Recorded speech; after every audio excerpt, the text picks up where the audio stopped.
Alrighty, everyone. Good morning. I hope you all are doing well. D. Greggs, congratulations on first and for the shout out on your end. I very much appreciate it, my friend. Now let's see. So I know I saw a couple of prayer requests. Well, Val didn't exactly word it as such, but I shall take it as a prayer request. Brooke, you have one for your father and sister. Alright, so be it. But welcome in, everyone. Welcome in, Princess Brooke. Welcome in, Valmont. Welcome in, Otter Chaos. I hope everyone is doing well today.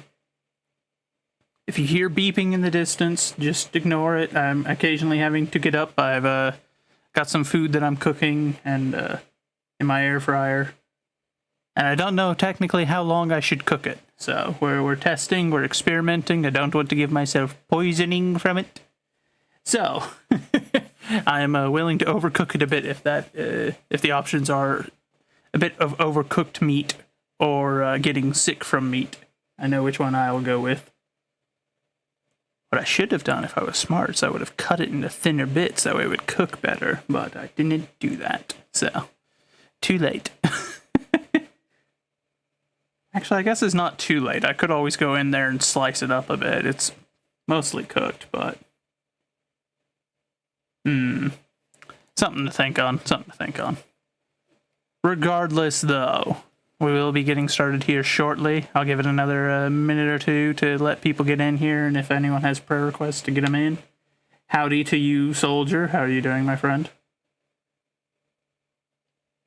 And then I'm going to step away here for a moment, and I'm actually going to go cut that sausage up a bit and see if we can get it to cook a little bit better. So one moment, I'll be right back. I'll put us on BRB so at least there's clips going. So, but like I said, if you got any prayer requests, let me know. When I get back, we will be getting started.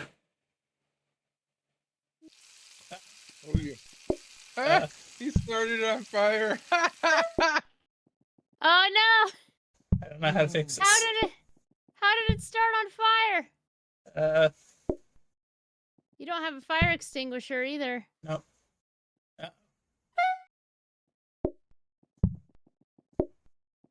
We're doomed. Oh! It's all over. It's spreading. Oh no! We'll just let it burn down. I ain't even gonna take orders. We didn't start the fire.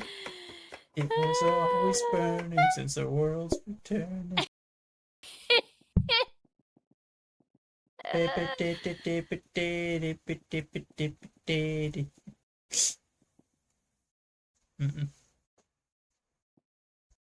Chat, we have a slight problem. It's getting a little toasty back here. Joseph went and burned it up. Yep, as I've discovered. He knows. He knows the danger he's in. Alright, send it.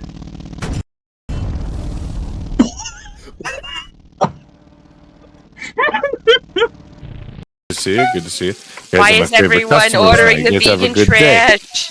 They like my nut roast. Really like some delicious nut roast. I'm not sure if it's something I would be proud of if I were you. I'm proud. It's gluten free. I roast my nuts and I'm proud of them. Oh no. Unless you count my glutes, it's gluten free, you know what I mean, bruh? Oh dear. I'm gonna slap. So, if we walk on this side, which shows as not having any bombs.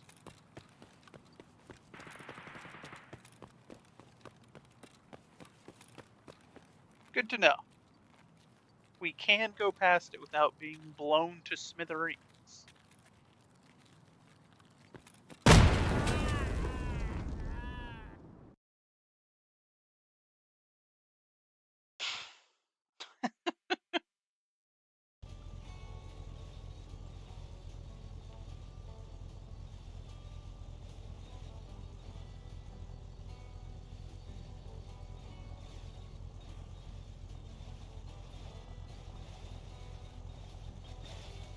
Ooh, yikes! Oh!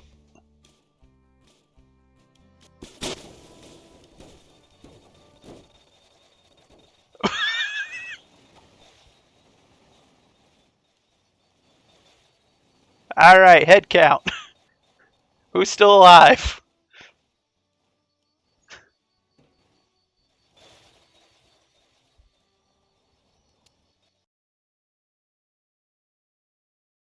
Oh no. Oh no.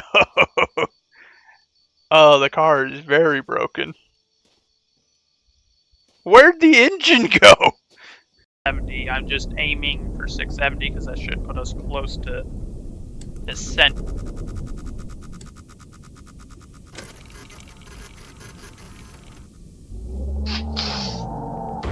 Okay.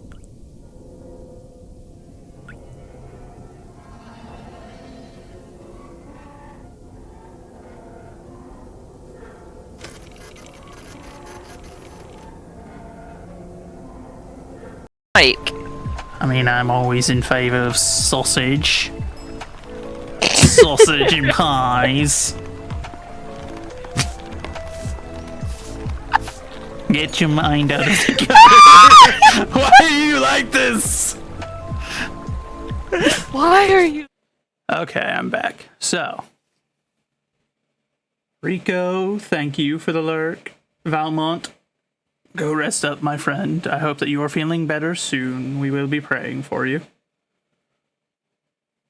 But I do believe we're ready to get started then. Once again, just disregard if you hear the beeping in the background. That's just my air fryer. It's doing its thing. For now, though, let's get started. Heavenly Father, we come to you today, and as we do, I ask that you open our hearts and our minds to the good word, that you provide us guidance and discernment, that we may better understand the lessons that it is that you intend for us to take from today, whether they are found here in the good word, or if they're found in our day-to-day life, in some interaction, some conversation, some struggle, whatever it may be. Just take that moment to help educate us in the lesson for the day. I ask that you continue to be a refuge, a place where we can gather with our fellow Christians, where we can renew ourselves, refresh ourselves. We live in a world full of worldly temptations and enemies on all sides that want to see us torn down and brought away from you. And I just ask that you grant us the strength to overcome it and that we can continue our walk alongside you in a Christ-like fashion. I ask that you lay your healing hands on each and every one of us. You know our personal struggles, whether we've admitted them out loud or not. You know each and every one of them. In particular, today we lift up Valmont with her need for healing, that you grant her rest and a quick recovery, that she can bounce back from whatever it is that's got her feeling so poorly. And we also ask that you're with Brooke's family as her father and sister work to make ends meet during these difficult times. But above all, I ask that your will be done here on the earth, and that we may understand our small part in it. In your holy name we pray. Amen. All right, so moving on to our Bible reading. Today, coming from 1 Thessalonians 4:16 through 17, from the King James Version of the Bible. For the Lord himself shall descend from heaven with a shout, and with the voice of the archangel, and with the trump of God, and the dead in Christ shall rise first. Then we, which are alive and remain, shall be caught up together with them in the clouds to meet the Lord in the air, and so shall we ever be with the Lord. It's a reassuring one. Of course, I don't... Oh, okay, no, I was just misreading that as the Lord. I thought it said with the love, and I was like, that's not correct. You've transcribed the wrong thing. But no, I was misreading. Oh well. But that is a reassuring reminder. And now for the Book of Job or the Book of Job, depending on if you ask Valmont or someone else. Today we have Job 19 with Job responding once again to the very poor advice that his friends have been giving him. Like we discussed yesterday, if they had simply kept their mouths shut, these would have been pinnacles of friends. But, it is what it is, yeah. So, Job 19, we will get started in but a moment. Let me step away for a second.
All right. So, let's get started, shall we? Job 19. Then Job answered and said, How long will ye vex my soul, and break me in pieces with words? These 10 times have ye reproached me. Ye are not ashamed that ye make yourselves strange to me. And be it indeed that I have erred, mine error remaineth with myself. If indeed ye will magnify yourselves against me, and plead against me my reproach, know not that God hath overthrown me, and hath compassed me with his net. Behold, I cry out of wrong, but I am not heard. I cry aloud, but there is no judgment. He hath fenced up my way that I cannot pass, and he hath set darkness in my paths. He hath stripped me of my glory, and taken the crown from my head. He hath destroyed me on every side, and I am gone. And mine hope hath he removed like a tree. He hath also kindled his wrath against me. And he counteth me unto him as one of his enemies. His troops come together, and raise up in their way against me, and encamp around about my tabernacle. He hath put my brethren far from me, and mine acquaintances are verily estranged from me. My kinsfolk have failed, and my familiar friends have forgotten me. They that dwell in mine house and my maids count me for a stranger. I am an alien in their sight. I called my servant, and he gave me no answer. I entreated him with my mouth, but my breath is strange to my wife. Though I entreated for children, or for the children's sake of mine own body, yea, young children despised me. I arose, and they spake against me. And all my inward friends abhorred me. And they whom I loved are turned against me. My bone cleaveth to my skin and to my flesh. And I am escaped with the skin of my teeth. Have pity upon me. Have pity upon me, O ye my friends. For the hand of God hath touched me. Why do ye persecute me as God, and are not satisfied with my flesh? Oh, that my words were now written. Oh, that they were printed in a book, that they were graven with an iron pen and lead in the rock forever. For I know that my Redeemer liveth, and that he shall stand at the latter day upon the earth. And though after my skin worms destroy this body, yet in the flesh shall I see God, whom I shall see for myself, and mine eyes shall behold, and not another, though my reins be consumed within me. But ye should say, why persecute we him, seeing the root of the matter is found in me? Be ye afraid of the sword, for wrath bringeth the punishments of the sword, that ye may know there is judgment. Alright, I have to admit, there's one, there it is.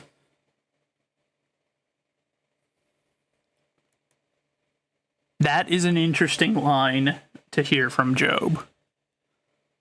I can kind of get where he's going for it, but it's an interesting moment. I think it's the closest we ever see him come to sinning on in the book of Job, where he says that he hath stripped me of my glory and taken the crown from my head.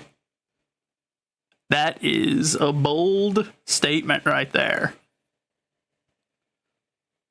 God give and God taketh away, you know?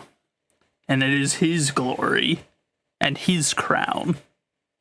But I think this is the closest we see Job come to erring during a lot of this. The other thing being, of course, where is it?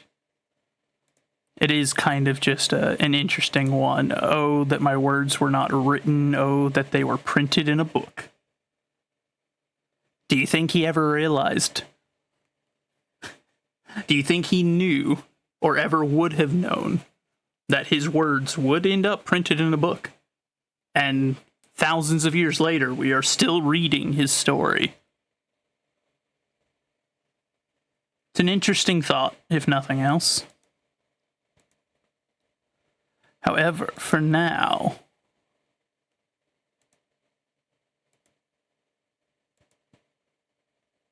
we're going to watch some videos on some programs that I'm trying to figure out what route I want to go in terms of programs. We'll also give a rundown on where we're at with the game development so far. But for now, we're going to watch this video, and I'm going to eat because my food is ready, and hopefully it does not poison me.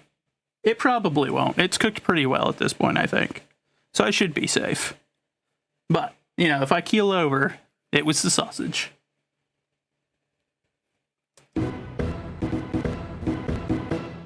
I've been using Godot as my primary game engine for several months now, and I'll say right off the bat that Godot is a great engine, but it's certainly not perfect. So I would like to talk about the ups and downs of using it based on my experience. This is 100 hours of Godot. I'm saying this right now, and I'll say it again. Many of the things I criticize are already being changed for Godot 4.0. But this isn't a review of what Godot will be, this is a summary of what it has been in the time that I've been using it. So some of the things I mentioned may be out of date or uninformed, especially in the case of issues I encountered that I was unable to solve. Godot has a lot going on, and I haven't discovered all of its secrets. Far from it. If something I stated isn't accurate or you know a workaround to a problem I've encountered, please share it in the comments, both for clarification to those watching and for me, who needs tech support. It should also be mentioned that although this isn't specifically a Unity versus Godot video, Unity is my main point of reference for game engines, so there will be a lot of comparisons to that program. And just like Godot, I don't know everything about Unity. Remember, there is no perfect game engine, all of them have their pros, their cons, and their niches. And finally, I am not a professional game developer. I am not a professional programmer. I'm a guy who picked up a hobby a few years ago and wants to share his progress and thoughts online. I only hope that this video is helpful to those less experienced folks like myself deciding whether or not to learn Godot, and is at the very least entertaining to everyone else. So with that out of the way, let's begin with a brief history of how I got here.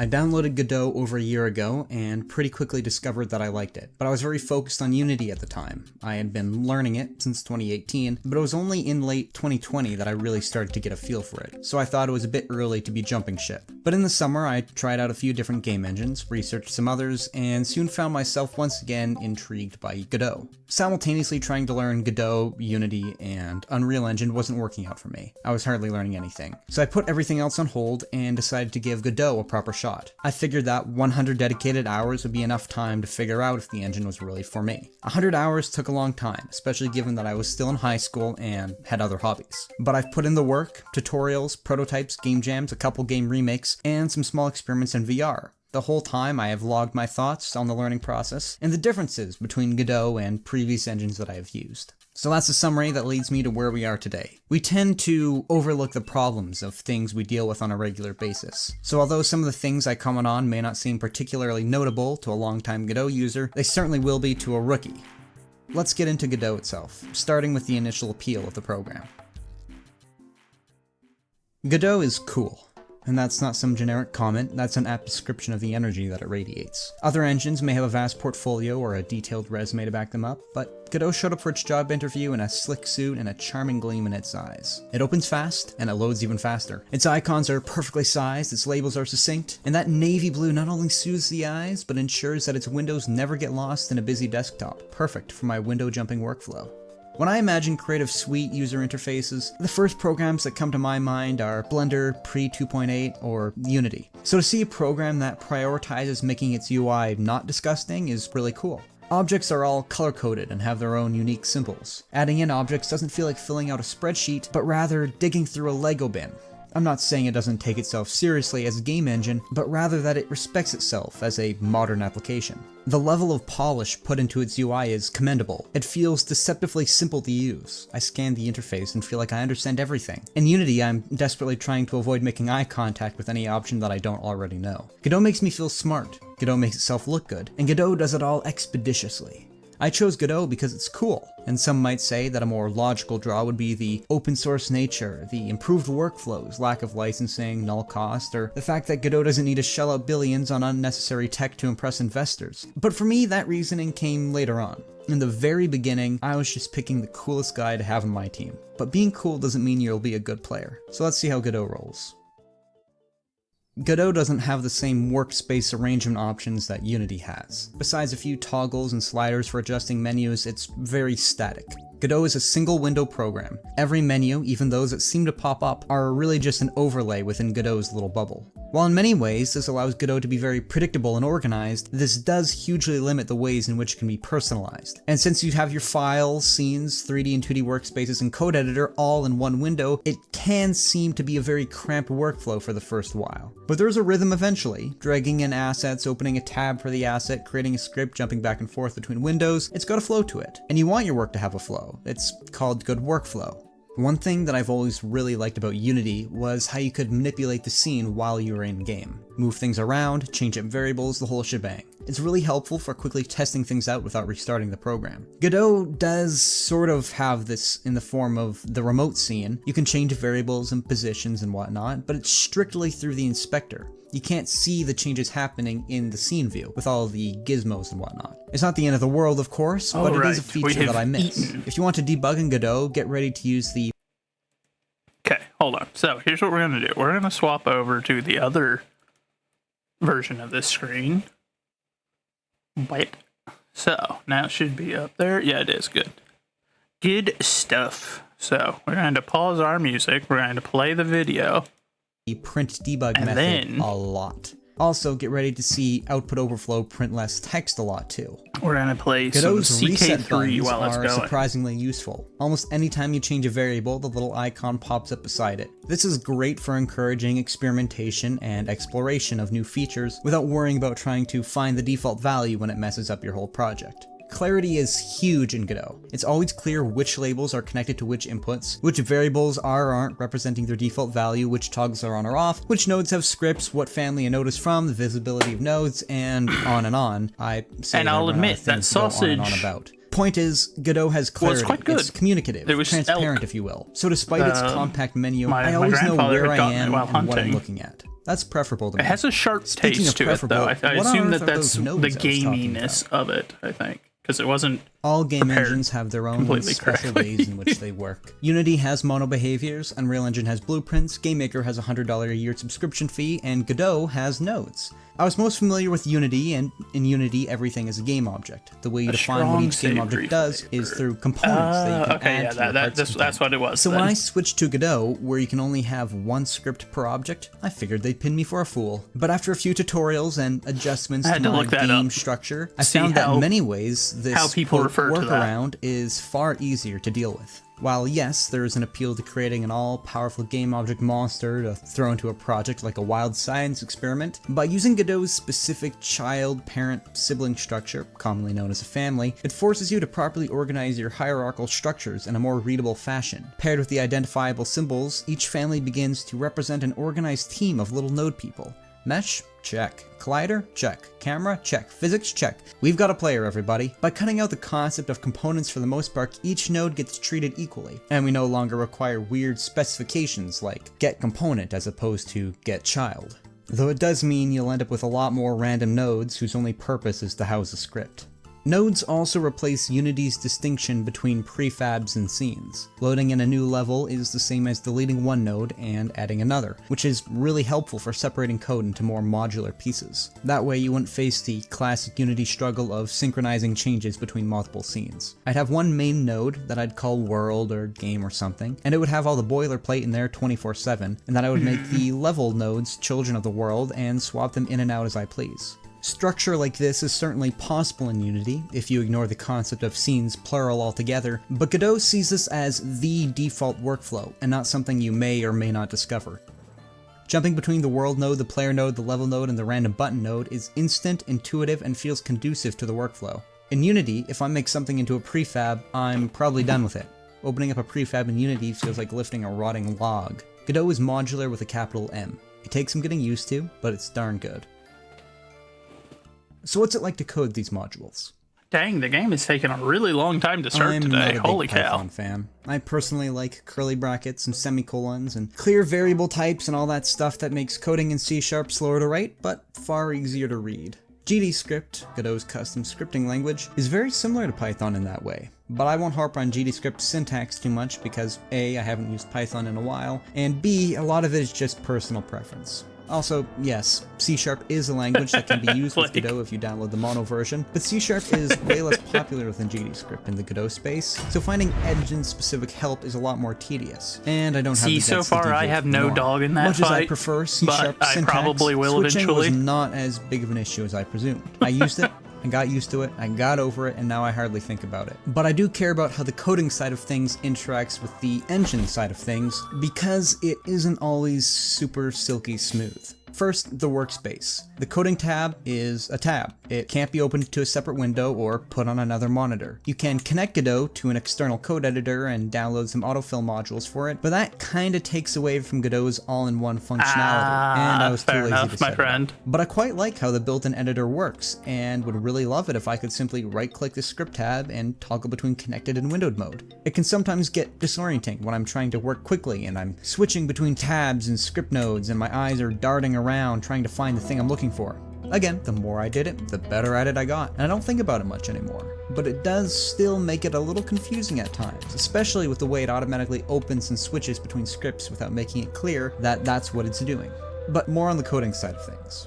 Godot has autofill, or IntelliSense, or whatever it's called. It kinda sucks. In Unity, or at least Visual Studio kinda Community, sucks. as soon as you start typing, it gives you a full list of possible methods, variables, and other junk. It was always clear exactly what each option was, what you could do with it, and even what you shouldn't do with it in the case of deprecated entries. Godot doesn't tell you what's what. Sometimes it's implied through its naming, but if you're not sure, it won't give you a straight answer. I've had plenty of cases where it autofills what I assume to be a variable, only to find out in testing that it was actually a method. Not that I would have known, it doesn't automatically add the brackets. But this is all assuming autofill actually gives you an answer to begin with. You may get a list, for sure, but it's organized with a lot of the most common pieces of code either buried beneath or not present at all. Several times I've wondered why doesn't Godot have this obvious helpful feature, only to find out from online forums that it does, but it would have never told you as such. Small typos will instantly vanquish all similar results, and sometimes I have to rewrite an entire line of code just to get autofill to show up again. And trying to get code autocomplete from another node is awful. When referencing a node such as player, I expect to use player reference dot something for it to recommend some of the variables that the player contains. Sometimes it does, but most of the time it doesn't. Whether the player scene has to be open, or the specific instance has to be selected, or the accompanying script has to be open, I'm not sure. Sometimes it autofills, and sometimes it doesn't. The way you get other nodes kind of sucks to begin with. You're forced to use a specific chain of getParent.getParent.getParent.getNode methods to climb all the way up and then back down the node hierarchy. In other engines, you could just make a public reference and drag it in. But the closest thing in Godot is the export variable option. But that's very limited. Best you can do is export a node path, which does not restrict the type of node that can be inputted in the slightest. Also, you can't drag and drop a node in here. You have to click the button and search through the whole hierarchy for the right node. It makes public lists pretty darn unbearable. My best solution was to make an autoload script, which is Godot's version of a singleton, called references to store references to every needed node in the project. I would really like it if Godot had a better built-in way of dealing with this, and maybe it does, but I certainly couldn't find it. Alright, Brooke. Until a few days ago, where I was recommended a video demonstrating a future update that fixes part of this problem. See, it's tricky to criticize Godot because it keeps getting these improvements every other week. Darn Godot, not even letting its issues persist long enough to complain. A lot of this stuff is that's a good soon. thing to have as a putting that out problem. there so that I don't scare people away from Godot. But since I am talking about my experience thus far, I think it's fair that I get to nitpick anyway. And complaining,'s fun. So while we're at it, here's some more complaints about Godot's scripting. If a built-in method gives you a variable that you can use, such as delta in the process function, it will get mad if you don't use that variable and forget to put an underline in front of it, marking it as unused. Similarly, for methods that return a value, they want you to put it into a variable, and if you aren't using the variable, to put an underline in front of it. It doesn't break the game by any means, but it breaks my heart, and it makes my code look funny. In Unity, if you want to get the position of an object, you would use transform.position or transform.localPosition. Alright, Brooke, you have a wonderful rest of your day. Space. God bless you.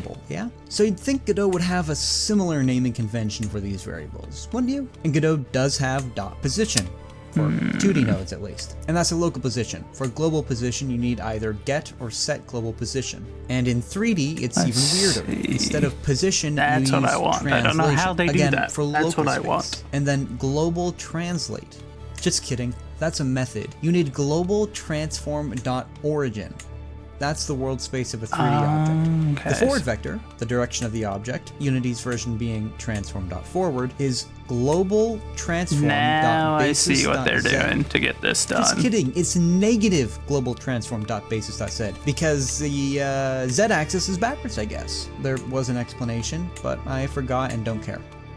Those are the more notable examples I forgot of and Godot's don't care. weirdly named Sounds like variables. me sometimes. Again, some of this stuff is changing soon. Other stuff can be changed if people simply request the change or change it themselves. Not me, because I'm afraid of programming at a level lower than scripting. But braver people can, because open source and Godot are just awesome like that. And in the worst case scenario, the reason why something sucks will be justified, and I'll have closure.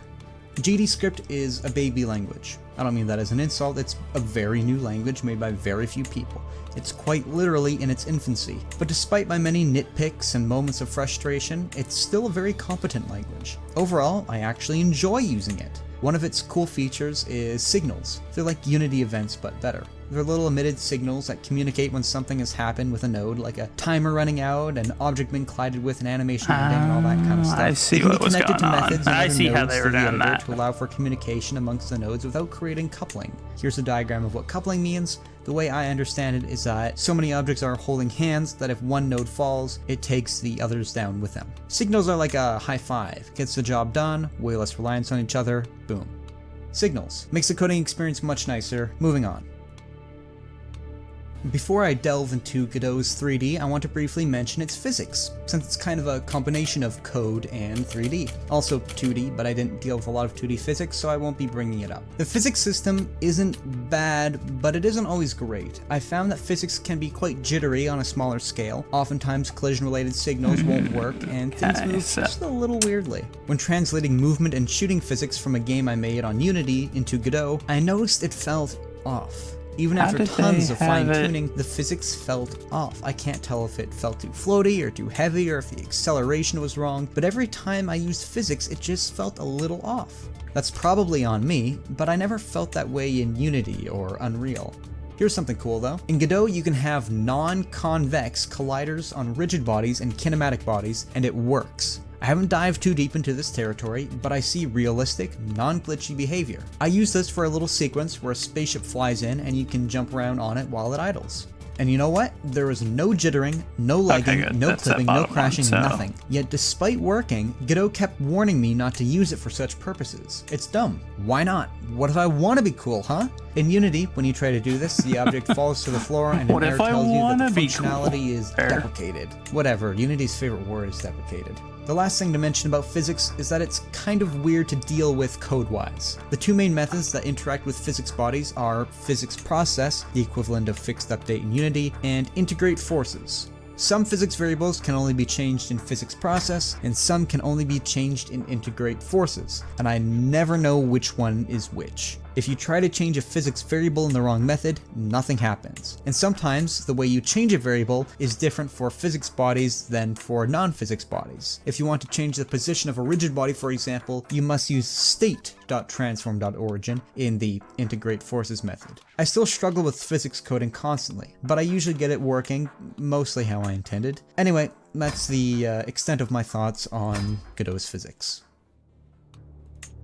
3D navigation works well. Initially, the controls felt a bit abrupt, but I quickly figured out all the hotkeys and adjustments and now prefer it to Unity. While Unity's Alright. editor camera is far smoother to maneuver, the snappy start and stop of Godot's ensures that my view never accidentally slips past an object. Though this can all be changed in editor settings if you want it to be more like to Unity. Matter of fact, all of this can be changed in editor settings. Controls, gizmos, and other stuff I've forgotten. It's awesome. The only way to select objects in the editor, besides using the hierarchy, is by using select mode, which I prefer to Unity, where you might accidentally select an object while trying to drag another. You can 55% also enable the Good switch lord. or use Alt and right mouse to get a list of all the objects at the location you're clicking. Better yet, you can press a button that will make sure that when clicking a child node, like a mesh or collider, that the parent will automatically be selected instead. Of course, there is snapping, multiple methods of manually updating position, rotation, and scale, and of course a snap to floor option, which is very handy for We keeping live your in scene these grounded, super flat pun intended. plains, and this In is Godot, our all of army. your post-processing, What tone mapping, on- fog, ambient occlusion, and other background stuff is located in the World Environment node. You can only have one of these running at a time, but you can swap them out and they contain pretty much every setting needed to make your game look good.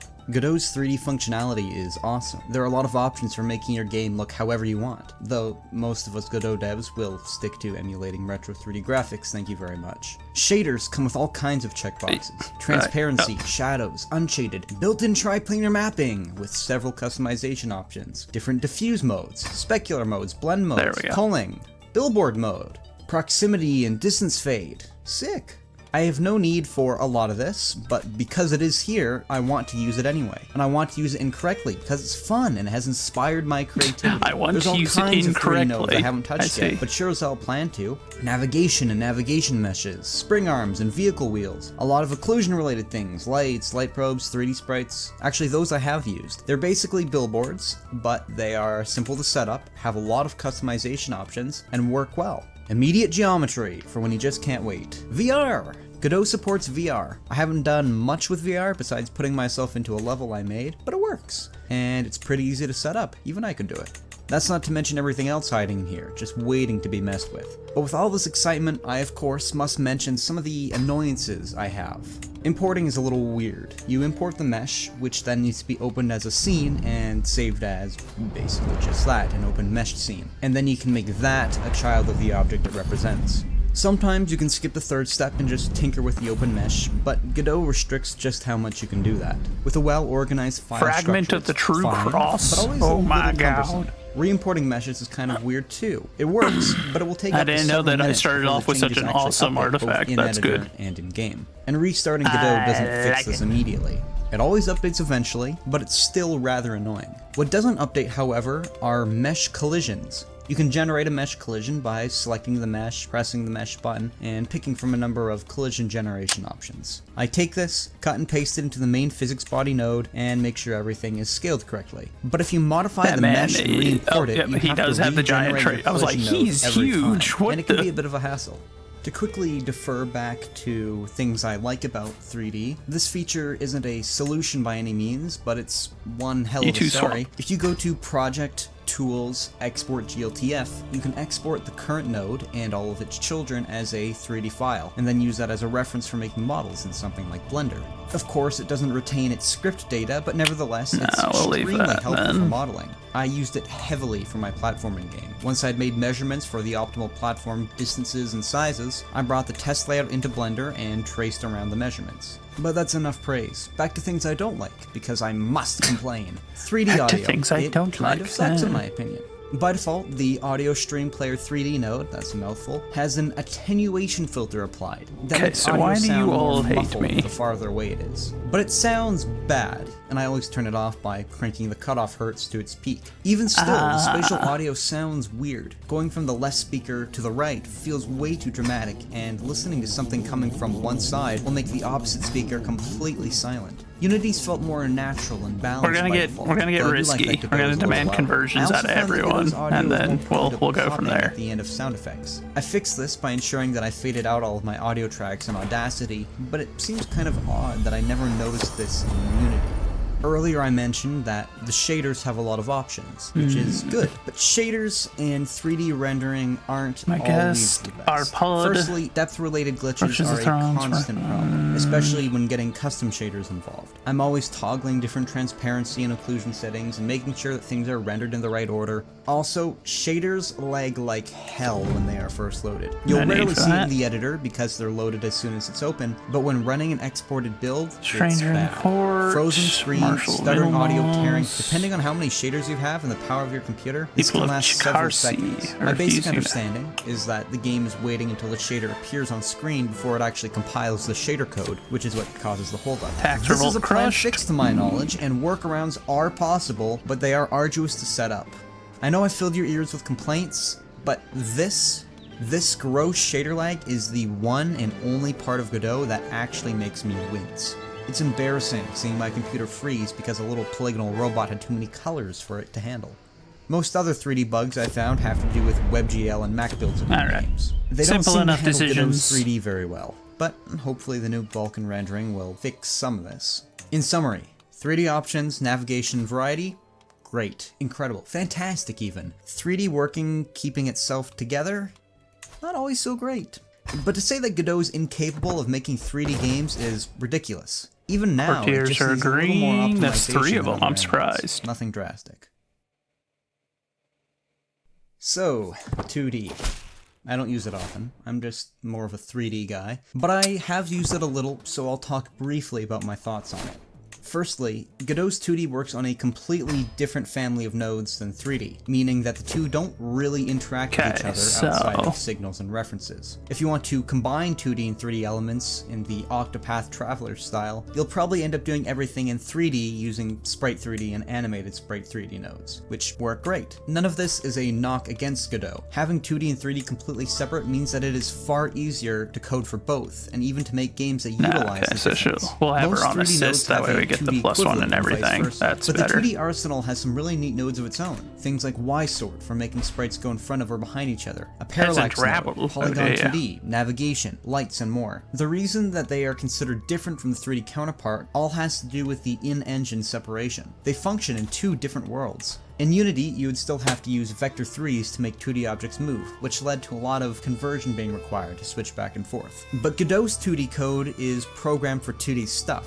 Vector 2s, normal sounding variable names, that kind of thing. And Godot is ideal for pixelated games too. It has a number of settings for screen scaling that allow the game to fill a monitor while still rendering at a lower resolution. Best part is that this works for 2D and 3D, meaning that all parts of your game will render at the same resolution. Same can't be said for Unity's render texture solution, which is tedious to set up and lacking in configurability. Unity's 2D seems like it was an afterthought, but Godot's got 2D in its DNA. Once again, I haven't dived too deep into the 2D side of things, but what I have seen, I have lauded. However, I have used the GUI system quite a bit, so I can touch on that. Everything Alright, GUI none of that. related No is rating. housed within the green Cease. control family of nodes. And let me tell you, the control family is a big one. Unity has about 20 different components for fulfilling your UI needs. But I counted, and Godot has 56, from pop-up windows, aspect ratio containers, and color pickers, to 9 kinds of button, different sliders, scroll bars, progress bars, item lists, tabs, a video player. There is a lot to choose from, and most of it works right out of the box. At least initially. Getting into the nitty-gritty, I did find the abundance of options confusing at some times. Anchor, margin, grow direction, rect. There are a lot of options for placing and scaling UI elements, but I can never seem to get it to work how I'd like, especially in regards to elements that adjust based on screen aspect ratio. But that isn't a Godot-specific problem. I just find UI design confusing in general. Dealing with fonts is kind of weird though. The default font sucks. It's tiny and not adjustable in Chieftain any way, including Vilmos, I'll size. remember When that you have import a failed font, you this have to save battle. it as That another should have kind of easily file been a before it win. can be referenced. Even as a reference, the nodes seem to prefer that you use Now they're a making off theme with all for that money defining their because of logo. that And man's the theme builder is incompetence. great. It's a little suite that allows you to change the properties of every button, slider, and text box that you'll come across. But with the complexity of all the UI elements compounded, it can be very confusing to make specific design changes. I'm not sure if I should check the import settings on the actual font, the settings on the file it was converted to, the theme input area, or the theme override area that also includes a font input. If you're not careful, you can get lost in a nest of nodes, though insanity appears to be the nature of GUI development in general. Yet, I still found menu development fun, and making menus isn't something I've historically found fun, or even bothered to do at all. Is the documentation bad? Well, yeah, but not in an abnormal way. It's just as bad as any other game engine documentation, too few details, a lot of missing features, etc. It's certainly not notably bad. This could do with a bit more of itself. I like how it's structured though. If something is there, it's pretty easy to find through a web search, and pages are organized in a way that makes sense, and it's easy to bounce between details. There's also integration of the documentation within Godot itself. Many lines can be looked up with a quick right click. When people say the documentation is bad, I think what they really mean is that the quantity and quality of online solutions is lacking. In every engine I've used, the most helpful answers were not from the documentation, but from forums. Because Godot has a smaller community, especially in the case of people learning 3D, relevant answers have been few and far between. A lot of unanswered inquiries, outdated responses from earlier versions, and sometimes just straight up wrong answers for some reason. With the seeming barren desert of information and the fact that Google seems to be mocking me with its Unity equivalent answers constantly popping up alongside, it's no wonder why people come away from their Google search with a rather negative impression of Godot's online resources. But I assure you, to this point, I have always found a way to make Godot do what I want. Sometimes it's extremely roundabout and inconvenient, but it's a solution nonetheless. Either way, if the documentation and forums aren't giving you an answer, I've had quite a bit of luck with the Godot Discord. I swing in, type out my problem, provide some version information and a screenshot, and usually some other member, far wiser than I, will pop in and help sort out my predicament. The Godot community is very supportive, very helpful, and very understanding. I often felt looked down upon by people in the Unity forums and on Discord. But with Godot, the attitude is different. They're people making games, making software. They're not trying to be the elite masters of the game dev world. They know that the program isn't industry standard. They know that not everybody's at the same knowledge level. The whole approach is one from a more artistic point of view than from a technical nerd point of view. And I'm not saying that Godot folk don't know their material, not at all. But the way they approach interacting with those less experienced is honest, humble, and supportive. This kind of attitude seems rather rare in the tech groups, with open source software forums being the place I see it most often. At least that's been my experience, but I digress. The point is, documentation will never be perfect, and online support will never be perfect. But it can get better. If more people join the Godot community and express their despair in the forums, and we all find solutions together, it becomes a better experience for everyone. Documentation aside, Godot has plenty of tutorials. Not Unity levels of plenty, not even close, but certainly enough to get you to the point of familiarity with Godot. I personally started with Complete Your First Complete 3D Game with Godot by GD Quest, and Godot Action RPG series by Heartbeast, which were great introductions to the Godot workflow and many of its features. From then on, I got most of my video-based learning from people like Miziziz, Bastion Olai, Game Endeavor, Play with Furcifer, Kids Can Code, and others whose names have slipped my mind. At a certain point, you stop watching tutorial series and just watch one-off tutorials on shaders, saving and loading, and those smaller pieces of game development. My past experience with other game engines made the tutorial phase rather brief, but through these tutorials, I began to discover the greater Godot community. For the sake of time, I'll have to save my disquisition on the many wonderful people and projects of the community for another day, but if you're in the Godot community, please share some cool projects and people for everyone else and I to check out, and maybe share some resources that helped you learn Godot. I would like to briefly mention Godot's platform compatibility. It runs on Windows, Mac, Linux, and apparently on the web just fine and dandy, and it exports to Windows, Mac, Linux, and HTML5 with varying degrees of success. Windows exports work great. Not really much to say. You get a folder with 2 files in it, and somehow that's enough to run the game. Linux works, I think. I've submitted a Linux build in all of my Game Jam entries, and never had anyone say that it didn't work, so it's good, I think. I don't have Linux, but I do have a Mac. Mac is iffy. I find for simple 2D and even 3D games it works fine, but if you start turning on the post-processing, AO, SSF, or even add too many lights, it'll act up and display incorrectly. WebGL is a similar story. If you're uploading a web build, go easy on the graphics. Here's something funny I noticed about the combination of macOS and WebGL. Nothing. The game does not run on Mac through WebGL whatsoever. I've tried it on my Mac, family members' Macs, and even heard from a Mac owner in the comments. It does not appear to work for whatever reason. Could be that I'm using GLS3 for rendering. Could be something else. I have not taken the time to fix it. Now, you may have noticed that I didn't list PlayStation, Switch, or Ouya on that list of export devices. You probably already know why, but just in case, here's the skinny. Godot is open source, meaning people can see the code that makes it up. Console companies giving out their software development kits don't want everybody to see the code inside. Trade secrets, security concerns, whatever. It's a conflict of interest. Now, if you want to contact the console companies yourself and sign an NDA for the SDK or pay somebody to port for you, you may, but Godot can't support those platforms out of the box. Unlike Unity that does support those platforms out of the box. Or did. You have to pay for those now. Maybe you're best off with Unreal. So long as they don't go to war with another platform again. Well. Porting to consoles is always going to be hard, regardless of whether or not the engine says it can do it. If you really want your Godot game on Switch, you can make it happen. My conclusion, my thesis, and my point is that I really like Godot. Yeah, I know I spent half the video complaining about it, but I seriously love the program.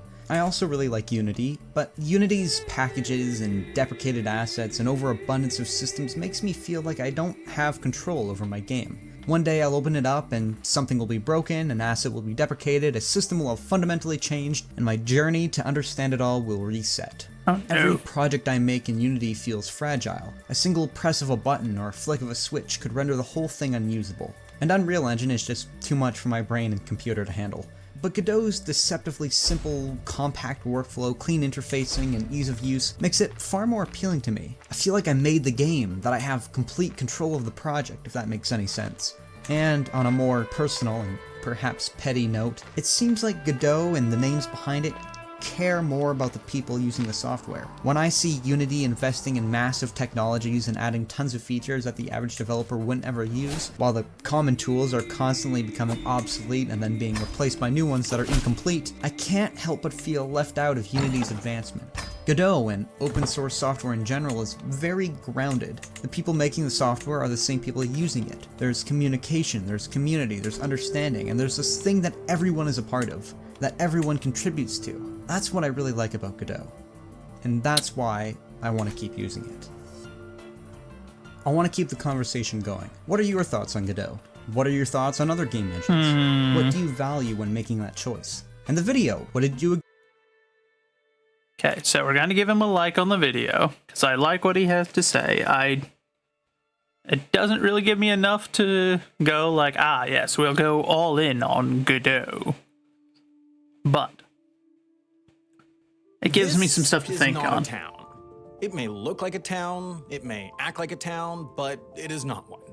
This is the Villages, a massive, sprawling, privately owned, privately operated retirement community in Florida that easily ranks as the world's largest. Driving from one corner to another would take some half hour, and in that time, one would pass the suburban-style homes of over 130,000 people, all of whom, with rare exception, were born before 1967. Despite the entirely manufactured nature of the area, the 2020 census revealed that it was the fastest growing metro area in the US over the preceding decade, as it somehow managed to manicure some sort of charm for some sort of person. The Villages is centered by a town, or call it a grandiose strip mall, known as Lake Sumter Landing. Although it sits about as inland as one can get in the Sunshine State, it's themed after a quaint seaside town and even has plaques plastered throughout conveying the history of the buildings. Each entirely fictional, written to bolster the collective Disney World-esque suspension of disbelief that starts the second one loses sight of the sprawling parking lots that surround. But once in the square, fanciful, incongruous buildings house a plethora of chain restaurants. Johnny Rockets, Starbucks, Panera Bread, Häagen-Dazs, flanking around the central square where each night, from 5 till 9, 365 days a year, some form of live entertainment takes place. Beyond the bounds of Lake Sumter Landing and its parking lots, 71,000 suburban-style homes are punctuated by 53 golf courses and over 100 recreation centers boasting pools, pickleball courts, gyms, and other facilities that host a deluge of daily clubs and activities. The Bone Builders Exercise Class, the Women's Parkinson's Caregiver Support Group, the Villages Lightsaber Club, the Long Island Couples Club, the Northwest Ohio Club, the Cleveland and Northeast Ohio Club, the Texas Social Club, the options stack up and up. And these state-related clubs paint a fairly consistent picture of the places that Villages residents come from. Overwhelmingly, these are middle-class Americans from Middle America looking to upgrade their quality of life with warm weather, low cost of living, and a lack of state income tax. Despite having no restrictions on who can move in aside from an age minimum of 55, the Villages an age minimum of 55. Good God. 68.8% of its residents voted for the Republican. Fair enough, Blake. That's a big draw for me too. Is that it's open source, and that's good in my book. 3.5 hours That's to a the huge south, bonus. Cape Coral perhaps serves as a Villages for a younger generation. Though I also can't pretend that I fully understand the entire implications of open source beyond that it just means that we all can find out like what's, you know, what's going into it, I think. But navigable canals. Over 400 that's about miles it. or 650 kilometers worth, each painstakingly dredged to grant nearly every lot that valuable waterfront status and, through a zigzagging path, boat access to the ocean. But it was not as ingenious a plan as it first may seem. In fact, little planning at all went into the development of Cape Coral. The story is more of its developers making an overzealous land purchase than figuring it out as they went along. Selling lots to primarily distant buyers, they didn't really need to focus on the details. Few services or amenities existed at the start, and still today, these are few and far between. Certain areas are a full 15-minute drive away from their nearest supermarket. With few businesses to generate sales tax revenue, the local government's commercial tax base is abnormally low, and with a predominantly conservative anti-tax voter base, the city has often struggled to find the funding for critical infrastructure projects. Yeah, okay, so that's kind of the basics I understood. So I approve of anything where there's openness, you know. For how to get fresh water to residents. If you don't have just told buyers they could just build a well in their transparency with me, I'm suspicious. There wasn't enough of it, and there was even less after the development of the area disrupted the aquifer's natural recharge process.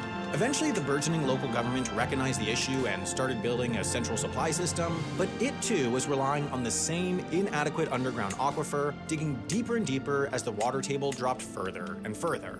Eventually, the city invested in a reverse osmosis plant to turn increasingly marginal groundwater potable and a reclamation system to stretch that supply further, but continued underinvestment has meant that, despite being located in one of the rainiest regions of America, Cape Coral regularly encounters water shortages that spur legally enforced watering restrictions and quality issues that have pushed water safe to drink up to one of the top Google autocomplete suggestions when one types "is Cape Coral." But still, growth prevails. Where else can you get a sunny waterfront lot with an ocean access dock for less than $50,000?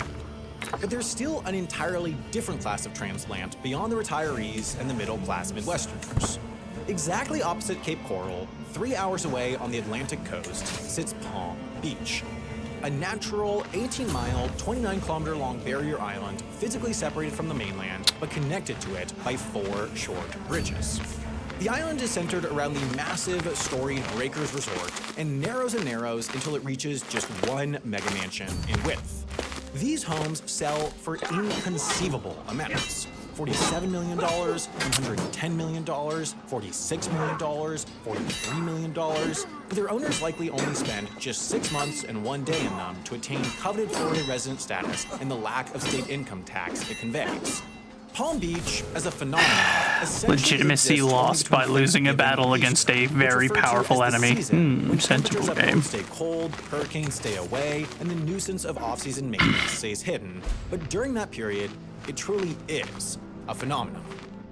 Over the winter, don't know why they got to retreat so far. That's frustrating. Gravity for wealthy, conservative Americans. While increasingly recognized today thanks to the current full-time residency of former President Trump at his resort on the island, other central figures of his political party laid roots long before. Disgraced former Fox News chairman Roger Ailes lived in his $36 million mansion up until his death. Prominent radio host and political commentator Rush Limbaugh owned a mansion listed for over $100 million after his death. And failed Republican Senate nominee for Pennsylvania Dr. Mehmet Oz bought an $18 million, 10-bedroom, 14-bathroom beachfront mansion on the island in 2018.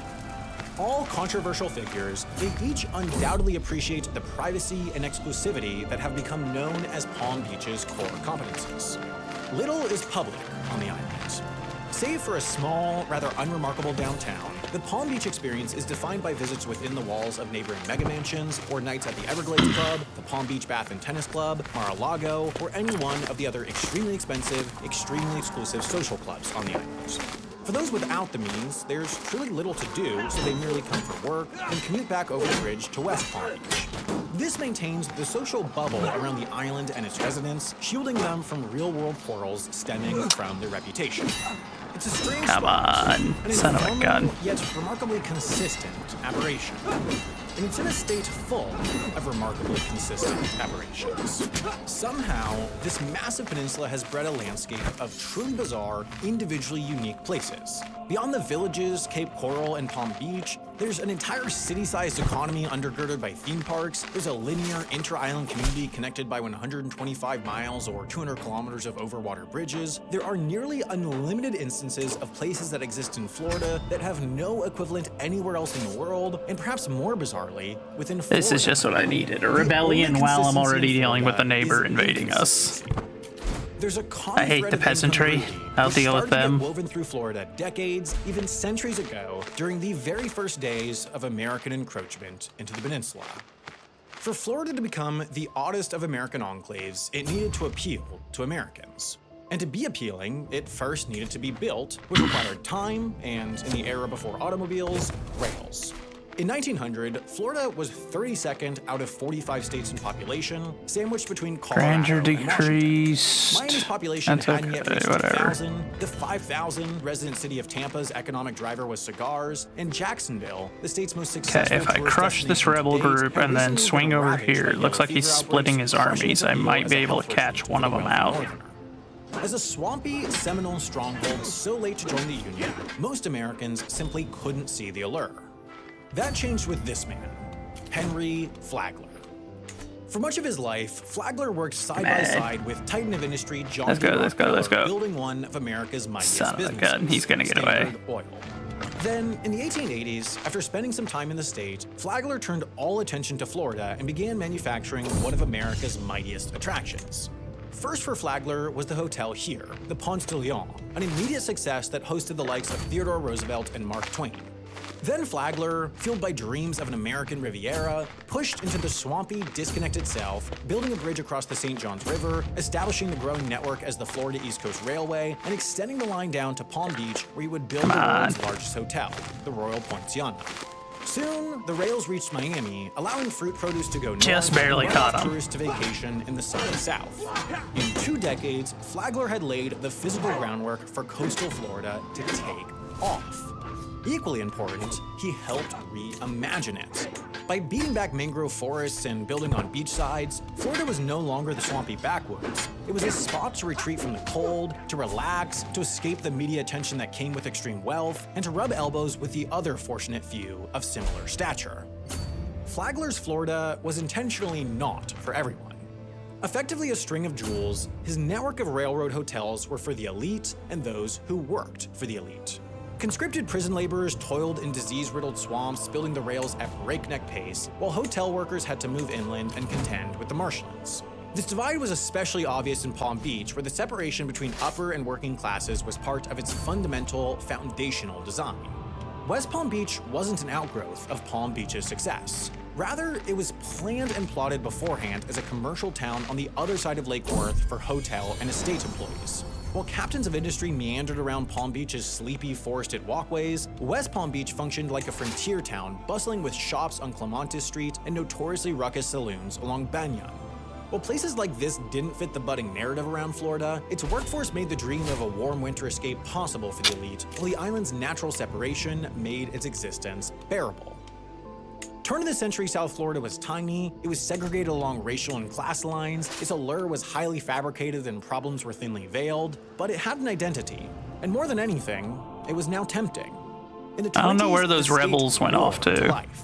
Americans saw how the wealthy were making the most of the area, and they wanted in.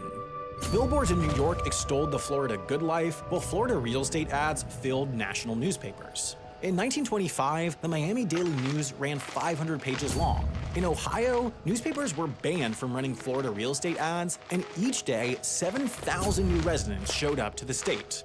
To keep them pouring in, the state nixed income and inheritance taxes, loosened real estate regulation, and left alone spectacles like horse and dog racing. From 1920 to 1925, Florida went from under 1 million residents to 1.3 million and became the vacation spot for Western and East Coast Americans. Connected by rail then road, and with proof of concept in Miami and Palm Beach, This guy refuses to fight me unless he has twice as many troops on the field. He's an absolute coward. I'll have his head before this is all said and done. Florida real estate sight unseen became a norm, occasionally leaving new owners with lots sitting under feet of water. Often, a simple scam was to blame, but so too was the state's location and topography. Florida's biggest threat to growth has always been and will always be water. First, in the form of tropical storms. What makes Florida so appealing from the world's richest to a Midwestern retiree, the pleasant water temperatures, still winds, and warm air, is also what makes it so storm-prone. At the western end of Hurricane Alley, the peninsula couldn't possibly be more thoroughly in the bullseye for tropical storms. It was a hurricane in 1926, then another in 1928 that stopped the Florida land boom in its tracks, and the 1935 storm of the century that ripped away Henry Flagler's most audacious Florida undertaking, the overseas railroad that connected eastern Florida to Key West. But storms come and go, regroup the troops. Water recedes, newspapers and boosters hold act on. like they didn't happen, and federally backed insurance allows people to build back so it doesn't look like it happened. This is the case in Miami, as it is Los Angeles, Denver, and Houston. Florida's other interrelated water problem, however, is a constant. And that's the fact that South Florida, from just south of Orlando to Biscayne and Florida Bay, is functionally a big, wide, slow-moving river. Before the national park and before development along the coast, the Everglades extended across almost the entirety of Florida. Son of a gun. Okeechobee.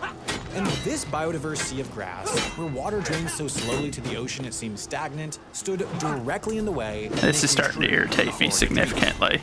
The problem is pretty simple. For Florida to grow, it needed land. In the early days of Miami and West Palm Beach, canals and ditches to reclaim land were the responsibility of local governments and land companies, but by 1948, after record drought and record flooding, Florida needed a bigger budget to reconfigure its statewide river. With the creation of the $200 million Central and Southern Florida project, the state and the Army Corps of Engineers took off on a 20-year project that almost entirely reimagined the Everglade watershed. Like Flagler's railway 50 years prior, the undertaking was exceptionally ambitious. In cost and scope, it was the most audacious reclamation project taken on by the U.S. Oh, you no good for nothing dog. Self-assured as any other Florida land project or real estate development. They quite simply aimed to drain an entire state. And from the perspective of anyone looking to move to the state by mid-century, it worked. With federal dollars, the 3-mile, 5-kilometer-wide Kissimmee River and its floodplain north of Lake Okeechobee became C-38. a 58-mile, 93-kilometer And of course, I've also got. no longer flooded Wait, that's one of seemingly on a my whim. guys. Below Why the is lake, he South Florida trying to go waterplane was raiding built when we're in the middle of a 105 war? mile, What 169 incompetence is this, you East Coast absolute protective levee, animal? along with an assortment of water catchment basins and eastbound canals that If I risk could take water his directly title, to I the would. ocean without flooding the On the urbanized spot. Like, East that's Coast. grounds for By the late 60s, your title the South revoked. Florida Water On the Management spot. District overseeing the project had drained half the Everglades with the aid of some 1,700 miles or 2,700 kilometers of canals and levees and 16 pump stations that carefully monitored and jettisoned water away from urban and agricultural areas. Just as the vision of Florida as a dreamy destination was carefully cultivated, so too was the actual land.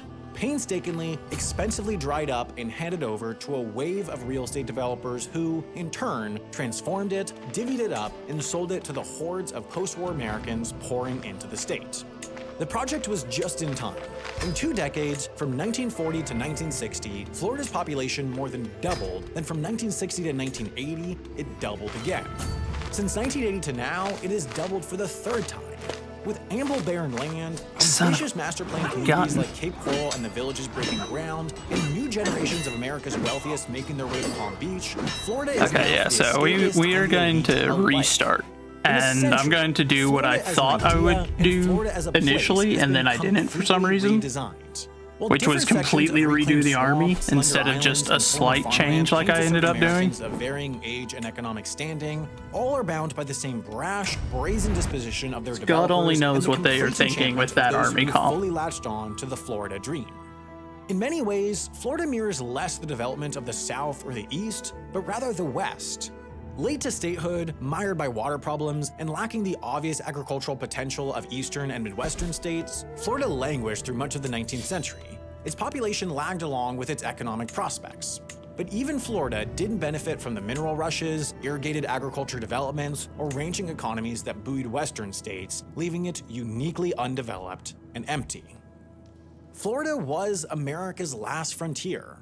By the time Henry Flagler first laid eyes on Palm Beach, railroads had stretched coast to coast for decades, settlers had claimed every worthwhile nook of the Rockies, Alaska had long been transformed into American, yet none thought to bother with the miserable, swampy wilds at the country's southeast. It was effectively an ocean, or at best something in between. Hardly an area that one could think of as land until individuals so audacious, so unrealistic, so confident in the impossible task of turning nothing into something, came along. There were no homesteads to lay claim to, no rivers around which to centralize, no fertile valleys to draw people in. Every inch of Florida had to be developed. There were boosters and there were buyers. That is the story of the state. Differentiation is critical to business. When an entrepreneur goes into a pitch room to find funding, they don't say they're going to make a taxi company or a bookstore or a DVD rental store, but better. They say they're going to do something different. They say they're going to make Uber or Amazon or Netflix. Uniqueness is necessary in business. Investors don't take risks on slightly better, and buyers won't leave the comfort of what's known for the same proposition. To take the plunge, they need the promise of at least the potential of a massive leap forward. Florida is a business. More so than every other state, it had to sell itself. With every inch requiring development, land had to be bought, improved, and sold. The weather was a start, but to convince a far north buyer to leave the comforts of home, and especially to end up on their land rather than their competitors, developers had to do something different. They had to build a themed, age-restricted wonderland. They had to offer a city of waterfront lots. They had to turn their island into an inherently ultra-exclusive hideaway. Weird sells, and weird attracts weird. Compound that, and you make Florida. It's a celebration of the bizarre, an affront to Mother Nature, an encapsulation of the American experience where supercharged capitalism and an ignorance of the pragmatic can create impossible wonders unknown to anywhere else on Earth. As many of you all know, I travel constantly. As I write these very words, I'm sitting in a hotel room in Scotland finishing this video up, but it would have been pretty tough to write and research this while abroad. Okay, so I wanted to like that video, but he could not stop with the politics, which was rough. We get it. You're a lefty. It does not need to be something that every other statement of yours drives home. But he clearly does not see that. Oh. Okay, we'll start it again, and this time, immediately.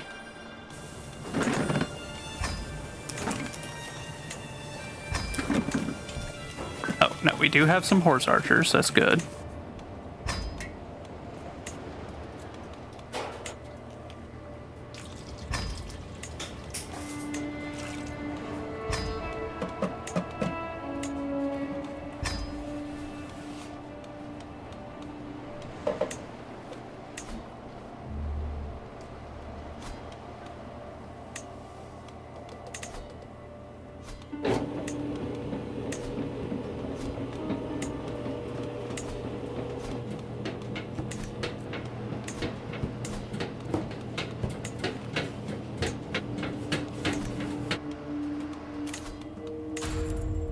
Actually, no, wait, hold on. What is the one that...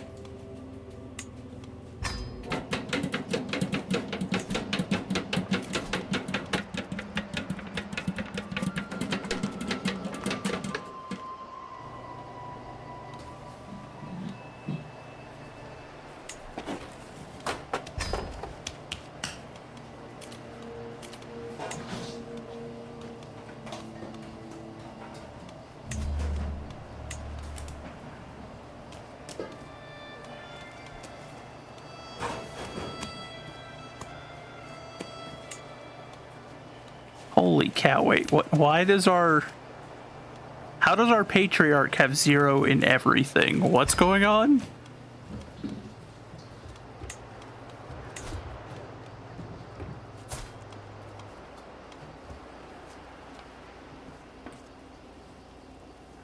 That's gotta be a glitch. There's no way that he just straight has 0 in everything. That's insanity.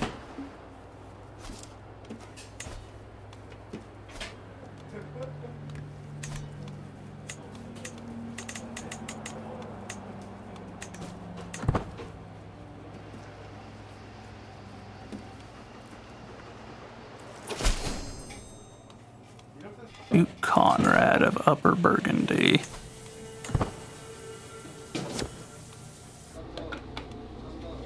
So he's like somewhere over in here then.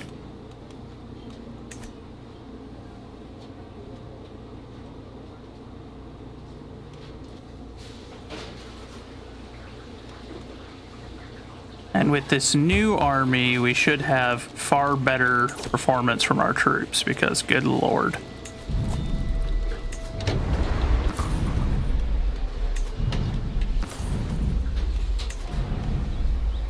Got the holy nail this time. I liked the fragment of the true cross, but I guess this will do. A feline hunter. Yes, we'll get a cat. Why not?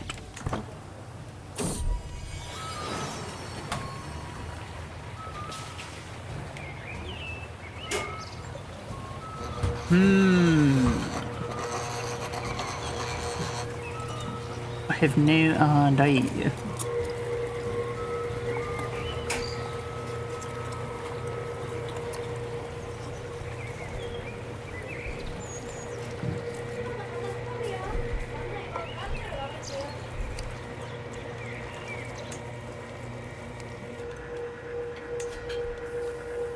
Develop the capital, then we'll immediately start petting Lady and then write down our thoughts.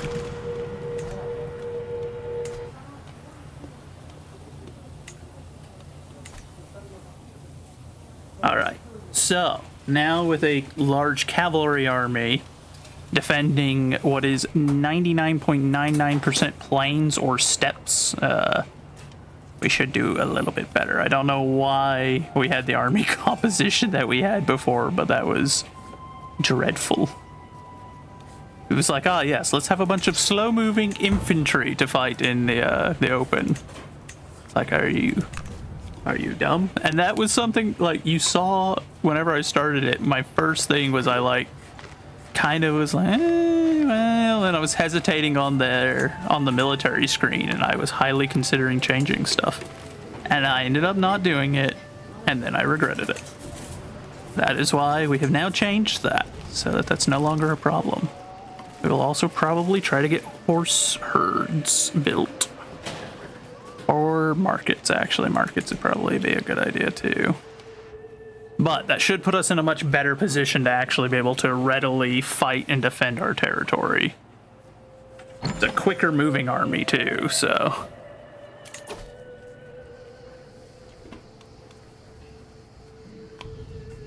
Someone wants to design a sword, huh? How much would it cost? 50 to forge a magnificent weapon? So be it.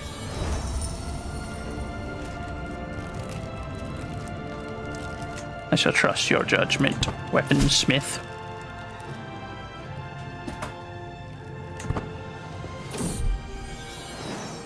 Wife is pregnant. Off to a good start there.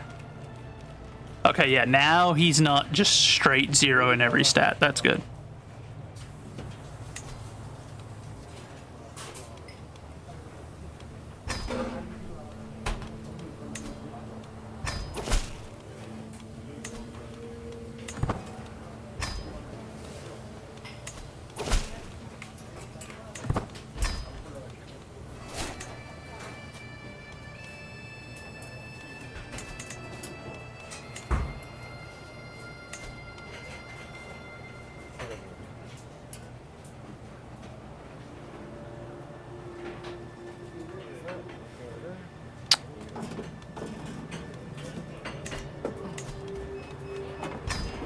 I'll grant you a pardon for now, sir, but I will expect you to convert in the future. Ooh, patronage. That's a good thing to have. It reminds me... Innovation.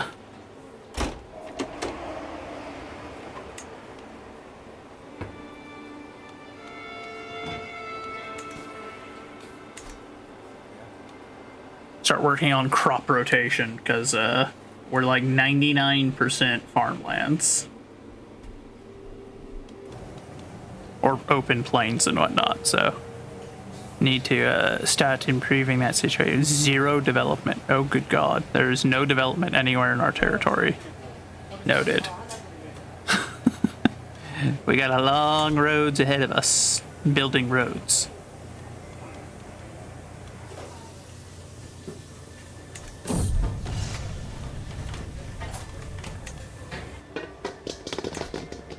You will convert.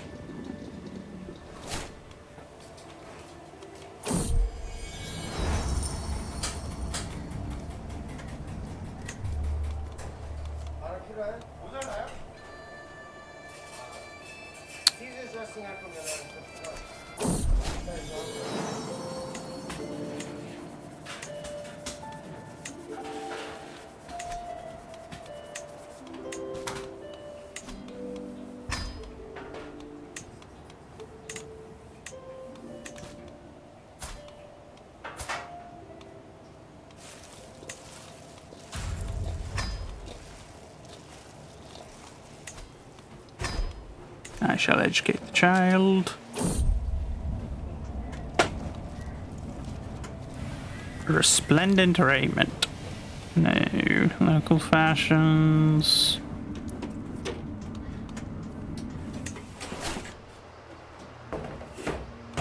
Good. That is a good one to have, because that's the traditional raiment. Increase stewardship and diplomacy for a while.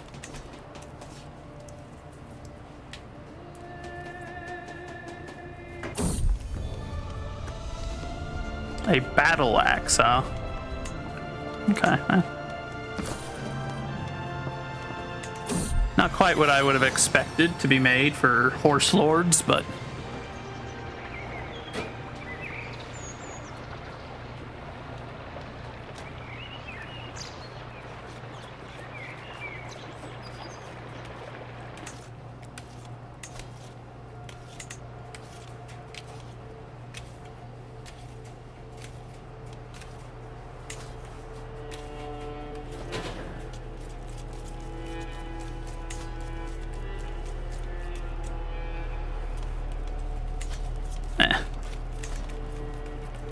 I won't do either. Right now, it's not a big deal. We need to focus on getting the territory converted first, and that'll incline the lords to start becoming Christians themselves.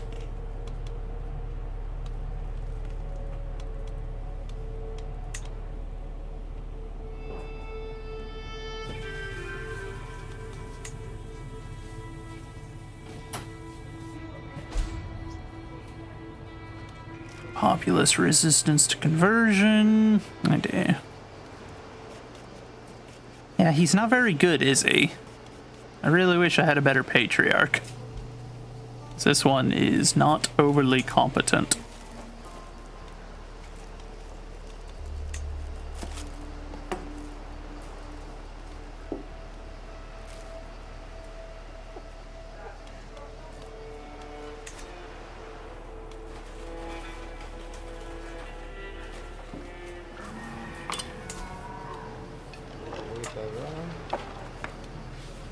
샌도 특성 맛이 우리 피코토마토도 나와요.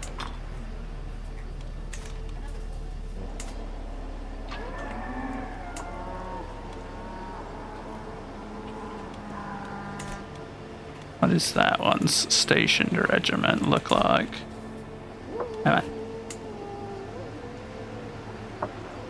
Vigman, so archers. 시간 거의 비슷해요. Alternatively, if we wanted to start raiding the Khazar, I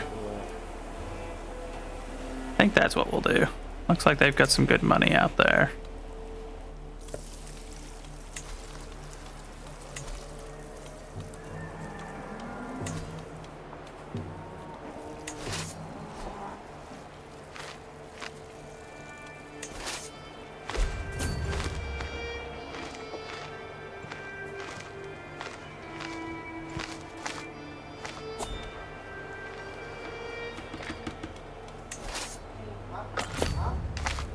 And hit them before they're gathered up completely. We might, never mind. Never mind. Never mind. We're going home. They gathered a lot faster than I would have appreciated.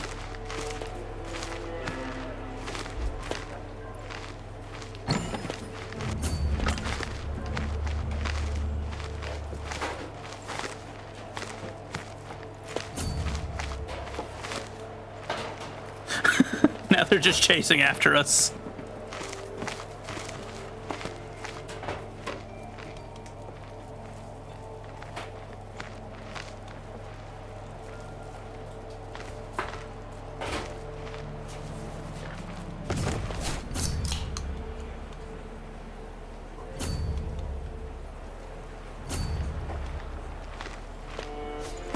Oh no, they caught us. That's not great.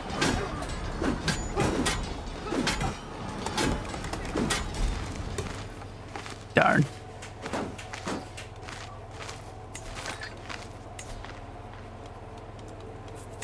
Prisoners. You.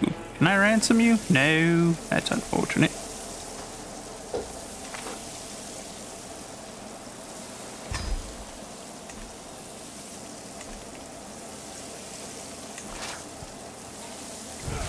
Alright, we'll disband the raiding army for now. Khazar's put up a little bit more defense than anticipated, so we'll keep that in mind for next time.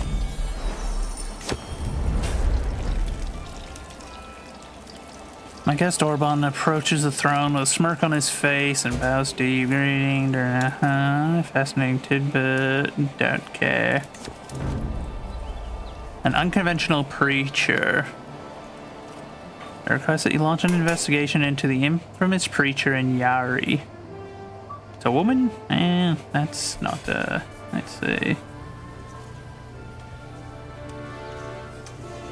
And there's not really any, none of them are the choice that I actually would want, but we'll throw her in jail for now, I suppose.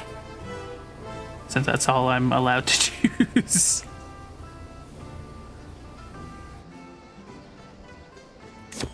I'll do a survey, which is a pricey option, but oh well.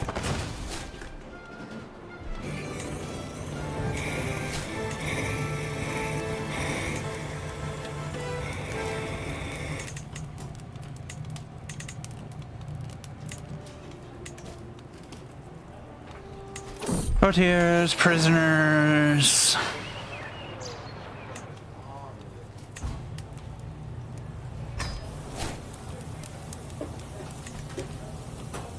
She's released. We have no actual calm with her. She just needs to not be out preaching. It's not her place. But so be it.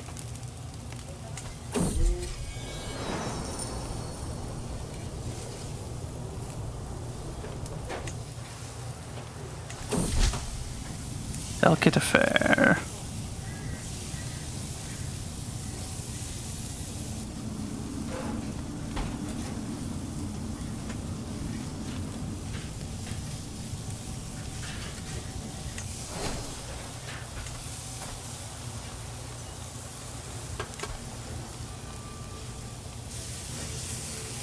How old is he?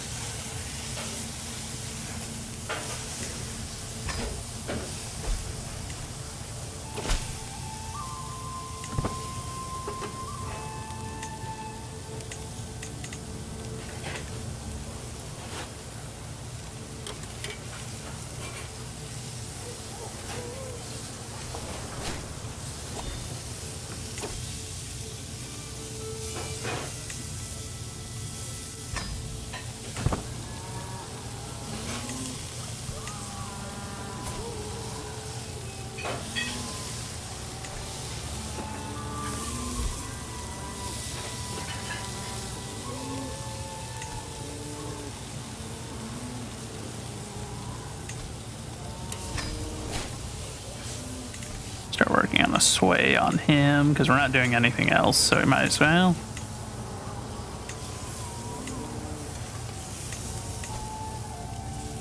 Oh.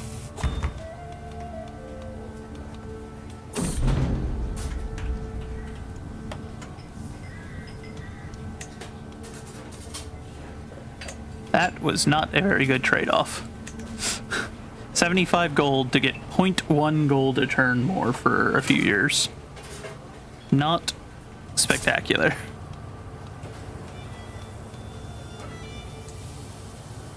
Oh, it's for 30 years. Okay, that's not terrible then, but still not great.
We can hit them before they can actually get gathered. Come on, go, go, go, go, go, go. Quickly. Faster. Oh, God. Uh-oh. Well, we might be in trouble. I don't know why my army took so long to get on the move there. What the heck was that?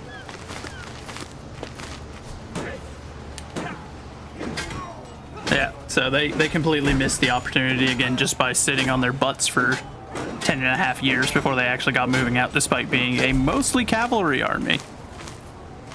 Actually, there are 1,000. How do I get the levies to stop raising whenever I raise up raiders? We might need to see about if we can like split them off right at the start, because those guys are making the army so slow that it's just dooming us each and every time they come with us. And I don't care for that very much. Oh, good God, why does everyone absolutely suck right now?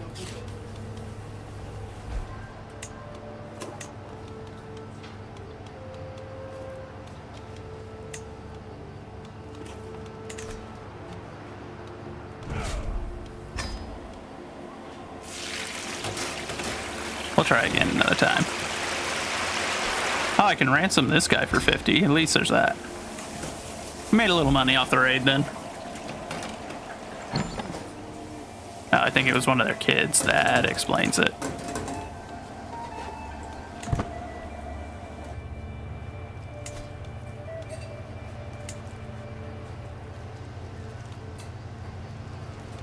We're still not done with that structure. Holy cow.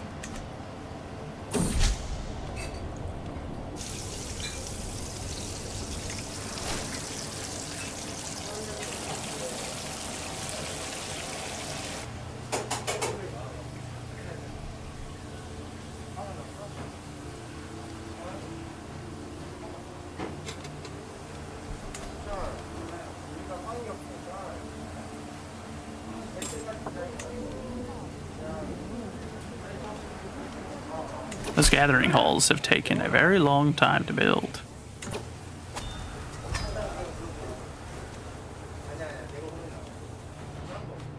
Okay, so we got rebels all over the place, which ain't exactly preferable.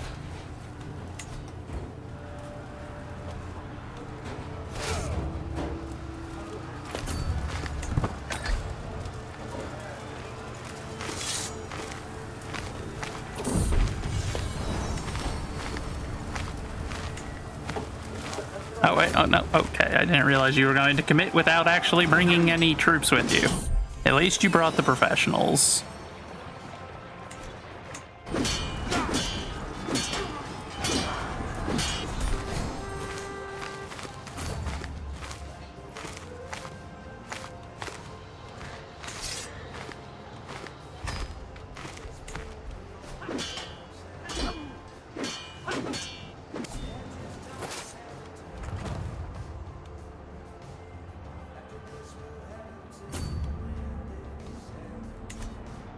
Okay, so I think in this case, I think this is, we just raised up our, yeah, so we basically just raised up our professionals.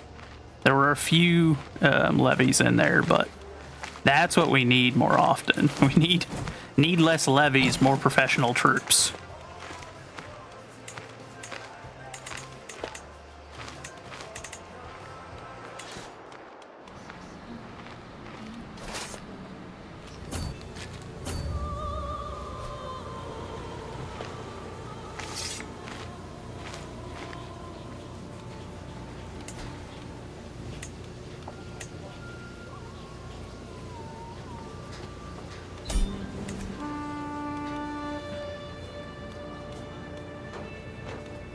And ransom him, execute him.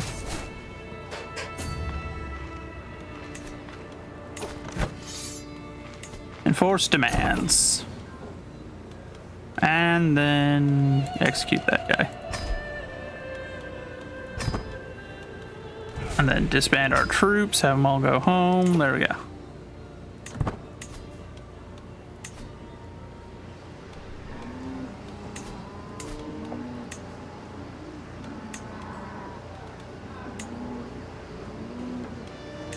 Start making a horse herd in Yari.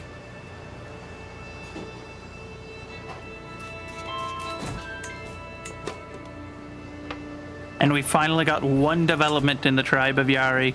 Glorious. Locals pacified. Good.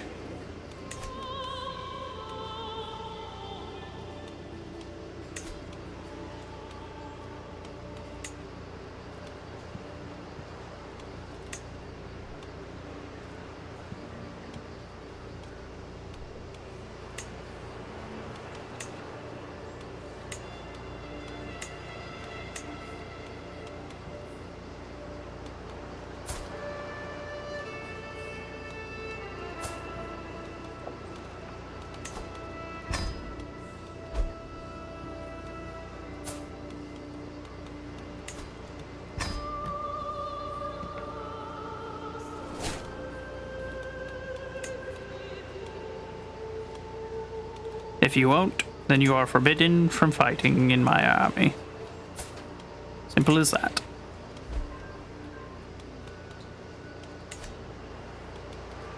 I'd rather have a few good men than a large number of useless troops.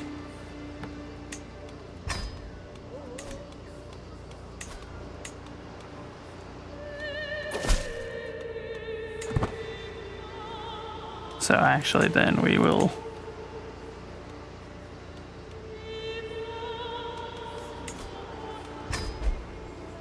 Good, now he likes us.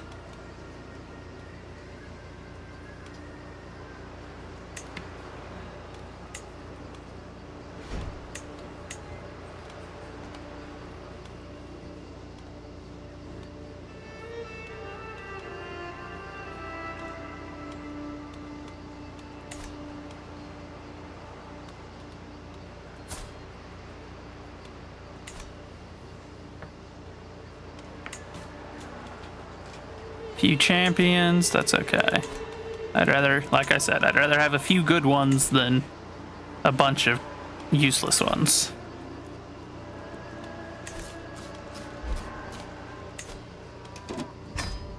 For now, we shall pardon him, but he'll have another chance to redeem himself later on.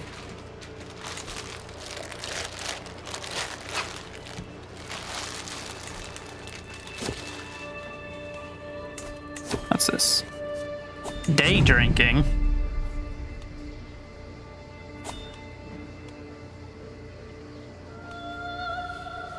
I can make him my court jester. No, but that costs a lot of money. Stern talking to it is then. Eula has given up drinking. Food. Oh, we got Dopey Cat. I love it. A pet lady again. We shall write down thoughts again.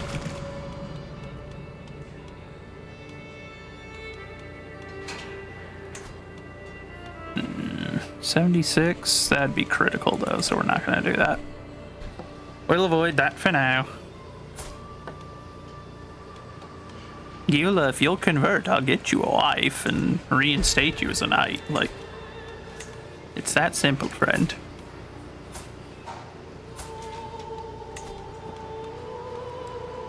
$22.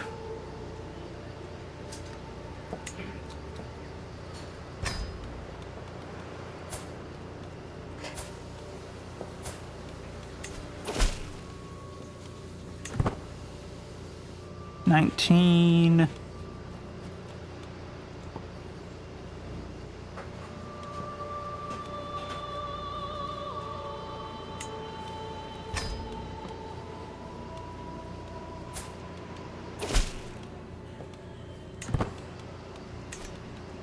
There. All of my champions are now married, so I expect them to have good children. Do as God orders, go forth and multiply. We must be fruitful friends.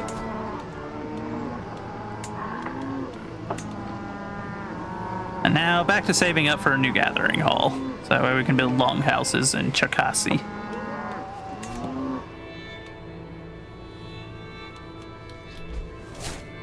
New diplomacy perk. Heart of the family, bound by blood.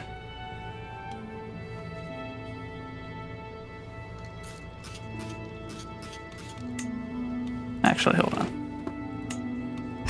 Let's get befriend. That way I can try and start befriending some of my my vassals, the ones that I primarily want to. You in particular.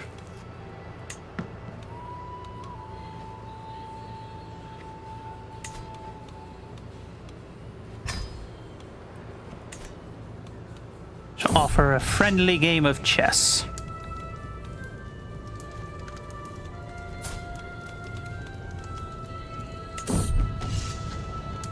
And then we'll only choose stuff off of our learning skill because we... I win! An excellent match. I'd love to play again soon.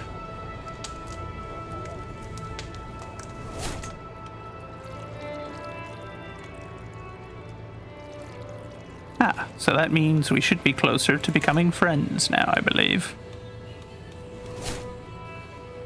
Oh, no, wait, nope. Made an obscene gesture and left. How rude.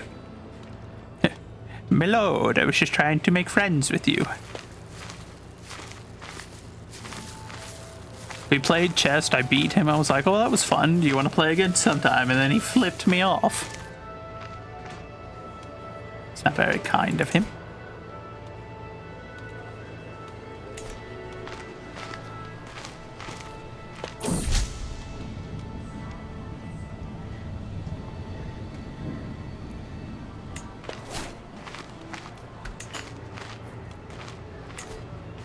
Well, at least our sway attempt was somewhat useful.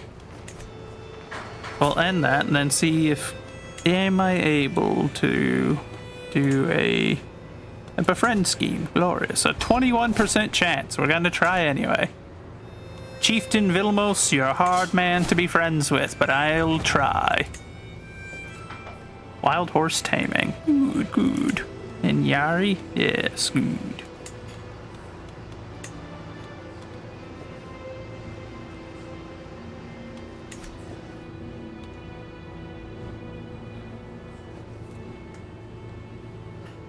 That ought to make our cavalry that are stationed here even better cavalry, so that's good.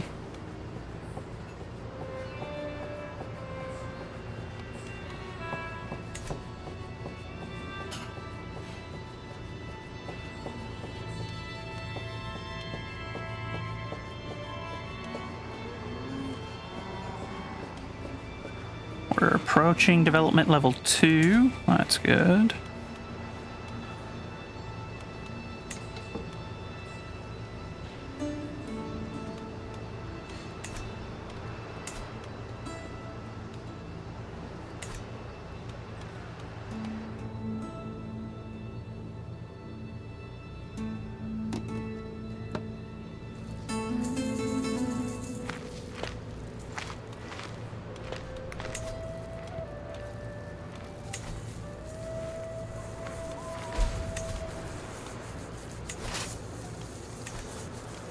These are local raiders.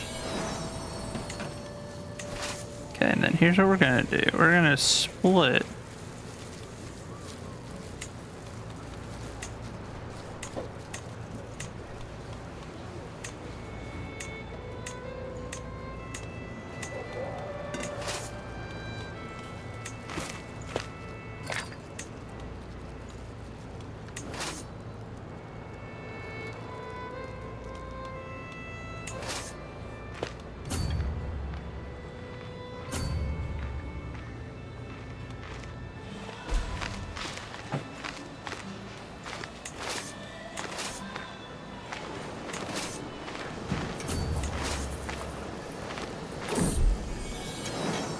Oh, we've got another sun.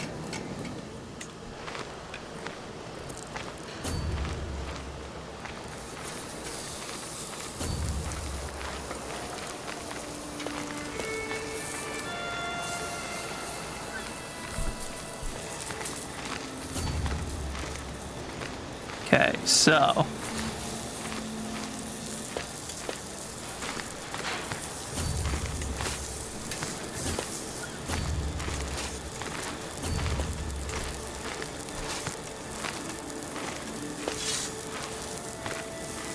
holy cow, why did they get so many troops?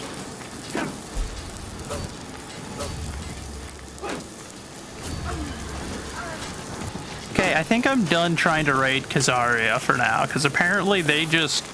You start raiding and they're like, we will summon 10 billion men from the earth. It's just like, oh. Okay then.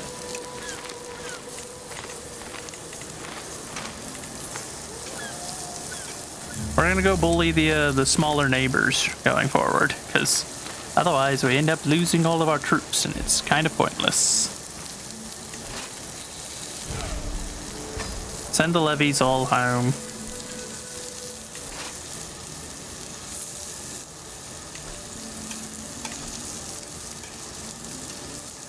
Actually, we don't have any weaker neighbors really to bully right now, do we? That's not great.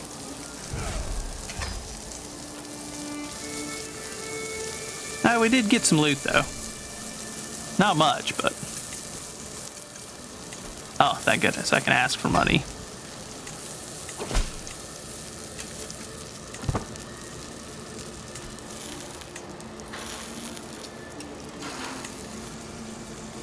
Again, constructing the gathering halls in Cherkasy. Next, we'll do gathering halls in Usuliminai. We shall continue to expand our territory and our influence.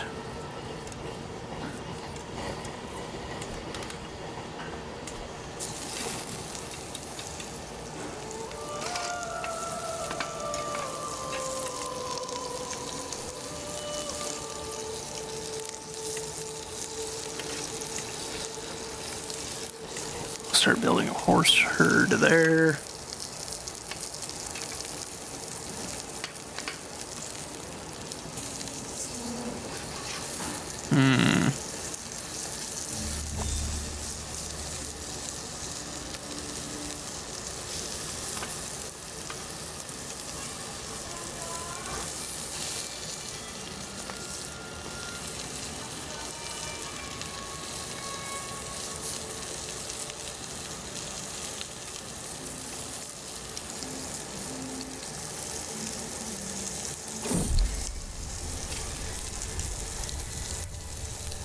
A well-funded irrigation project.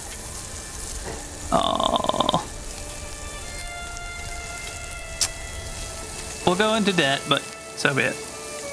I approve of such a plan, so.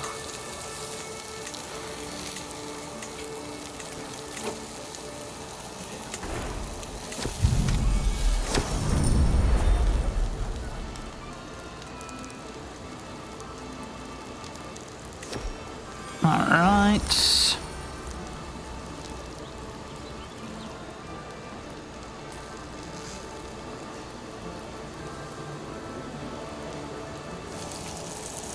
Can't afford a court tutor right now, my apologies. Heretics at large.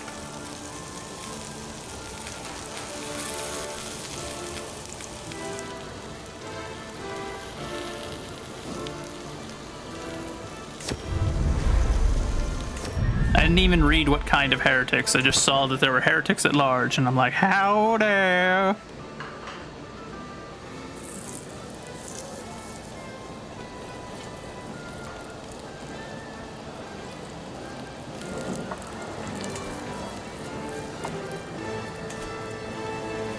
It's a shame that that expense came up right after I spent my money.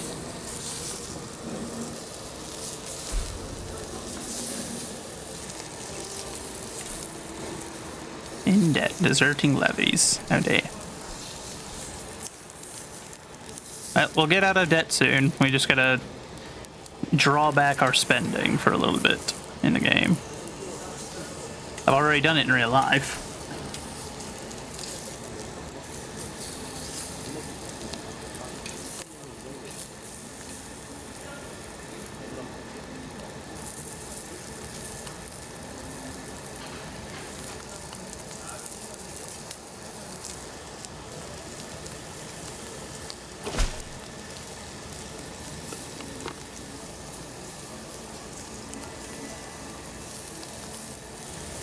Start exchanging letters with Boris.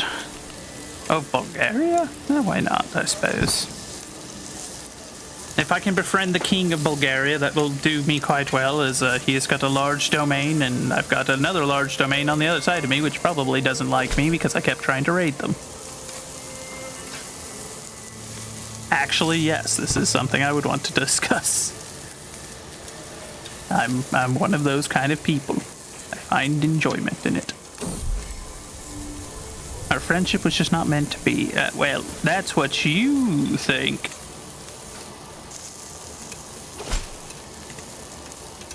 Aw, can't do it again for a long time. Okay.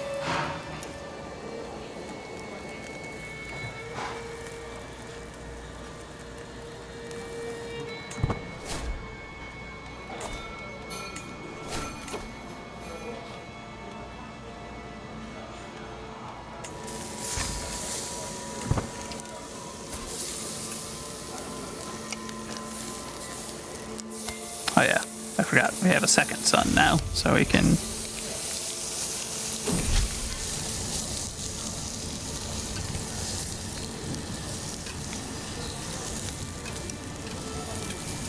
Oh wait, hold on, that'll get us out of debt. Perfect.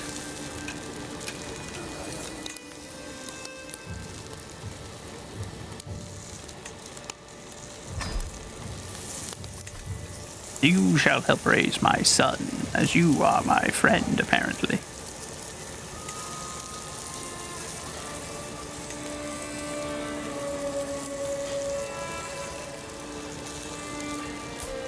Which makes it disappointing that he's the one that's the non-believer.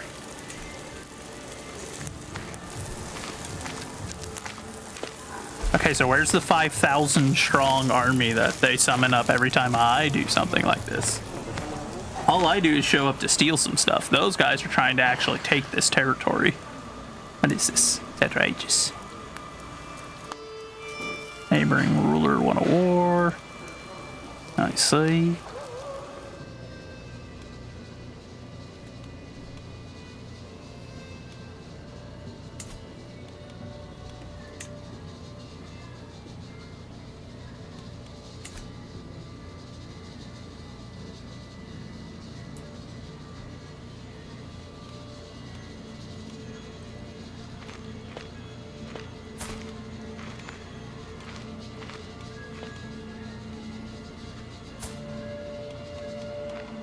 My son, that hairstyle will not do.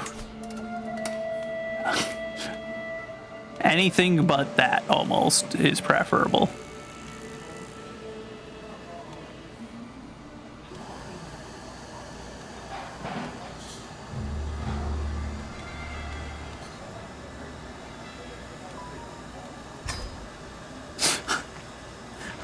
I just looked over and he had that crazy hairstyle. I was like, oh, well, that won't do. What's going on over here?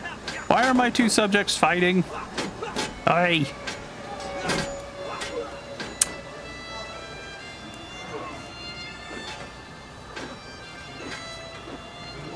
Goodness gracious. Still, where's the Khazar 5,000 that shows up every time I go in there? What is this? It's outrageous.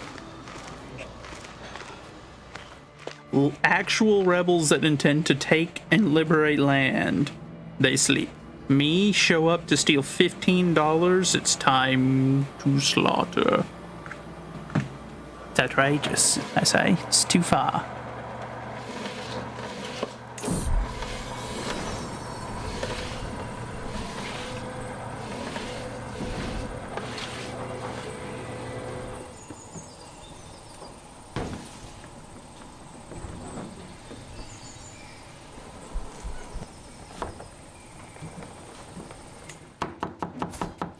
Stop standing. Quit trying to steal me, cat. That being said, we will actually... Oh, 0% chance to romance you, you say. Okay, well. Fine. Wait, hold on. What religion are you? You're not even... How long have you not been my religion? She refused. Oh, that's illegal. I'm your husband. You're not allowed to refuse to convert. It's against the law. I see that they're fighting again over there.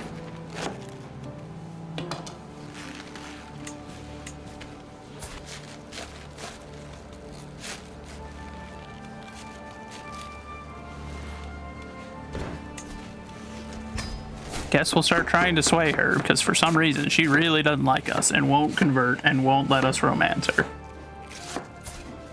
At least we got 2 children already, so worst comes to worst, you know, like... Lineage secured. That being said, it is 2 sons, which is slightly less preferable. Because it could cause a secession issue.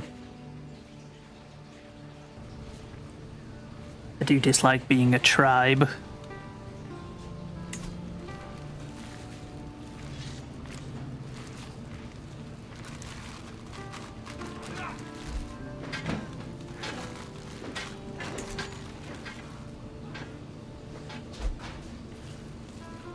Our vassal's been taken. Could you two stop? You're taking my spy master prisoner, and I need him. Actually, this chick's better at the job, so I guess whatever. Keep squabbling amongst yourself.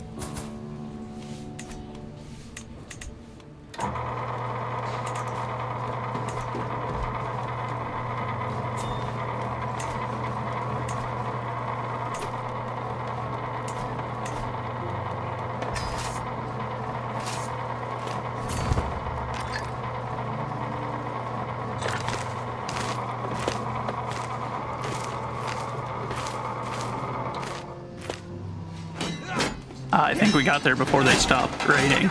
Good.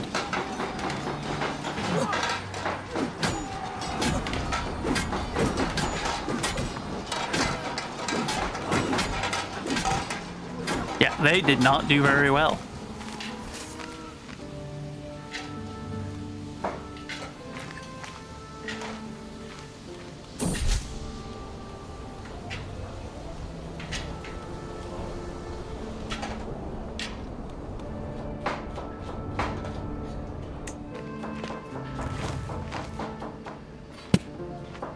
Sorry, I did not mean to smack that.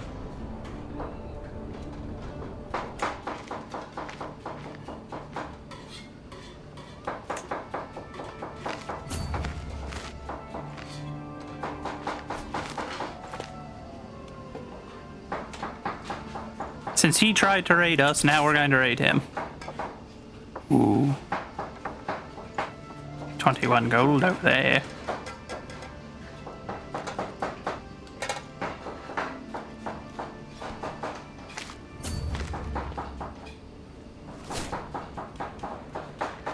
Even though she doesn't like us, we still are having children, so at least there's that. 16 over there? My god, we're gonna be rich.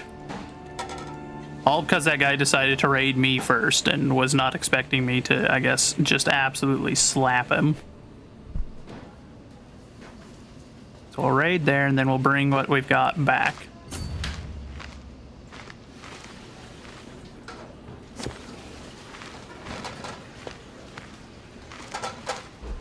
Never mind. We're going back now.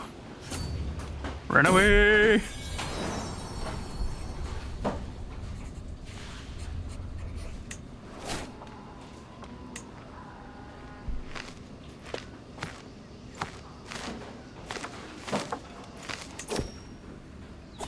What's this? Murder holes and priest holes.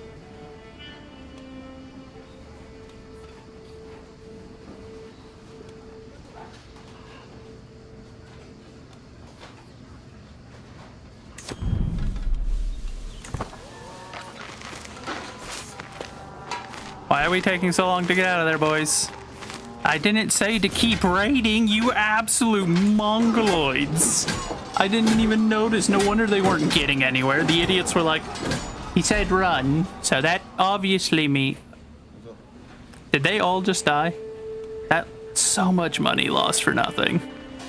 All because those absolute imbeciles did not listen.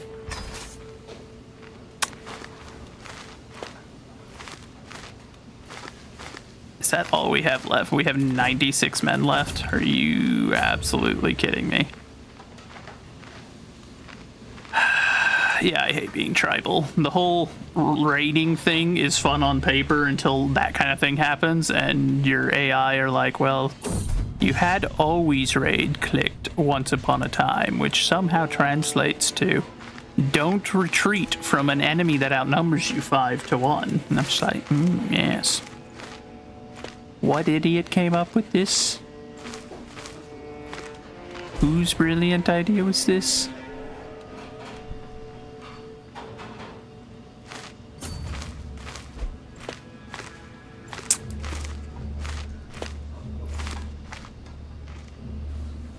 There's no hostile army nearby. Just let me disband. Good God.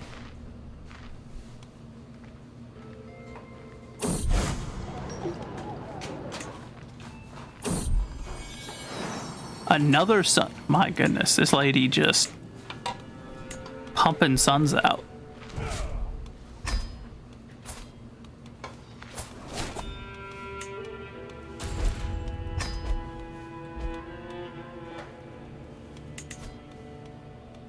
No, not me. Sure.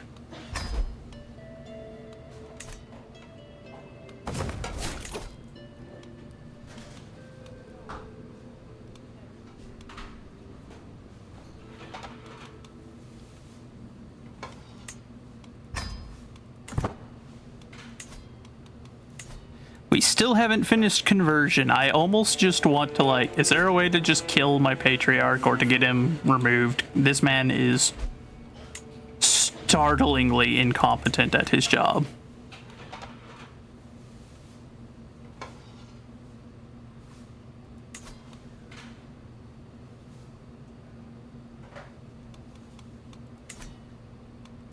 There's gotta be a way to like replace him.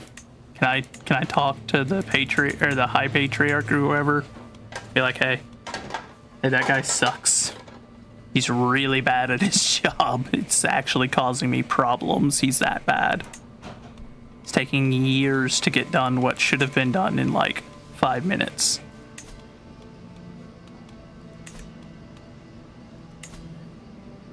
At this rate, we'll have crop rotation discovered before he will have converted 1 province. And we have, 6 of them. At this point, we can only just kind of pray his replacement whenever he dies will be competent, because he is not.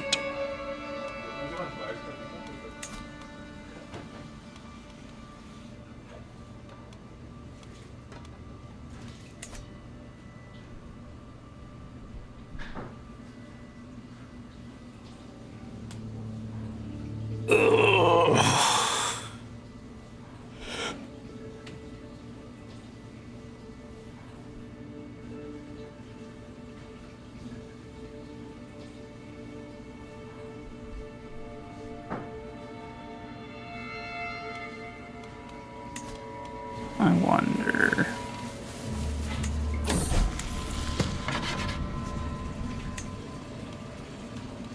So if I instead...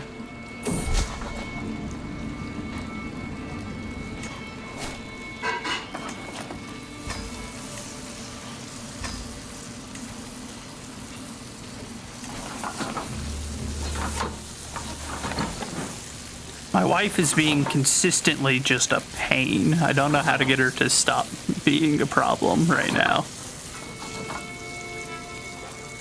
I'm not going to request a divorce. That's not how you solve this problem, but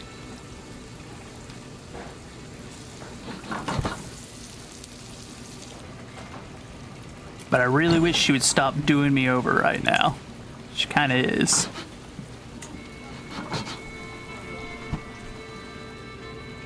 Like, I would have had enough for this.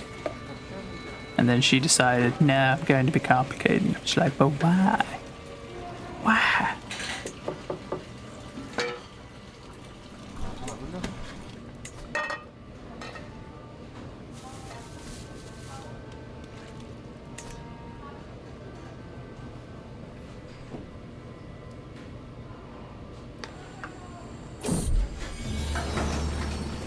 Oh, hey. That's good. My cat has made my vassal like me more. He's also my only vassal now, so I guess that means he took out the other one. Yeah, he did. It's not overly great, but...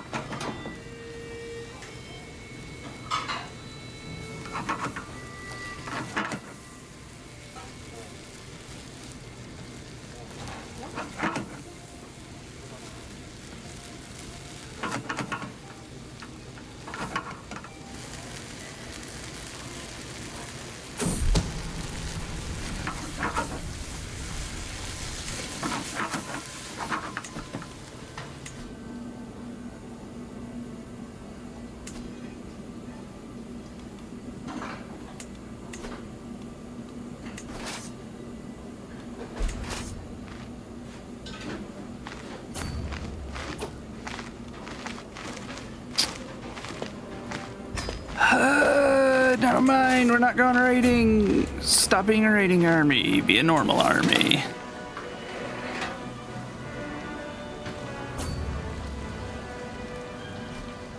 Talk about poor timing.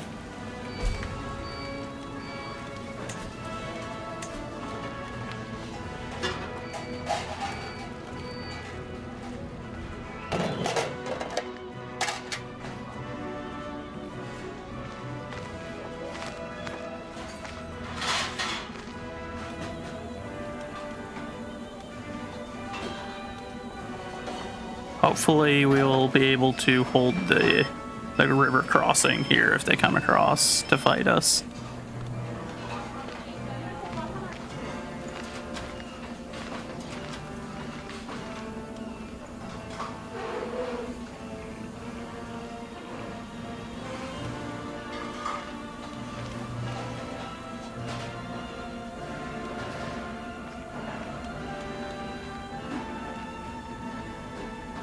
So they want Chavarsky. Oh no, the Khazars dislike me. I mean, that was already kind of assumed, but...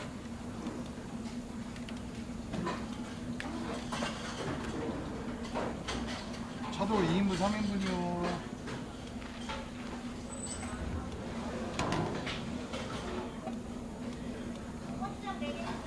I mean, if they just keep kind of padding back and forth, we're gonna be okay, but...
저희는 좀 오래 끓여 먹거든요.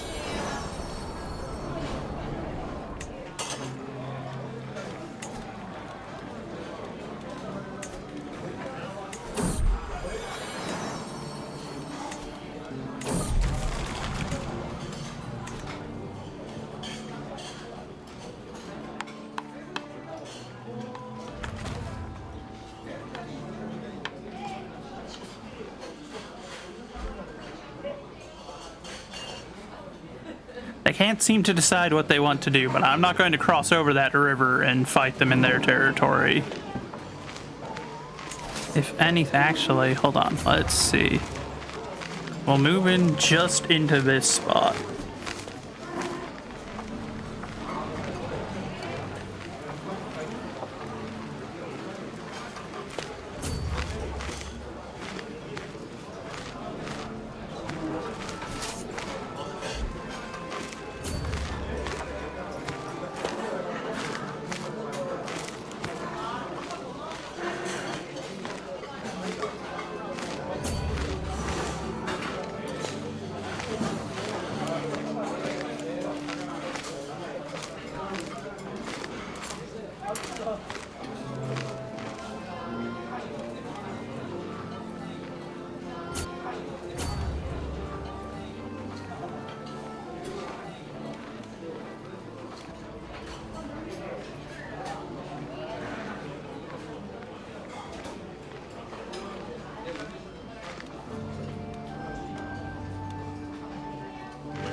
Middle of a war, but I guess we can do this. Why not?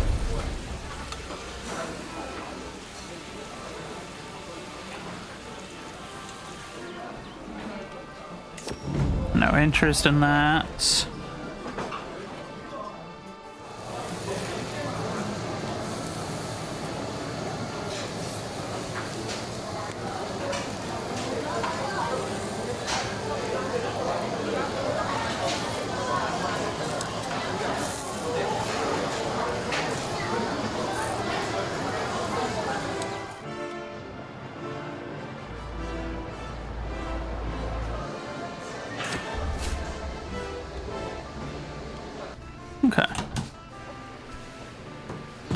Traitor uncover. Oh dear.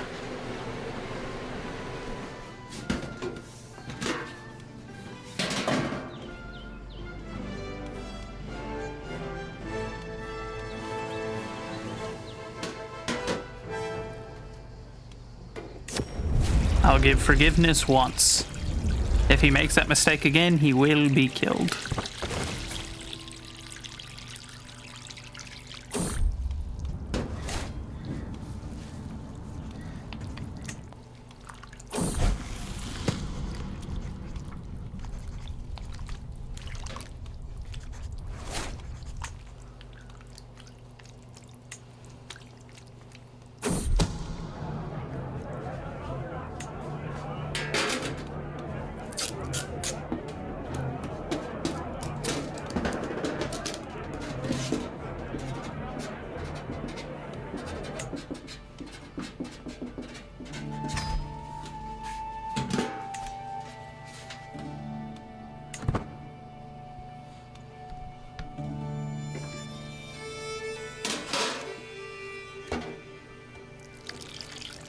Those guys cannot seem to make up their mind on what they want to do. So far, we're winning the war just sheerly off of they're not willing to commit.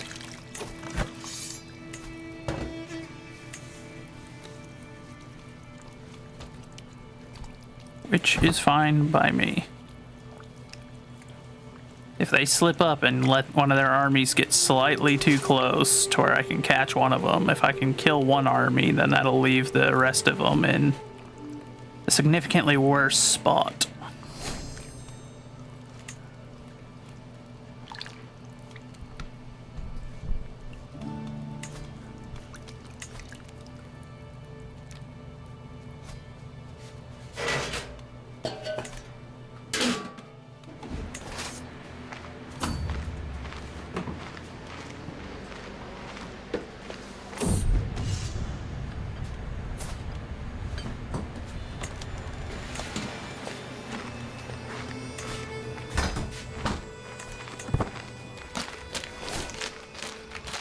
Refused conversion, huh?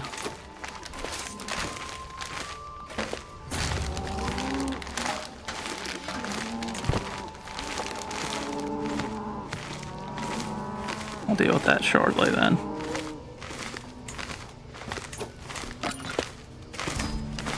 I'll grant his pardon for now, but we shall ask again in the near future.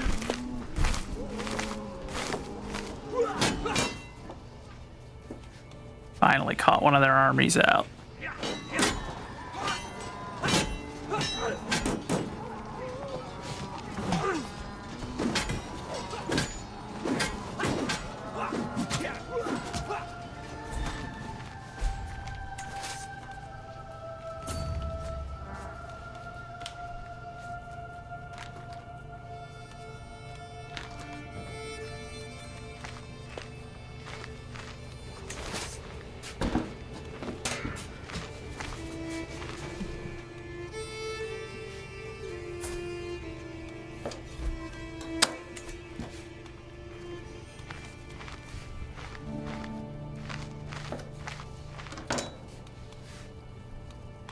Neutral army.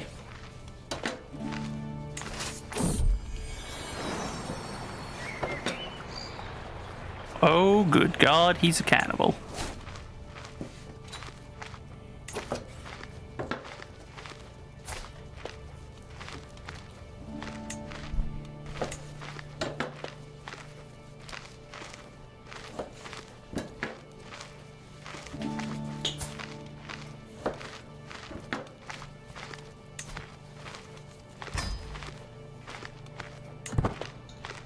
I'm gonna see if I can make friends with the higher level one.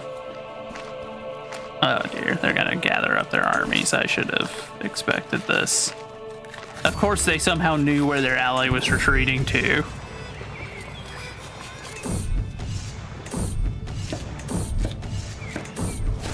Oh, I lost the game.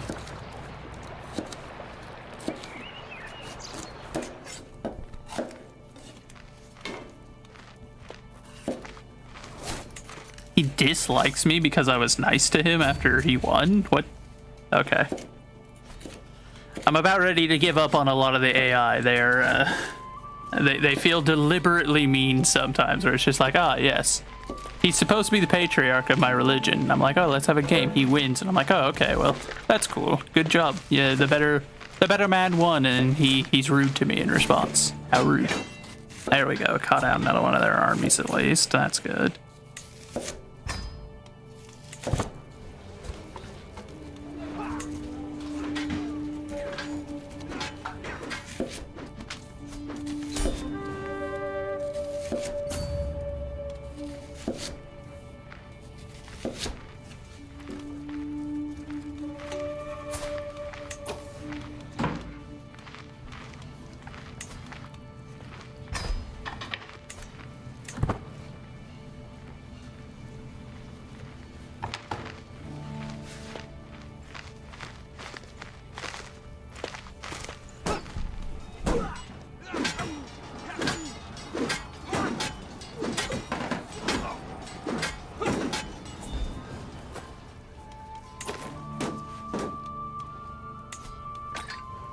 $100 gold, worthwhile.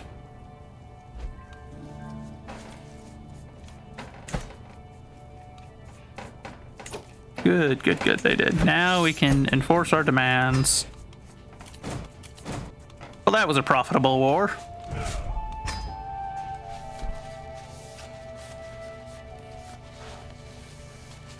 Let's see. Do we have any other Why do I have so many prisoners?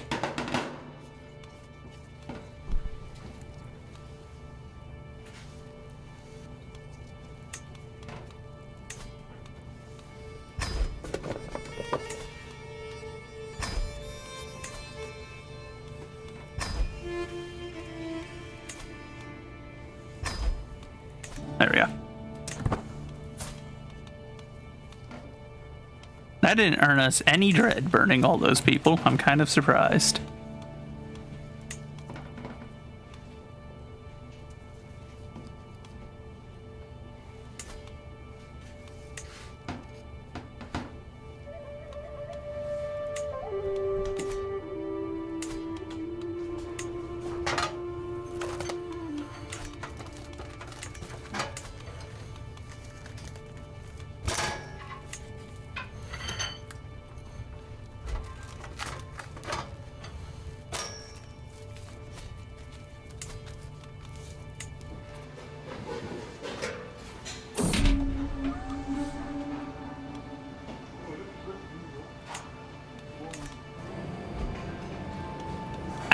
Foot.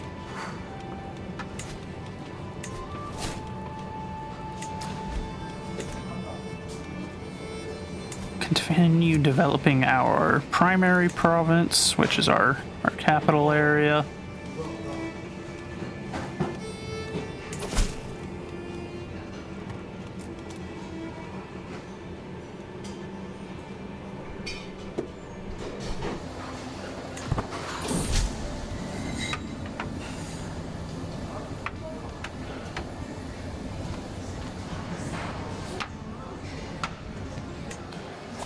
I will send my son.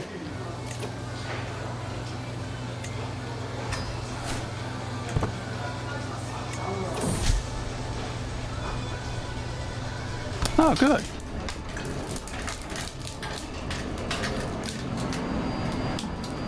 Oh, and by good I mean not good. They became rivals. That might be an issue at some point in the future.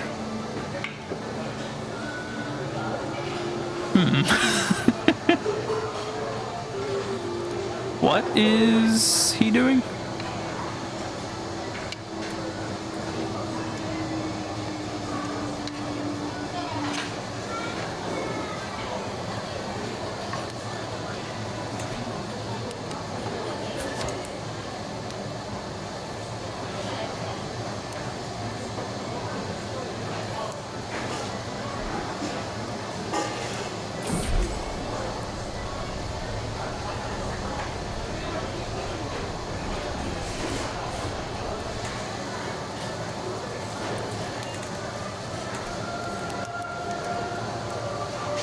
Actually, hold on. So,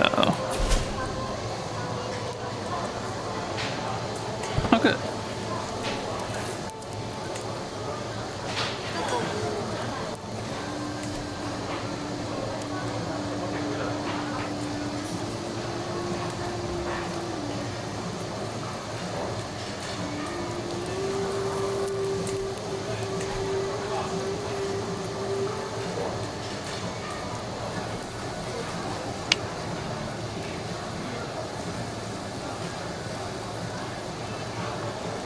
guy is starting to become a problem.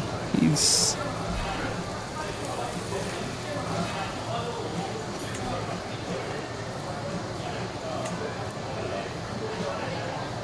You need to stop your war. You need to come back and deal with your peasants rebelling, dude.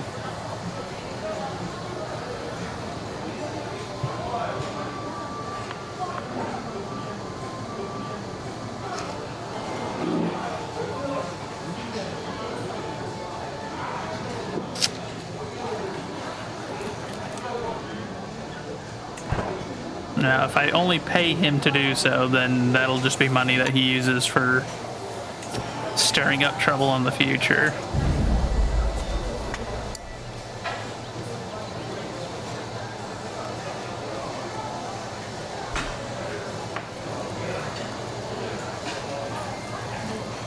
This is going to be interesting. Hopefully, Burtok wins and not Donut.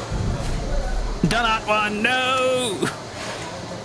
Well, that was unfortunate.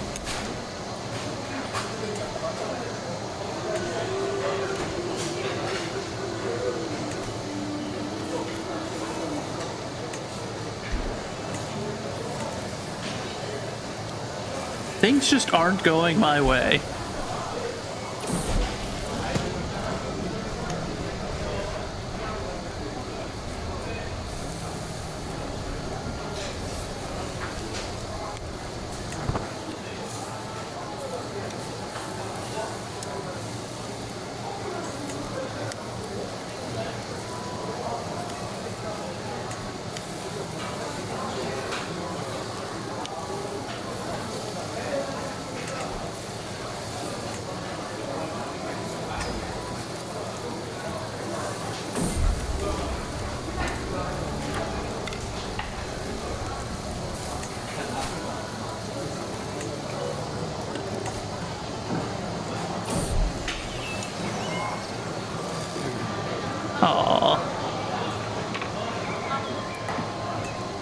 We lost our cat. This is sad.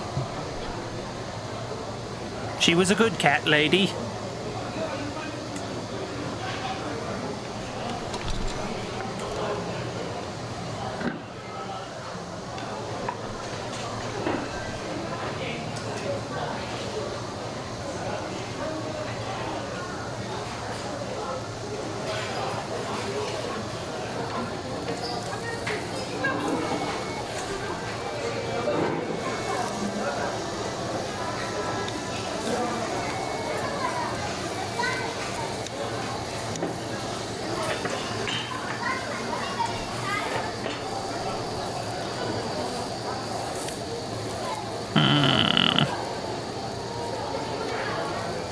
So he's still gallivanting around over there while his territory's getting sieged down by peasants.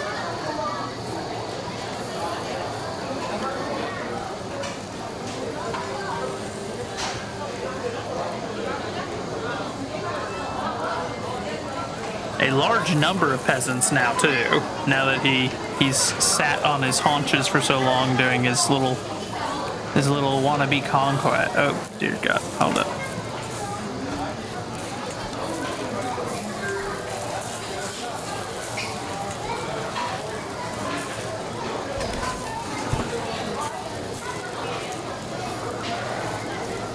Oh, okay. Oh, you no good for nothings.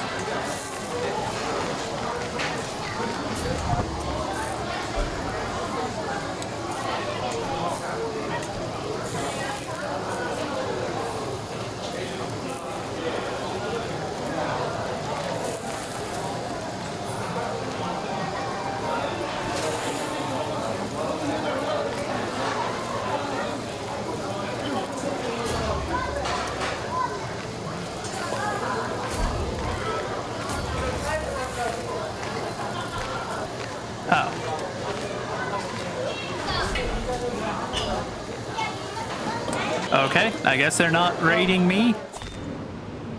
They're raiding the bishopric though. What the? Hello, Star. How are you doing, my friend? Are you kidding me? Now it counts it as an army that I can fight.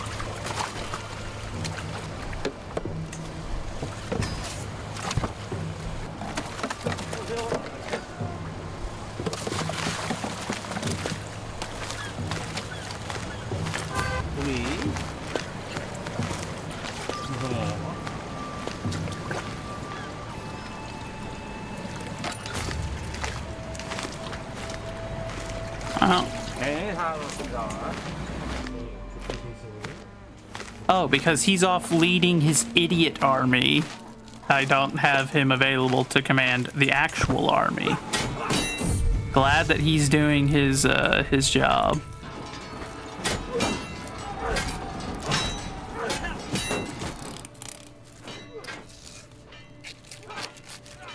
Can I have him stripped of his title?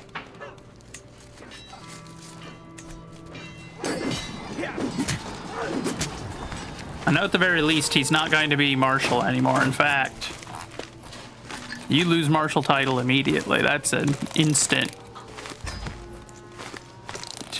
Goodbye, you're no longer the Marshal. That's what you get for running off to do idiot stuff while I'm trying to do this.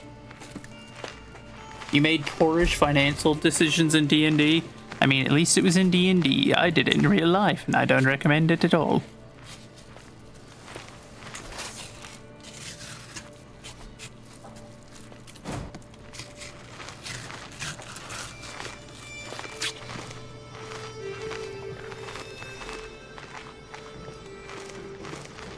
Now he's being chased by peasant rebels and is going to get pinched between peasant rebels and an army of Viking raiders.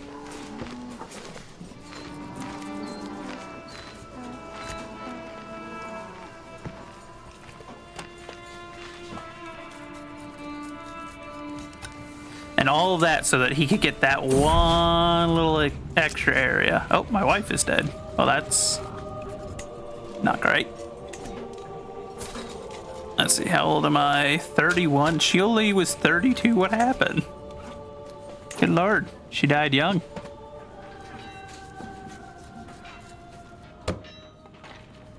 Good lord, Star. What kind of campaign are you guys playing? It's a lot of money.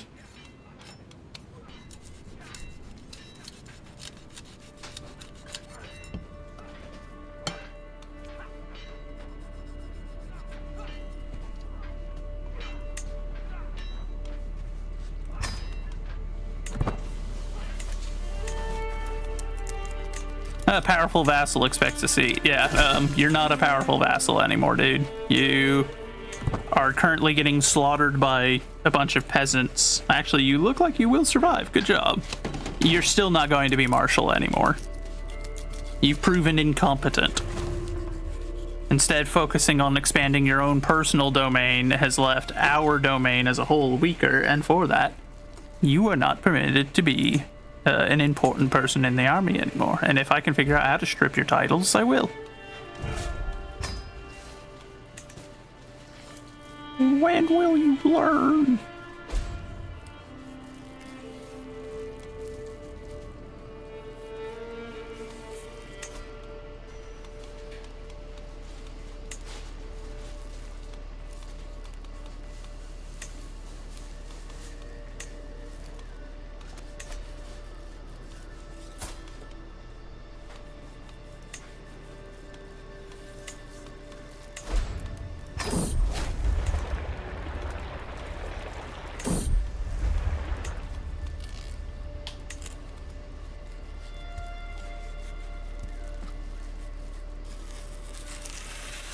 Oh, okay, well, fair enough.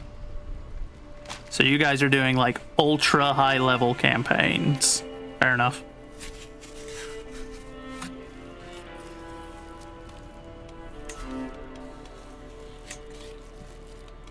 How did we lose that much prestige? Where did that...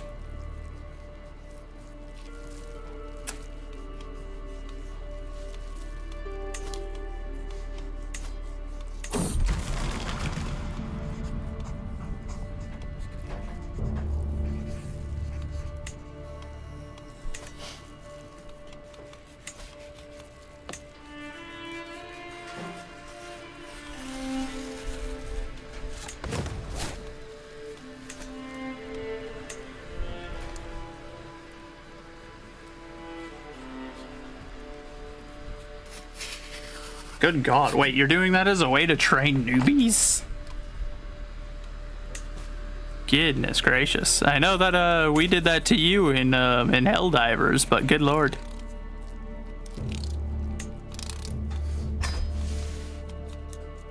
Throwing people into the deep end is certainly one of the ways to do it. It's a bold way. This is after their first campaign. Mm-hmm.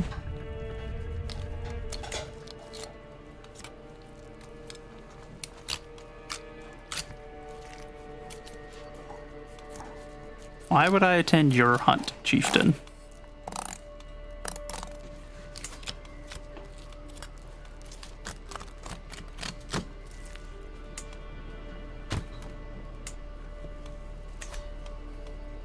Dude's out here trying to convince me to go hunting with him, whereas that way he can assassinate me, and I'm just like, no, don't think so.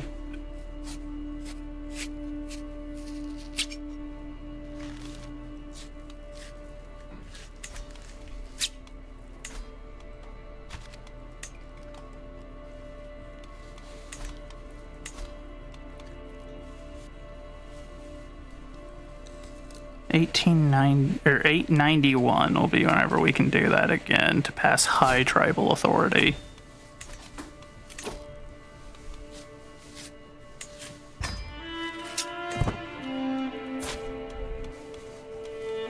However, for now, what we'll do is we're going to go back to attempting to befriend you.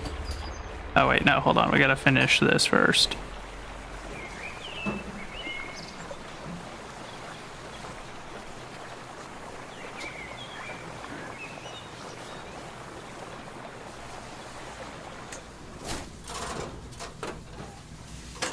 Okay, we'll finish romancing our wife first, then we'll deal with that.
Wait, that's a detour? Why? What is this absolute ridiculous system? Add detours after. It's not a detour. I'm trying. This isn't how customizing a route works. Oh boy, oh boy, oh boy. Fine. I'll just do it that way.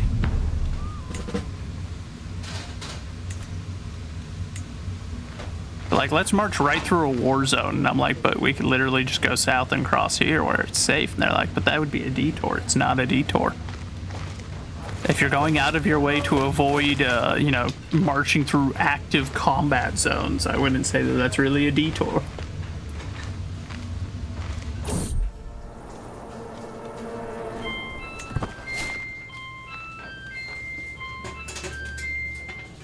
Bam, bam, bam, bam.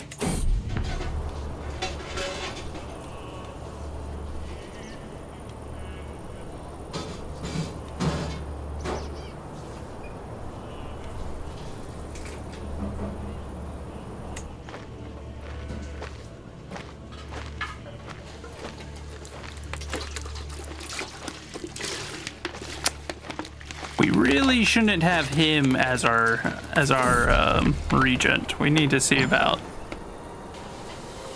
changing that, just in case, because that is a very poor idea.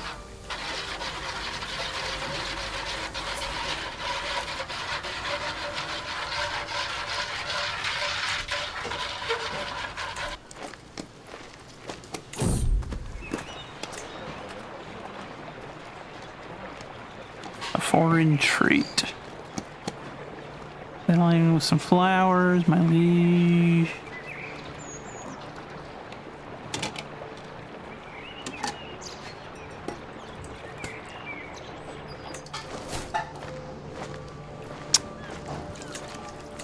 Why is it just every single time that it's like, oh yes, there's an 88% chance that you're going to pass and an infinitesimally small one that you will, and then it's like, ah, you failed. You are dumb. And I'm just like, ah, good. I see.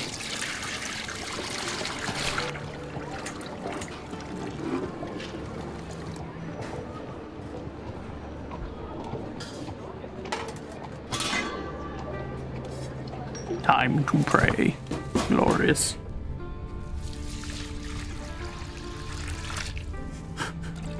Yeah, there's nothing wrong with it. What do you mean? What do you mean, friend? Why, I never. Oh, my son can get married. Good.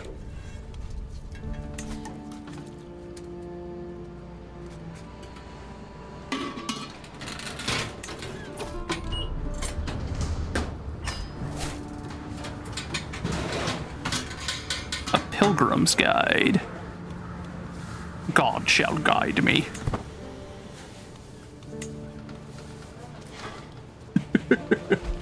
There are no repercussions. Nah.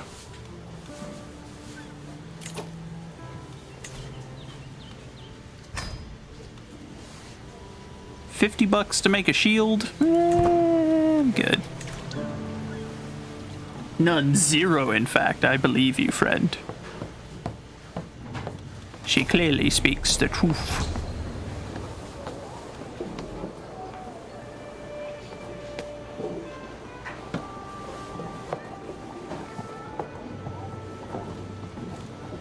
Now, why would I immediately run home? No, we're going to go look at the statues. Why'd we bring her? Why'd we bring this courtier along? That way she can just be like, aren't we ready to go home? Why'd you come along then? I'm here to see everything. See, now we're done. Now we can go home.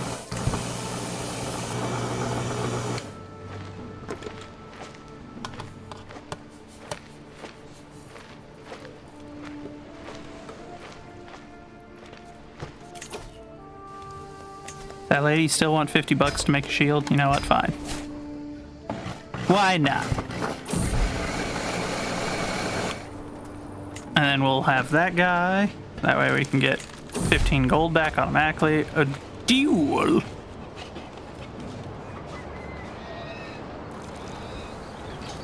There's only an 8% chance that something bad happens. I won the fight. Oh, thank goodness. For a change, the game didn't kick me in the teeth.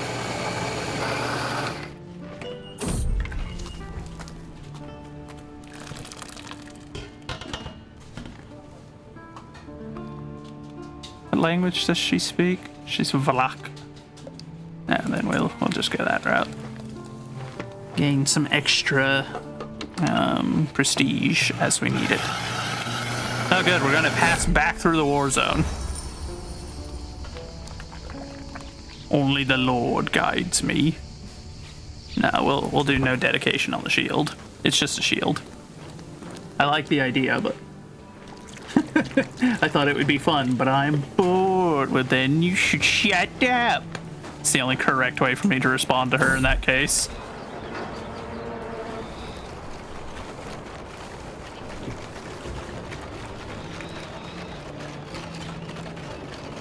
Son, why? Dangerous. Use keeping or torn province.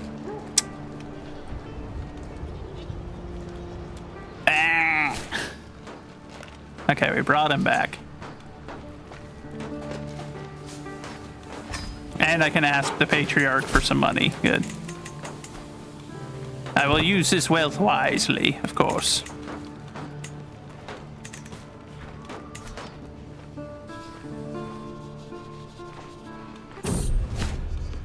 We have successfully made it home. Good show, good show. Chief Vilmos the Bald. bald.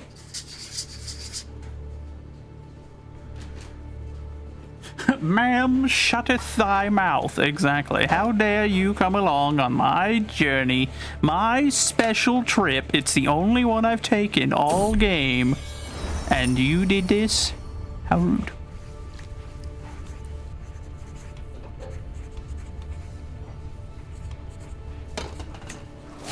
My idea has worked out well. Yay! Slightly higher armor, quality shield.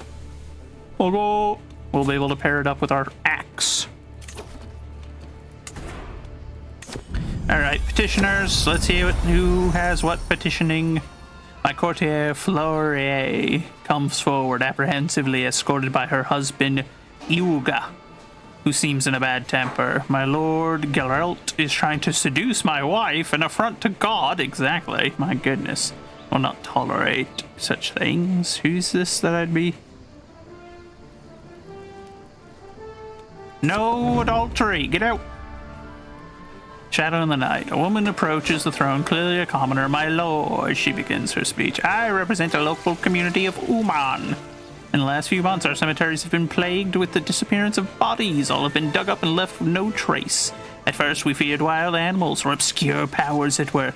But then we discovered your own court physician, Domoter. Okay, yeah. Can we... Does this give us... Good. So I can finally arrest him. Oh my god, finally. Finally we can get a new priest. That one was wildly incompetent. I'm pretty sure he was a cannibal. We know he wasn't actually an Orthodox, because he wasn't a believer. And now he's a grave robber, too.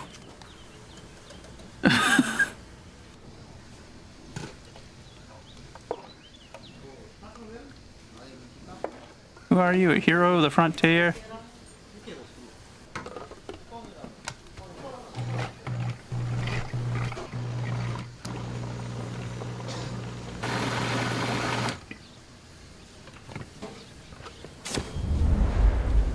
That was expensive.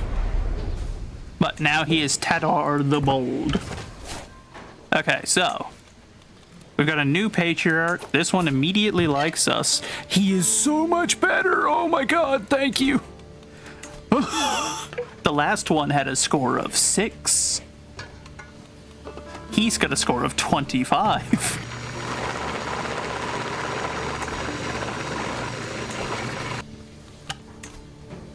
Okay, and now we'll grant pardon to the adulterer, but he better keep his head low. He's not allowed to get in any more trouble. If he does, there will be consequences for him. You okay? Good. I can finally execute you. It's an act of tyranny.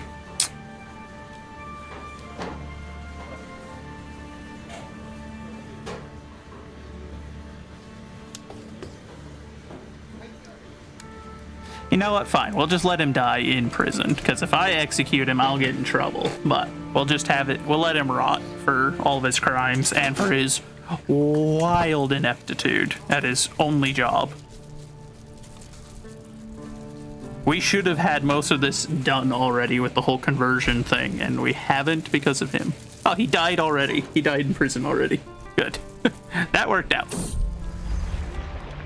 You will sleep undisturbed. I managed to stay away. Good. My romance scheme with my wife continues to proceed nicely. Ow, I just punched my desk.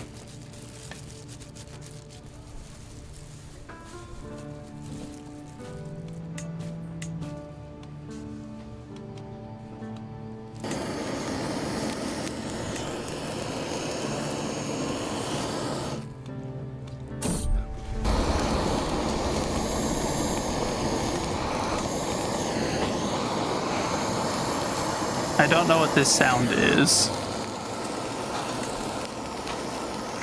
We'll repair our axe.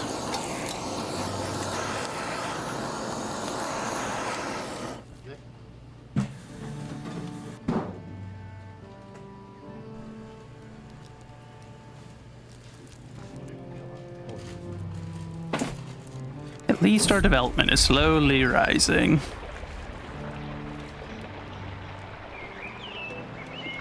63% chance. I slayed a wolf. Glorious.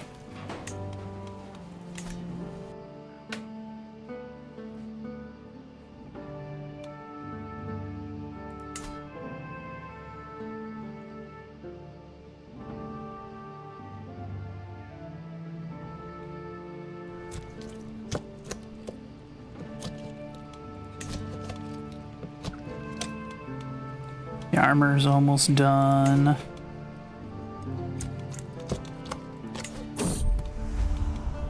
What's this? A courtier? How sweet, but no.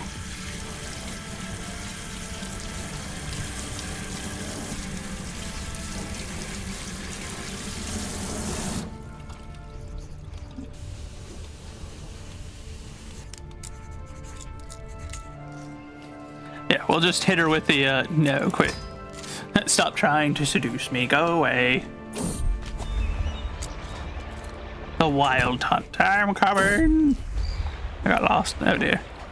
We failed our attempt to romance our wife. Okay, can we befriend her? Nope, that's not gonna work.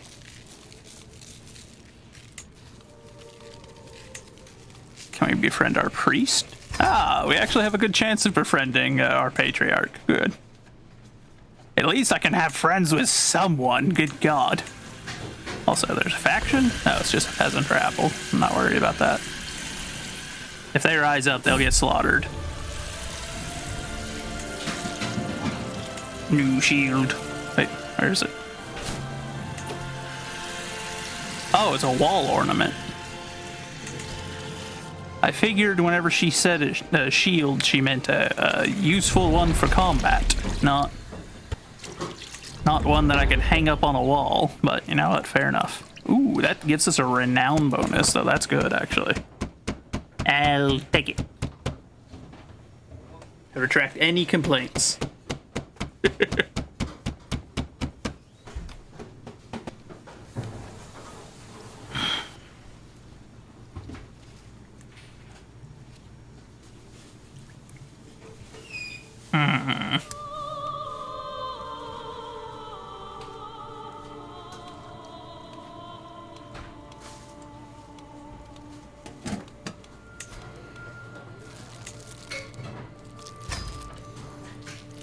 Increase the size of our cavalry.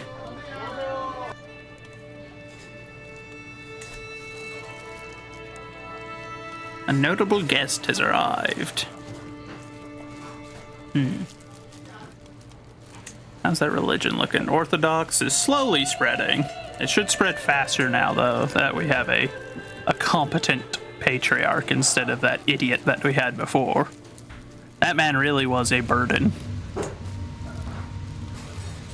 Like, he did not do anything good for us the entire time he was with us, and I was just kind of like, how do I get rid of you?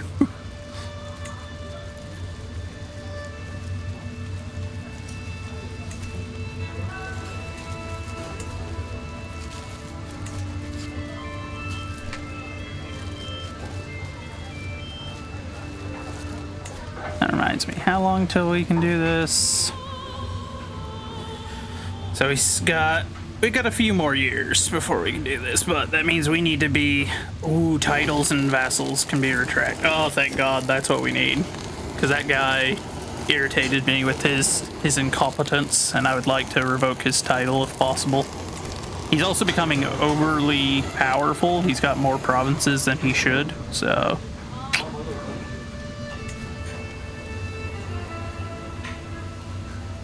His son is a spineless blackguard.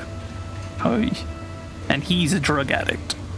A gluttonous, paranoid, wrathful one at that, good lord. He sounds like a wonderful person. Oh dear. Another son, Lego. Vilmos.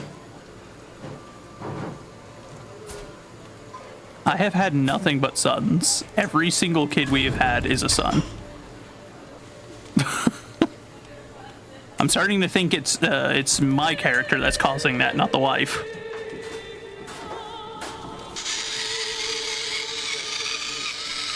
I thought that sound for a second was like some small creature just having an absolute terrible time of it. Not even gonna lie. I was like, what are they murdering? What's going on?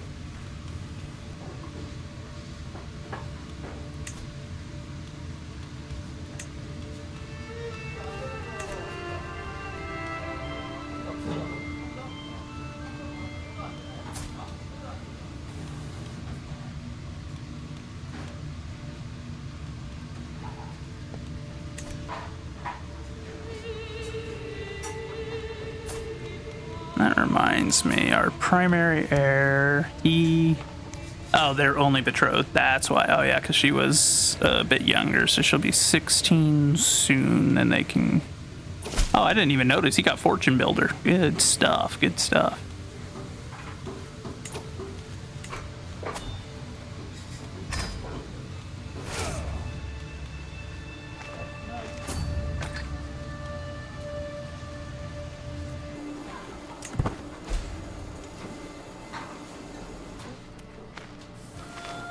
There we go. We got the army together. Let's go beat up some peasants, shall we?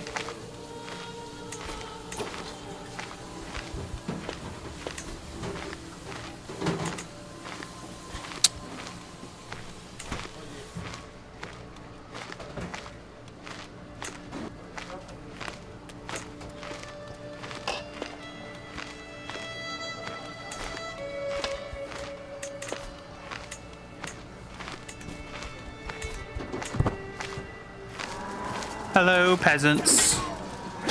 Uh-oh. Those aren't peasants. That's a professional army. Oh, it's these guys again, though. Okay, well. That was quick. So that's that war handled. Enforce demands. That's enough out of you. Execute this guy for being a punk.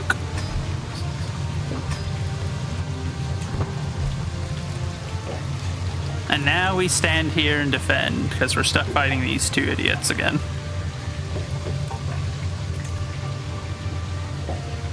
At least we already had our army up, so that's good.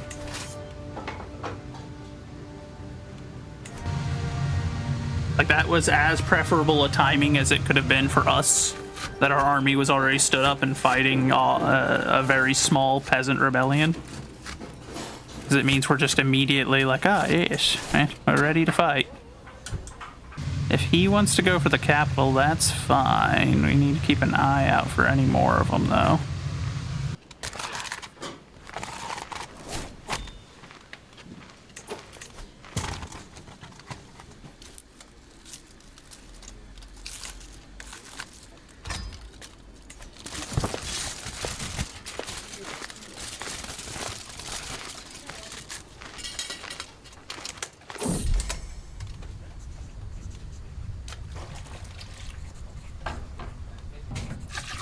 No, we won't do that. Not during a war.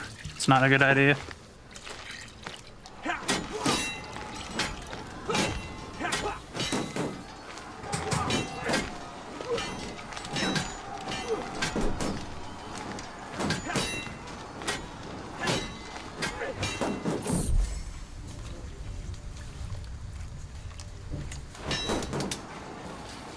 We are now celibate. Cannot have children. But that's all right. We've had several sons, so I'd say that we're doing all right there.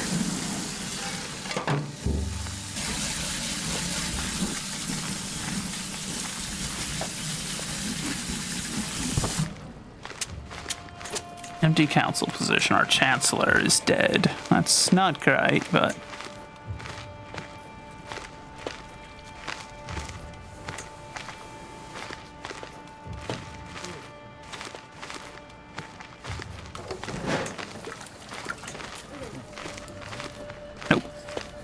Where is he? There's our son. Our son will be in charge of being steward for now.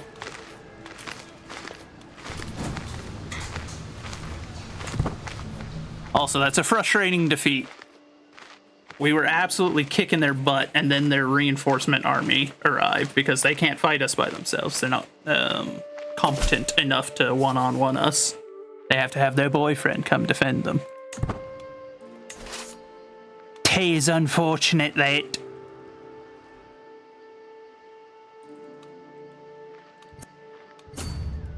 So we'll return to the capital, regroup our troops, and then...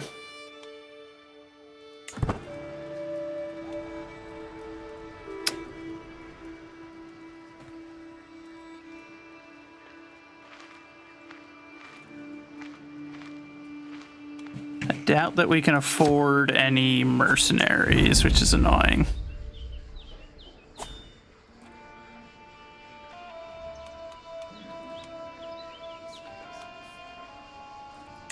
Sure, we'll make him a personal champion, why not?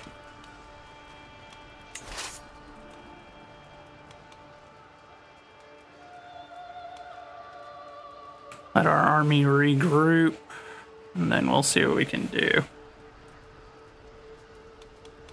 Oh yeah, I forgot. Mercenaries. Yeah, they're way too pricey for us, so... This keeps happening.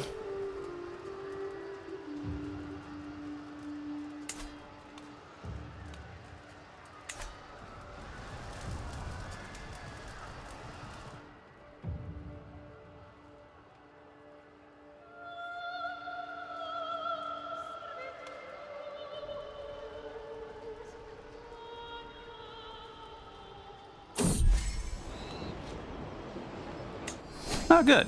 We're friends now.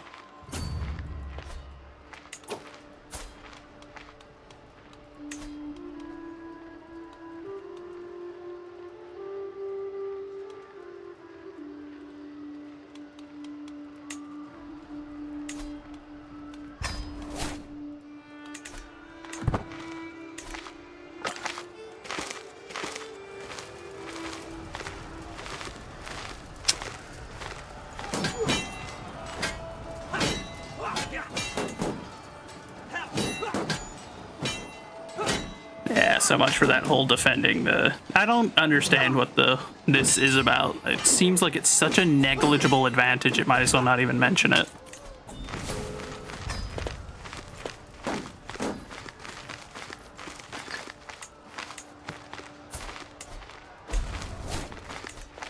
And of course these animals are going to come chasing after us like dogs after a treat.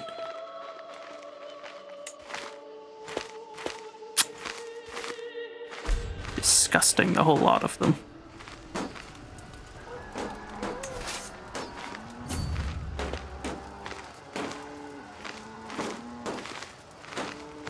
Ooh, we might be. This might be our chance. If he doesn't come running to save his boyfriend... Oh, he's gonna come running to save his boyfriend. Will he arrive in time? Oh, well, we might still win.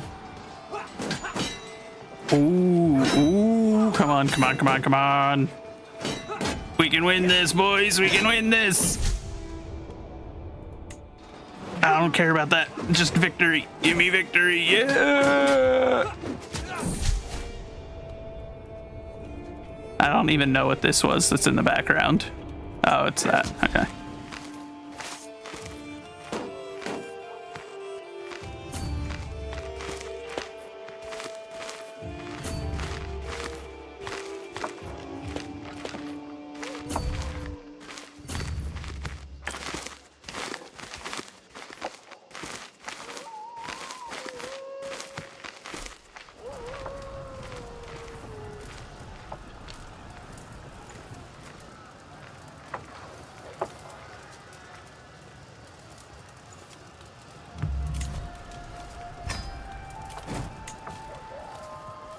And ask the head of our faith for money. Good.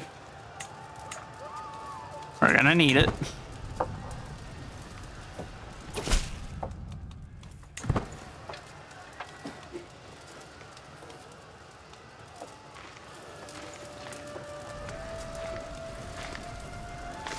Oh, if it's just you boys, you're gonna lose. Oh, here comes his boyfriend. Come on, beat him quickly. If we can kill enough of them before the boyfriend arrives, we'll still win.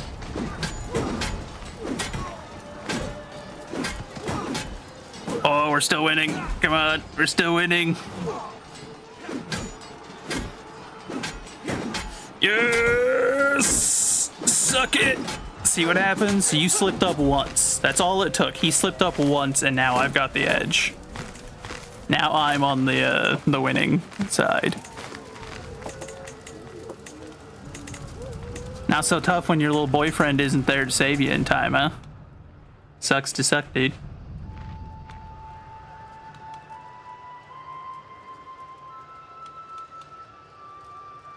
I knew that cavalry would be a good idea. They're kicking butt. They've sustained some not so great losses, but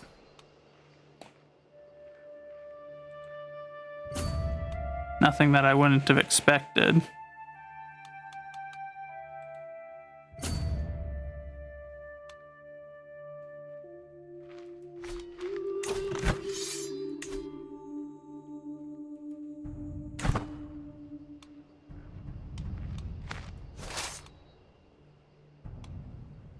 Okay, so I'm pretty sure he retreated out here onto the peninsula. So if we go here, we may be able to catch him whenever he tries to come back.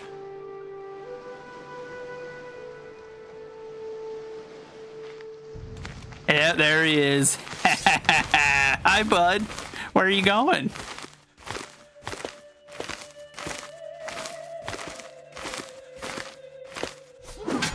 What, you thought I was just gonna let you? No, no, no.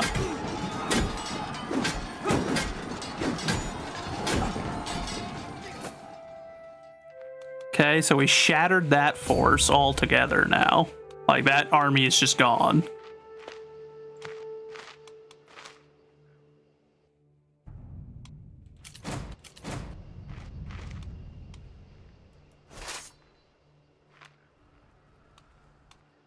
Must suck. How unfortunate for him. And here comes the little boyfriend again. Perfect. He'll cross over, start sieging Chervasky, and then we'll hit him from the side, and hopefully we'll finish off what's left of their pitiful rabble.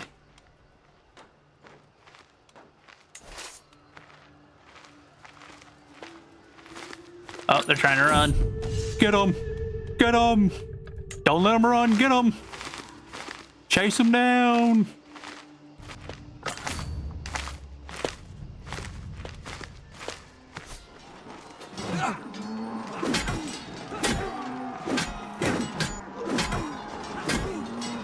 Good stuff.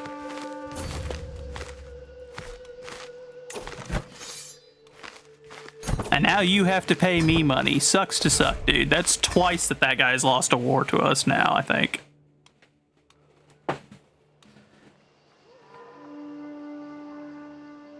Or is that in the other run? That might have been in the other run the first time. Regardless, we just kicked their butane, which is good. Courtier or player heir. Oh, good, good, good. Did the kid get any? Oh, the kid didn't get any of the perks. The whole reason I had you marry my son was because you had the attractive bonus. What is this? Where is it? Why haven't you given it to your daughter? How rude.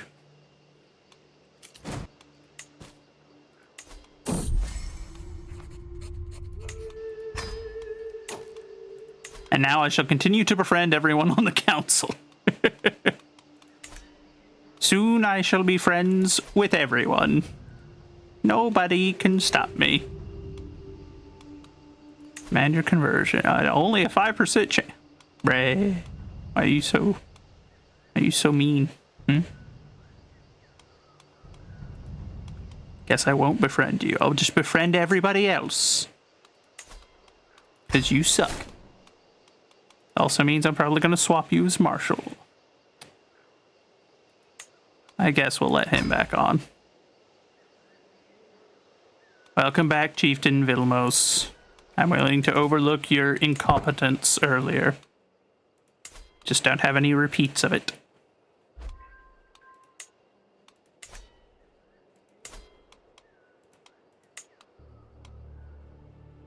Oh, we don't have enough. Son of a gun.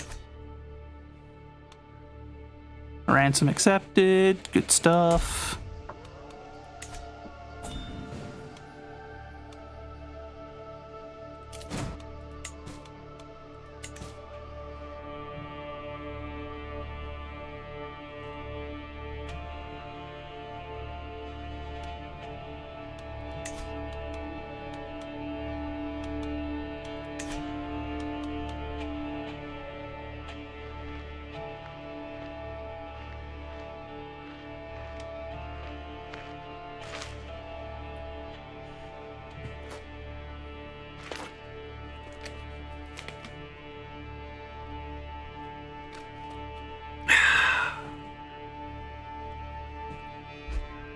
I didn't even notice the video had ended.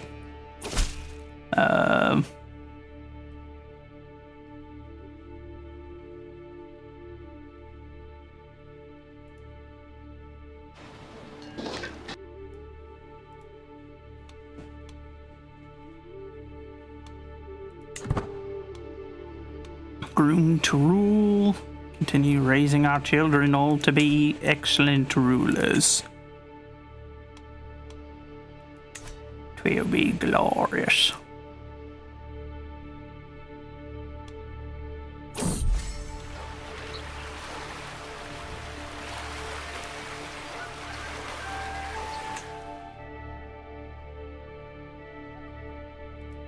Moldova. Let's see.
Okay, hold on. So that's his army, yeah? Okay, so here's what we're gonna do. Split off.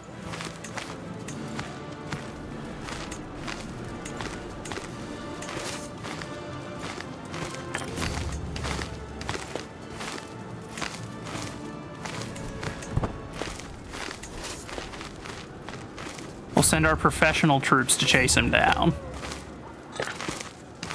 And we'll let our bulk infantry conduct the siege.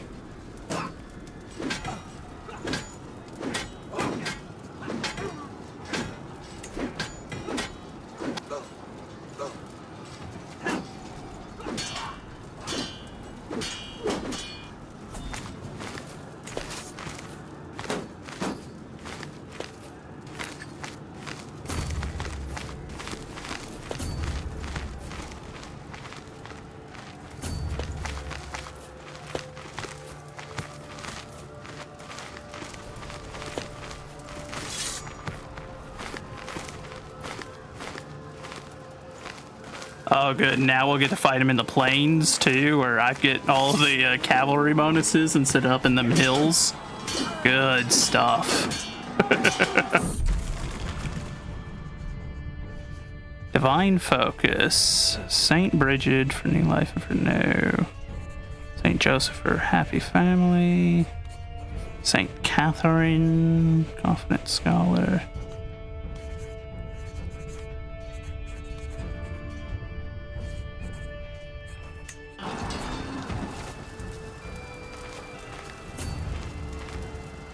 Alright. Actually, why not? We'll have our other force start sieging that one. We're almost done with this siege. Or not. I guess we'll go attack the 6 guys that he stood up. I don't know why he even bothered. This dude found 5 of his buddies and was like, we got this.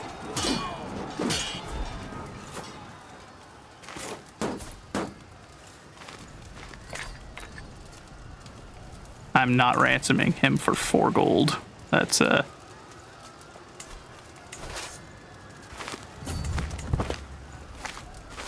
Okay, this strategy has worked well.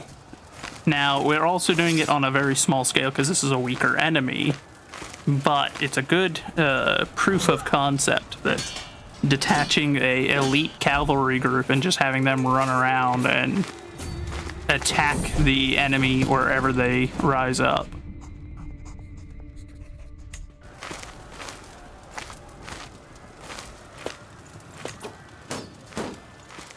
Can't ransom him, so execute him.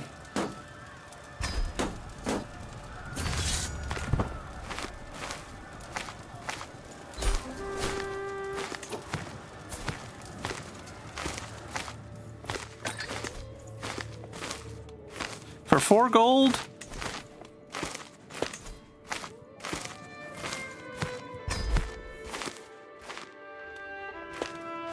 I should not have done that. Now I'm at war with the bigger one.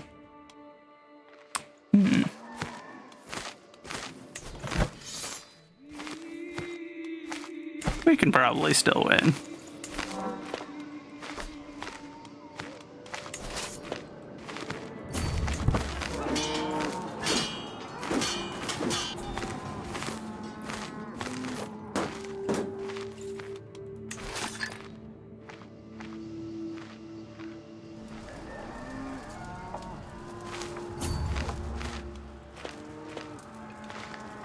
Yeah, we'll send them back to rejoin the main army.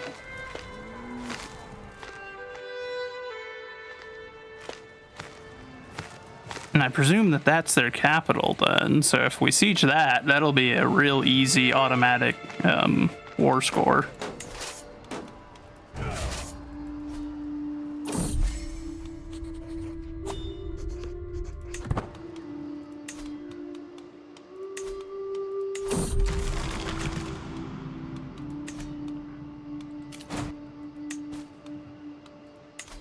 My son can marry.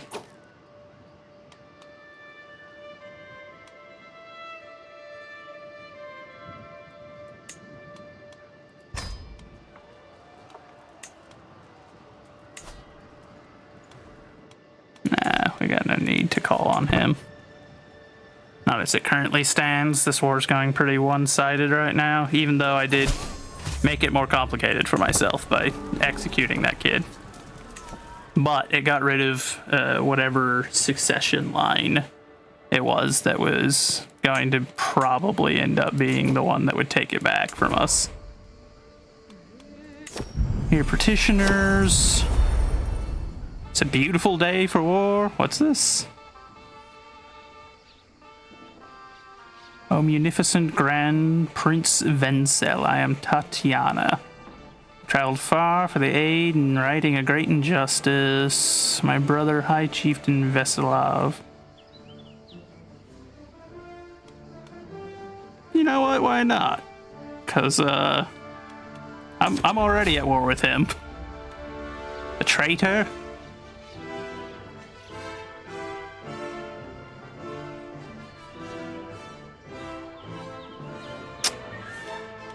I forgive once, but that's all you'll get.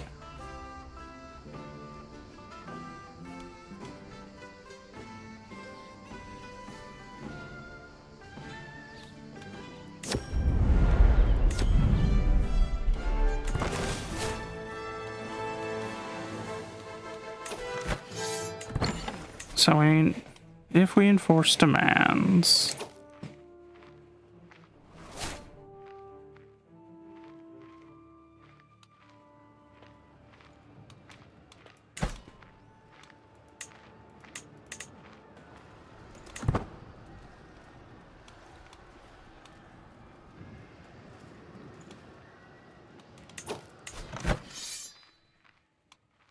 Okay, so he did not get a new ally. I thought that's what it was saying. I thought he had brought someone into the war. I was like, ah, crud.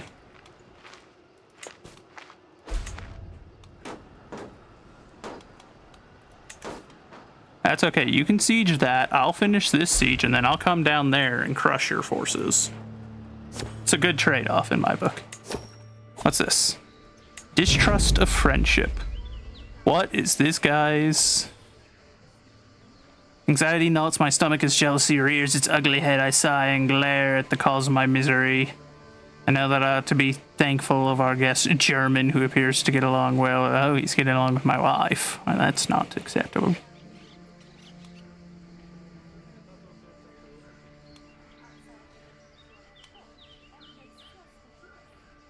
What's his spiel? Oh, he's Midas touched, but he's ugly and callous, gregarious, gluttonous.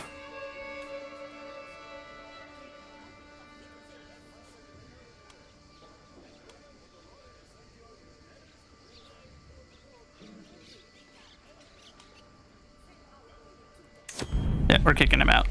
Go away. All of the options were not exactly great in our favor.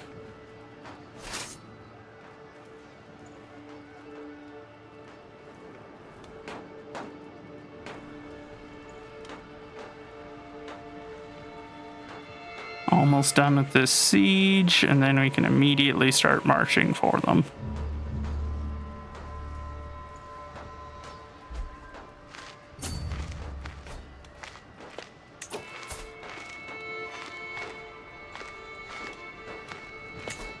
How much can I ransom you for? A hook?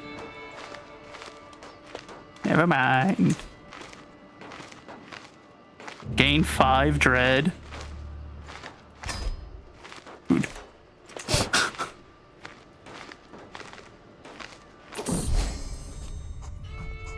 Oh, good. I've befriended my spy master. Oh yeah, I still can't befriend him because tried that and he didn't take well to it for some reason.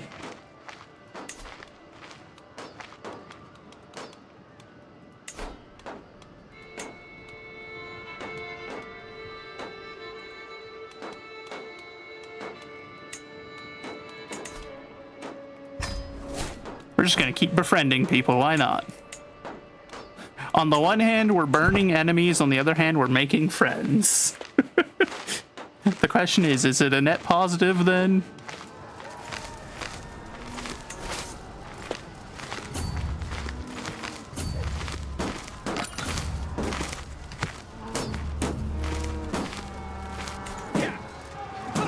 Hello, High Chieftain, whatever your name is, Vesislav.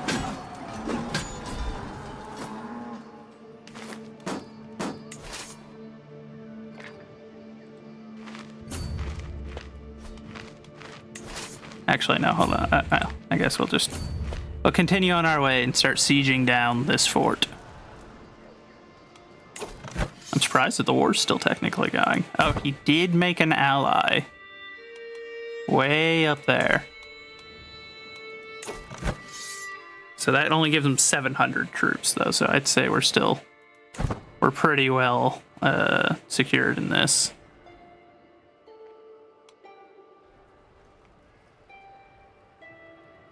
We captured 2 enemy combatants.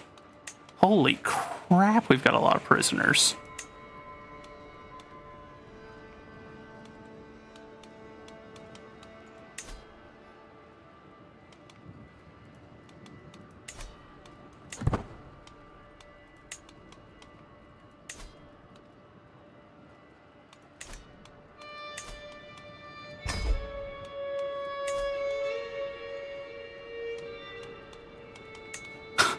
I'm essentially just going through, can you pay for your freedom? No, perish.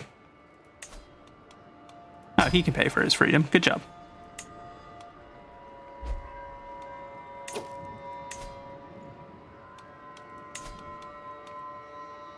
Oh, wait, no, hold on. I can't do that to you.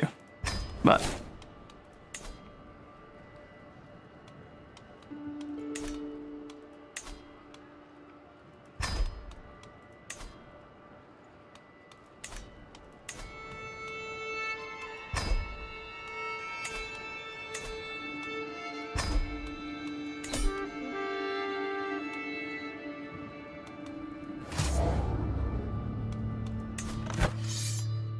Enforced demands. Yep. I'm not surprised that they accepted the enforced demands after all that. As we did just essentially go through and wiped out 90% of their leadership, I'm pretty sure, by just burning all of them.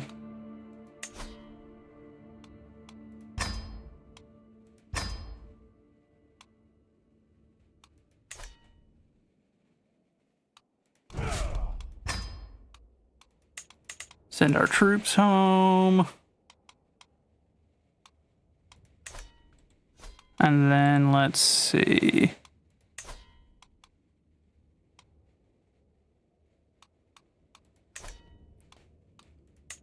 Okay, that'll do for now. That got us a good bit more territory, so.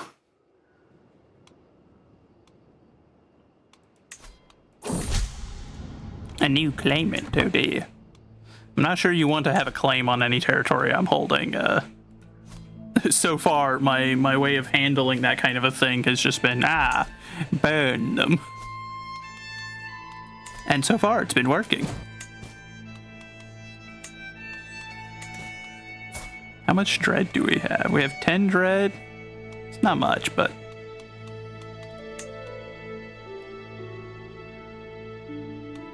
we have personally killed 17 people. Good God. We're a bit crazy, not going to lie. But our territory has expanded, and we're continuing our power grind. We're getting stronger and stronger. And we're only 39.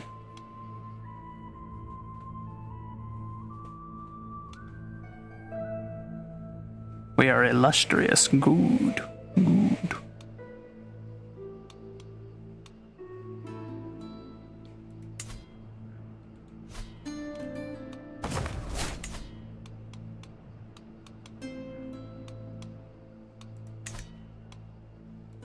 Oh no, my palace grandeur is down to 1. Anyway.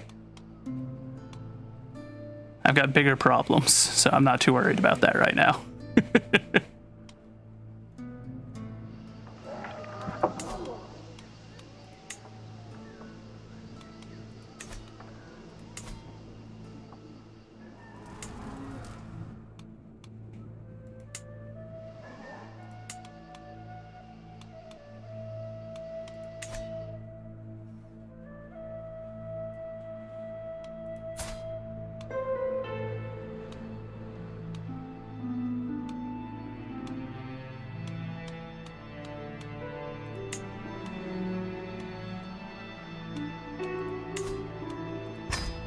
I'll challenge him to a board game again, see if maybe he'll accept it this time and won't be such a poor sport.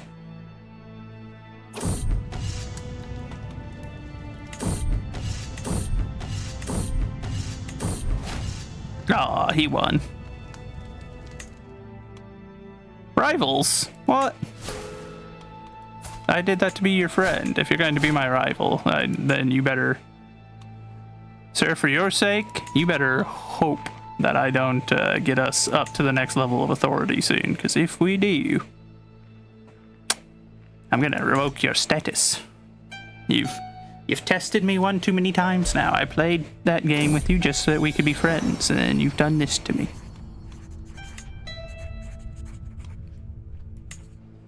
Is this some kind of curse? My character had 4 sons, and now none of his sons are having sons. His sons are all having daughters. It's like trying to offset us.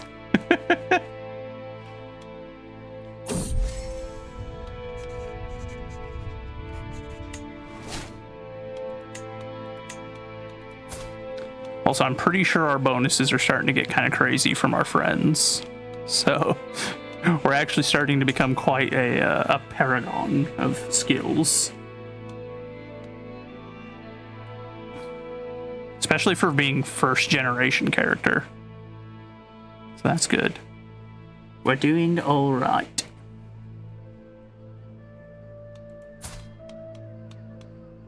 Task was aborted. Why was that, sir?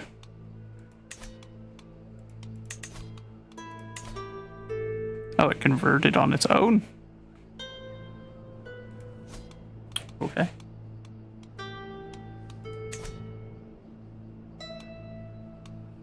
I guess we'll just continue working through and spreading our faith then. Oh, good lord. Hello, critter.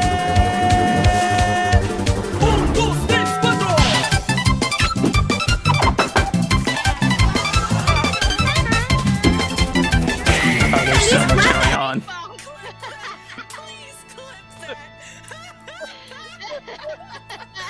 I'll clip it. I'll clip it. I'll clip it. There were so many layers. Get off! It's okay, I'll save him. Oh, Critter, you're missing it.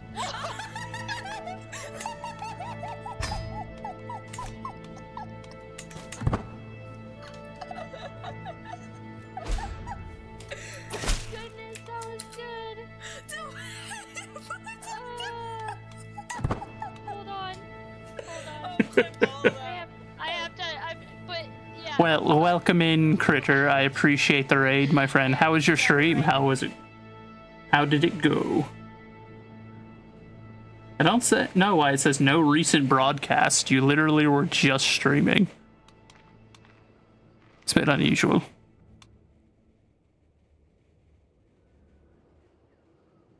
Regardless, though, welcome in, my friend.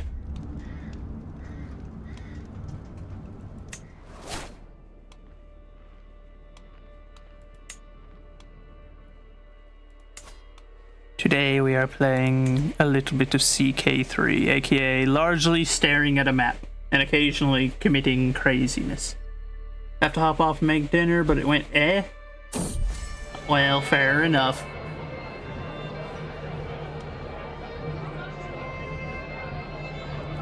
Regardless, you have a wonderful rest of your day. Thank you for dropping in, my friend.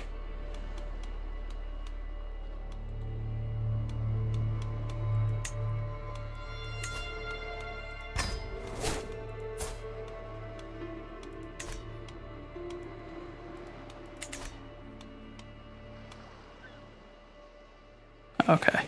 I was like, what's going on here? Saw people in boats sailing along my territory, so I'm just like,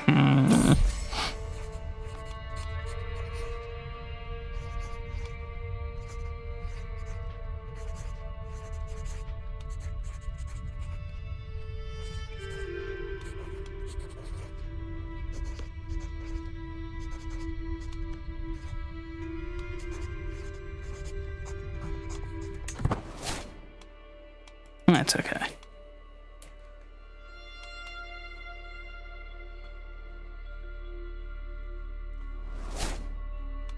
New diplomacy perk. Ah, we have unlocked Patriarch.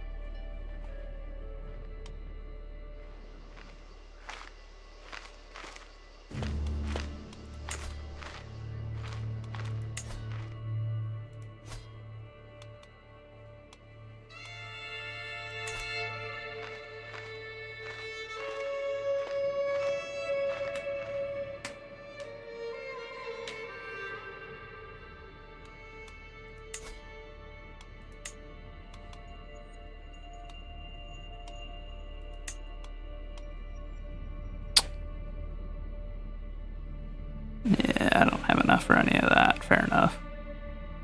Darn. A child of my dynasty. Another granddaughter. My goodness.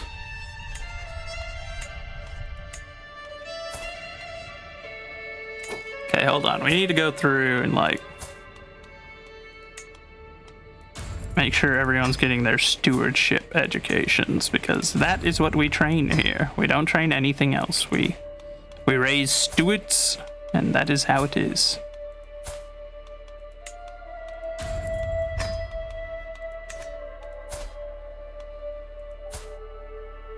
She good.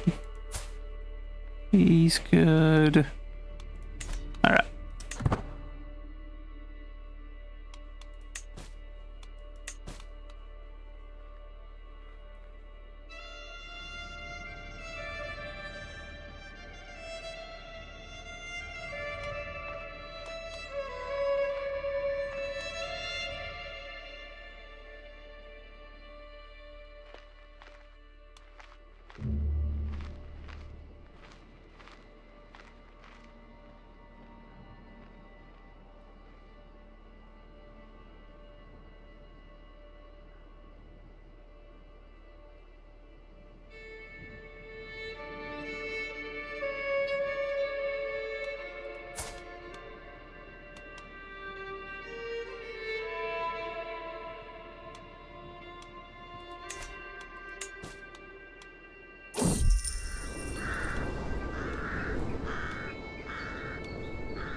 Oh, there. Okay. Nah.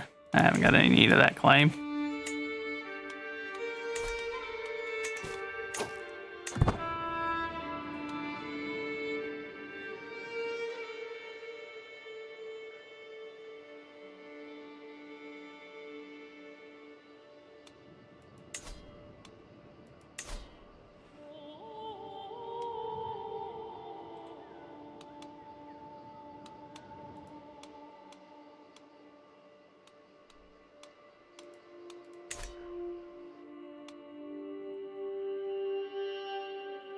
Ooh, that disease is spreading quite a bit. We're gonna swap over to disease prevention for now, because we're going to need it in case that gets out here. I mean, we're pretty spread out, so I think it'd be hard for it to spread amongst our people, but I'd rather not put that to the test.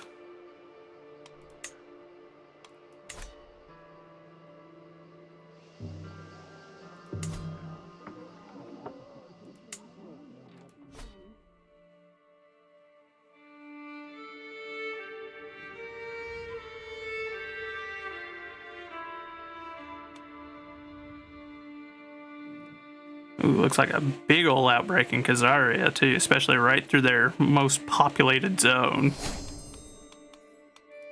I'm sure they're loving that.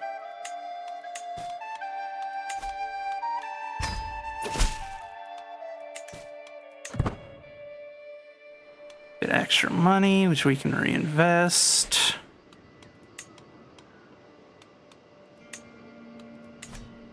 Continue to build longhouses.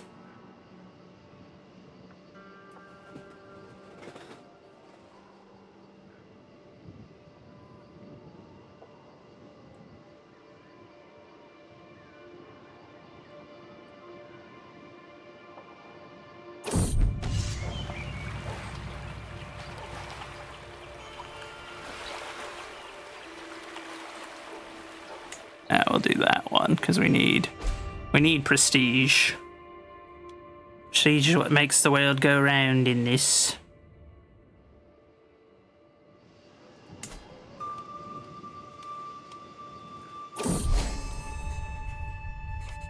They're closer than ever. Another friend. Look at all of our friends. We're starting to rack up quite a number, and also one rival, which is unfortunate, but you know. It happens, I guess.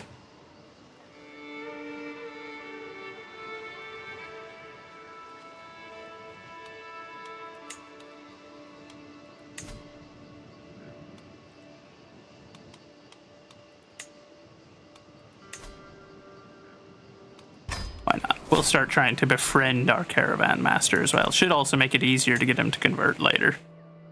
Neighbor's war resolved, and then he promptly died. Goodness gracious. Fortune builder. Nice. He also got stubborn, zealous, and lazy. Well, stubborn's not great, but...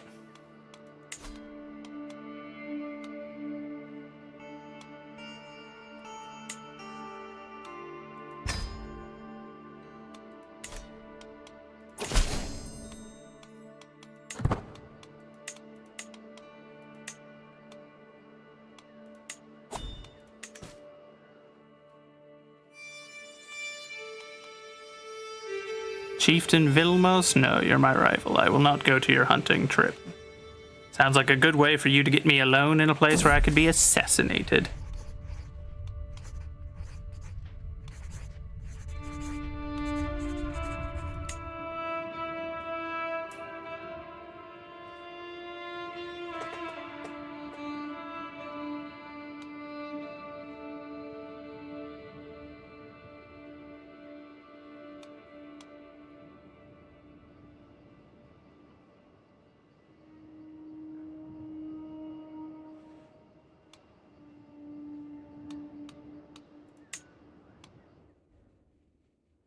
Continue our slow and steady spread.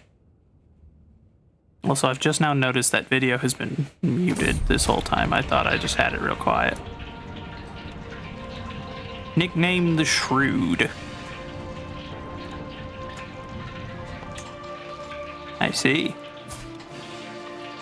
Apparently I am the Shrewd.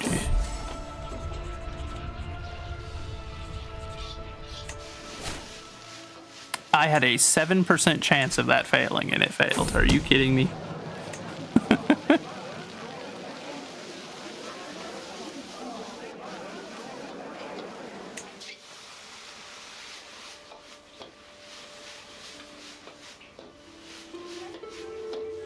See how much faster this guy converts faiths? It's insanity.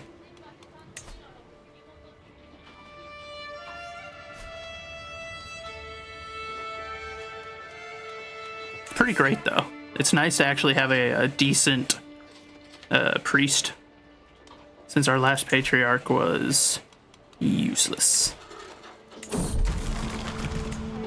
Order mass eviction. Oh, that's for all the guests. Fair enough.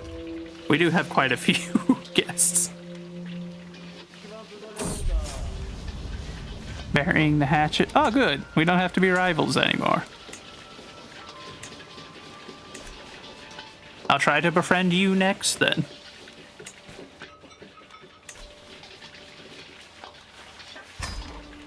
Ask for more gold.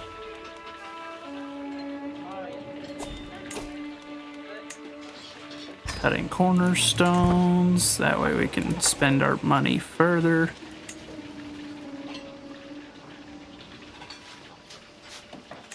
But did the patriarch not give us money? Where is my money? I don't appreciate that very much. I asked for 100 gold, and I'm pretty sure it said yes, and then it wasn't there.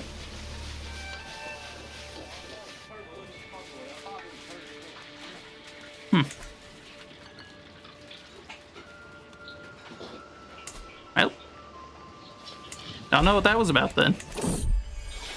Weighing opportunities. Got a new weight system. Glorious. Betrothed can marry. Oh, okay.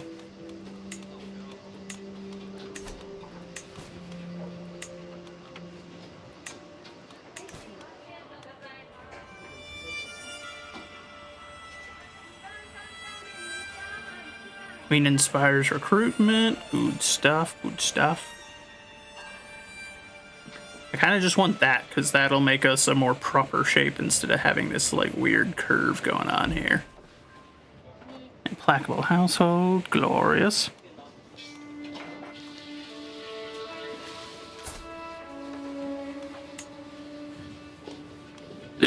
Now.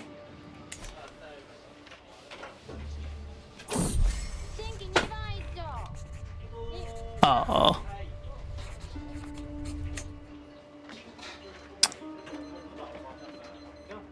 That man's not making it easy to befriend him.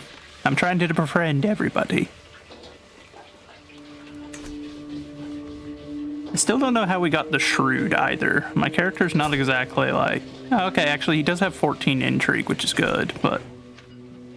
I haven't really done that much intrigue-related stuff. I guess I've killed a lot of people, but that's at the stake. I don't think there was much intrigue involved in that. That was just very blatant is what that was.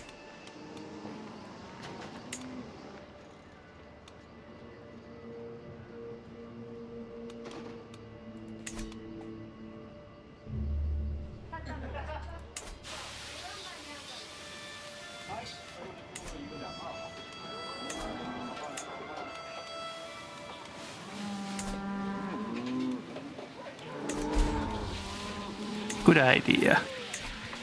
Why not? We'll go raiding.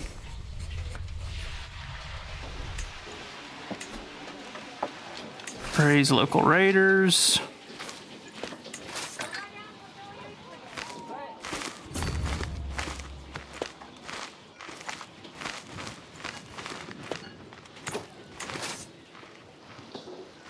I didn't know that I had enough troops to field 2 decent-sized armies. That's good. Neighbor lost war.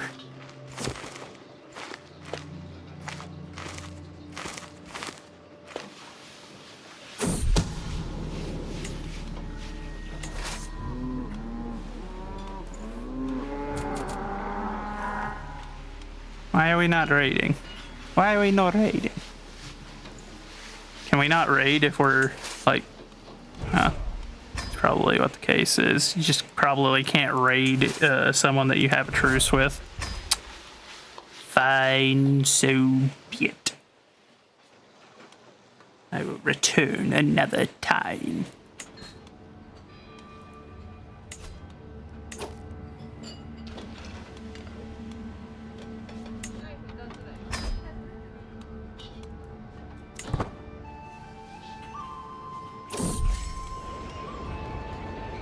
Darn. Well, we tried to befriend him. Can I try and befriend you again? Is that an option? No. You stink.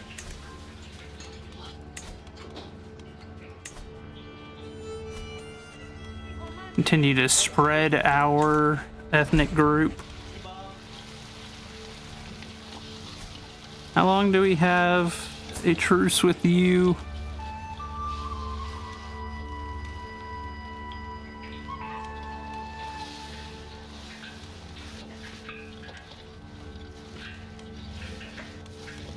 Oh, do I not have a truce with you anymore? Is that over now? No. I don't know why it doesn't say that. Yeah, so far we're still running with nothing but granddaughters. Really offsetting the male only set that my original character had. Man couldn't stop having sons, had 4 sons in a row, no daughters. And now his sons are just like, yes. A dozen daughters sounds good. Wait, why are... Oh, you're rivals with him. I thought he was rivals with me. I was like, what did I do? Why am I rivals with my son? I wasn't. I just misread. A little slow at times. Oh, what do we got here? Murder holes or priest holes? I shall leave by the front door.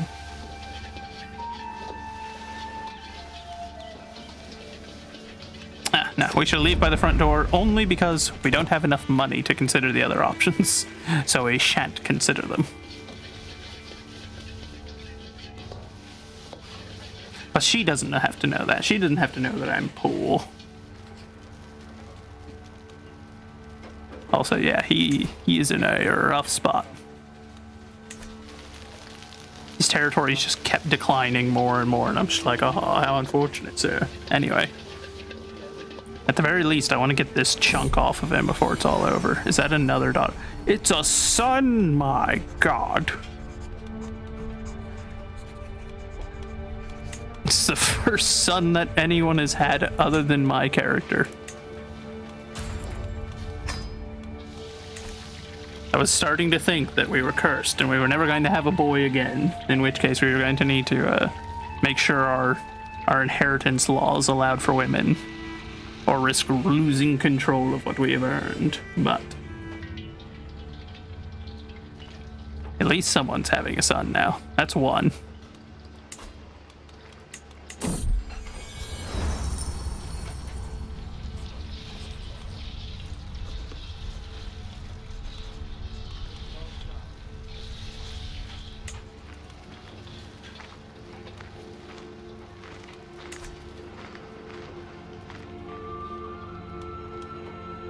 Religious spread's going well. And then we can hit Borishai.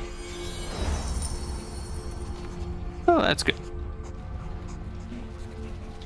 Didn't even have to spend any money. And the chieftain of Uman. A scheme discovered. Why are my courtiers plotting against each other? Everybody cease.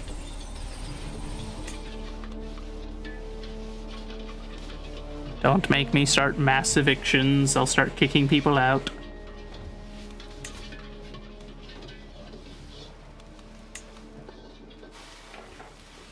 We do actually have a surprising number of people. What is that? Completed inspiration. Oh, okay.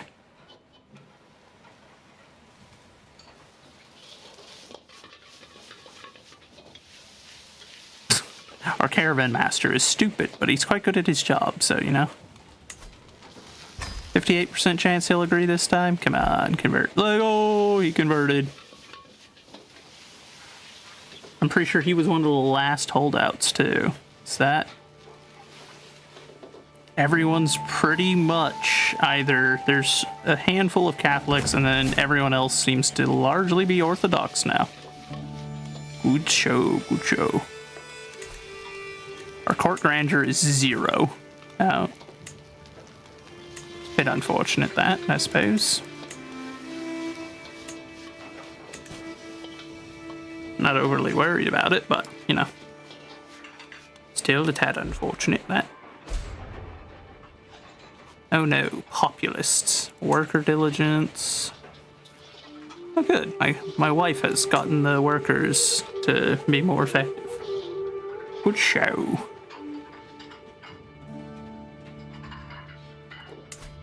How is 5 development?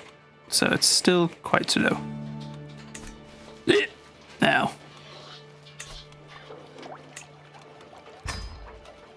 Good stuff, good stuff. We just need one more. So in 905, if I can stay alive for another 10 years, then we can become feudal. So I have to make it to 54.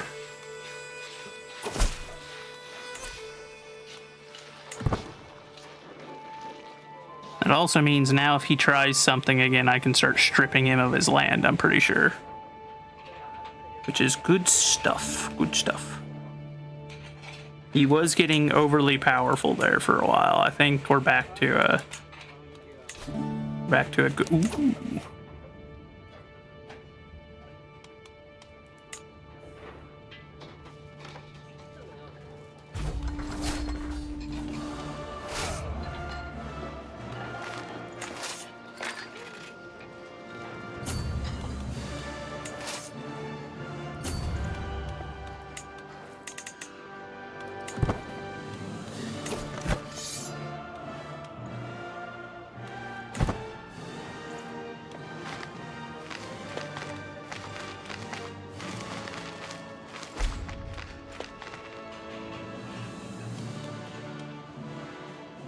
His ally has joined the war, but if we can blitz sieging down these 2 cities, then by the time he gets here, we can have our army regrouped and ready to meet his force.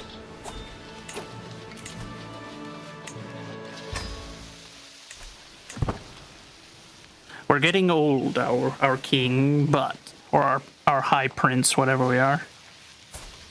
Grand Prince, my apologies. Our Grand Prince is getting old, but in his final days, he seems bent on taking as much land as he can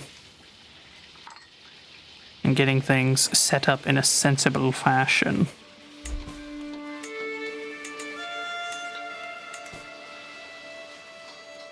And also trying to get us to feudal state so that we can be a proper kingdom rather than what we are right now.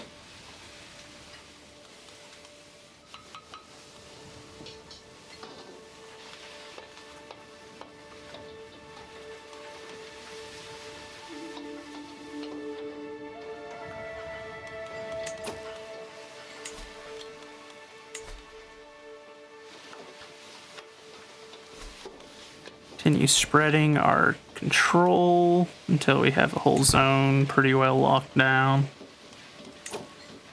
That's the enemy army. Okay, so here's what we'll do then. Abandon that siege and just immediately bring our reinforcements up here.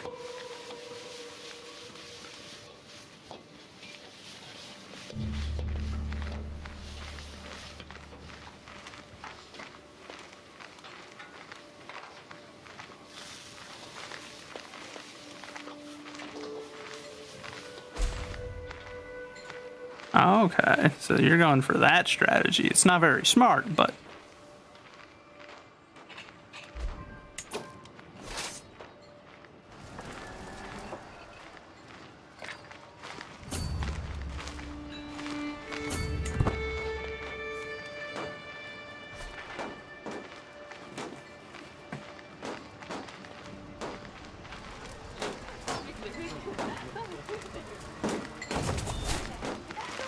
Our court grandeur's now level 1. We'll worry about holding court once the war's over.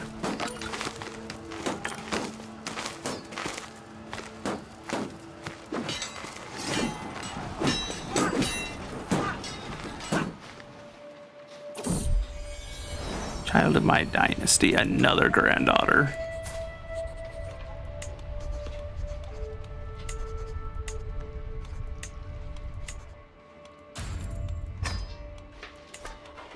Goodness gracious.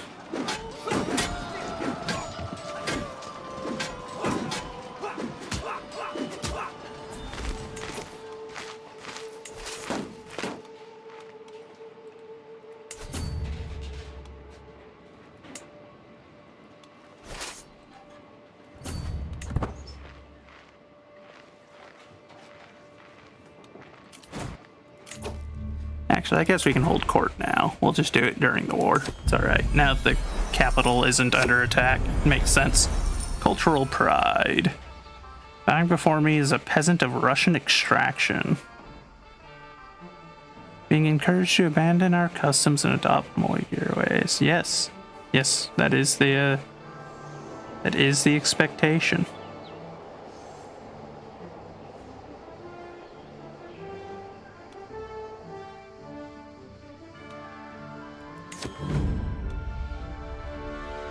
The end is nigh. As soon as it's her turn to speak, an agitated woman is in front of me, screaming, "The end is nigh." The signs are clear everywhere. The people of the chiefdom of Orhe know it all too well. Disorder, bandits, thieves, violence, and the disappearance of justice among men. The day of judgment is upon us. Repent now, for the day is nigh.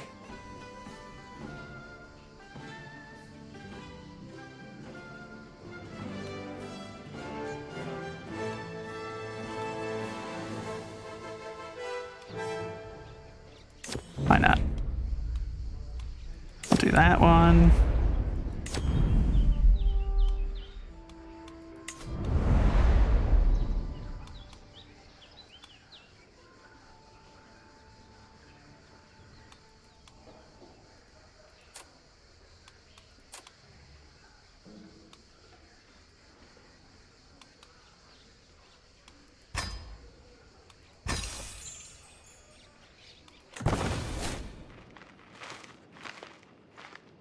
Enemy combatant was captured. Who are you?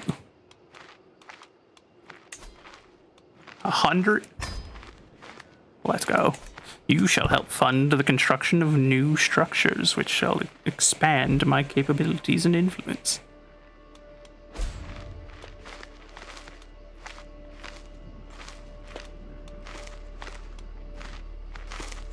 So far, this war is going quite well for us.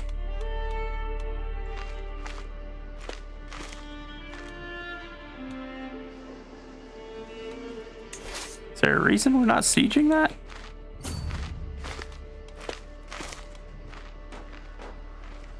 Owner is over 25 years in debt. Oh, good God. That man's been in debt for a while.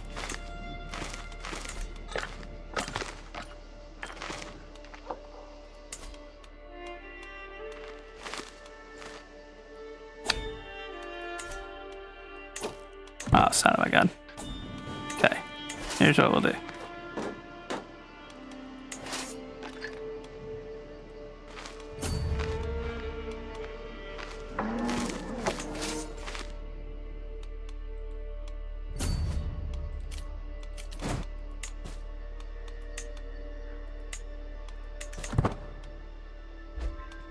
Oh, she broke off. That's why.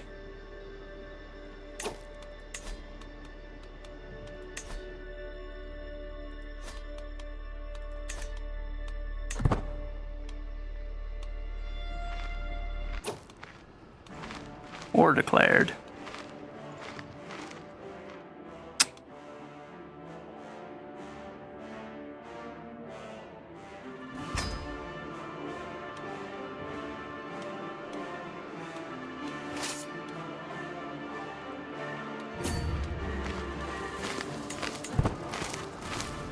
That's not what I wanted.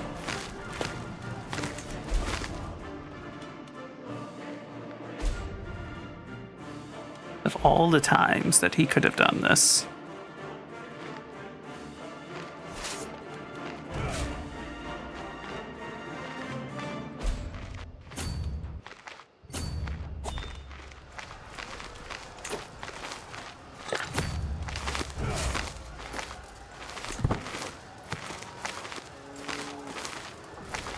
Son of a gun, you coward.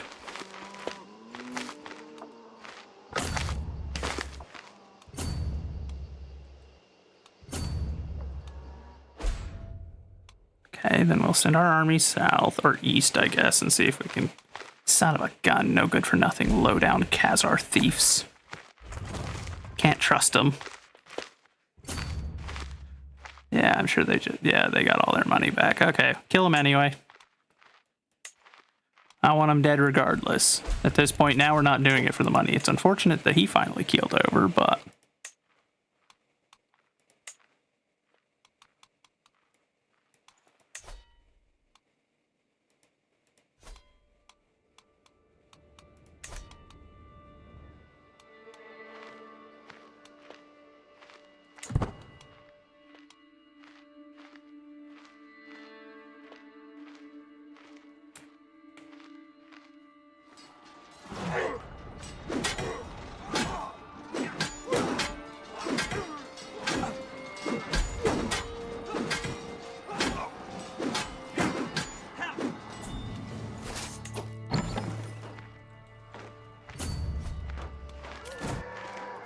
Inspired person wants to forge a brooch. No. Or a brooch. Whatever. Same difference. And no. I'm not a woman. I don't require such things.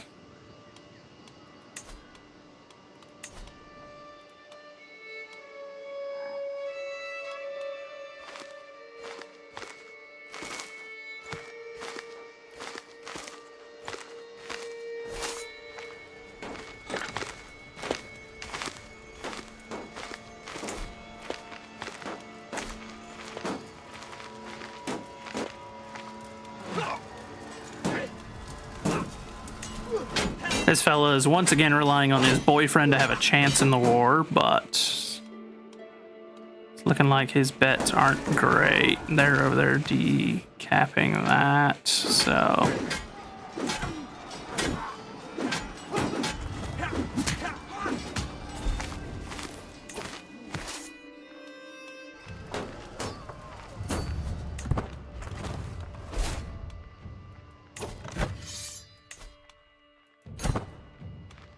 Take your white piece and get out of my hair.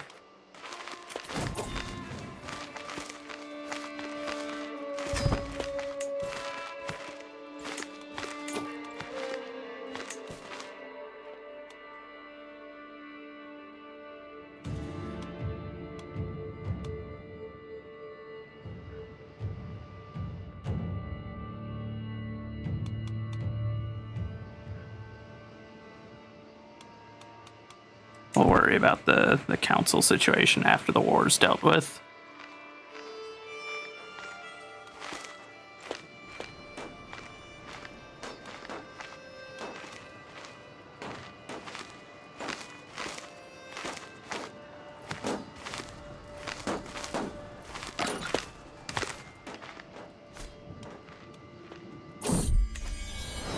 Child of our dynasty, another granddaughter.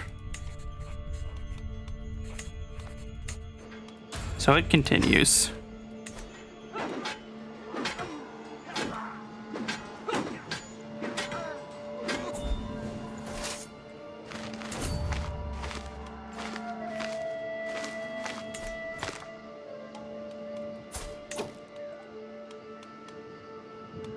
can't ransom him. Execute him then. As is tradition. Get some money from the Pope, or from the Patriarch, rather.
Finish that siege. We'll take this territory, then we'll march down here, deal with La Husna.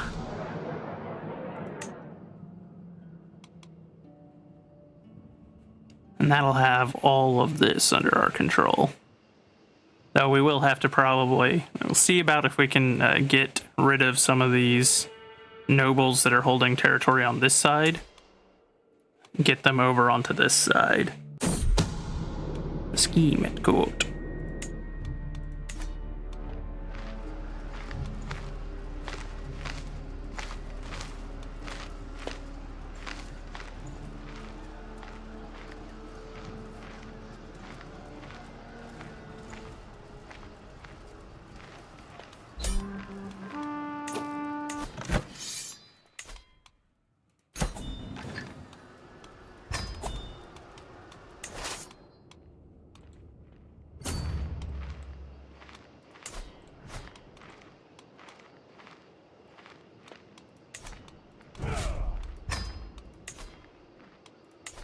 Wait a few months, let our troops regroup. While we're doing that, we should grant this.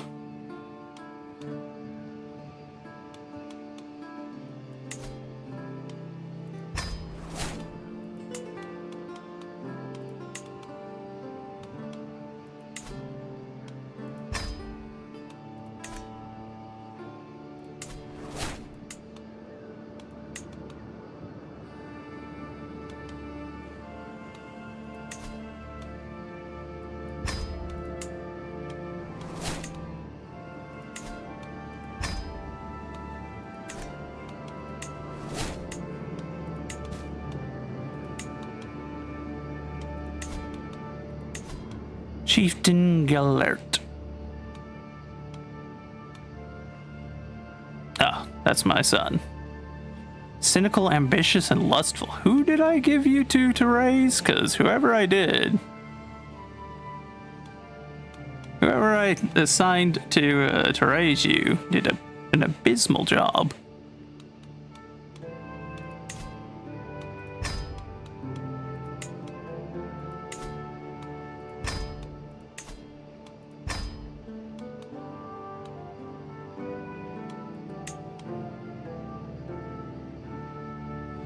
And everyone's just trained for combat, so it's just like, nah, how do I...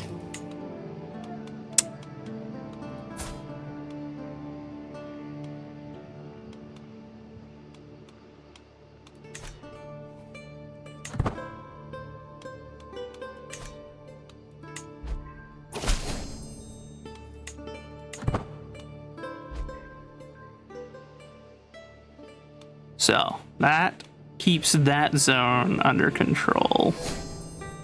And as soon as these two have any kind of misstep, I'm taking their titles, and then that'll give us control over this entire side. Crap. Need a new court physician. Our patriarch died, son of a gun. New patriarch. Assign him to that.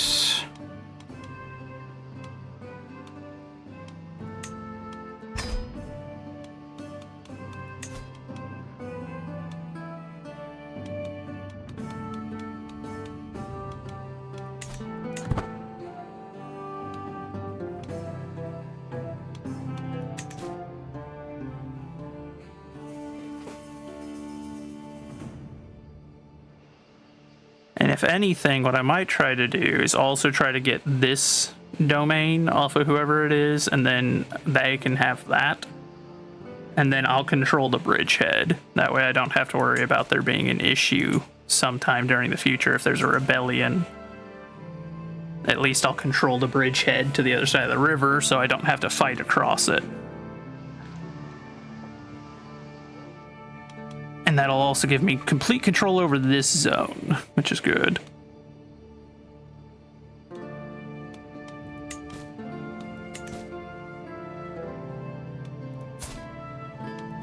We're working our way up, chat.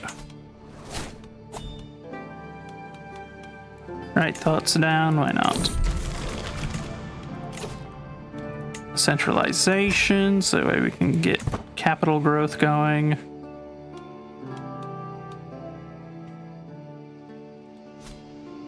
And now for her.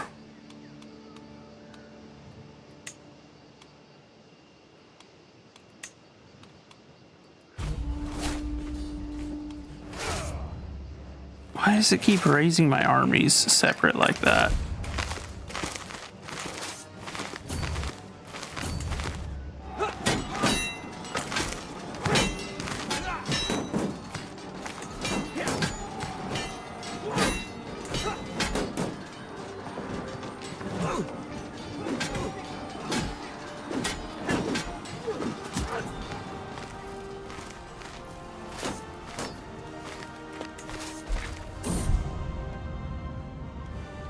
Oh no, one of my sons died.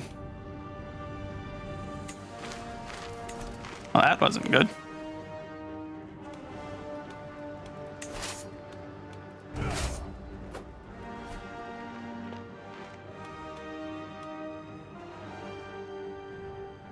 Don't know what caused that, but fair enough.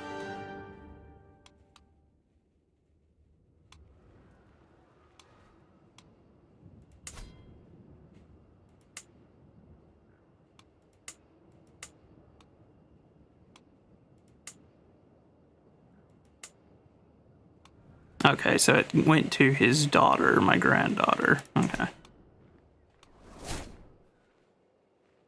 Our son learns Slavonic. A rogue servant. Imprison him.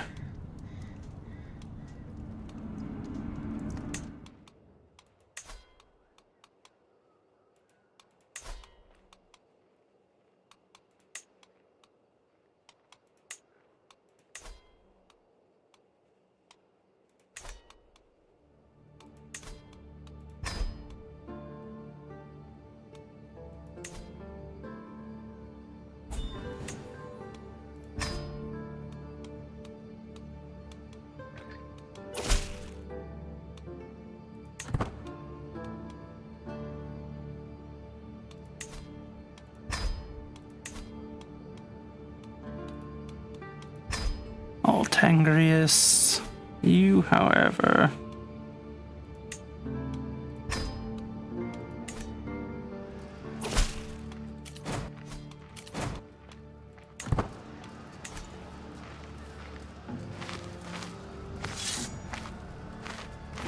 coming back, are ya? 308 versus 3,144.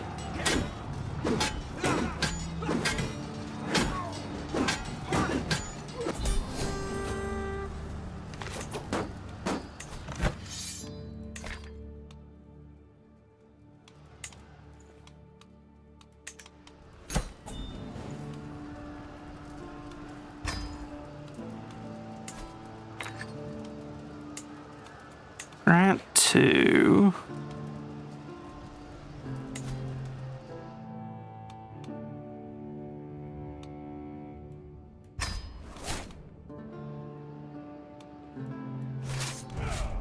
disband our army.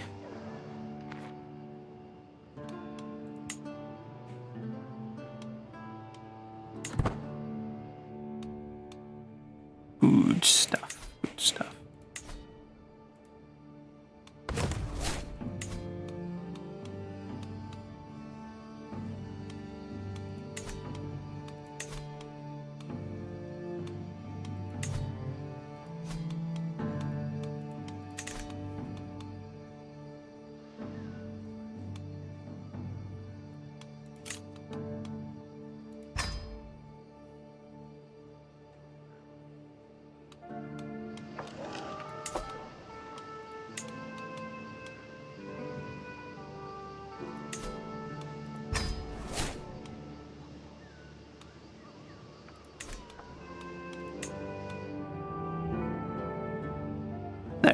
And that's limiting chances of us getting overextended.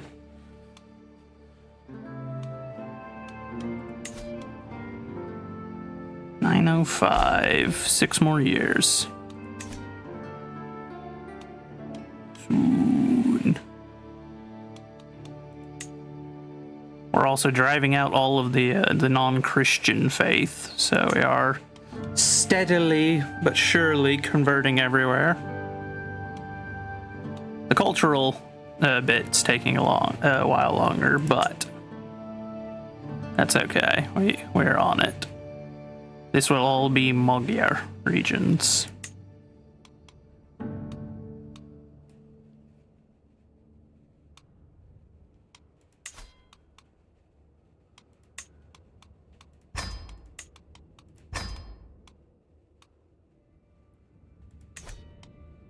Increase the size of our army, because that gives us more professional troops with 600 professional cavalry at our command. What's this? Foremost champion.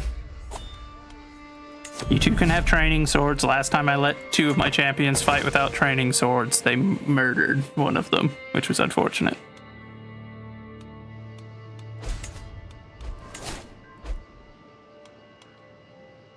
Oh, we got a court grandeur of 3 again.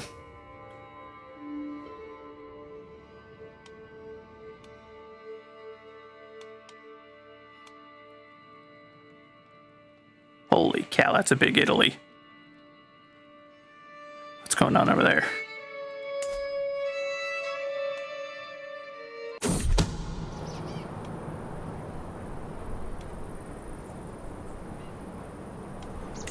We are not going to become a cannibal. Starvation is preferable. Outrageous.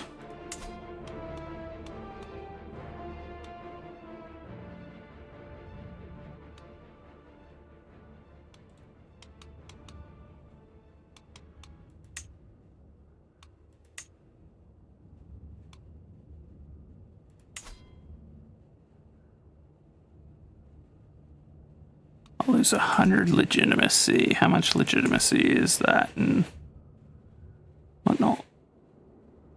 We would.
Good, we caught part of them at least.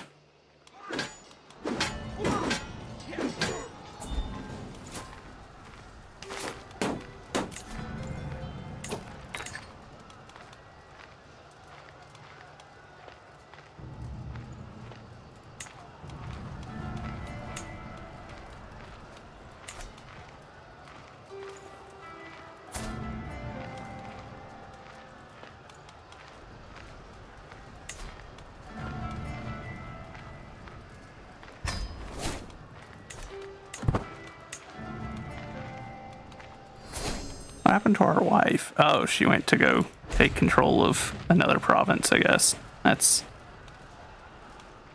not really what you want, but so be it.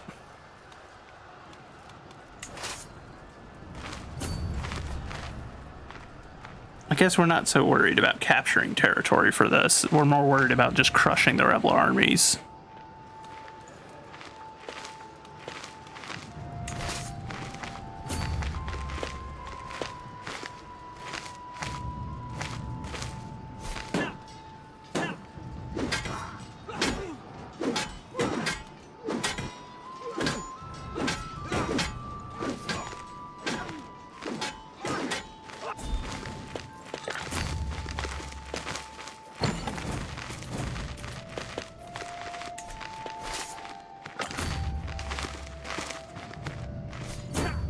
good.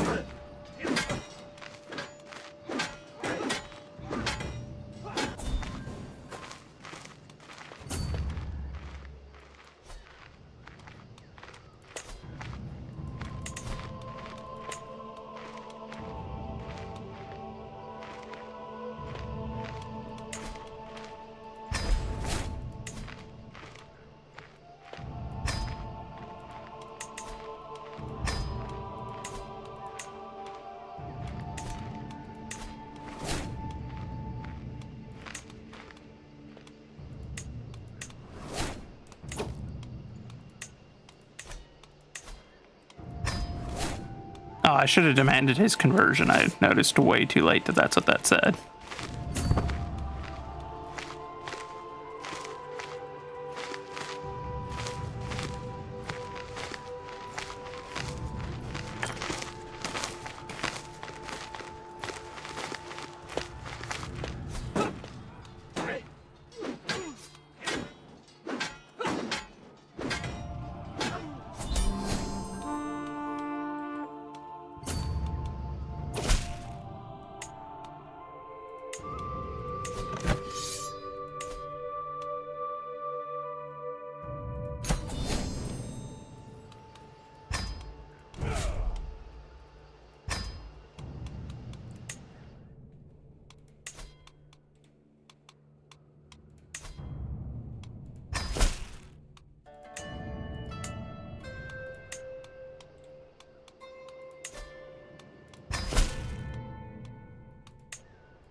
And just like that, in one swift war,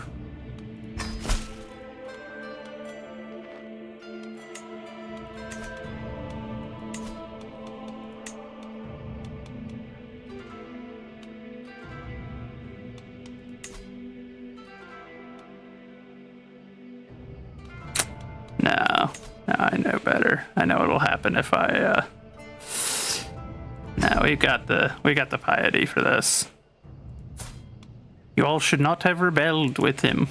If you had not, I would not have need to put you down, but as it currently stands, I know what happens if I, let them go.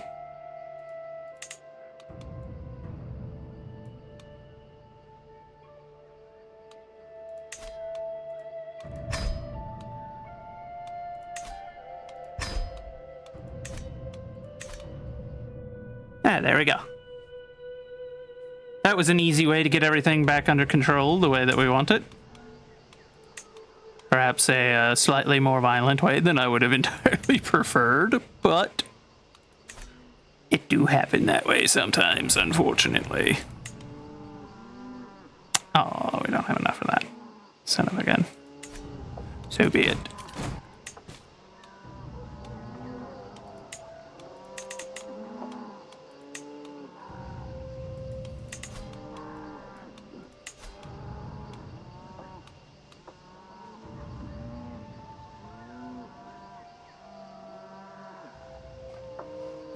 There's a lot of powerful vassals going on right now, and I'm not sure I fully believe that every single one of these guys is powerful.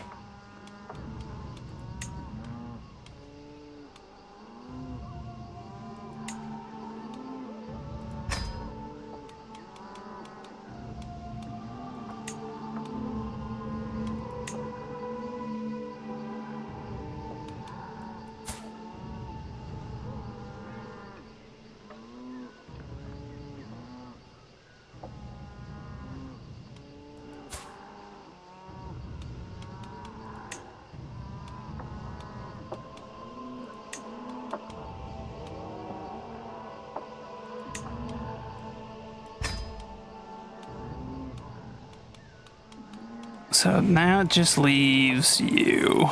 And I'll be honest, I don't really know where to put you because you're not really good at anything. And we also got too many powerful vassals as is. So you're just going to have to suck it up, I guess, Buttercup. It's your only real option. There's no more spots on the council.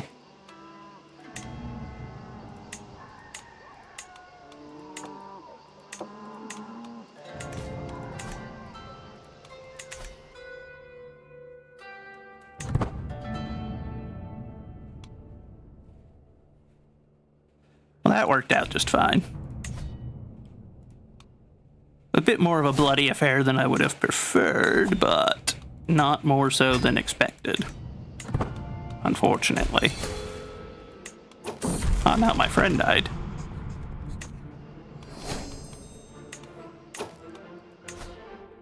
Who is this? Oh, I don't want that territory. I'm good. I like to have consolidated territory. I don't like having, like, weird spindly bits.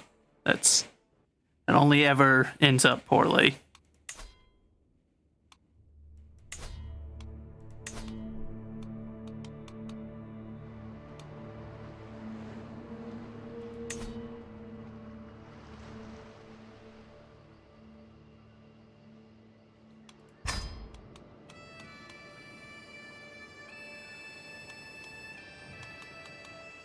We don't have any more prisoners, do we? No, okay, good.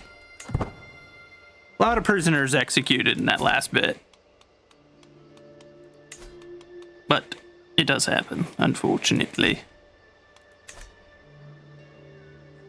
A faction targeting me has disbanded. I wonder if it's because they just witnessed what happens when you rebel. I have a relatively decent-sized army now, and a good portion of actually skilled soldiers in it.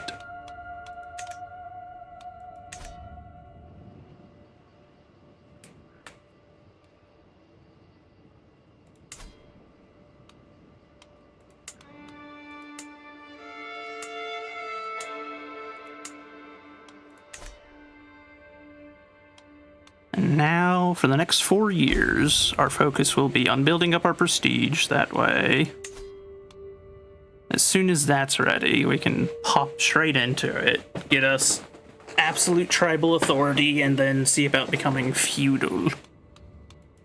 Which reminds me, what do I need for that? I don't have 70%.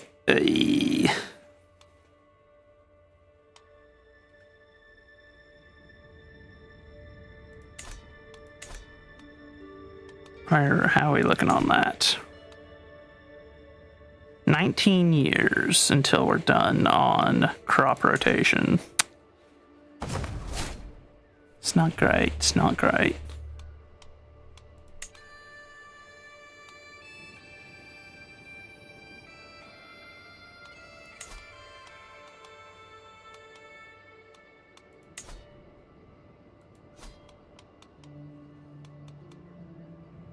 Go through, have him start locking these provinces down so we can get them resecured, and then we'll focus on getting stability established on the western side of our territory as well.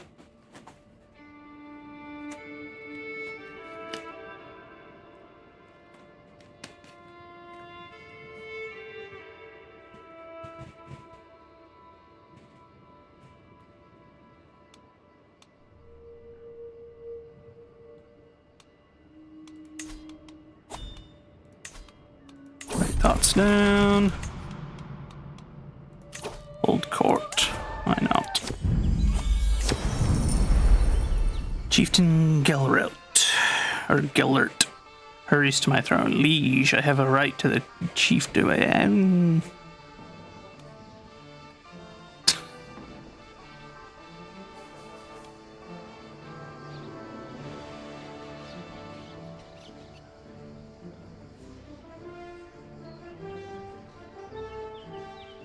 Oh, he's trying to get it from me. Yeah, you have no claim to that, you fop noodle. What is this? A child in the court. I faced Olga Ultivovna's sad eyes, which grow larger, more pitiful. It's her mother, Grand Prince. This girl's been at Grigori's court with no one to watch over her since the dear. Okay.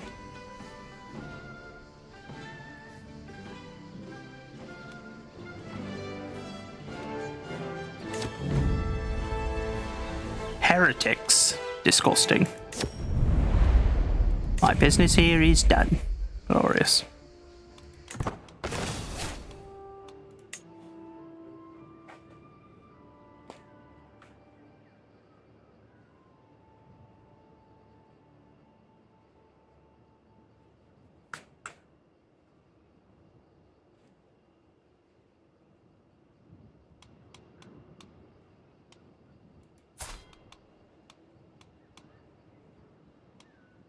don't know what's up with my character's eyes.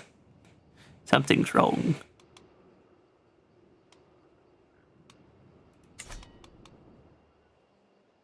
Looks like his eyelids are drooping down over his eyes. And I'm just like, oh, that's not great. Uh-oh, there's a disease outbreak. That's also not great.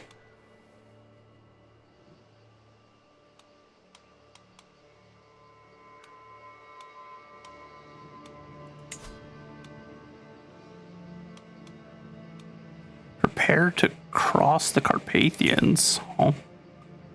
Competing tribes on the steppes, especially marauding fishing, literally.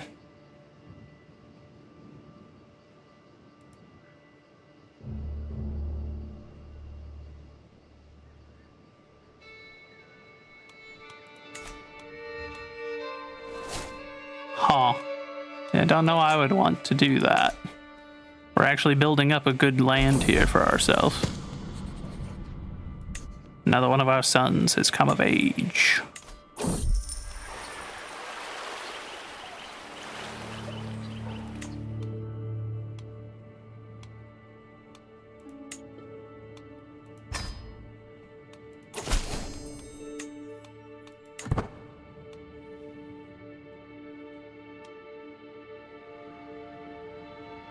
I think I've done well by my sons. As unfortunate as it is that one of them passed away, but...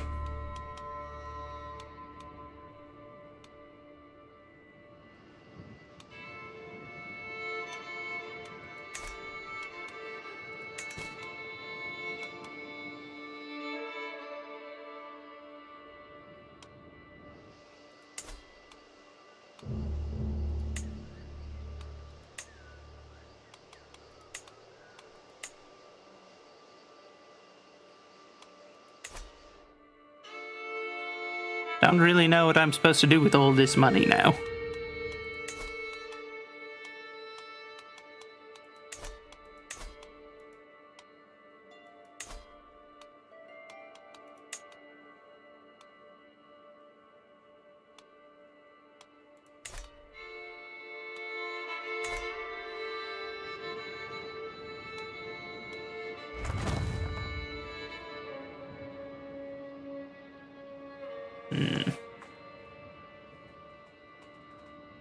Well, theoretically,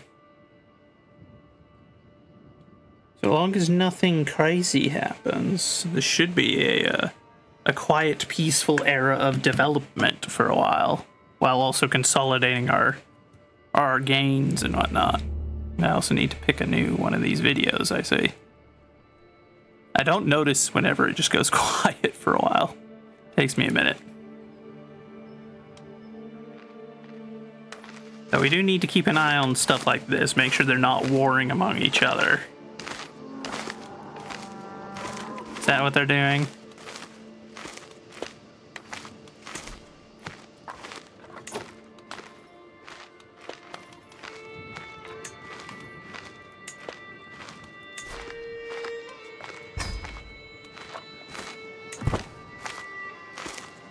Order them to stop fighting.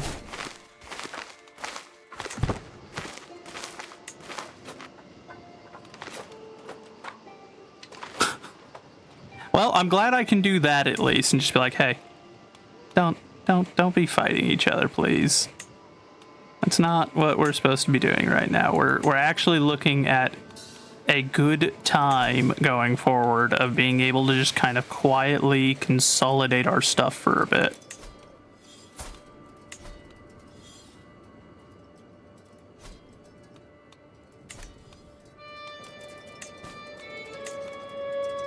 Could declare war.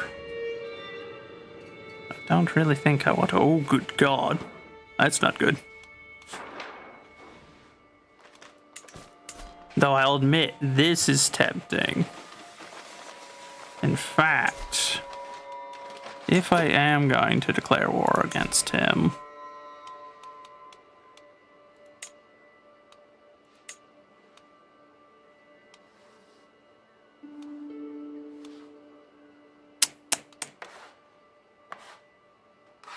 this would be what I would want. That way, in particular, I can get this.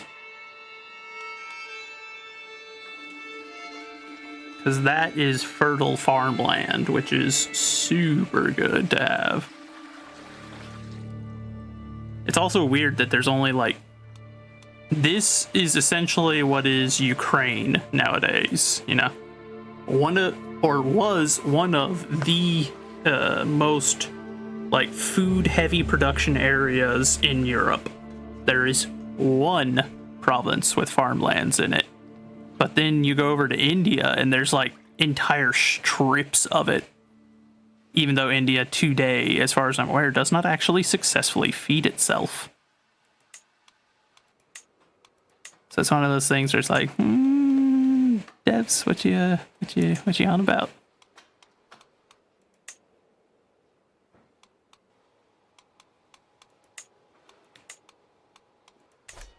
We'll hold off for a little bit, see if we build up enough prestige to declare for that entire duchy. Because that would be good land for us to acquire. That would be very good lands for us to acquire. Though only negative is it gives us an even larger land border with the Khazars, but at this point that's starting to seem like that's not really much of a choice. At least if they declare a holy war against me, like... I've got the rest of the Orthodox world right next door, so...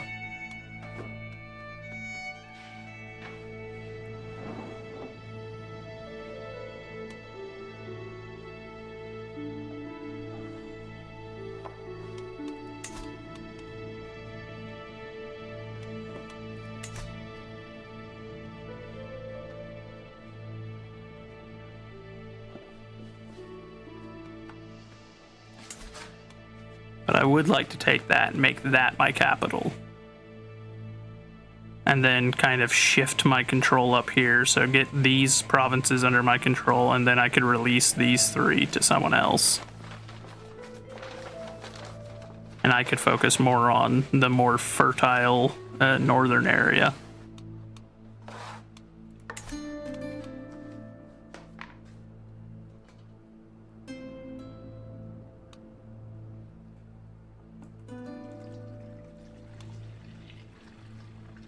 Hello, Phoenix. How are you doing? I'm doing well enough. We're just enjoying a quiet moment. Things are actually slowed down a little bit. So we're just taking our chance to catch our breath and rebuild our strength before the next round of fighting.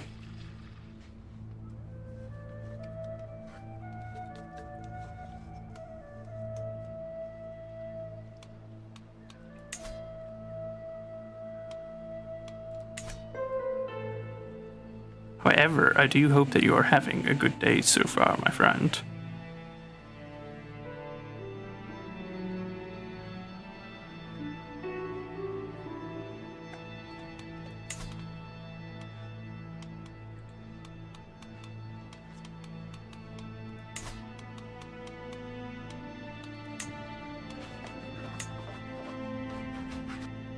Let's see if I hold on to those 4, I could release those 2 to some minor guys, and then we could release these 3.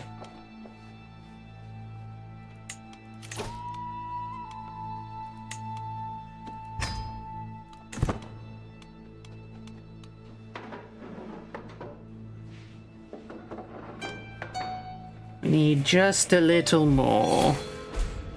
Gain distress. Oh no, another one of our friends died. That's not good.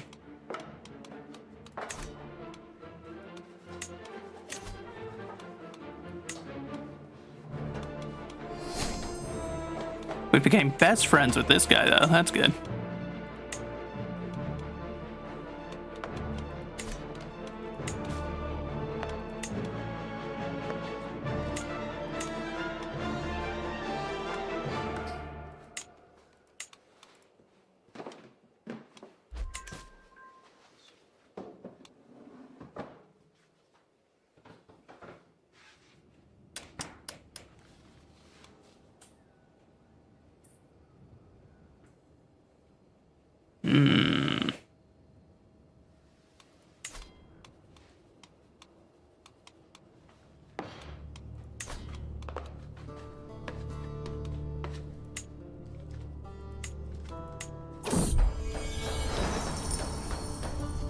Exercise and mediation.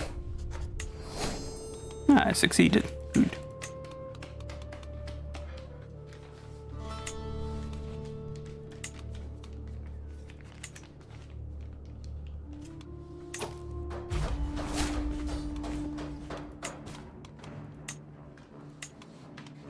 I hope my allies are actually prepared to join me for a change, because this is going to be the first time I'm actually calling them to a war.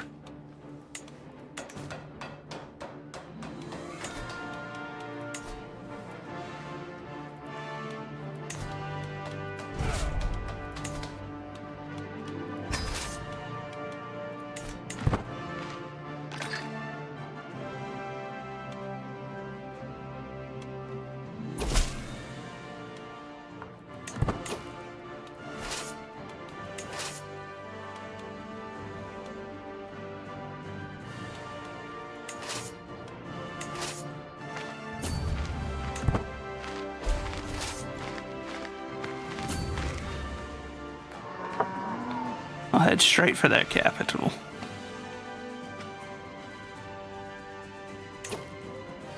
So where's this ally of his? Oh, way up there. Okay. That is good.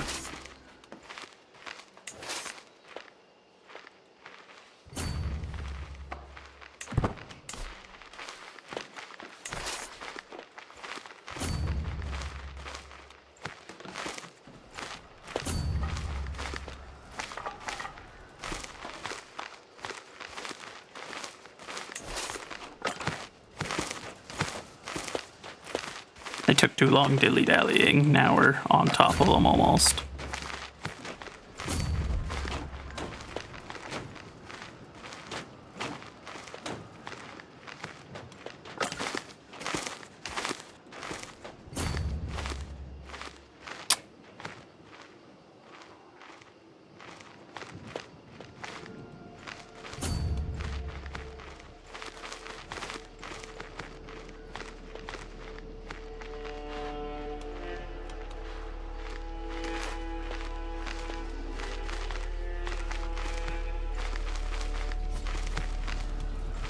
Fine.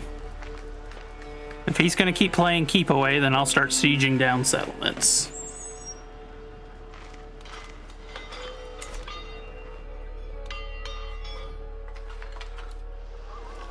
We will have these farmlands, though. That is our primary goal.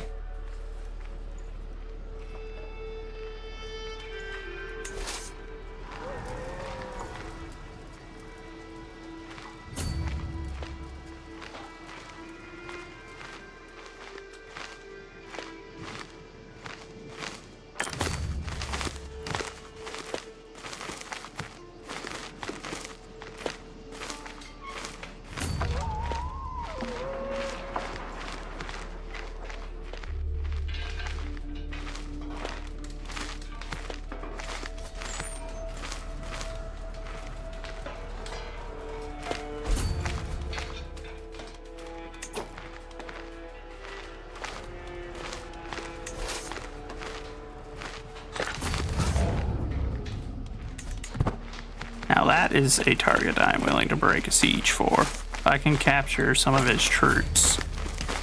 Come on. Son of a gun. Okay, fine. This guy's whole thing is just being a coward and running away, I guess.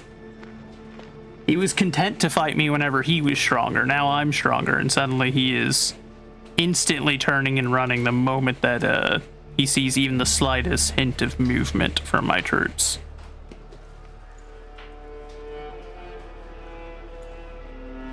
So we'll do what we should have done. We'll maintain our sieges and force him to come and fight us.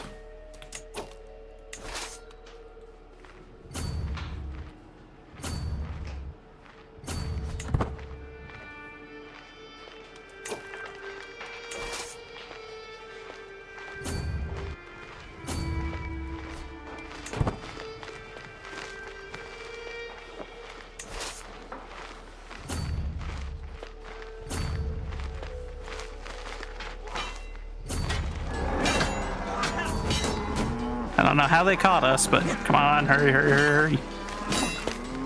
That is so infinitely annoying. Are you kidding me? How on God's green army is his big infantry army faster in the field than my cavalry army?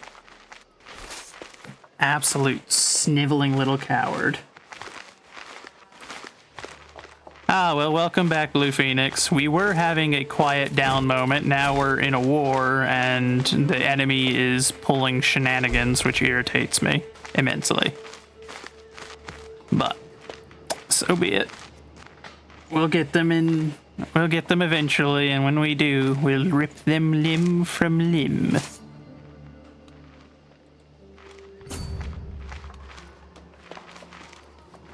Hello, VC. How are you doing, my friend?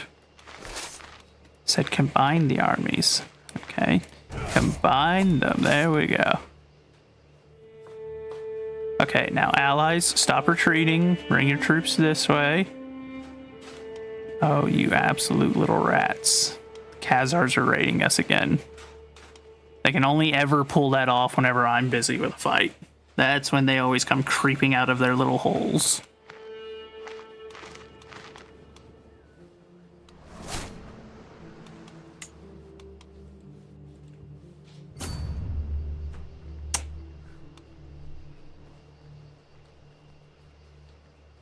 And you know what?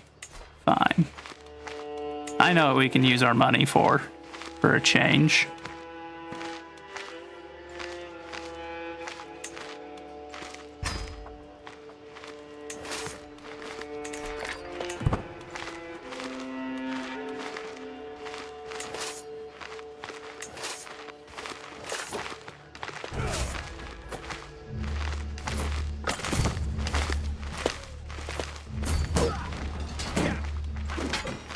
Of course, my ally retreated to leave me to fight the battle by myself. I'll remember that. Which one is this? Temes? Alright, I'll remember that, Temes, or whatever you are. I'll remember you retreating to leave me to fight a battle by myself. Who did he just somehow manage to... Okay, no, he hasn't gotten anyone else in yet. Okay. Temes, you useless coward. If you had actually sent your troops in, that would have been a victory, and now it's a loss, and I'm going to kill you. Hold on, hold on. I actually do need to know now. Who are you from? The First Army of Temes. My wife. Well, I'm a man of my word.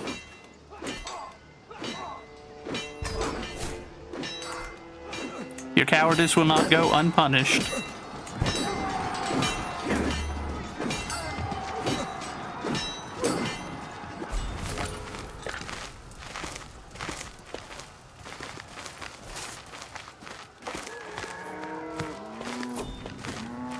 Are you kidding me? Defeat? I'm actually, I'm going to assassinate my wife. That's that. It's as simple as that. Her incompetence just lost us that war.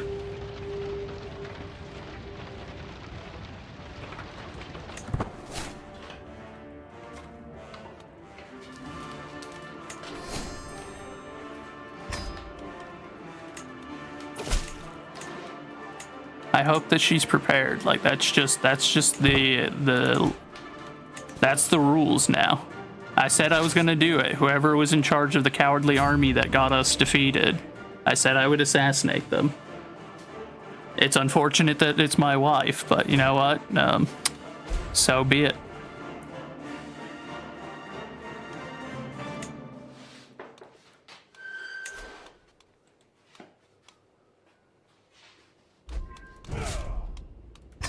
Okay, disband our troops. If I declare war because I only lost that war due to your absolute shenanigans.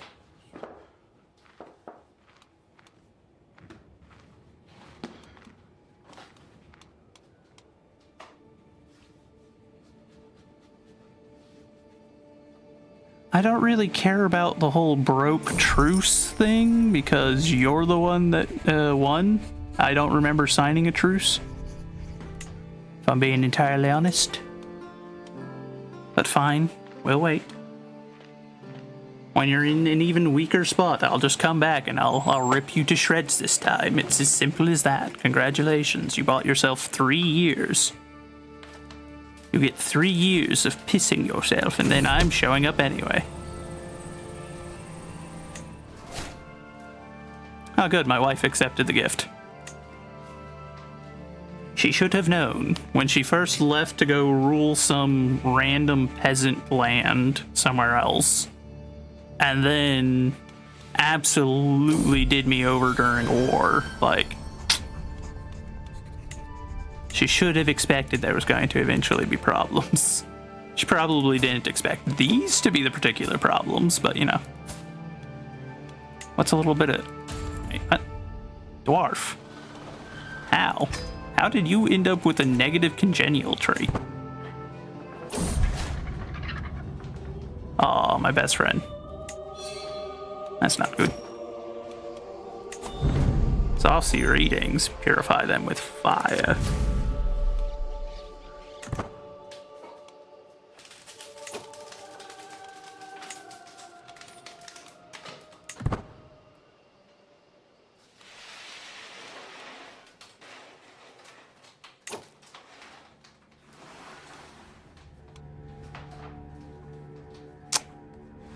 Yeah, I can't afford that legitimacy loss is my main concern. Otherwise, I would immediately go at these sniveling little children again and beat them to a pulp this time. But we can't afford that hit right now, so we shall wait.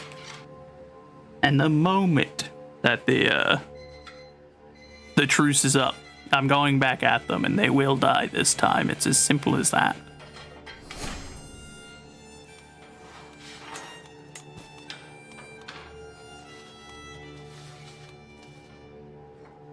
Don't want any of those lands.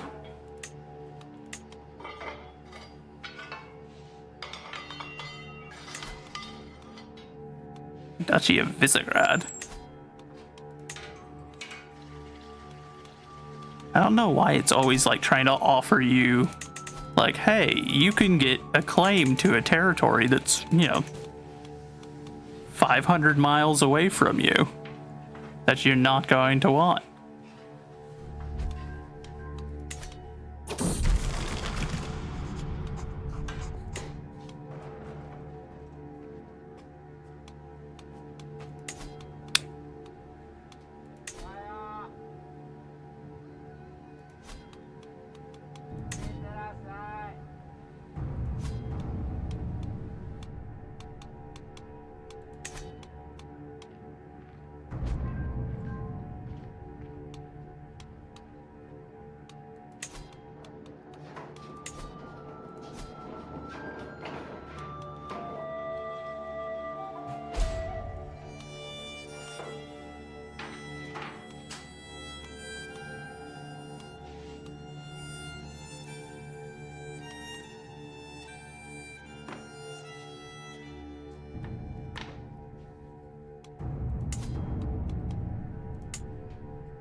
That's not one of their armies, is it?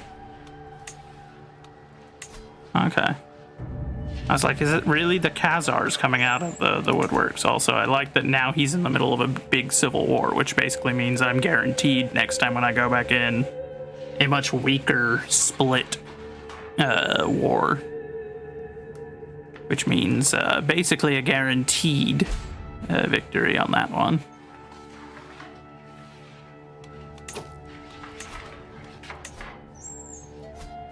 We have almost finished converting all of our territory.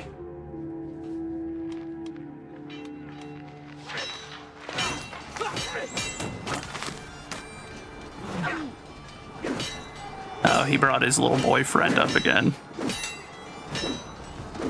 Typical AI can't win without having 12 of their boyfriends coming running in with a sword to save their butt when they get themselves into a war.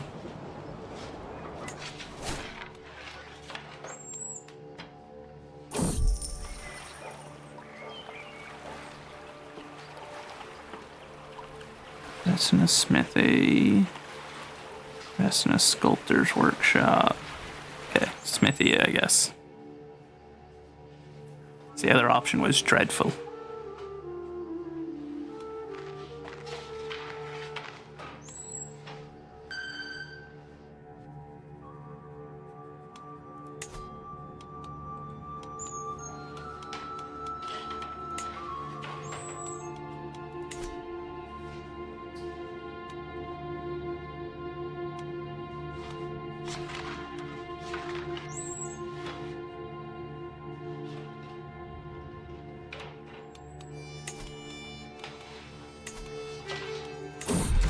I can only imagine what's in that journal now with everything that I have him doing.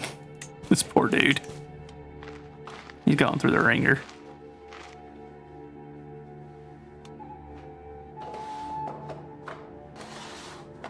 The Shervan cities. What?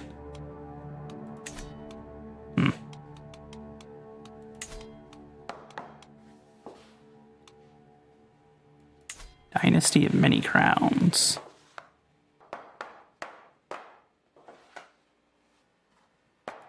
Oh, so that's like if you start getting Habsburgian.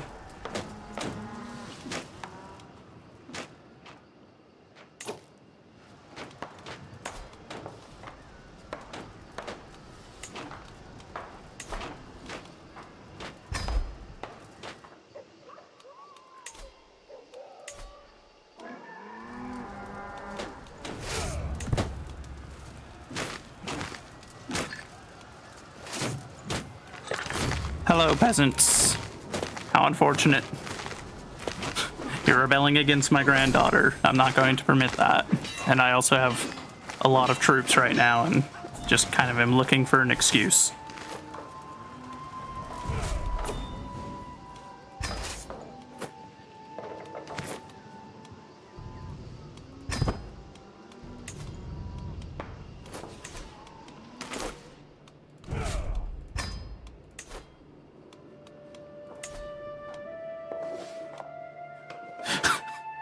Those peasants were like, we're going to rebel. She's young. She can't possibly win. Almost 5,000 soldiers suddenly show up and it's like, nah, dude. Nah.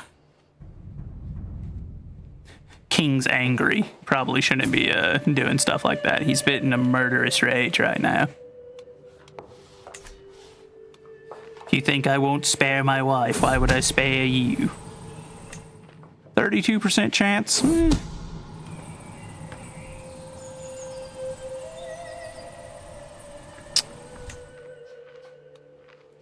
Useless rats. Can't even kill a woman properly, you useless assassin. What's the point of you?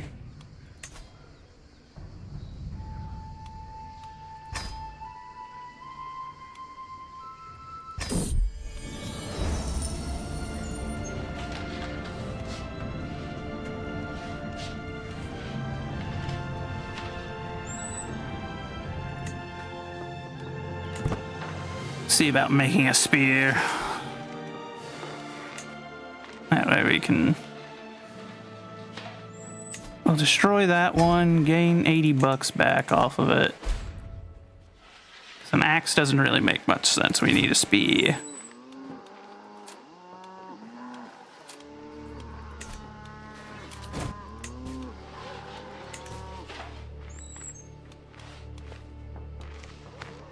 If you come in and try to raid my territory, you're going to die. It's just a fair warning, brother. Okay. Yeah.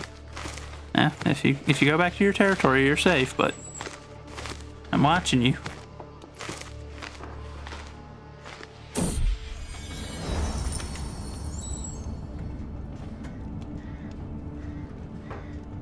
Only the Lord guides me.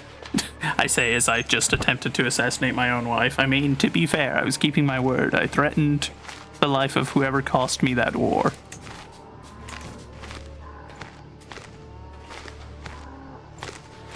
I was simply keeping true to what I said.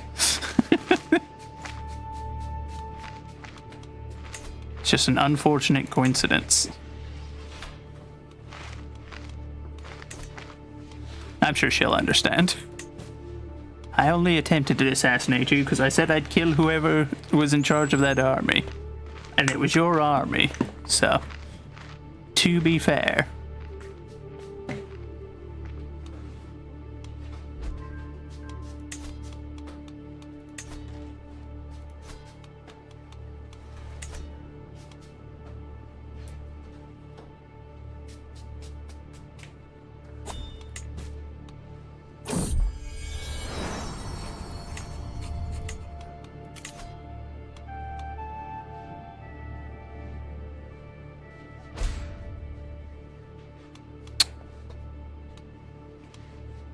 Fine. We'll let the mercenaries leave. It's not a big deal. An adventure inspiration? What the heck is that?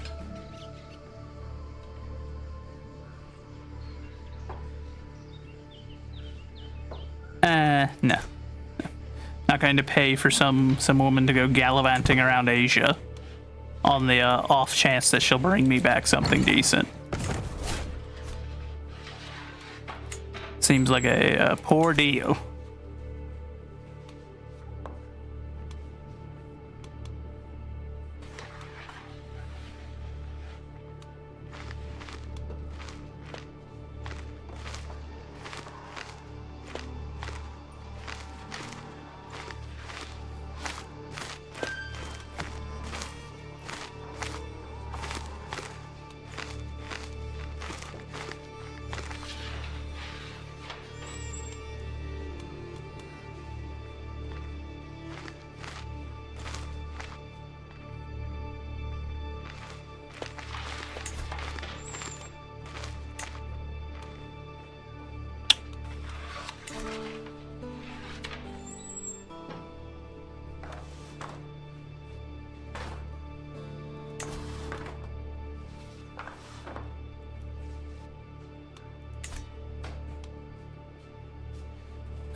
Rotation looking 11 more years. Ay, ay, ay.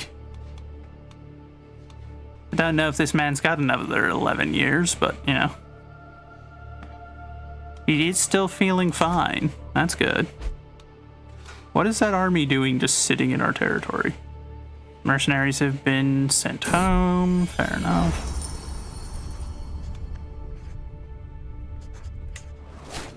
Right, these work well. So the spear will be of a higher quality. Good. Good, good.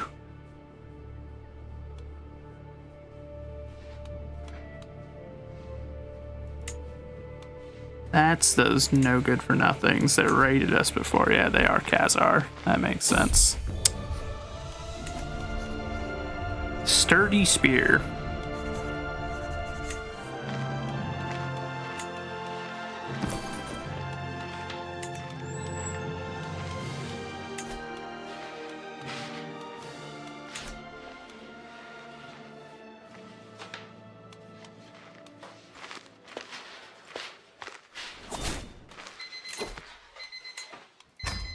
Popular figurehead, that's a good one to have at this point because we've had a lot of issues with peasantry not being super thrilled with us. Maybe it's because of all the warring, but you know, that's just living up to the norm of being a noble. Knows for profit.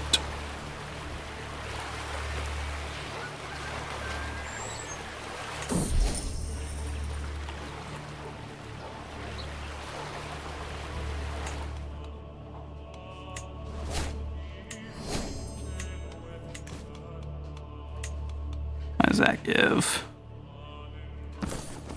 Why not? I got a spear and an animal figurine, which I'd like to imagine is a horse figurine, considering, you know, Or Magyars.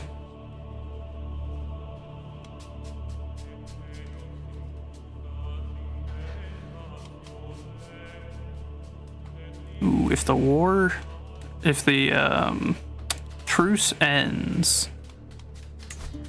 sooner rather than he has made some stronger boyfriends, hasn't he? Yeah, he has. Darn. I was hoping to take advantage of him fighting the Khazars, but looks like he's been finding himself butt buddy after butt buddy to ensure. Oh, wait, hold on. What's going on over here?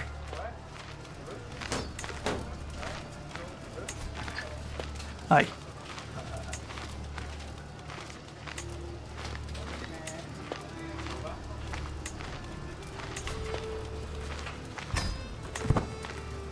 You cease.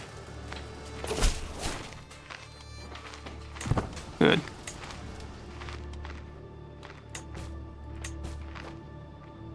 I keep having to look over there occasionally, being like, what's going on? Quit fighting, kids. Especially because they keep attacking my son, which is just like, no. What? Keeping an eye on you.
I guess for now, we shall avoid going to war with them again for a while. For now, he's got too many friends that'll come to his aid.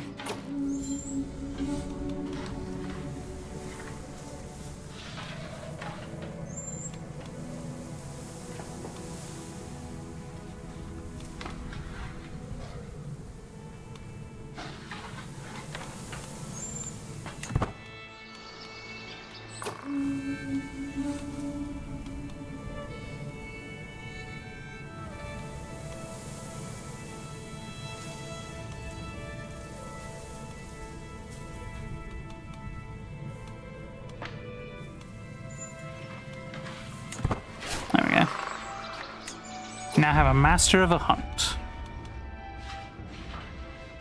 Punished poachers, the animal's mine along with the fines for their lives.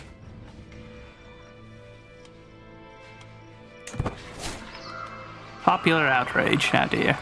Oh well. Well, we tried. What on?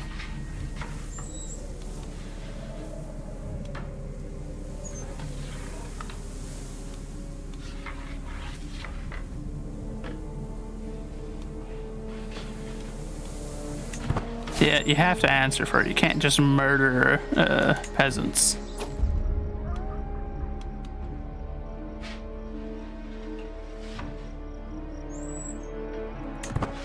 All right, let's try to corner it.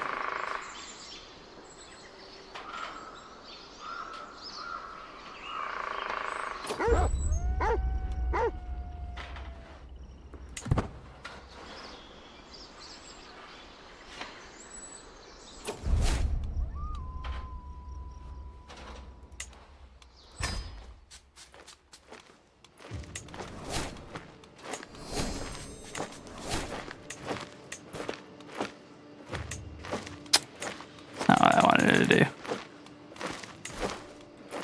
do. You, sir. Money, please.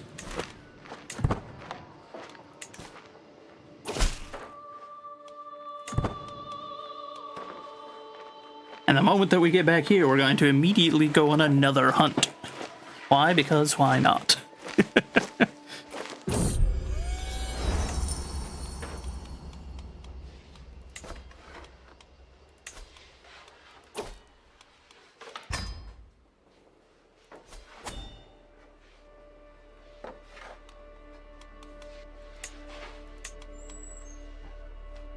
Oh, I have to wait 22 months. Who says? That's outrageous. I'm the king, sort of. I'm not actually a king. I'm the grand prince. I should be allowed to go hunting if I so want. It's outrageous. It's poppycock, I tell you. I'd go on pilgrimage, but then I'd be gone for a while. What's wrong with our son? One-legged, maimed, flagellant. Good God Almighty.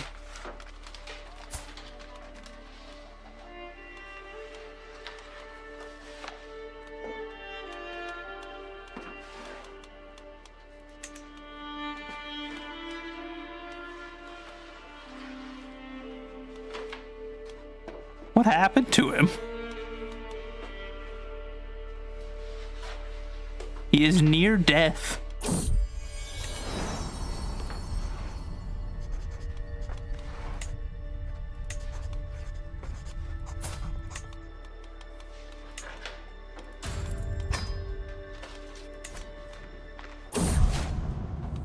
And now he's dead. Well, who's our heir now? Okay, our other son, who's reclusive, but at least he's not maimed and whatnot. So, you know, and he has a son. That's good.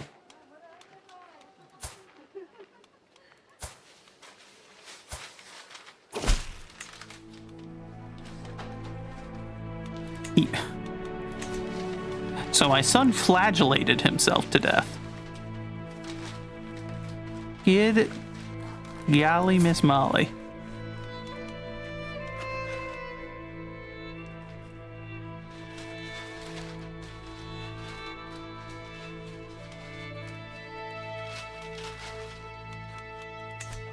Wait, what? Is my son... He is petitioning me that we go all the way to France to take territory. Son, are you crazy? Just gonna be honest. That was some insane stuff to come and say.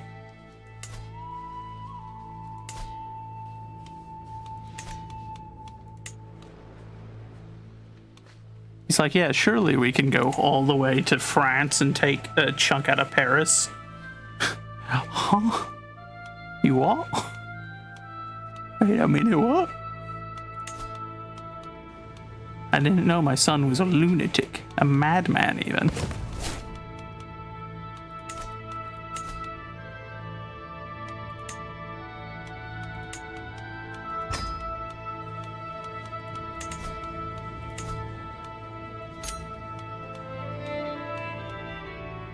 What do we have?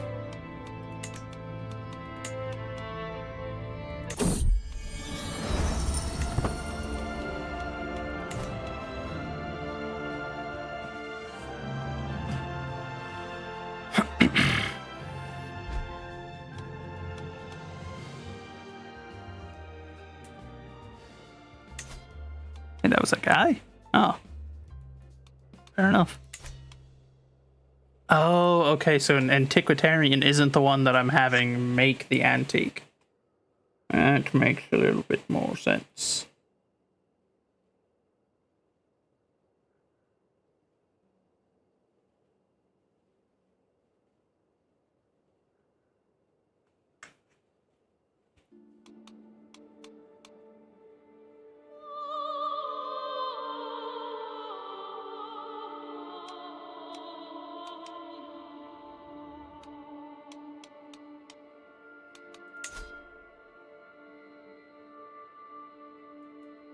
Missing 107. We're getting there.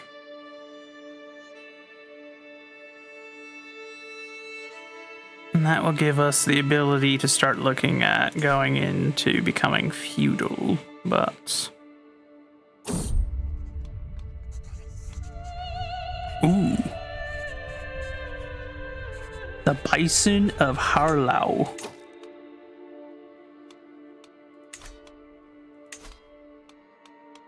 Come on, let me go hunt. We saw bison. I want to go hunt the bison.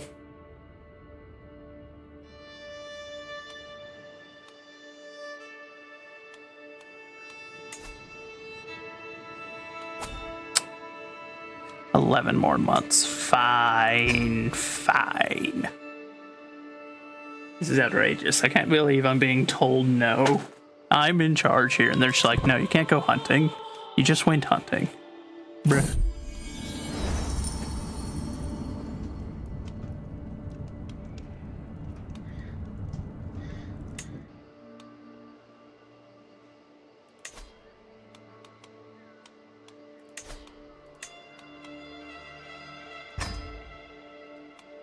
There. We now have total authority.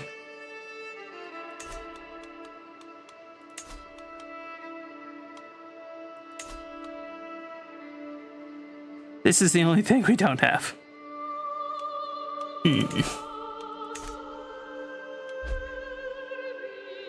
Spymaster has discovered a secret. Let me say, gallant champion.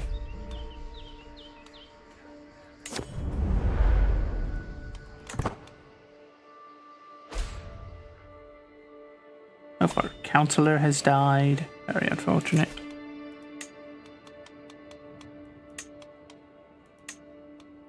Good thing you came along, and you're actually quite skilled.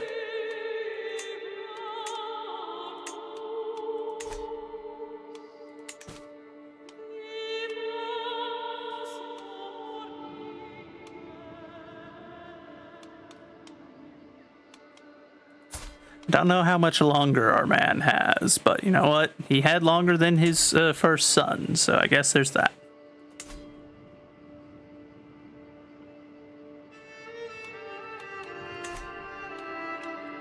Has it been 11 months yet? Can we go hunt now?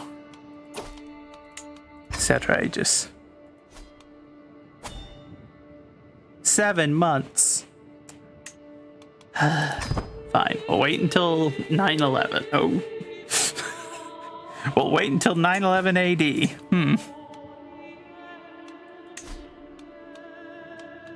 I don't know why it keeps doing that. It's like, oh yeah, he's got less military power. Didn't know he's got a bunch of boyfriends who will back him up.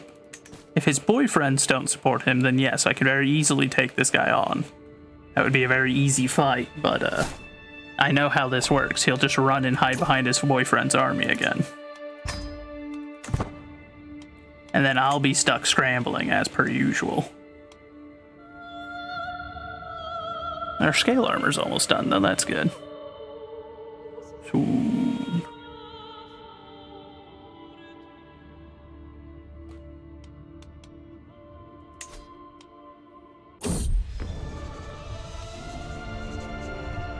Vagilok scale armor. Magnificent.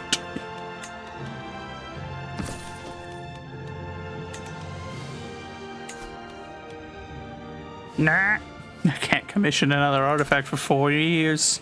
It's outrageous. Who are all these people to keep telling me I can't have things? So rude. Over here trying to build up a repertoire of items. That way whenever I die, my son will have stuff.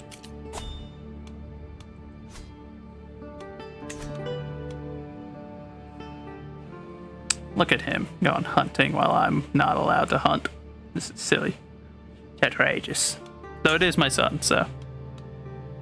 And primary heir. That's unfortunate too, because I gave him that territory, but I guess it'll have to do. Regalia wants to she wants to make a cabinet? Okay. Why not? I've got the money. I've got the money, and we're not yet at a point where we can really spend money on troops or building new structures yet, so might as well just And be like, ah, yes, make me a cabinet. Make it the most glorious cabinet ever seen. Accusation of witchcraft, oh dear.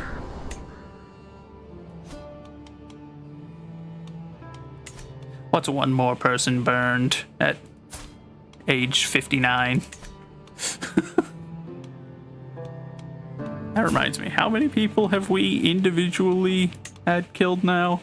27? Oh my god. Oh no.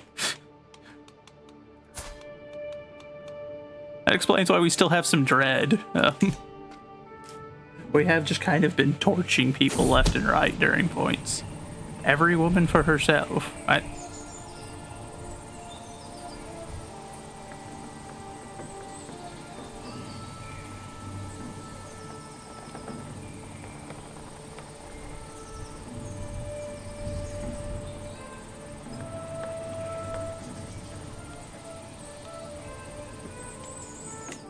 Sure. Deviant.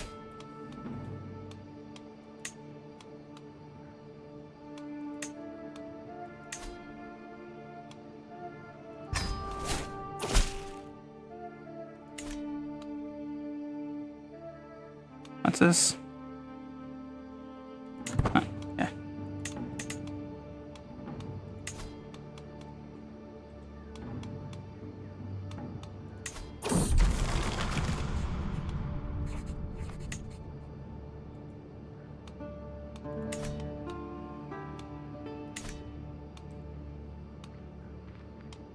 Can't believe I can't execute her.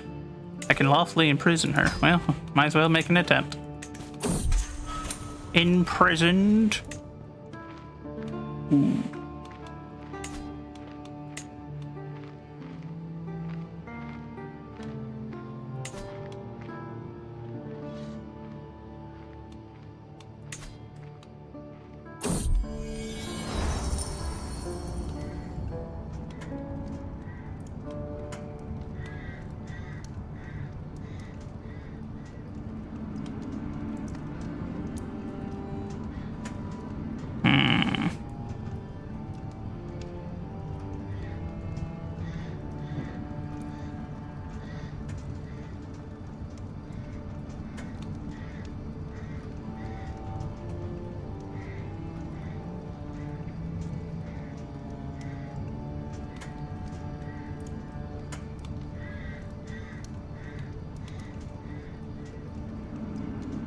Eh, 50-50 chance. She stifled it. Aww.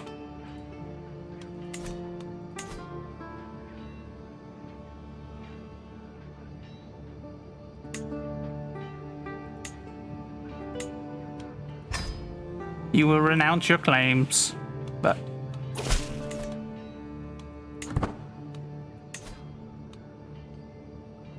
Oh. That doesn't make any sense. I thought I made her renounce her claims. Maybe I should read some of these a little bit more before I click on things.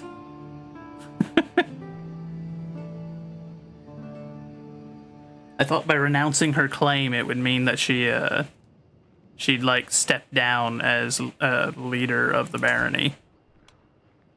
But I guess not.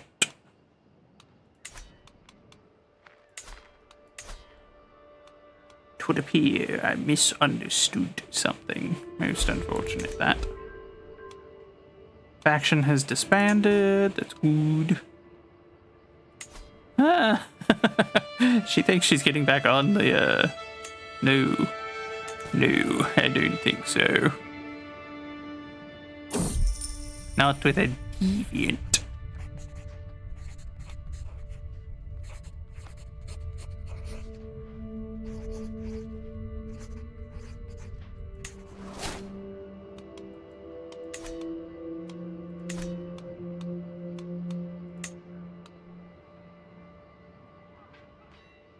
Oh, her upgrade was to give it heavy infantry toughness. I don't have any heavy infantry, but you know, I appreciate it. It's the thought that counts, I guess.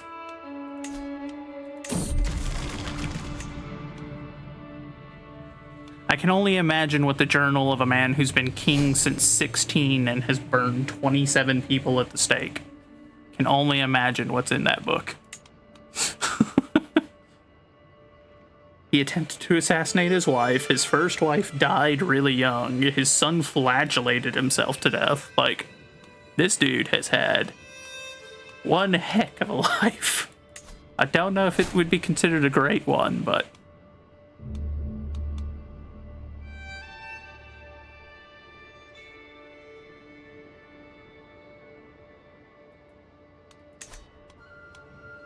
But it certainly has to be considered a crazy one, if nothing else.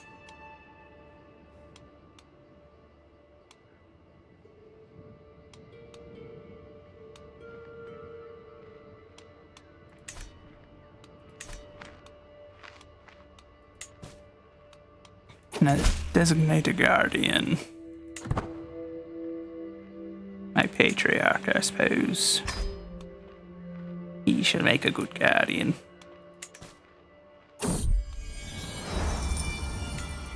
I don't care what the money request is. Unless she comes asking for several hundred for this cabinet, then I think we'll be alright. We've got plenty of money right now, and nothing to really spend it on until we become a feudal lord, or if we want to hire mercs.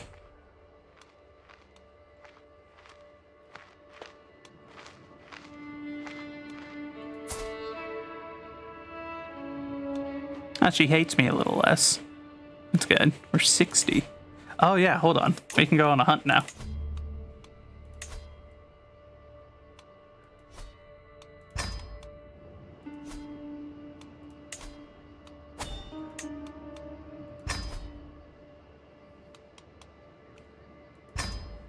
Let's go hunting, boys. See if we can get us a bison before we die. Though there's like a 50-50 chance we'll keel over while we're going out there. We are 60, and it's, you know, 912 AD. Not exactly an era where that's a thing. Nice. We got a new cabinet. Lovely. It's positively lovely. Oh, actually, that is kind of fancy looking. I dig it.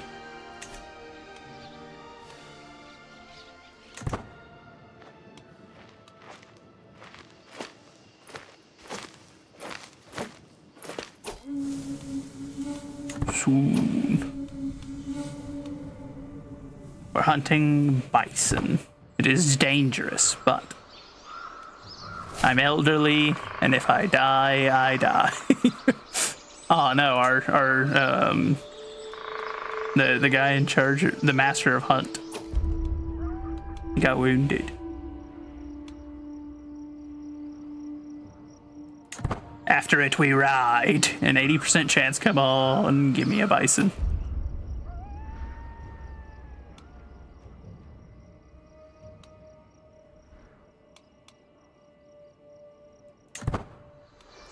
An arrow got close to me, but we'll just go with the, hey, be careful. There's a 14% chance I'll die.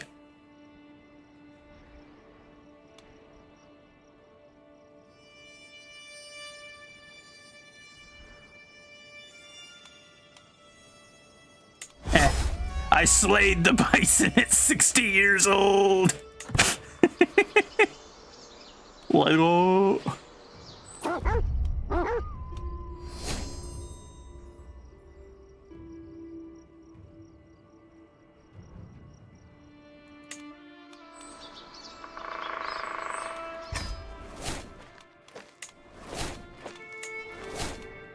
Grandpa out here with his spear, just absolutely killing it. We're gonna hang the bison hide on the wall. Why not? Fancy.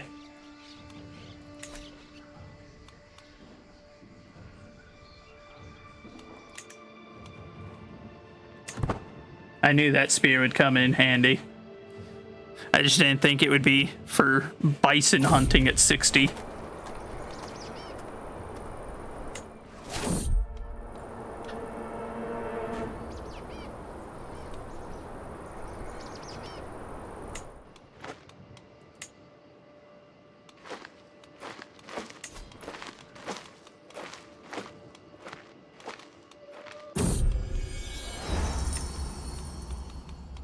good show. Oh, our court physician died. That's unfortunate. We got a new patriarch, though. That's good. Is the new patriarch any good at it? He's okay, I guess. He's average. That's better than nothing. Can designate a guardian. Oh, yeah, because his guardian was the... Yeah, I forgot about that.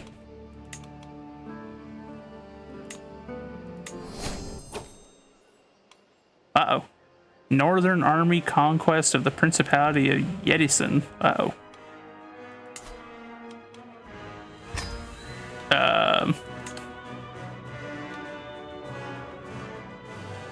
So they want, like, all of my territory, basically. And they've got how many? That's about a few.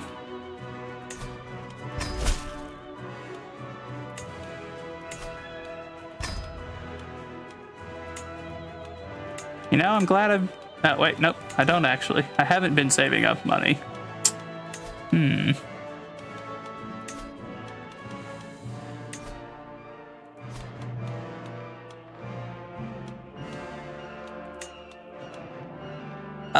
And we don't have enough to hire any of the guys that are available for... Actually, well, I mean, we could hire these dudes. Gives us some bowmen and some levies. Wouldn't it be great, though?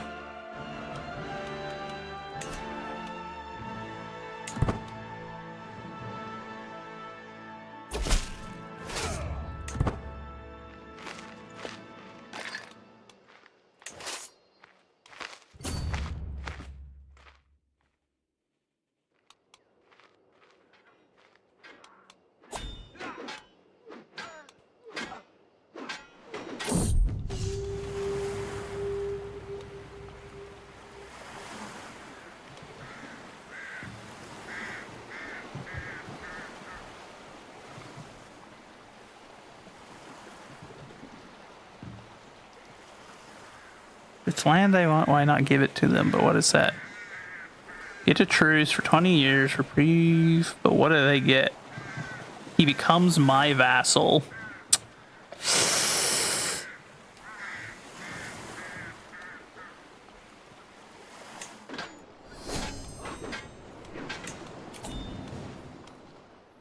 Wait, where are we being besieged? Oh, was it talking about that? It's a bit silly. Okay, so where are these guys coming from?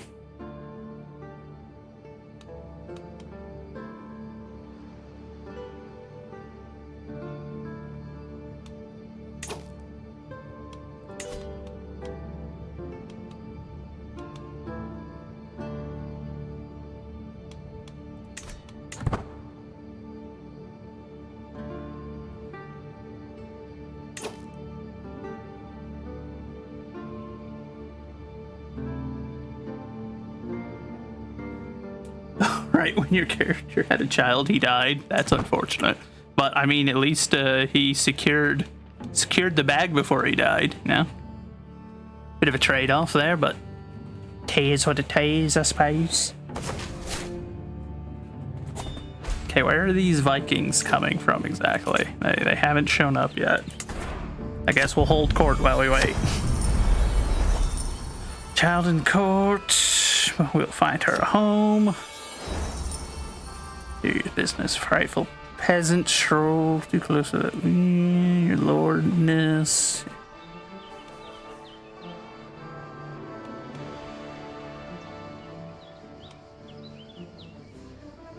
Hi, Floughton.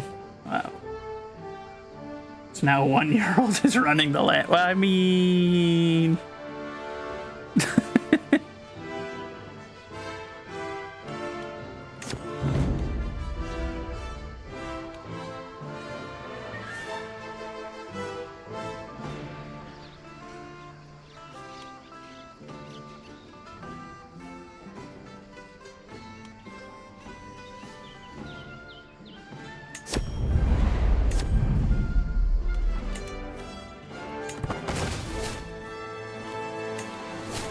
Still no sign of these Vikings.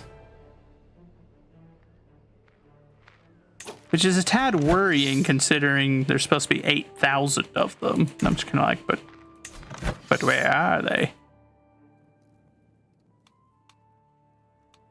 Do they not have a point of origin? They just exist. They're the Northman army.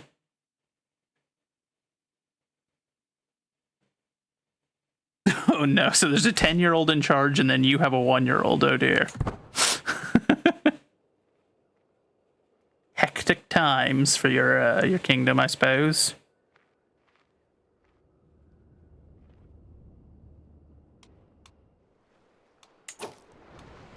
Okay, no, that's an ally's army.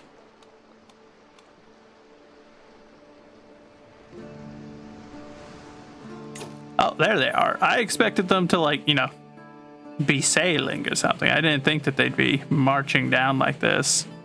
8,800 of them.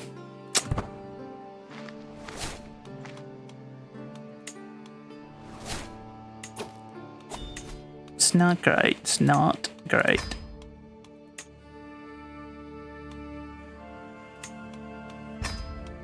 Our final days, we're going to swap over to that.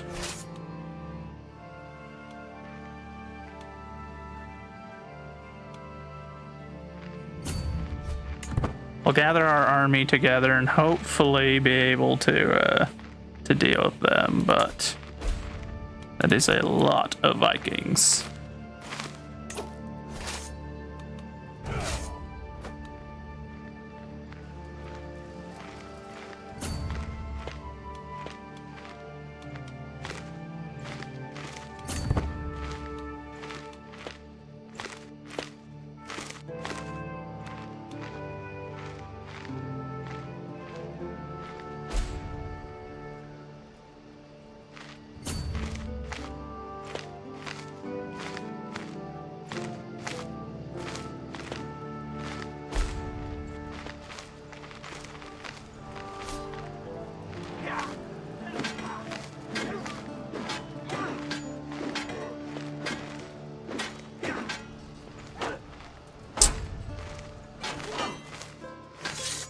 Come on, get in here, reinforcements. You're not very many, but you'll help.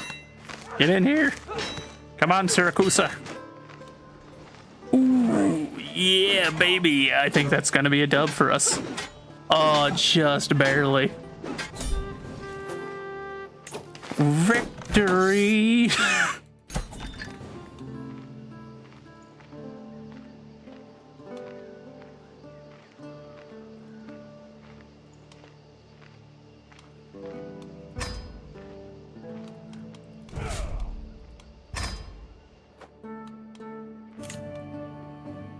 Holy crap, they all died.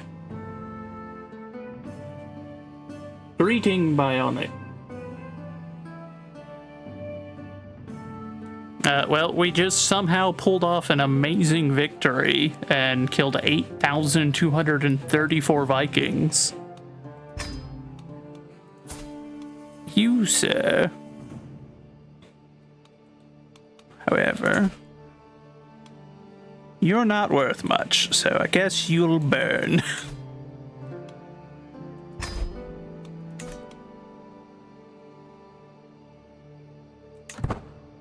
Well, that's one less Viking. Well, actually, that's 8,000 less Vikings in the world. I'm surprised that worked out that well.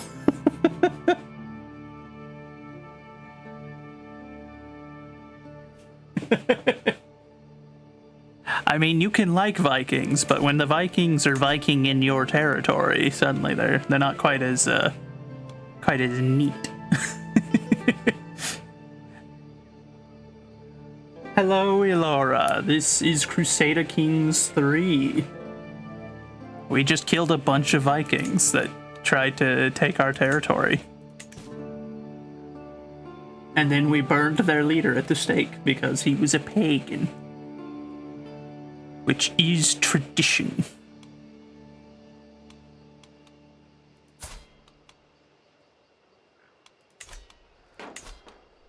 We're also in our final days as our current king, so I don't know how much longer he's going to be around. But that being said, you know you have to be shouted at, my friend. Oh, that's a Pear question. Professor Pear, he knows that.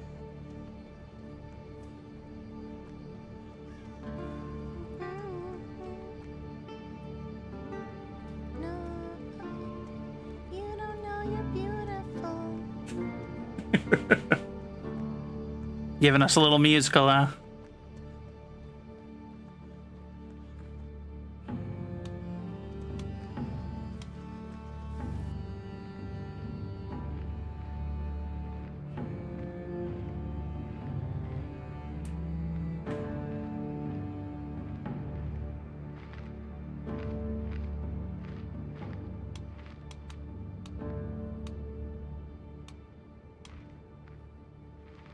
How have you been today, though, my friend? I hope that you are well.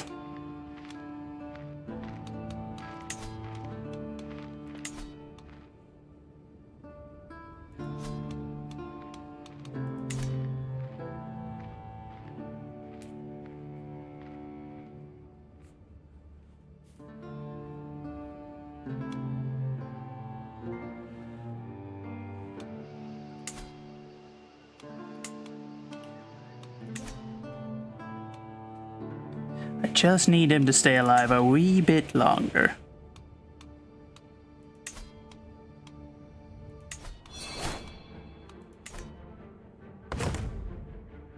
Alright, Phoenix, you have a wonderful rest of your day. God bless you, my friend, and enjoy your meal.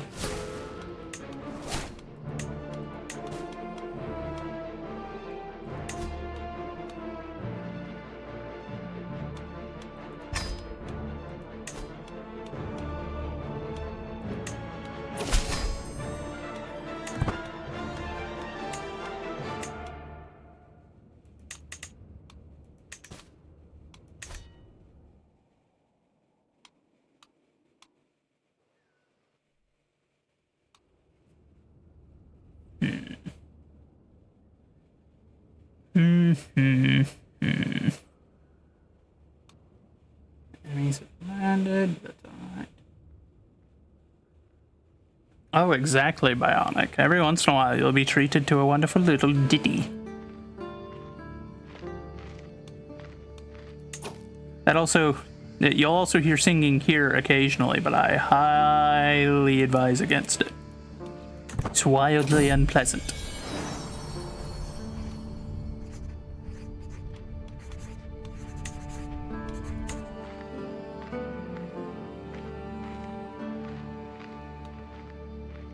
So if you're not following Elora, go give her a follow. At least the music there is good. Which reminds me, I guess we could have our music back on now. We haven't had the videos going in a while, so here's some music back, guys. Now that we're almost 6 hours in.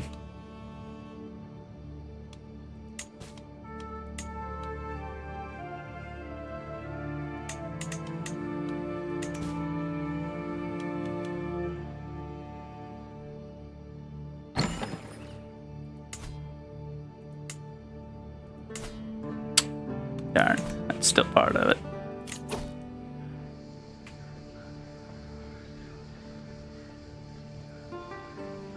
Which are the 6 superpowers? See, I don't typically play the superpowers, so I can't really give you much in the way of advice on it, unfortunately, my friend. I tend to go for the smaller ones. I suppose it depends on what level of spicy do you want? You know?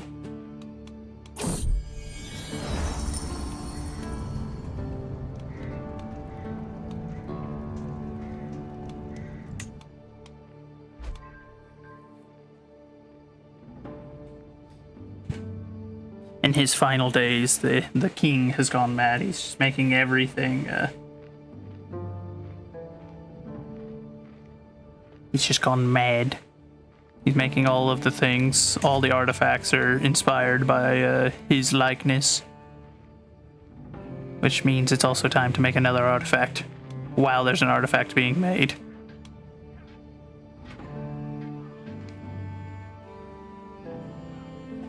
I mean, if you're just wanting inspiration, I mean, you could always go Germany and try to reestablish the Kaiser.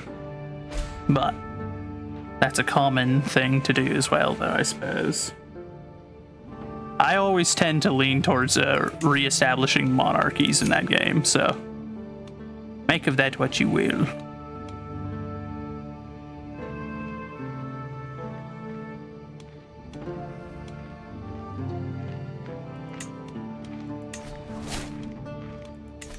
We will forge a crown. In our final days, we shall have a fancy crown.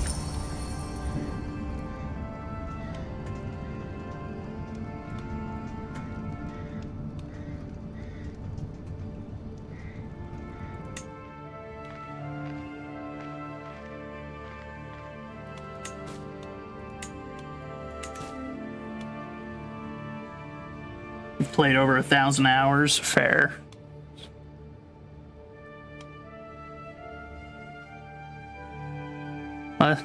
At that point, you start running out of things to do, unfortunately.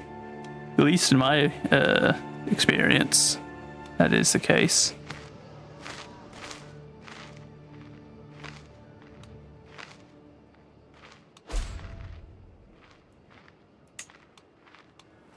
Oi, what's going on here?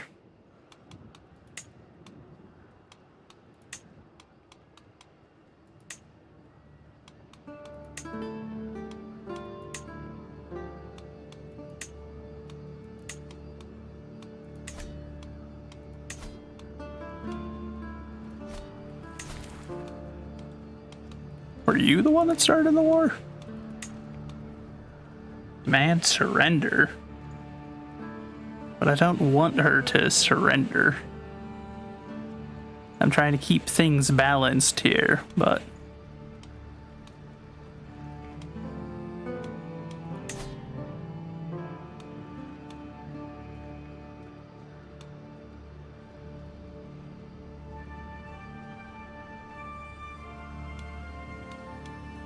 Wait, hold on. If it's my son that's doing this, son, stop that war. Quit being silly. You'll be king shortly. I've not got long to live.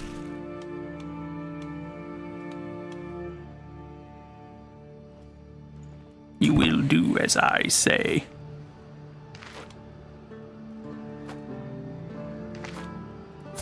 I don't like having to use the power that is granted as head of house, but Finland, Turkey, and other minor countries get more fun. Arms market. I didn't know there was an arms market now. That would be curious.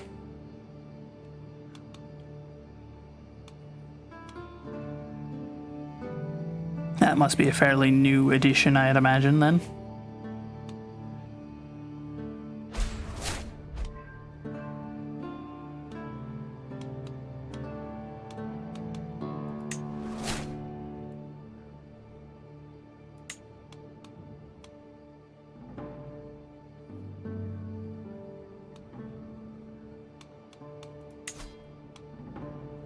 Three more years. We just gotta stay alive for 3 more years. Gotta make it to 67 to get the farming done.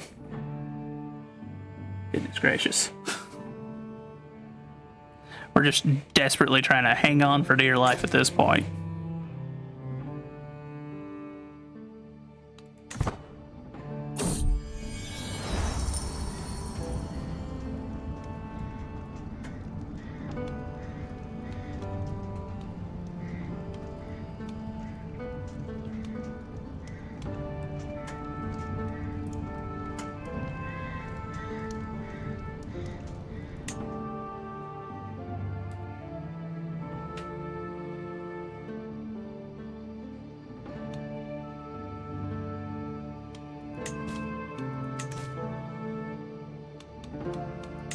Am I allowed to go on another hunt now?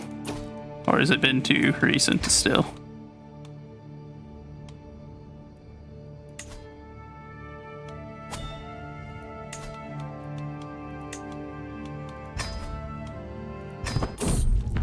We're going on a hunt, boys and girls. At age, 64. Though, I mean, I suppose I did kill a bison with a spear at age 60. Like Japan buying German air-to-ground aircraft, or the UK buying USA planes? Ah, interesting.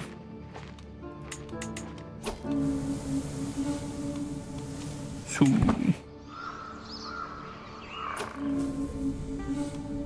what are we hunting? We're hunting a hare? No, we're going to go see if we can find a stag. Fair enough. Who is this? My caravan master? You're acting like a child, you shall. No way for a chieftain to act. Don't want to decrease to our chance. I want a stag. I'm old. I don't have very much longer. Please stop being a child. Ooh, we got a learning perk. Quickly, before we're dead. How long now? 2 years. That cut a year off. Spain buying trains during and after their civil war. Oh no.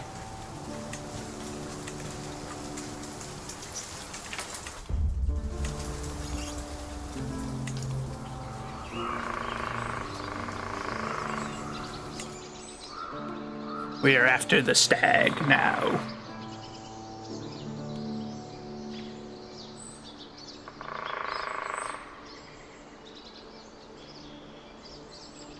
Is it paused? It is. I was like, why is nothing happening? Someone hunted a squirrel, someone found tracks.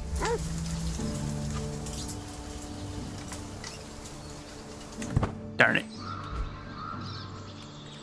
We didn't get the deer. This is sad.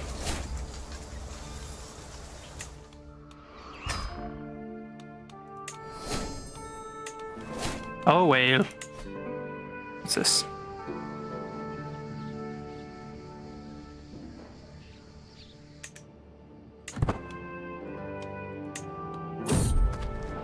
Hide, Bambi, hide. I know, right? It's very unfortunate.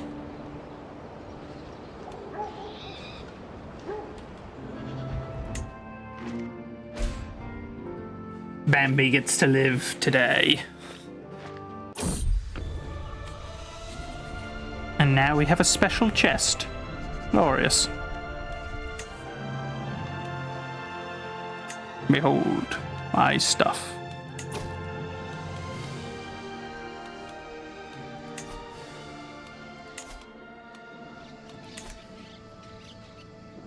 We're steadily filling this place out. We're getting there.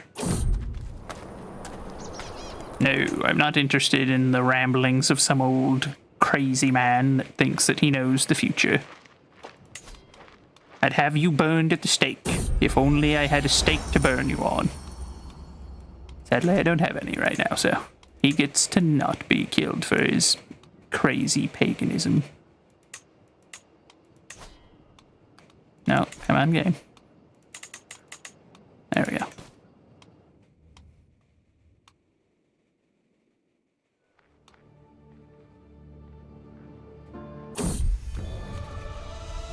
And now we have a crown.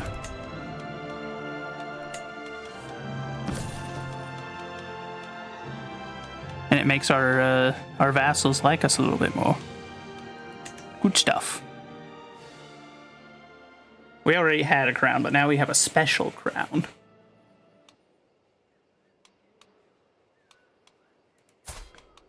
And we're 64 years old. The wife is still a little bit mad about the assassination attempt, but, you know, she has to understand I'm a man of my word. If I say I'm going to do something, I'm going to do it.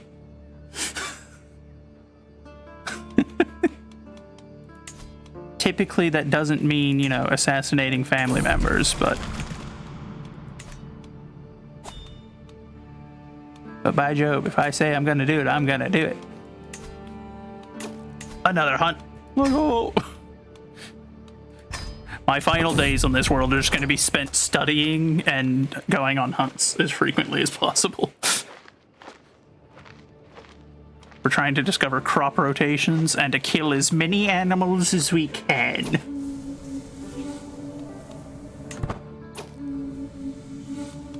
Let's get out of there.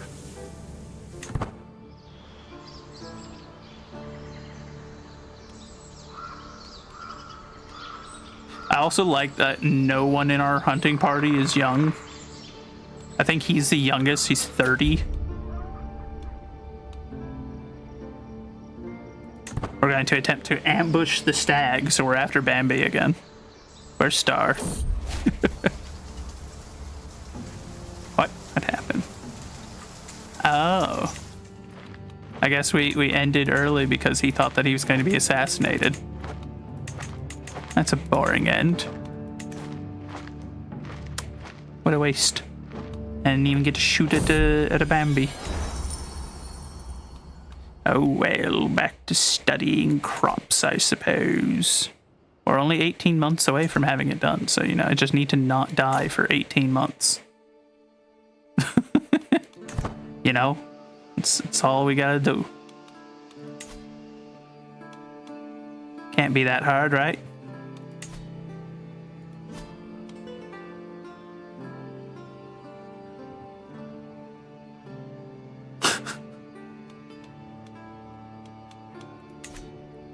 I, unfortunately, Bionic, do not know NCIS well enough to know the reference, but I am sure it is quite funny and possibly quite an apt description of what was going on here.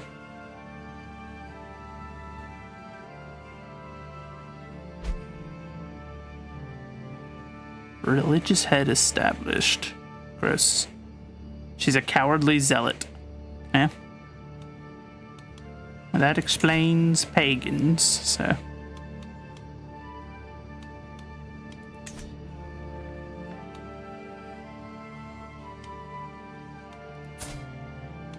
We're 65 years old. Our son is 42. Poor dude.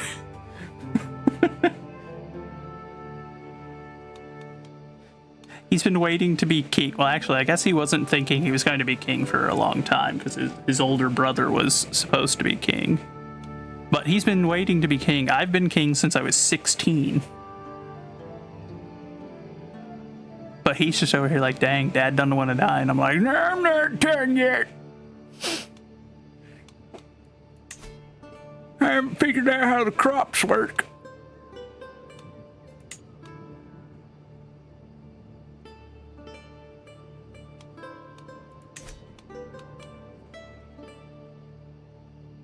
My dying days are just spent staring at plants like, no, why doesn't that work? What the heck? Trying to make the farms work. What is this? Of course, I say dying. We're not actually, we're ailing. We're poor health. Suppose we are quite old. And the spouse is still not a big fan of us. I guess that one doesn't go away. Minus 100 for attempted murder. She doesn't really ever get over that. What a shame.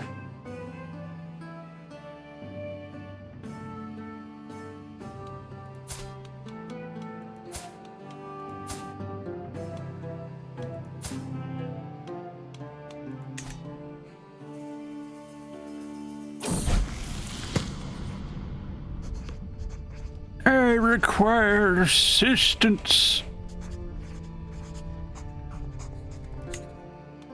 Ah, I've got glasses now. Let's go. In my dying hours, I acquired glasses, finally. That's not at all like me in real life. In real life, I've had those since I was a wee lad. Had them many a year. And I very much need them.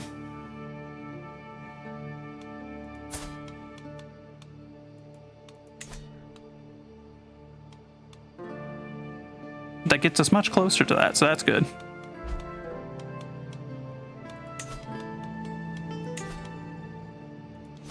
One last province to get locked down, and then everything is stable for a while, which is good. Our confederation is going nicely here.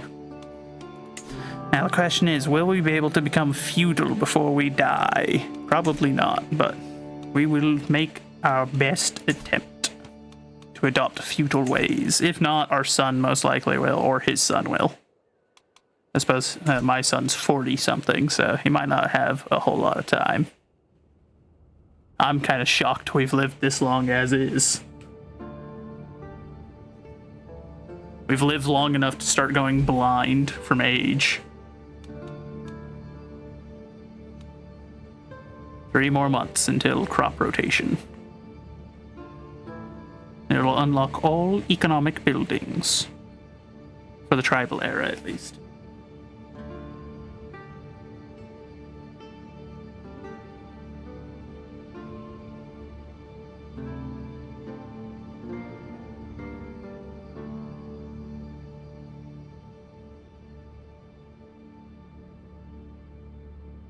Alright, Bionic, you go and do what you need to do, my friend. If I don't see you again today, then God bless you and have a wonderful rest of your day, my friend.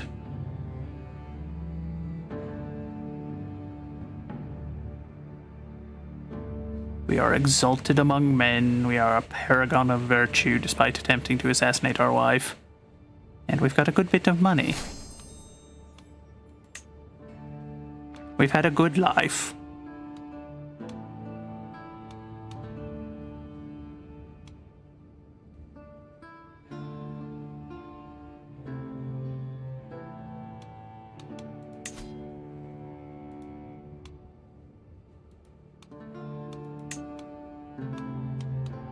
And the moment we're done, we're immediately going to swap over to Gavelkind and see if we can get a good ways on that before we die, but...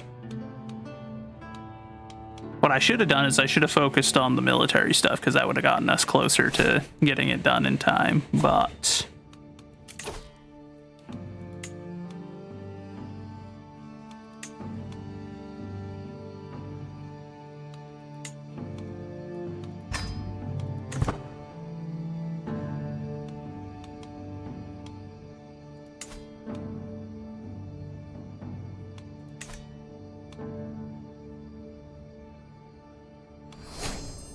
Fascination discovered. Yes!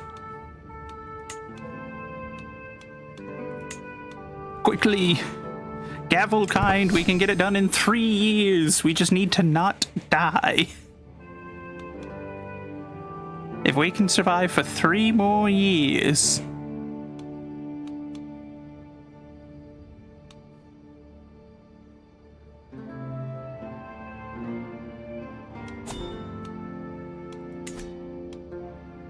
Old court, okay.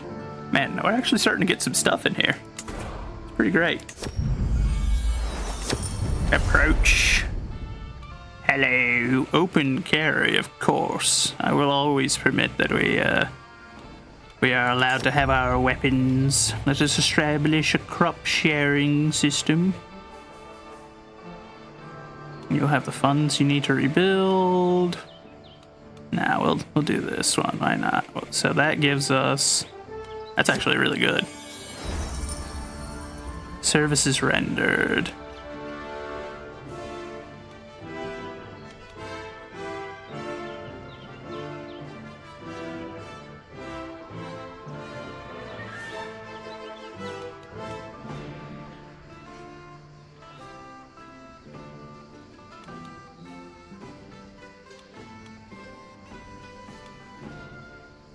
I'm no longer young. I bid you invest me with my own lands in your grand principality. So be it. I will give him Burichai, because that is our easternmost province. He may hold it for now.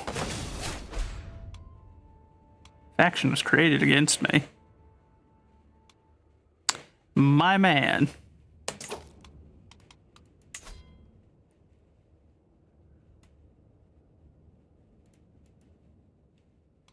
I grant him it, and he promptly starts an independence faction.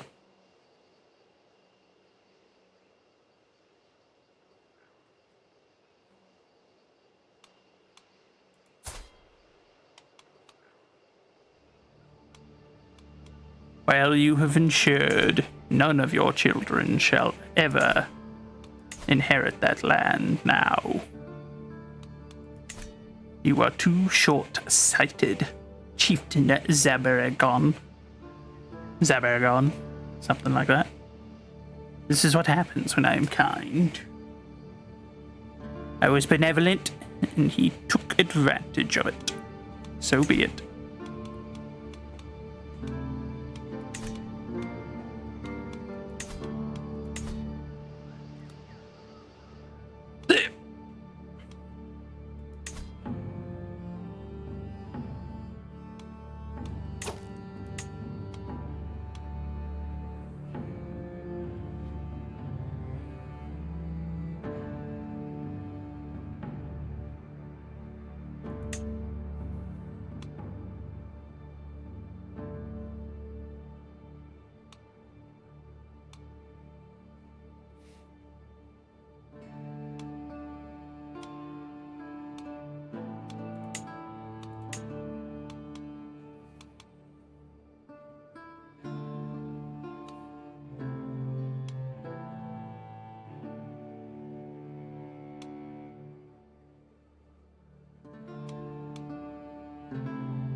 I don't know what to do with this much piety when you get to this point in the game. It's like, now what?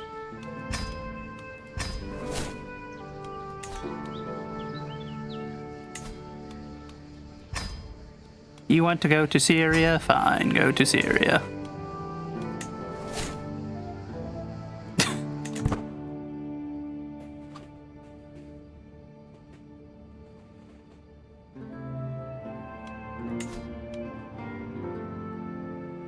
We've still got another year until we could commission another one. That's unfortunate, but so be it.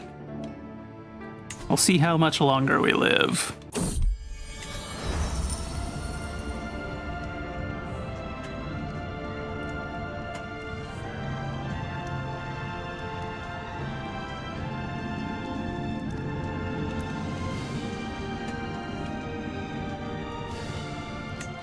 Trust your instincts, boy. Bring me something glorious from Syria.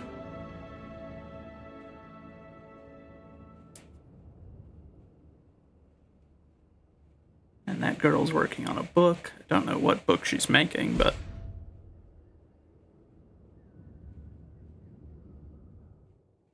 Transylvania is doing good. I'm glad for them. Don't know what culture you are. You're Avars, I see. The undertaking should serve God. Of course, that is the only option. I can ask the head of my faith for money. Okay.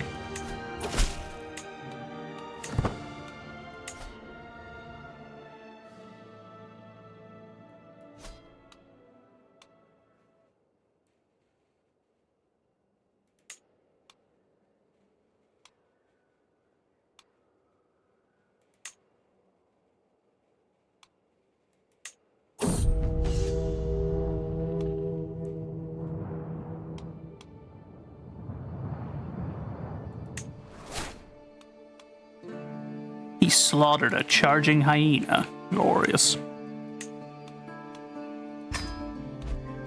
A true champion among men. Only the Lord guides me. Or doesn't. Yeah, we'll go with no need for a dedication.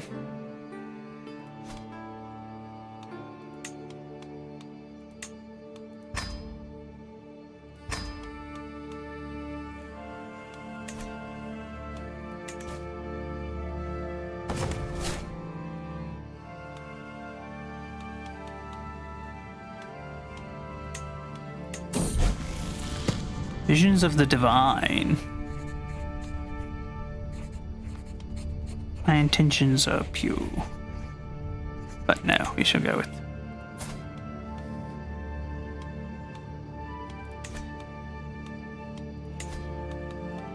Also, do you still have your faction? Yep, okay, well.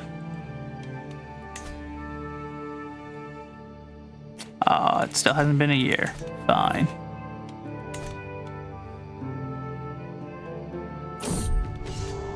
Bandits on the road, no guts, no glory.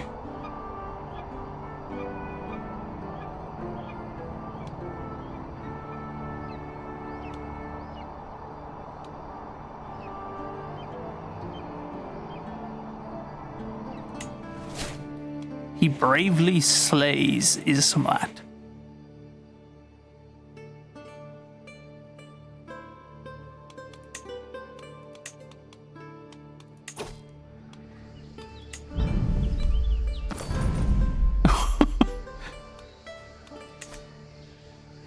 Hello, Otto. How are you doing, my friend? Welcome in.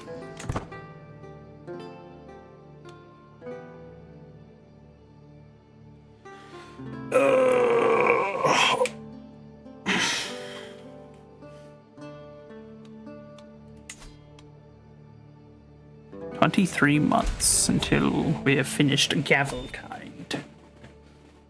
Good thing. Oh dear.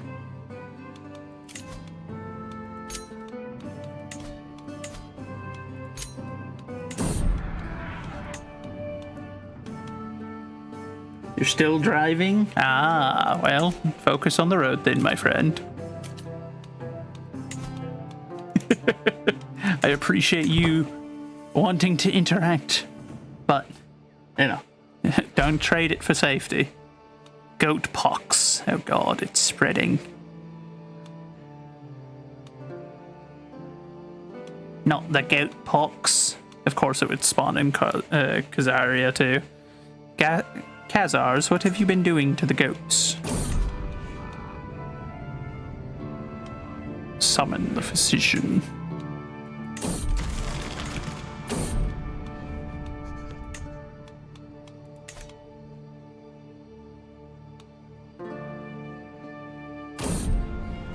Early prevention success. Good.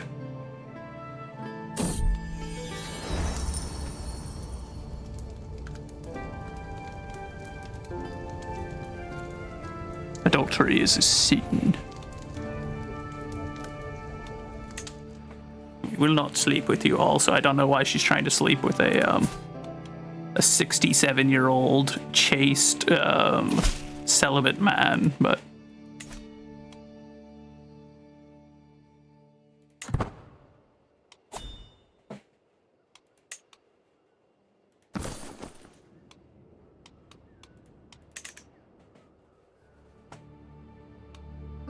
it's a bit weird that that's her choice. Also, how fitting. He was granted land kindly, and then promptly there's disease outbreak. Also, now he has left the Independence faction that he formed. Also, don't know why you're not in there. Oh, vassals who cannot join it. I see.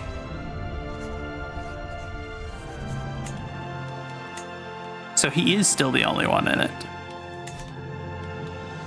Well, his time will come, and it will serve him right. Oh, there it is.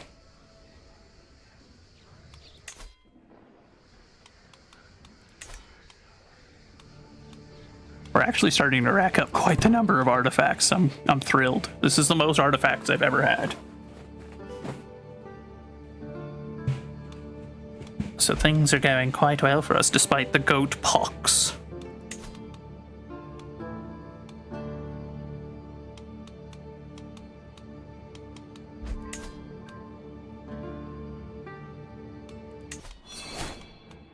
Diligent planning. I shall seek solace in my journal. There we go. No longer overwhelmed by stress. Glorious. 16 more months, the age of the world.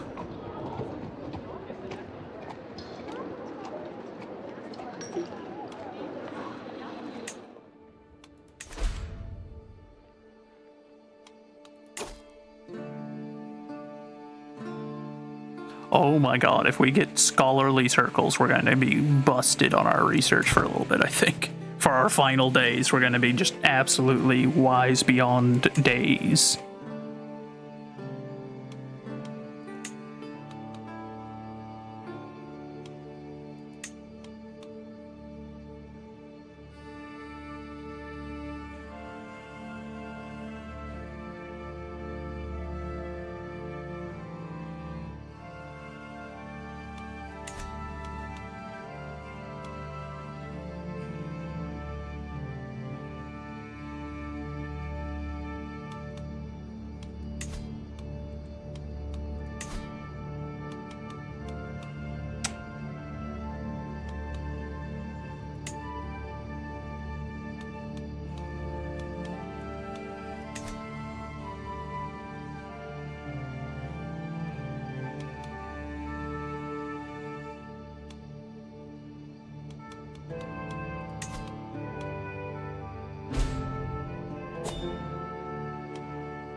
My counselor has died of smallpox. No.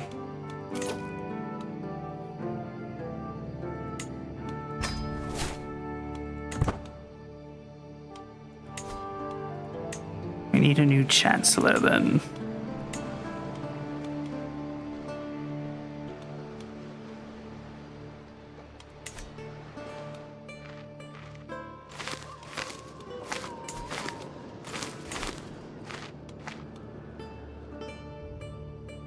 Okay. Making sure no one's fighting amongst themselves over here. I feel like I have to pop my head in sometimes, just be like, hey, what's going on, guys? The disease is breaking. Good. I have acquired Saint, reached the highest possible piety level. I am a religious icon. I suppose I did convert this entire region into Orthodox Christianity when it was a bunch of pagans of one type or another.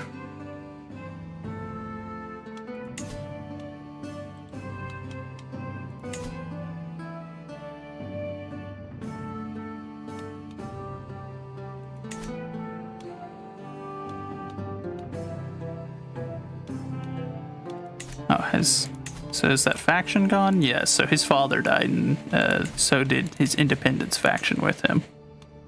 The Garlic King. The Byzantine Emperor is nicknamed the Garlic King.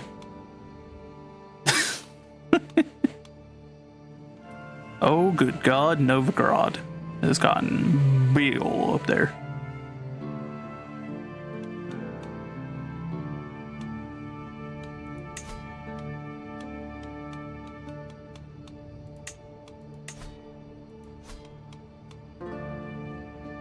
Have him finish off that last province, get us all set up there.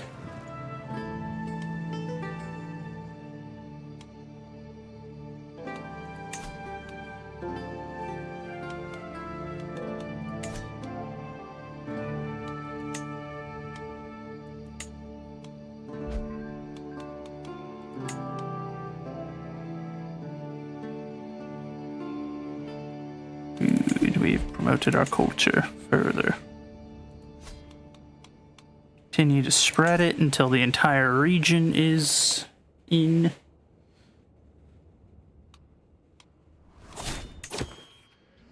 What's this? Murder holes.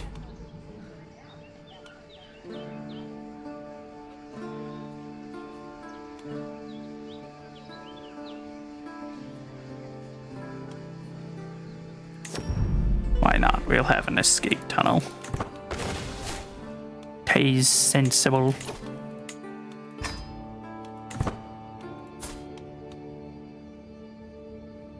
Holy crap, yeah, that gave us plus 10 to our scholar skill. We're gonna get as much research done as we can in our final days as as Grand Prince Vencel the Shrewd.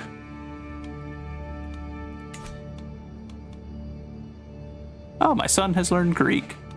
That's good. It's a useful skill to have as an Orthodox Church member.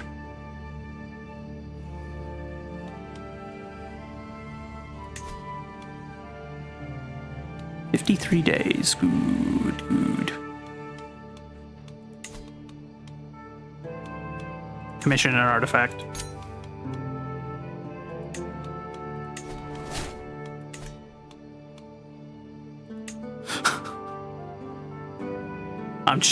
I'm just trying to rack stuff up before I die. It's like, quick, we're getting close. Make all the artifacts, get all the research done.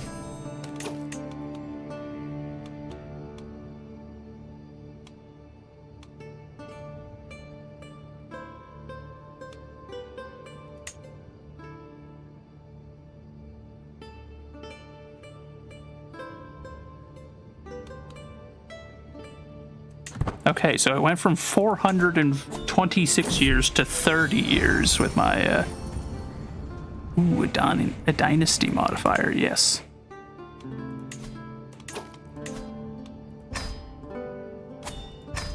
And then we'll go join that guy's hunt, because why not? Like I said, our dying days is just making artifacts, researching as much as we can, and going on hunts. Crystal carving. Oh, good God. You did wonderful, Kelkas.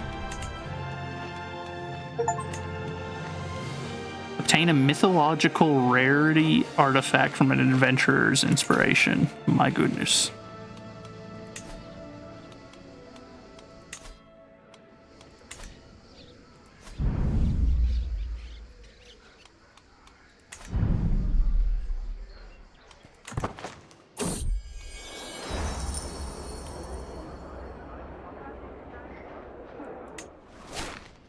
Use sleeps. Darn. Alright, participate in my son's hunt. We're seeking a hare. Fair enough. Someone has shared knowledge with me.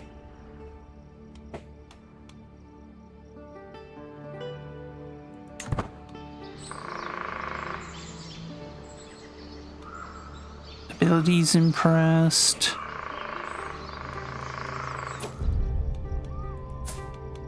That reminds me, where are we on our hunter skill? Venator. We're still relatively low level, but we're going to ambush a rabbit. Fair enough. Oh, Alexander complimented me. Aw, we didn't get the rabbit. This is so sad. No Bonoi was killed this day. But we still got to go out and have fun. At 69 years old, let's go.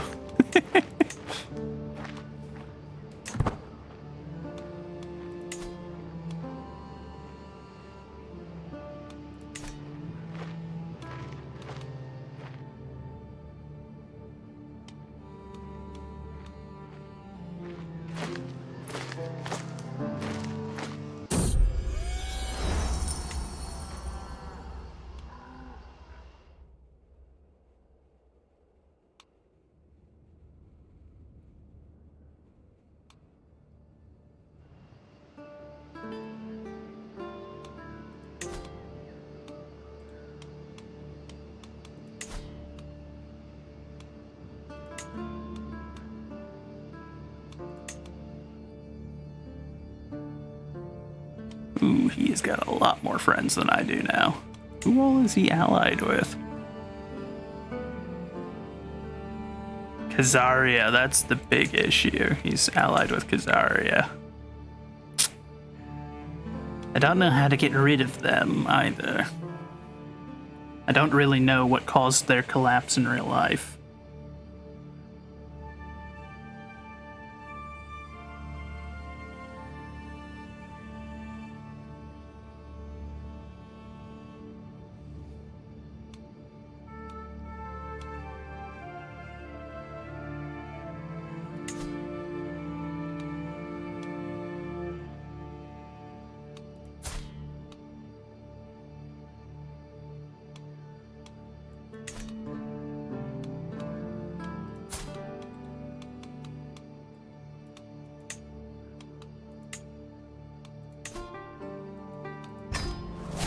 we're gonna spend a part of our final days also trying to befriend our wife, despite having attempted to assassinate her. Hopefully she won't mind. Dynasty opinion +1, fertility increase. Okay.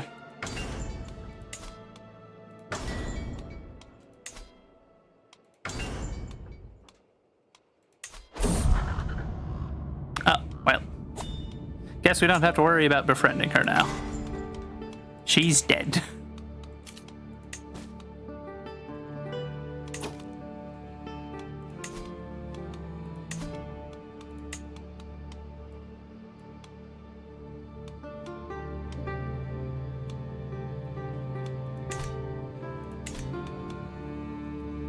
Oh, my granddaughter can marry now. Why is she wounded? What happened? I guess she can marry the Garlic King.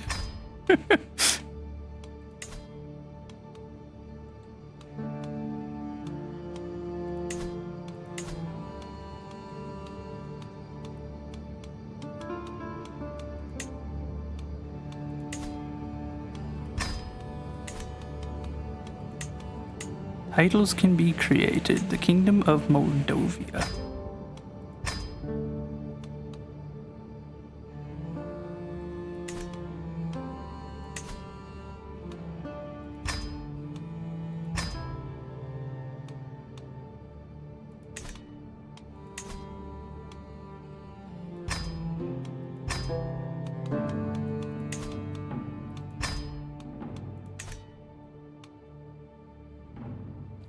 I hold too many duchy titles. Is that so?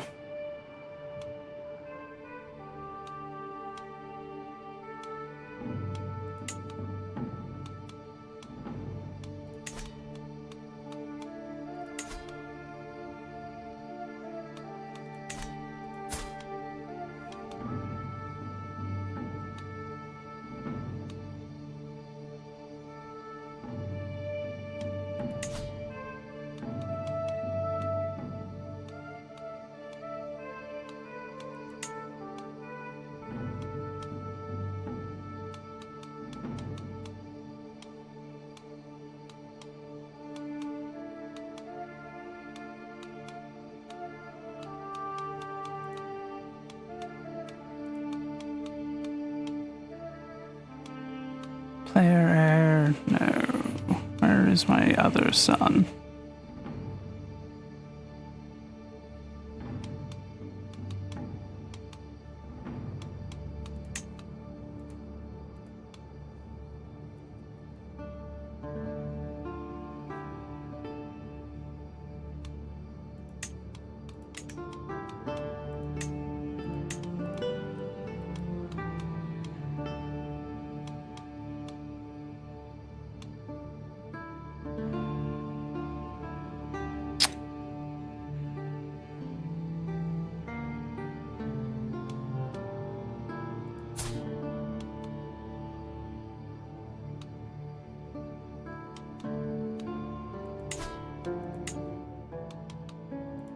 Ah, that's why I can't grant it to him, because he's got a title over there. So be it.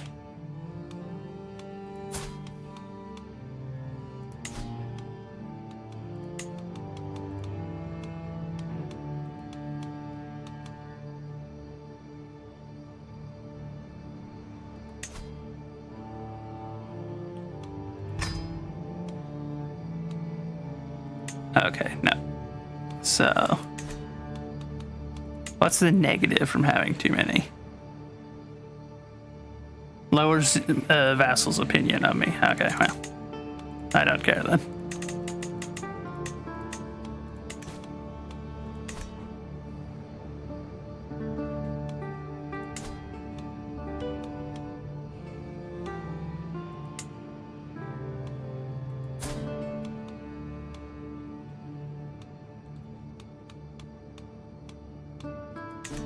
He's already the correct religion. Good.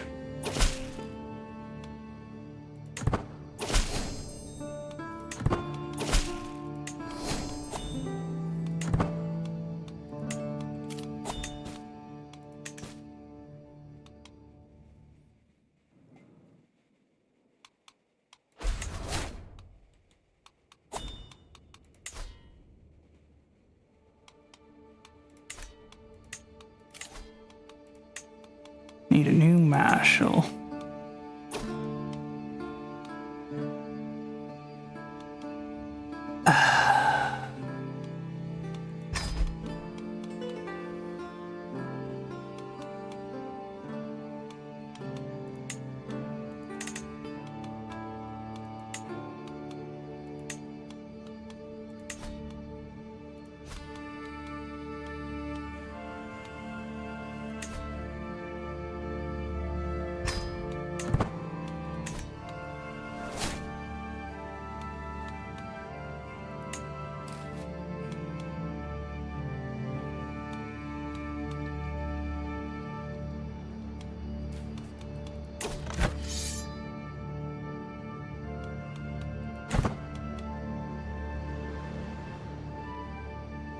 I'd send my army, but I don't think my army would actually be much help down there, since it's mostly cavalry.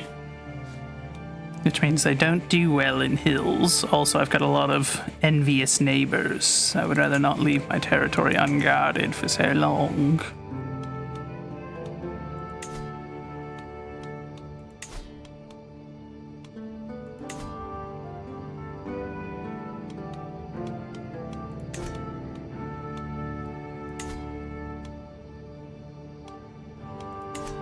"29 years. How old are we? We're 70. Goodness gracious. This poor old man. He just keeps living."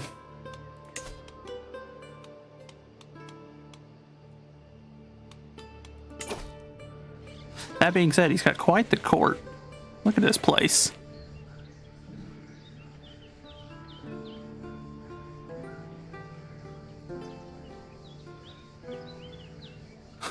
This champion is 55. This champion is 24.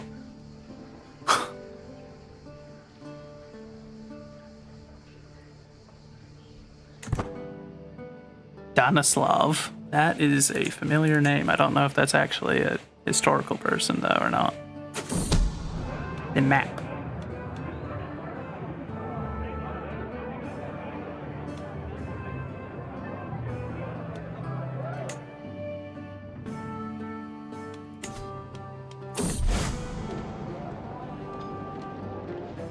Christian play? Why not? I go see a Christian play. The Passion of the Lord. I could write a better play than this.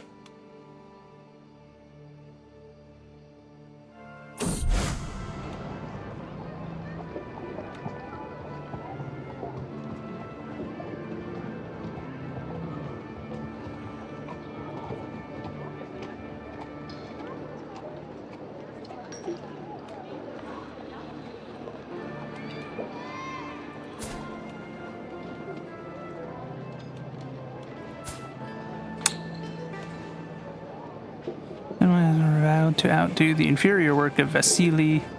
The ink the scribe grows dry. I admire my own work. Satan's Inferno is a work deserving to be called a masterpiece. My own humble... Okay. Hey, well...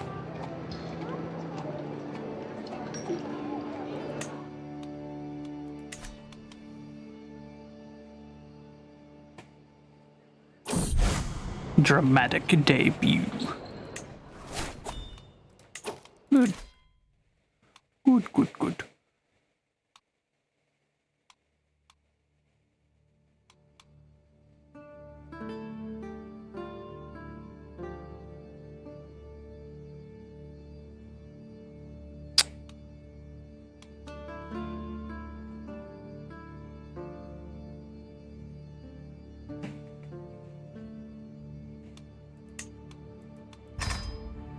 Why not?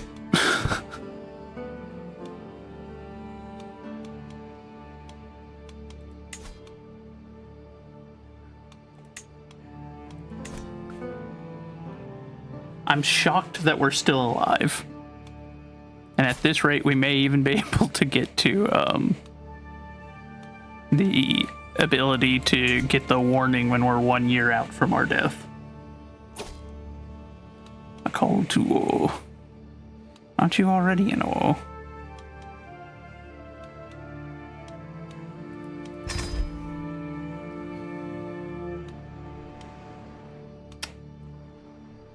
Alright, well now I have no choice but to get involved. That war's getting bad down there.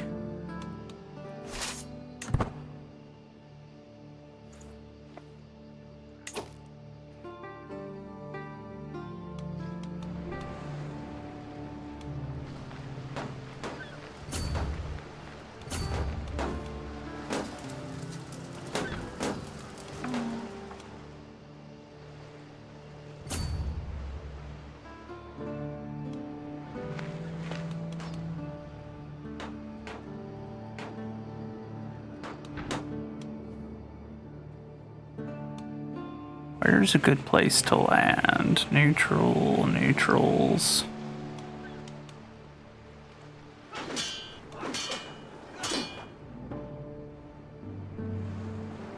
It'd be far more helpful if he would show me where his troops are.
I wonder if we can make it to Constantinople in time to save it.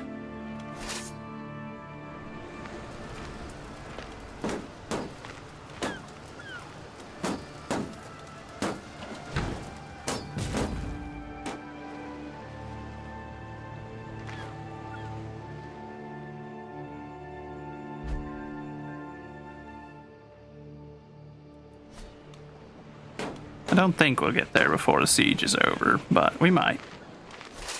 We're moving at a semi-decent pace. We will arrive in 4 months. Actually, we might make it then.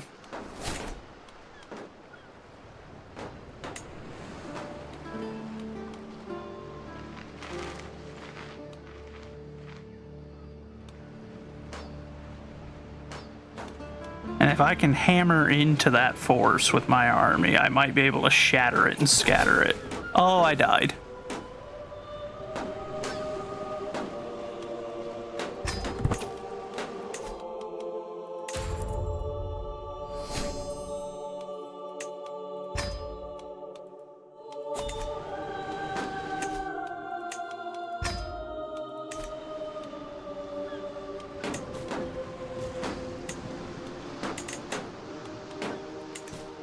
Oh dear.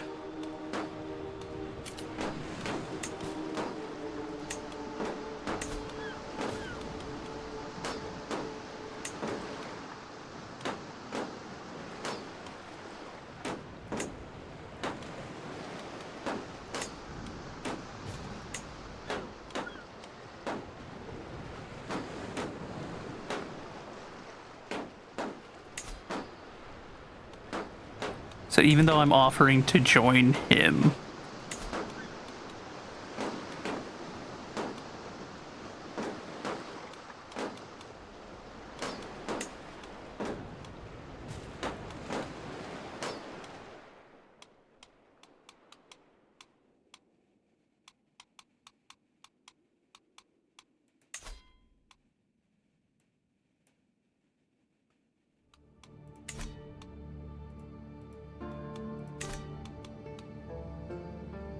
I'm confused. Hold on. First of all, okay, move that over there.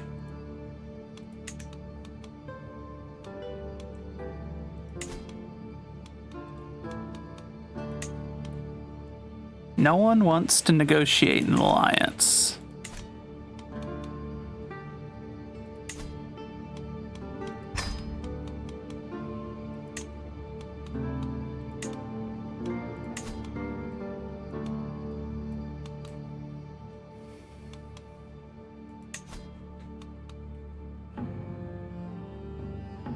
Why do you hate me? What is this?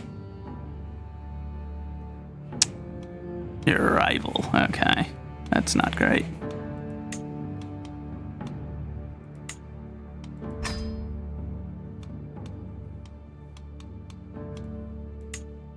Why do you hate me? Opinion of predecessor. What?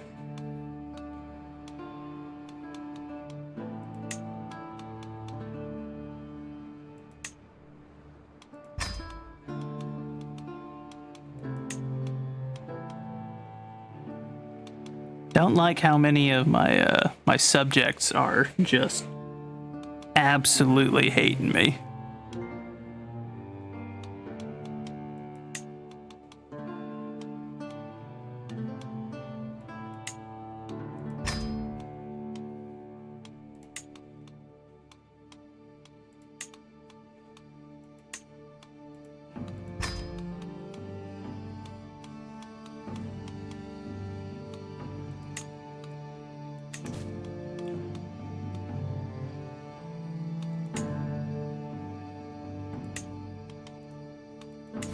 Okay, let's see what. Yeah, so you help with court politics because we're gonna need it.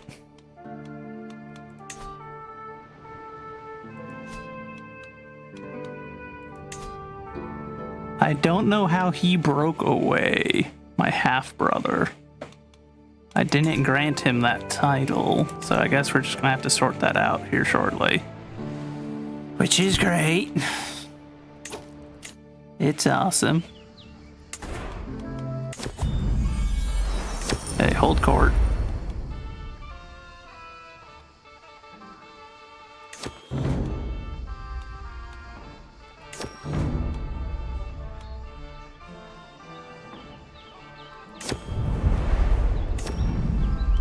Okay.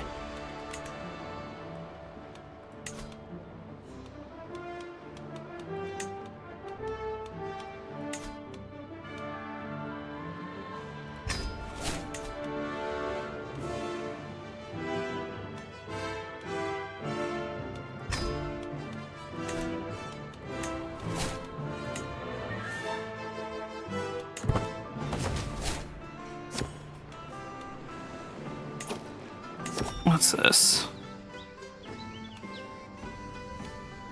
Royal lapse. Pageantry as a court continues day after day. Joins in playing the current.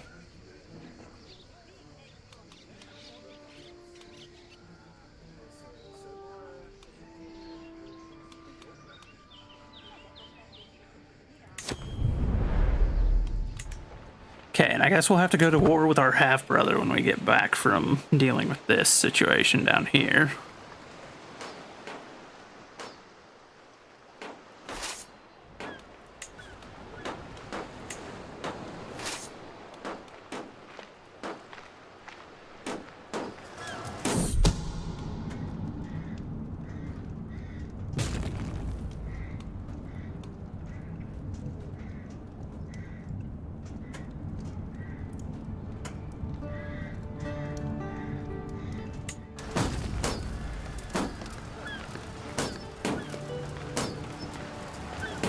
Upside, if we capture a bunch of prisoners from this, we may be able to execute a good number of them and just get our dread up so that our vassals don't start acting up.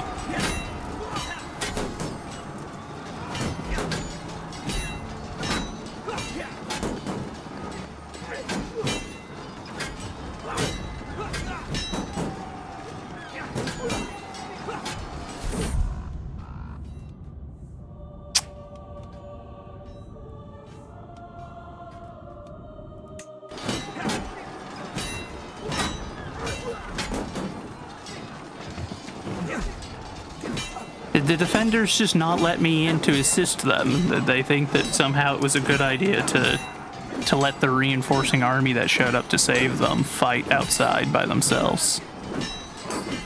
Because if so, then I hope Constantinople burns and I'll come and take it someday in the future for myself. Because good God. There's dumb decisions and then there's not sallying out whenever a massive army comes to help you. He will not accept. Fine.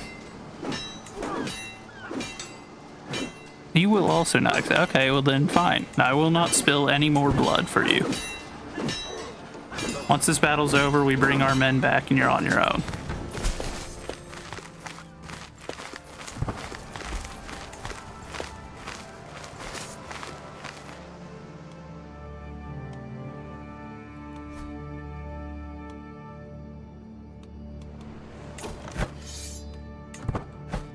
Yeah, hi, can I... Is there a way to just... I no longer have any qualm in this. He doesn't want to be my ally anyway. So, I'm not going to support him in a war.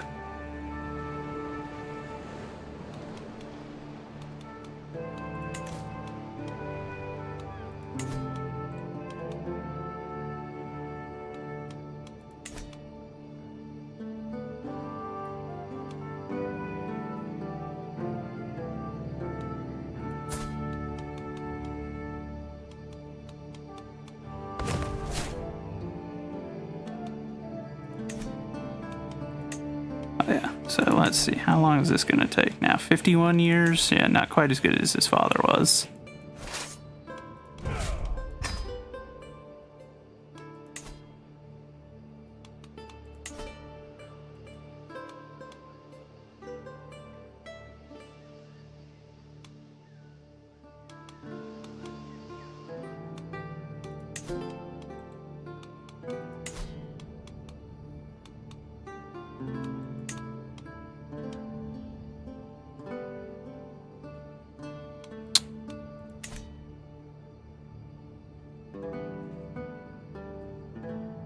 Why is my prestige so low?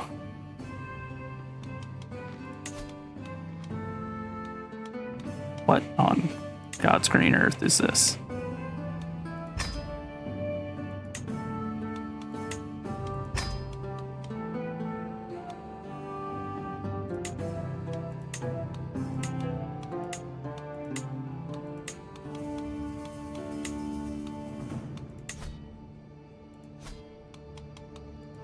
Okay. Need to get back up into the positive on that. And then we can start dealing with this situation, because I want this land back. That is core zones of our territory, and I can't... Like, if he were... Oh, because we're not a king, that's why. So this made us equals.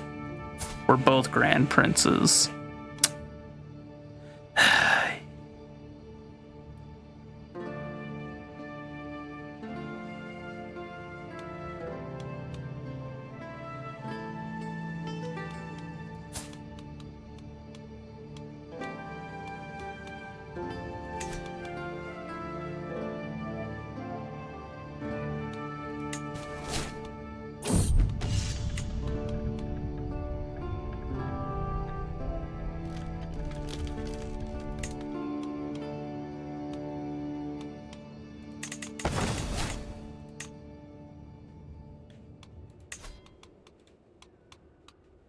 This is my last attempt. If you still want to accept my negotiate... Okay, well. You're on your own then. Good luck. Hope that you can sort out that 7-way civil war by yourself. As I have no interest in fighting on the side of someone that does not wish to ally to me. And say that they will help me when it's my turn to need assistance.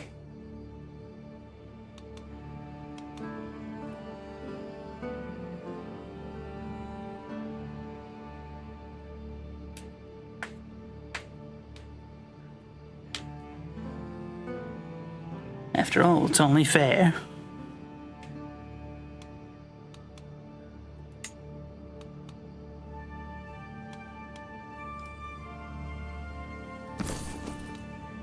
Oh, yeah, no, between those two. Yeah, so. Destroy that artifact.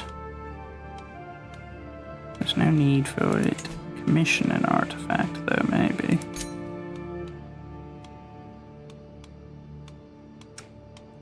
Guess not. Not for now, at least. We'll focus on just rebuilding our resources.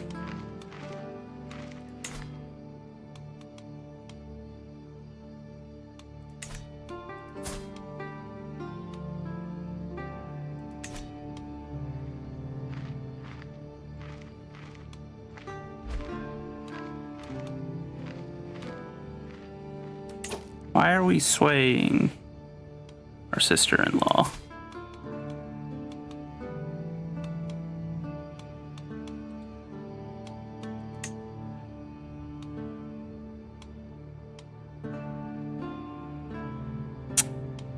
Seriously, our wife is gay? That's annoying. At least we've still had kids, but... I don't know why that's such a common thing in this game.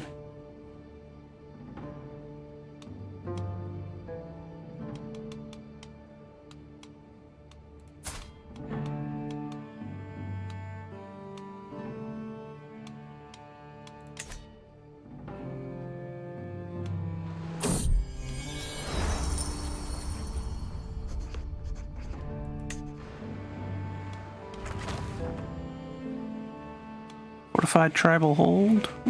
Wait, hold on. Can we build the next level?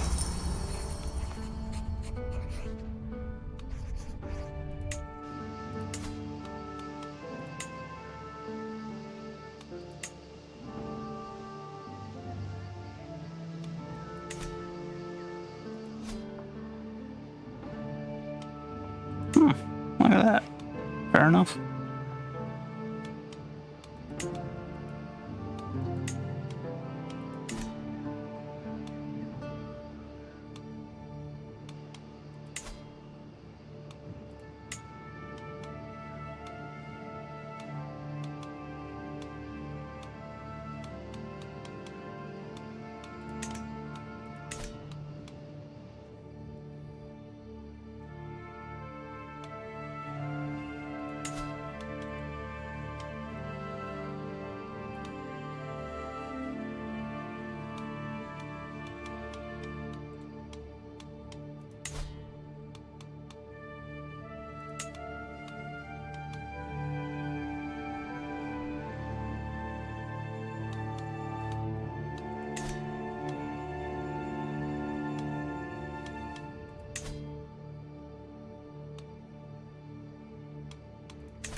Okay, so here's what we're gonna do.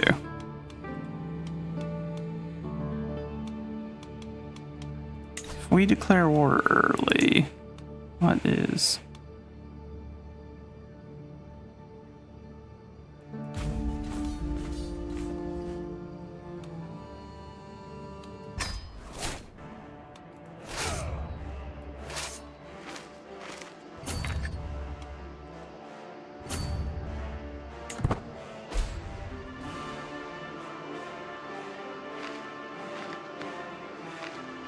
I should have thought about this, moved my deployment area there, but oh well.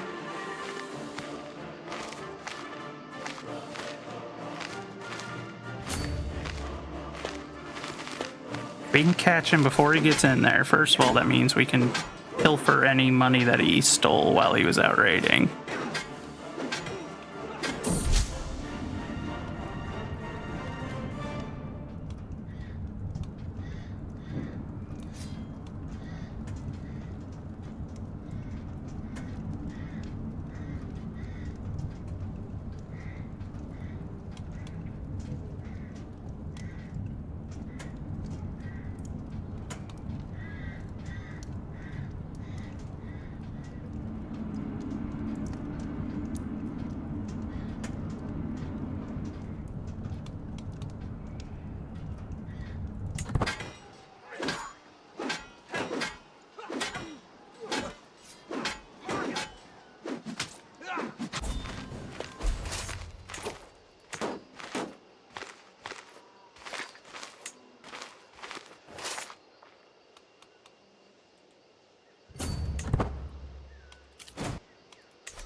Raid loot recovered. Yeah, so we got 68 gold just by intercepting him on his way back from his raiding.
Who did he recruit? No, wait, that's not our war. Our war is this one.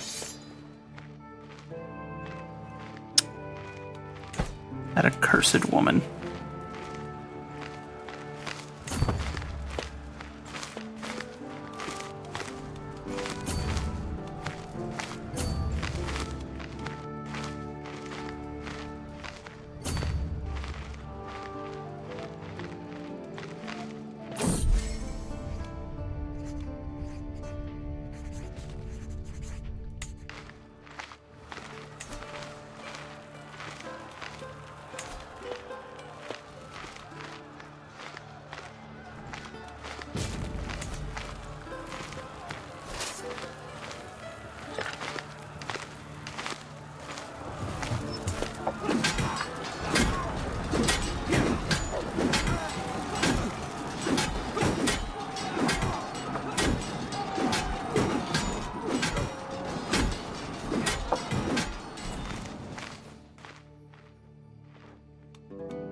Now she's willing to hear us out. That's interesting.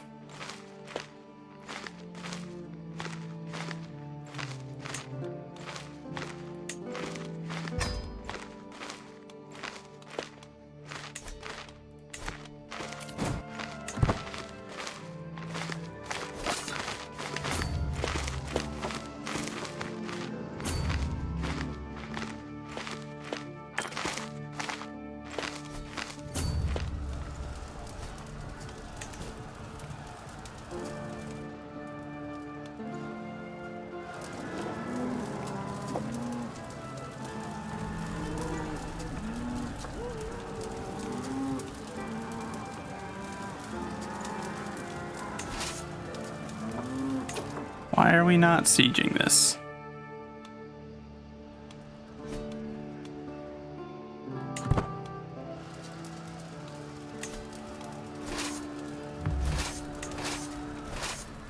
Oh, okay, now we are.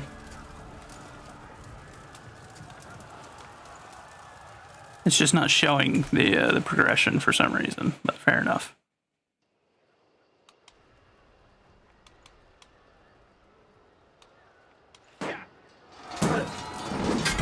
Did you just try to land on us? That was not a good idea.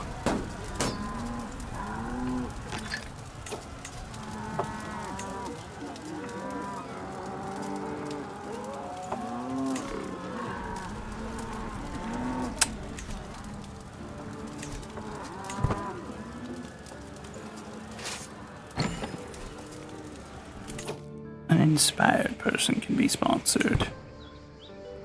She wants to forge a crown. Why not?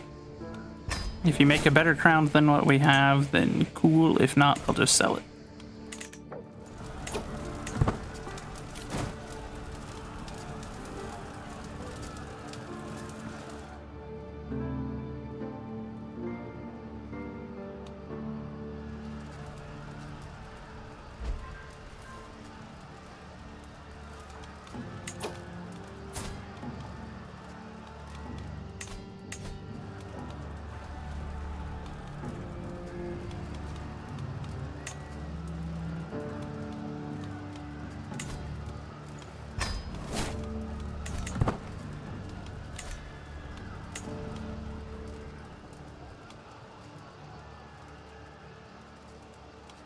Siege is almost complete.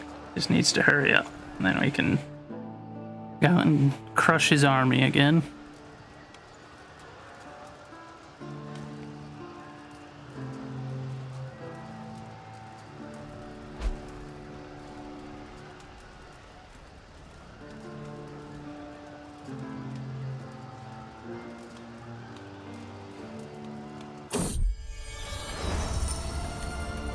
A new forge, why not? Our son has learned Czech Slovene.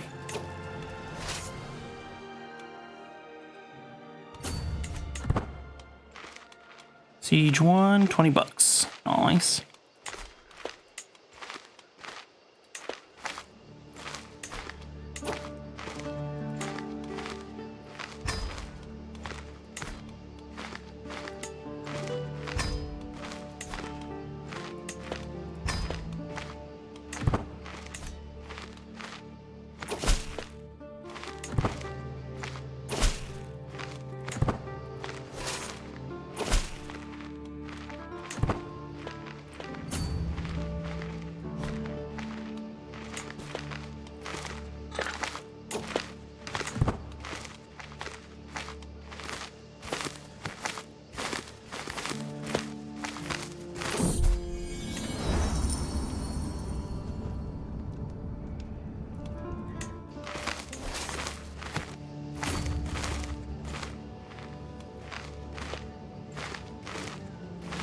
Why is our army so much slower than his? That I don't understand.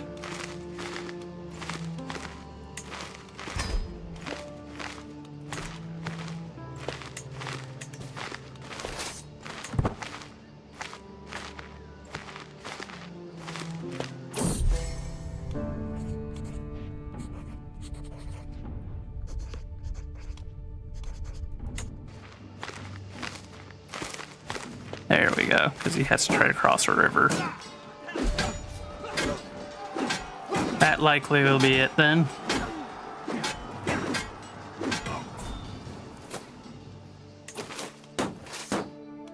The war's still going? How?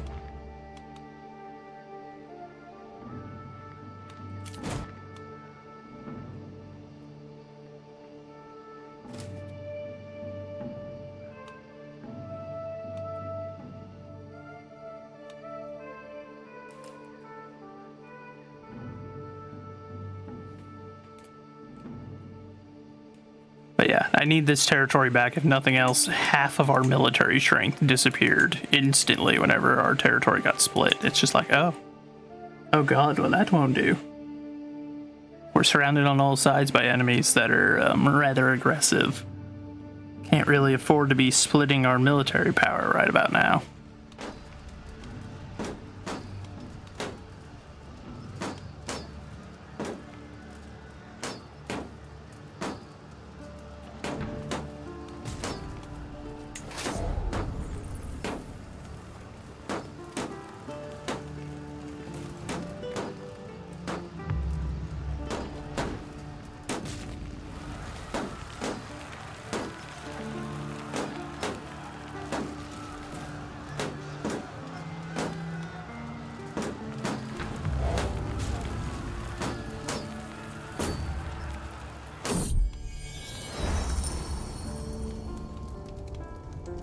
Nope, none of that, no adultery.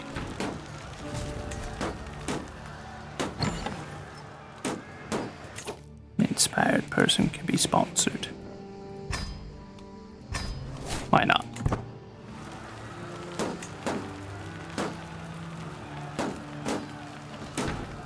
Good lord, the fastest siege soldiers in history over here.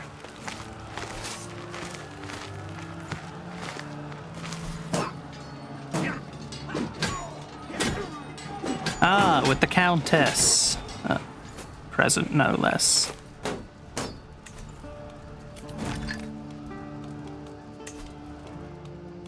Oh, well, she's lucky she didn't get captured. Ah, that's even better than our last one was. So we can destroy that old one then. The loincloth of Jesus.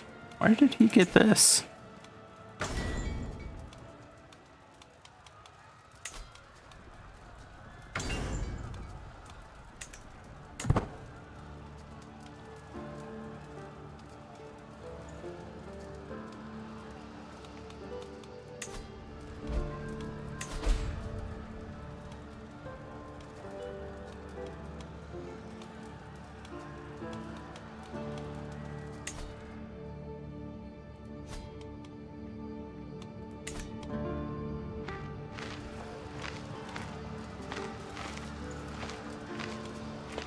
Then we recapture this, and then we start just sieging the rest down. As obnoxious a process as that is.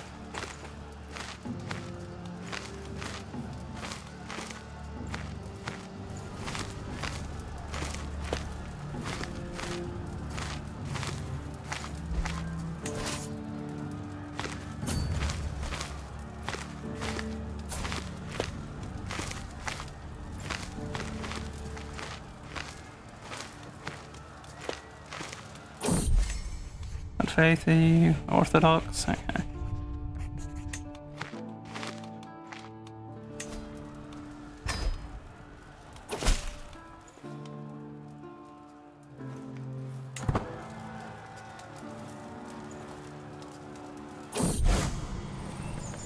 A moment of weeks is a hey.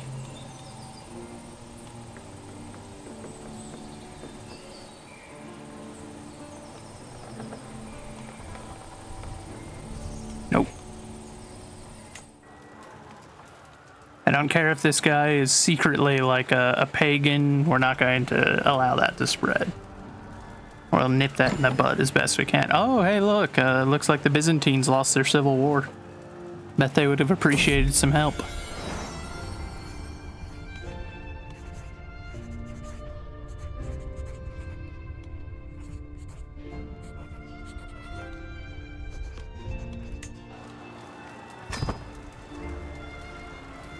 Sucks to suck, Byzantine. I offered to assist you.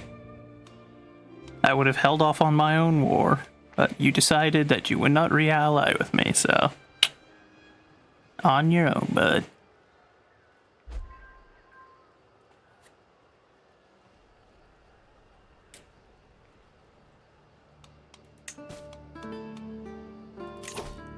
Inspired person. She wants to forge a goblet. Sure.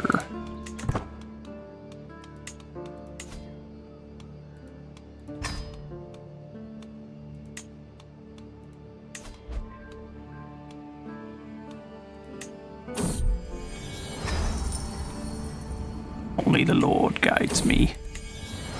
Once again, only the Lord guides me. No, that is the correct answer.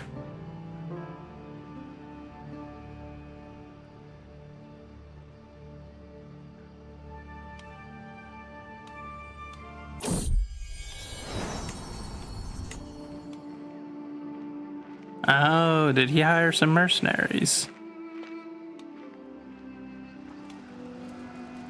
Well, welcome back, brother.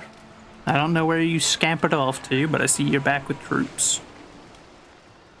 Don't make much of a difference, but...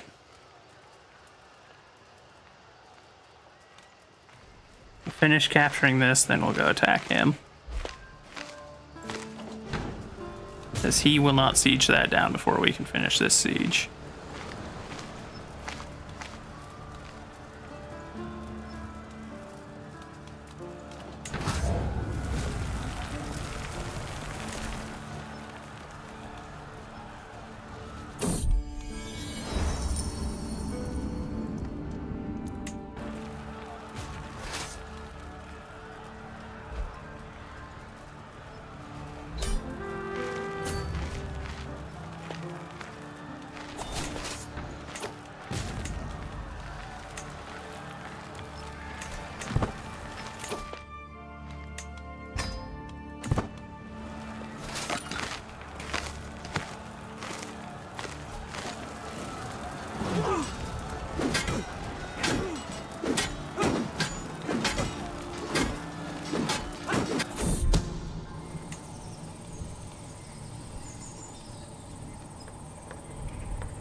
Avoid the tribulations. Chief Justicer has offered me her counsel and aid.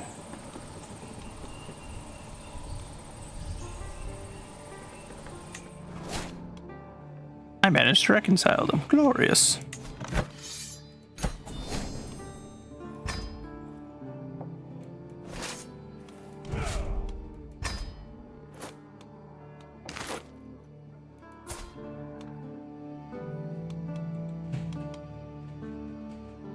Alright, there we go. That way. What is going on here? Why is my mic just... well.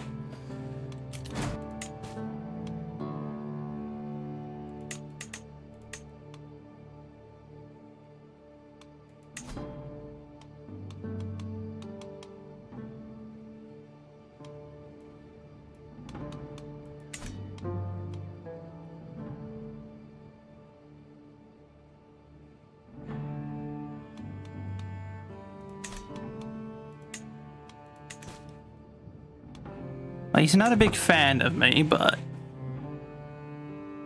can't really say I'm too bothered by that.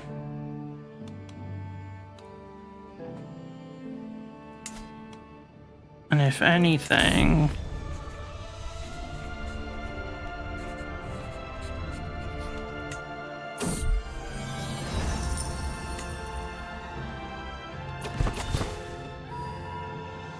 I have died again. That was quick.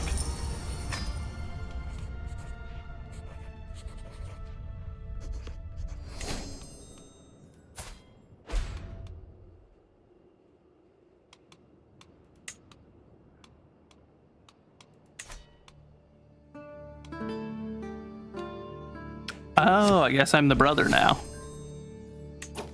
Well.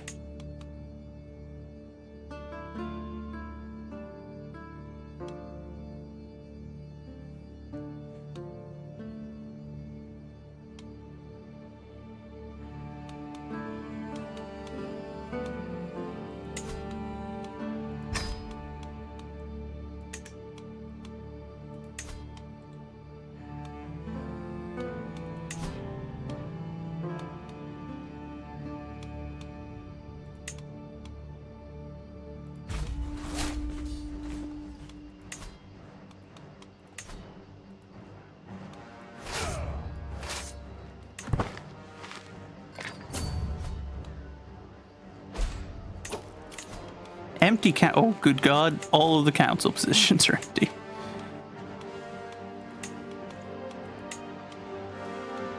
Why do you hate me? You've got a variety of reasons, I see.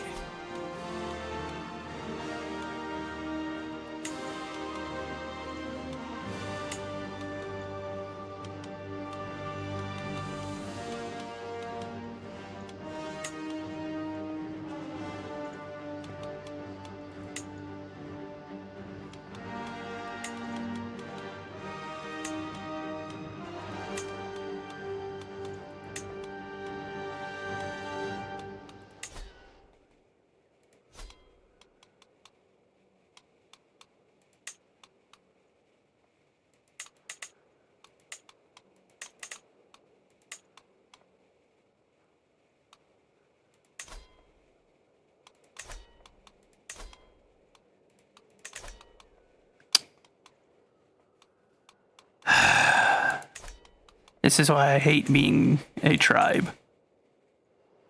The succession situation is always just like, ah, great.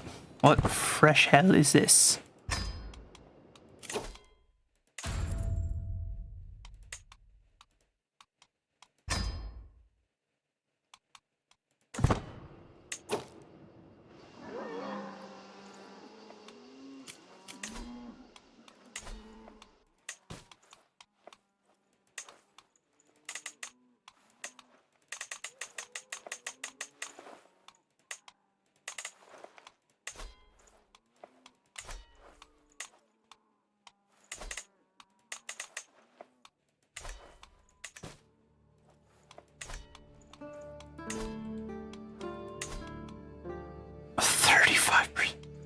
My man, why?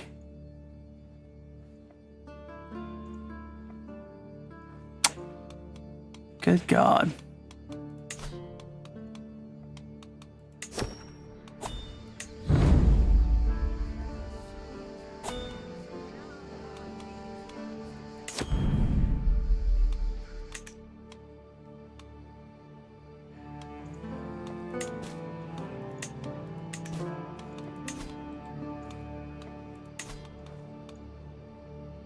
That isn't enough. Okay, so we're not going to worry about that for now then.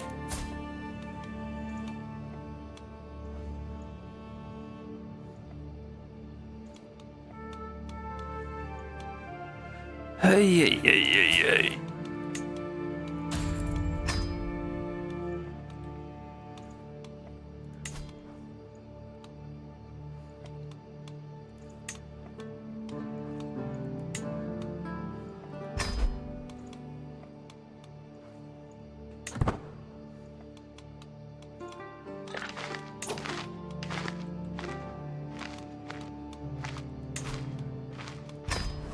Start working to sway her.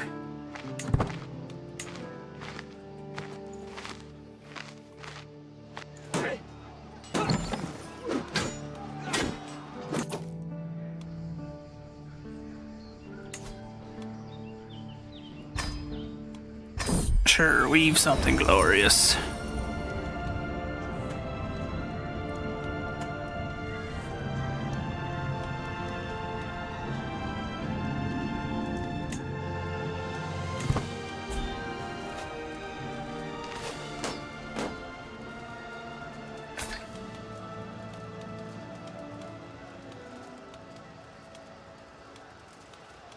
Where's the negotiate release? There we go.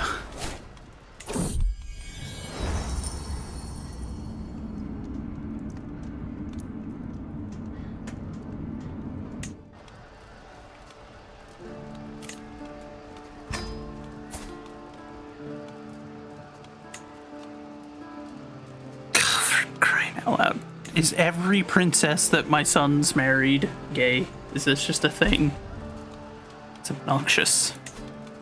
For something that occurs so infrequently in humans, you certainly wouldn't be able to tell that playing these games. Can't throw a rock without it hitting one.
Nice.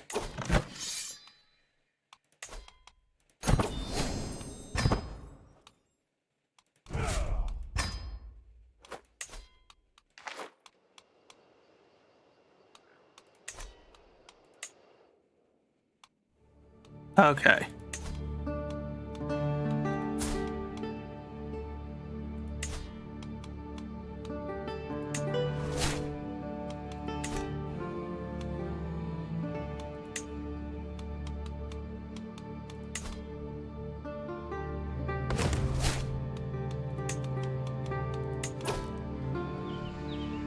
What's going on? What's this? Oh, we got another artifact.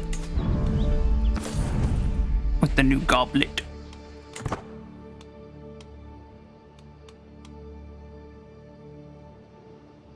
Ugh. Okay. Now we've got like 90% of it back. Reveal truth. Son of a gun. Is every one of my sons also just a pagan heretic? That's annoying. gonna take 46 years to get planning done. Good God, this... I see this son wasn't very smart. Actually, he's just generally incompetent, which is disappointing.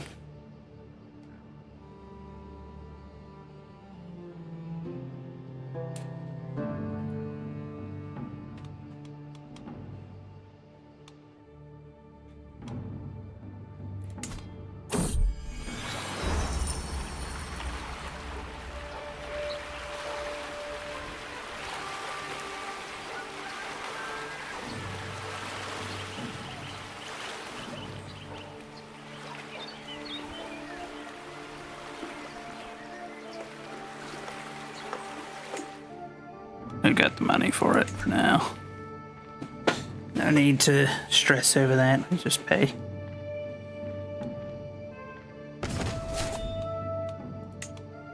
Hold court. Feel like I've been holding court a lot recently.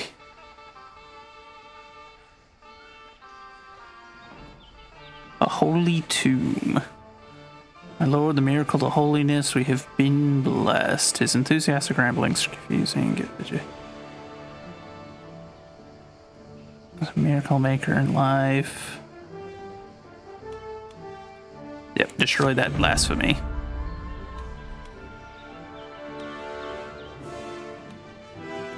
A monster? We shall hunt and kill it. We will find a home for her.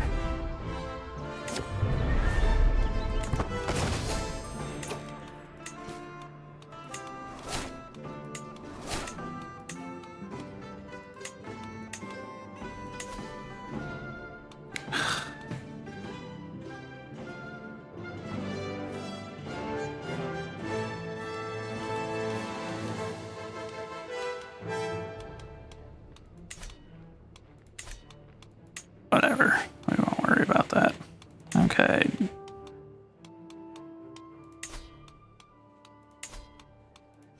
So where was this monster spotted?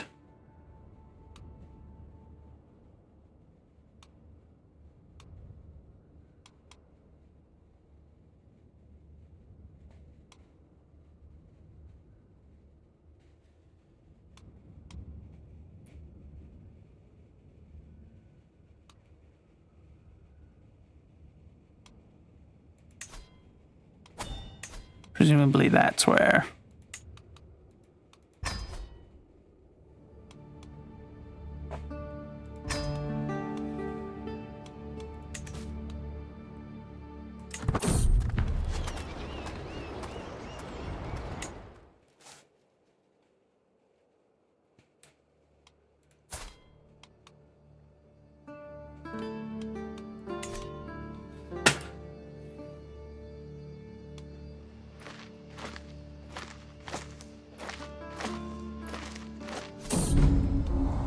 Face me, you foul beast. The monster of Kiva after all the preparations. Oh, I see. It's a massive lynx. 83% chance we kill it, 5% chance we get the nickname the Hunter, 16% chance we get wounded. We killed it. Glorious.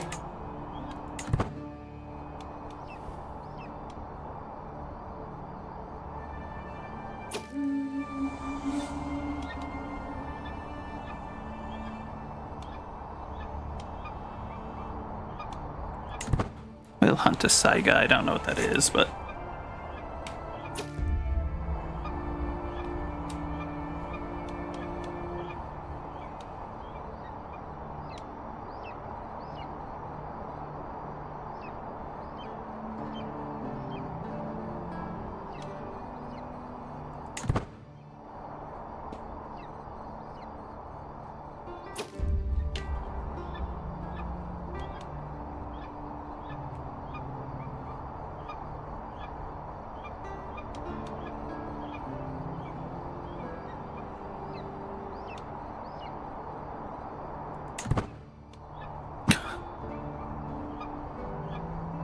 Slightly decreased by learning from the poachers, but...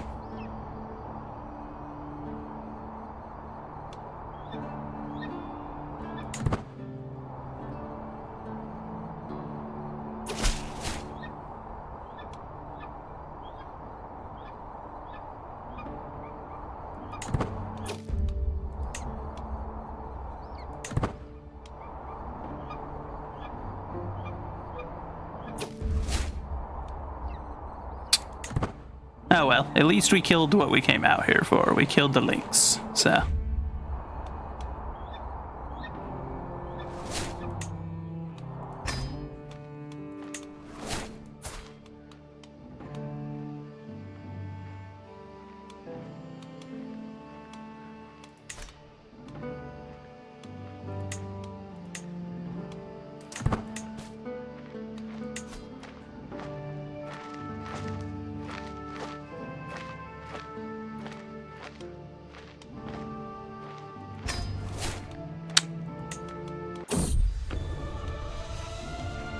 A fine tapestry.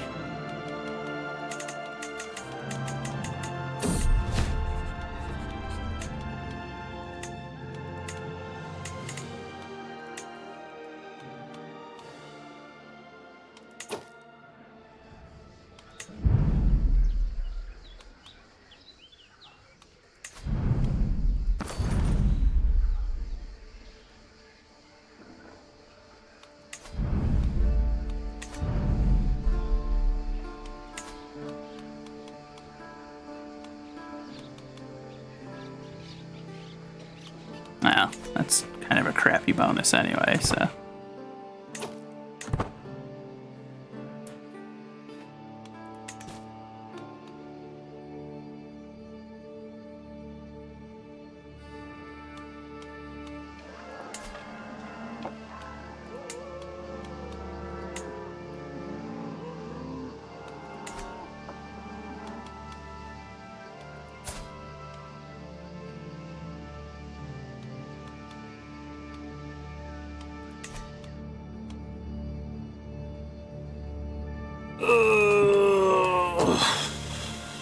I think we're about ready to wrap it. We've been going for just about over 7.5 hours. Not bad, not bad. But I am growing tired, my friends.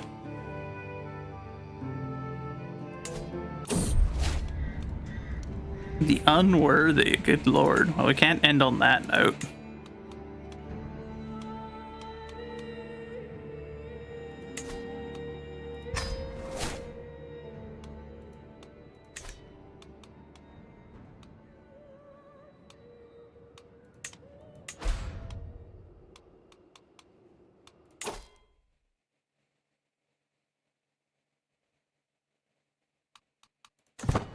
Okay, I guess we'll go for a while longer. We'll probably go for 8 hours then, at least that way we don't end on the unworthy.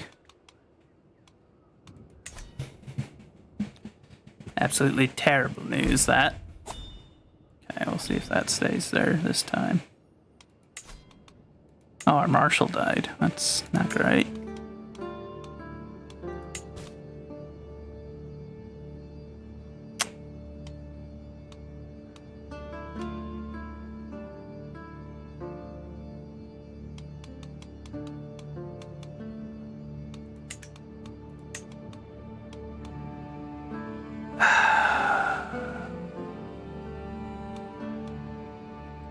Can I just revoke his title?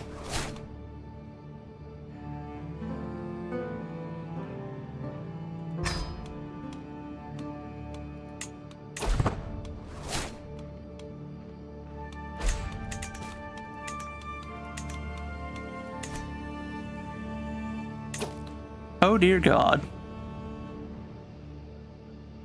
Literally everybody.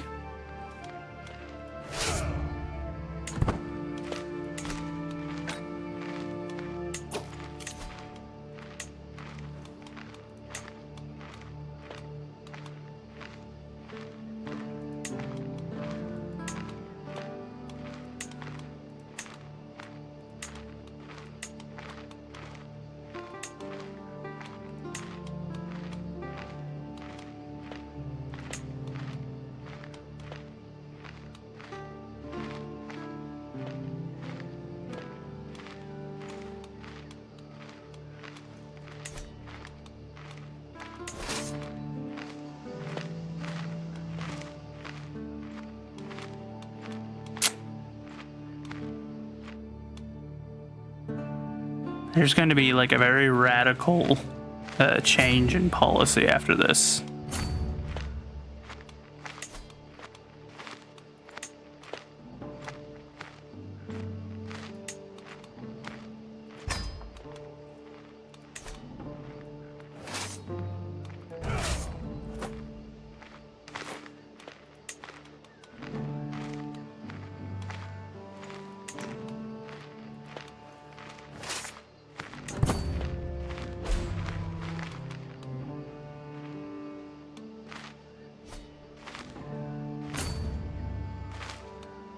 Okay, so we're gonna have to defeat them one at a time as best we can.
Hey.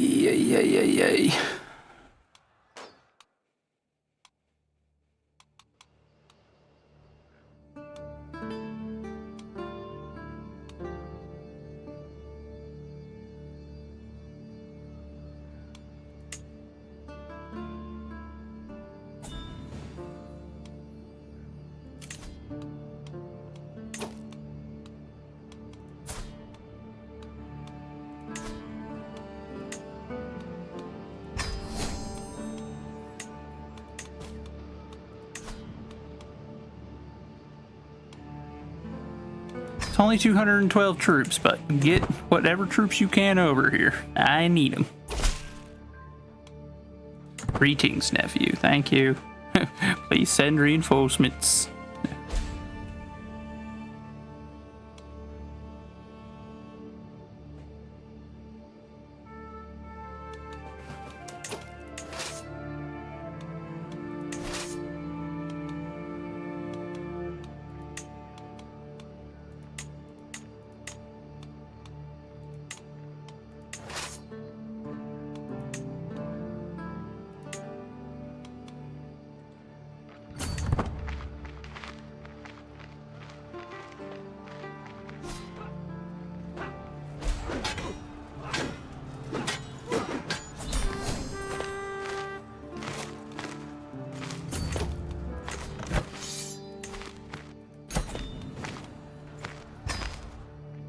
Haha.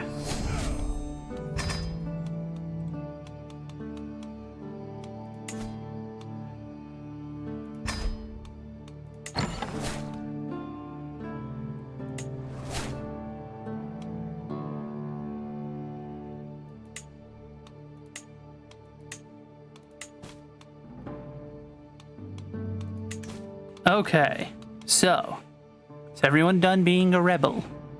Have I made my point? I will kill rebels. Cease.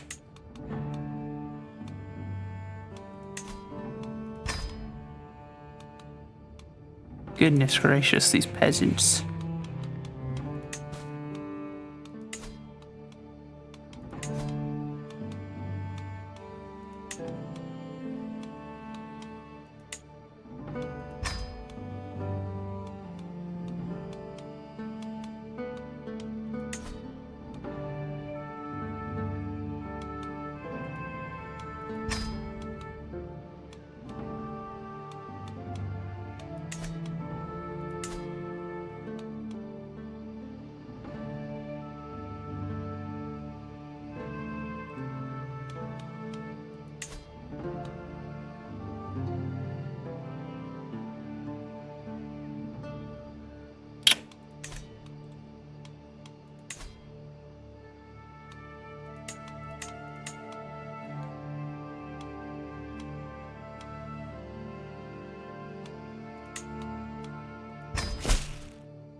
Where did I get these troops?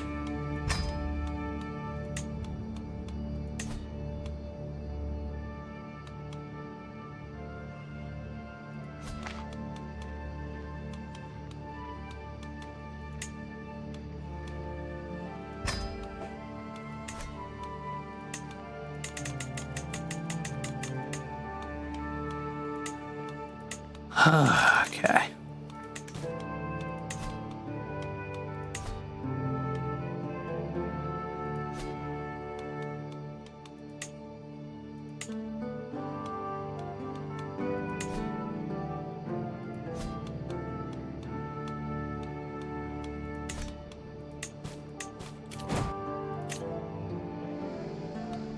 What is this one? Wants to forge a brooch. Actually, no, because we need to start saving up some money. We've spent way too much money.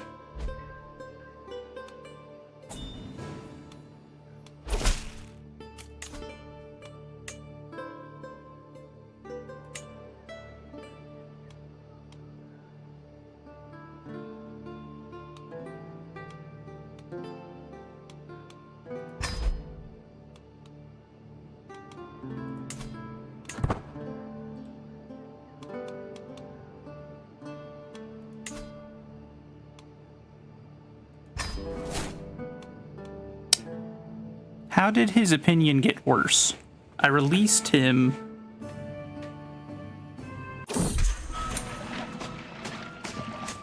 Okay, hold on. Before anyone else has a chance to escape, because apparently I've got a lot of prisoners I need to sort out.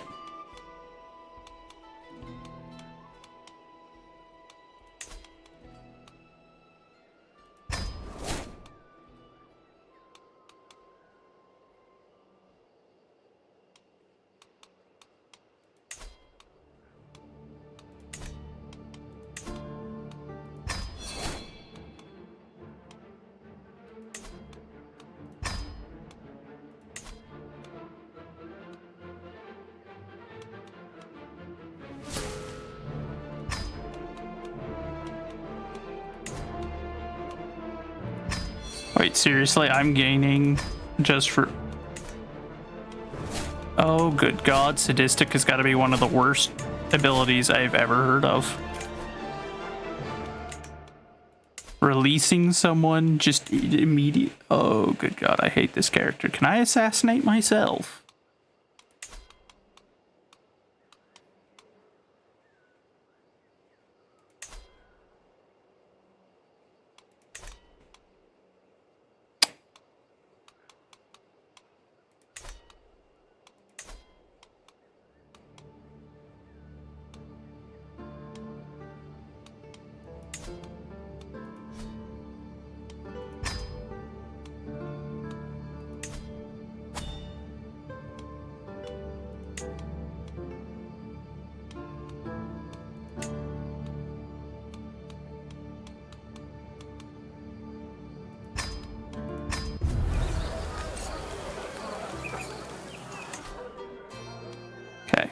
We're gonna have a feast and see if we can start getting people to like us, because...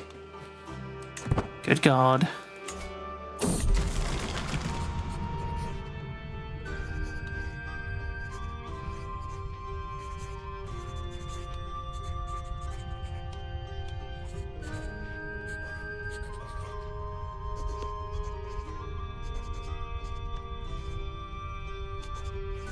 Sure, why not? This character's already just absolutely abysmal. Might as well make him worse.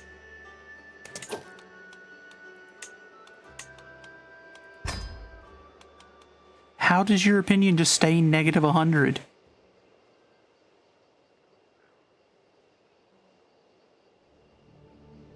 Good God, the number of debuffs.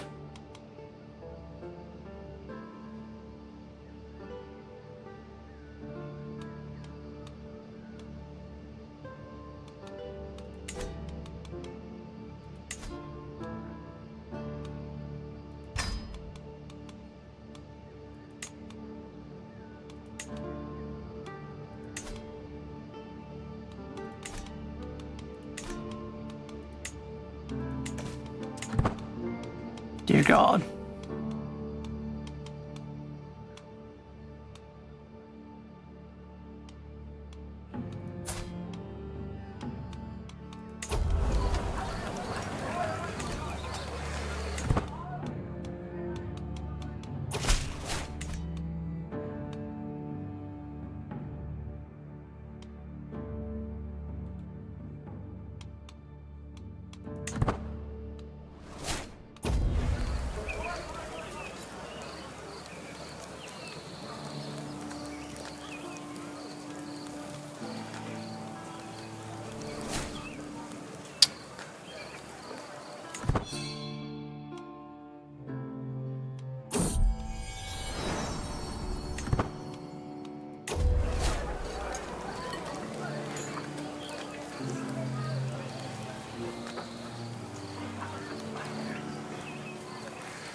Good God, that still barely puts a dent. There we go. Good Lord.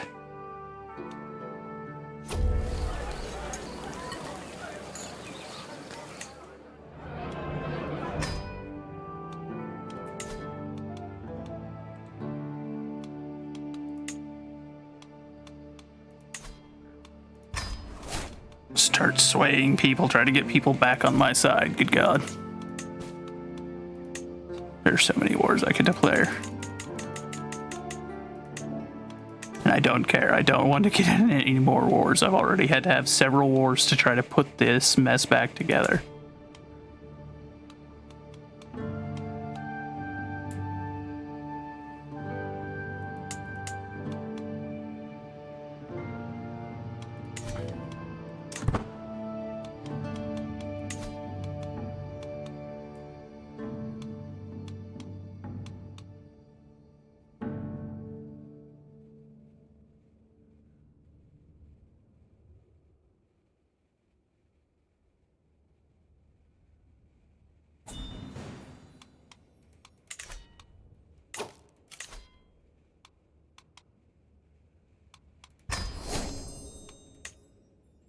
Uh-oh. That's not good.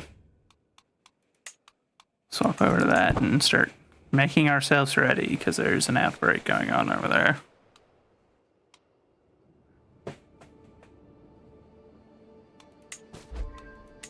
Okay, now if no one else could die for a little bit, that'd be spectacular.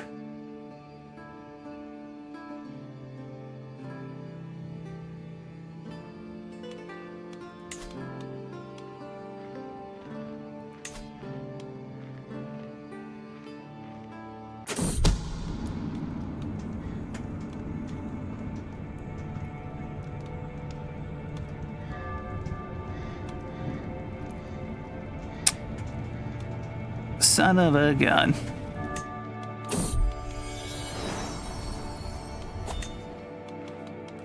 Okay. Because we can't afford any more of this right now. We're just gonna release her. And then we can put her back on. There, see? It's like nothing even happened. She spent a little time in jail. I'd give her a proper punishment if things weren't constantly on the border of just like, ah, yes, it's all going to collapse at this rate. I'm barely holding the system together as is.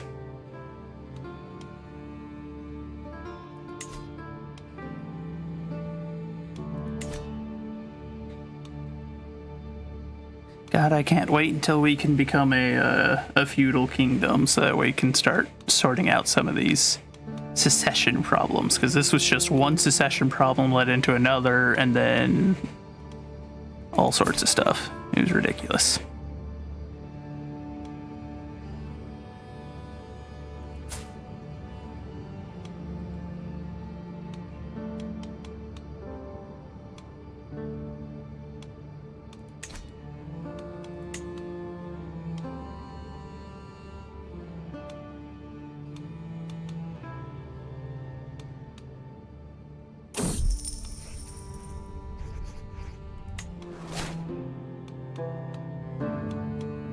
Successful business endeavors, good stuff.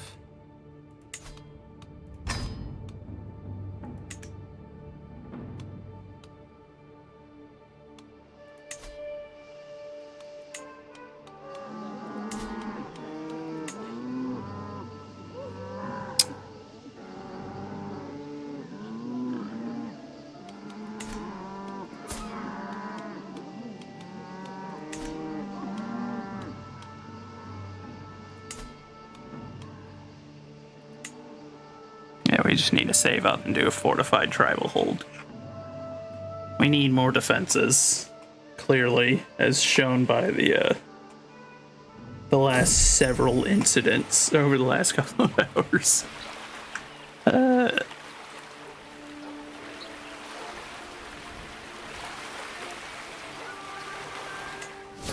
Failed to haggle, lost fish. Son of a...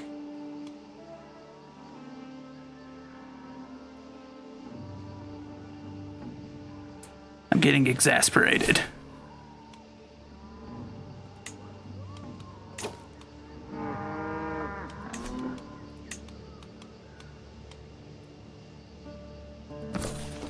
At least we got that. That actually is good, especially since it gives us more learning, which we need right now, because our character is a little dumb.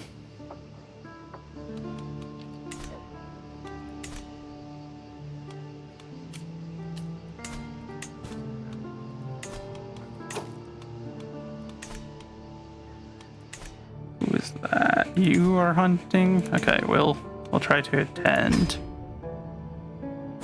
You will not arrive in time, son of a gun.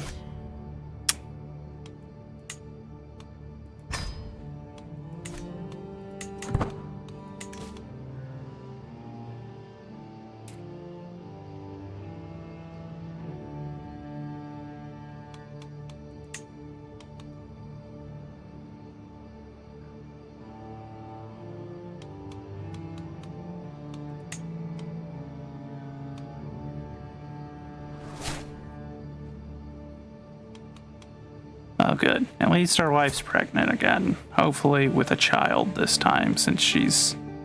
or with a son this time. Because as it currently stands, apparently she's gay or something, so getting children out of her is proving problematic. And that's kind of something we need.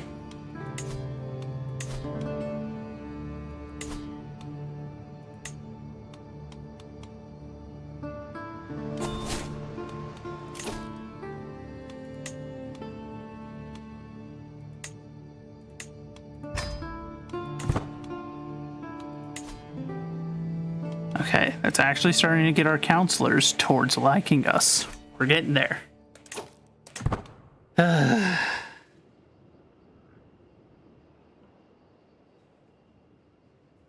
Goodness gracious.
What is your fornicator? Okay, whatever. We'll just, for now, we can't really afford to be overly strict. We gotta get things back into some level of establishment.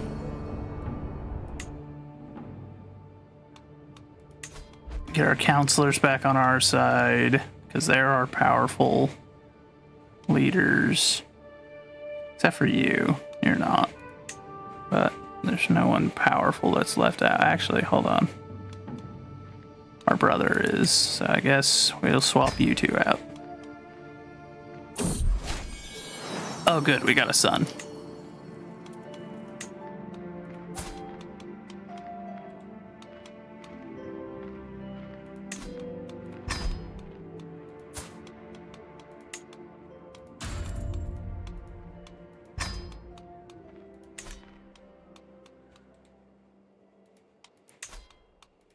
Actually, it occurs to me we probably don't want our character to be the guardian, because he's kind of an idiot.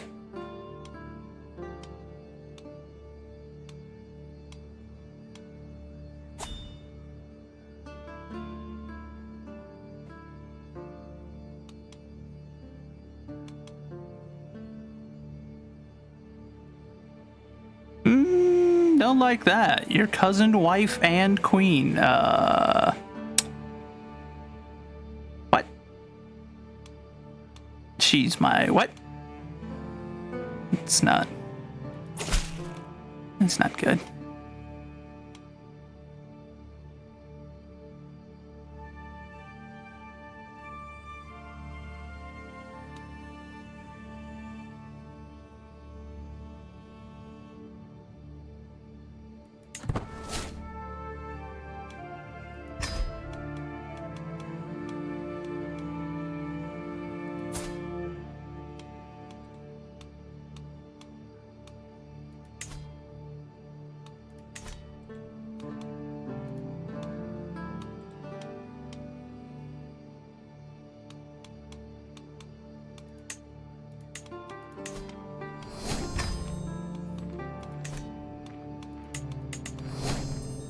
Mercenary company. Okay, that's fine.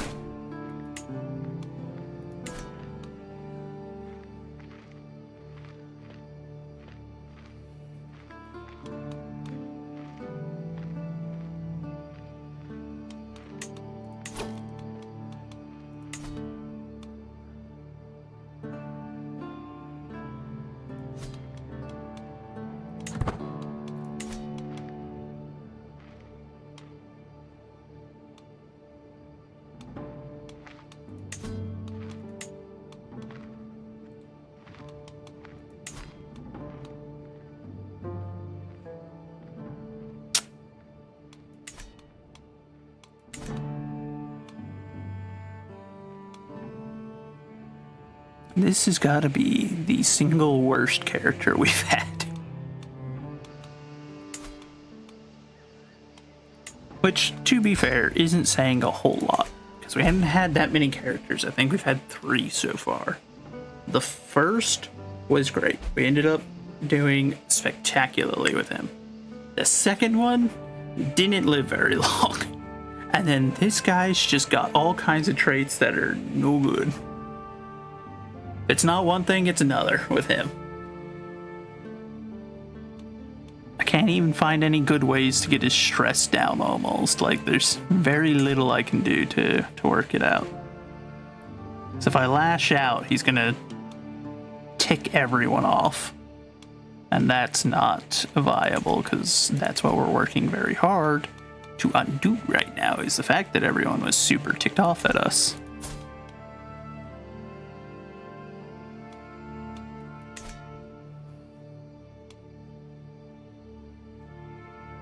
He's not called the Unworthy for no reason. That being said, I feel like he has proven that he's not quite deserving of that name, as he has managed to put the Confederation back together.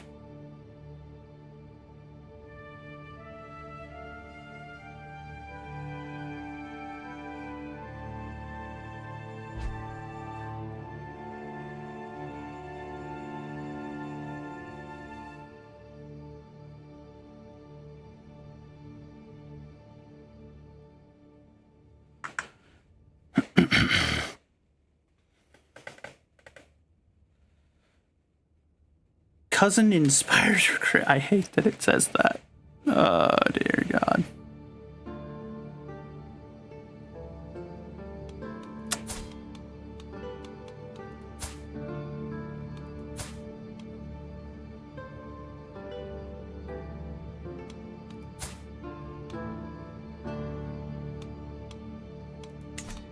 Unfortunate that our son didn't get comely. That would have been good. But please stop telling me I can declare war on everyone. I know, game. I don't want to. Oh dear God, what happened here? Volga Ural has taken a big old chunk out of them, it would appear.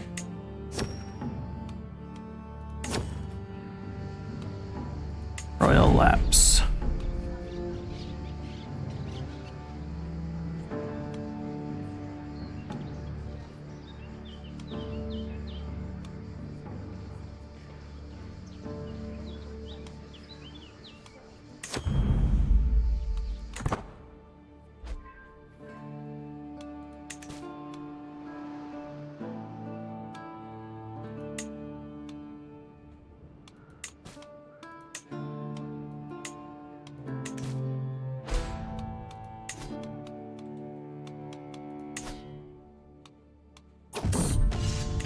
I could have a go at him. And finally get access to this zone. That's actually what I think we'll do. We need a victory right now. That's an act of tyranny.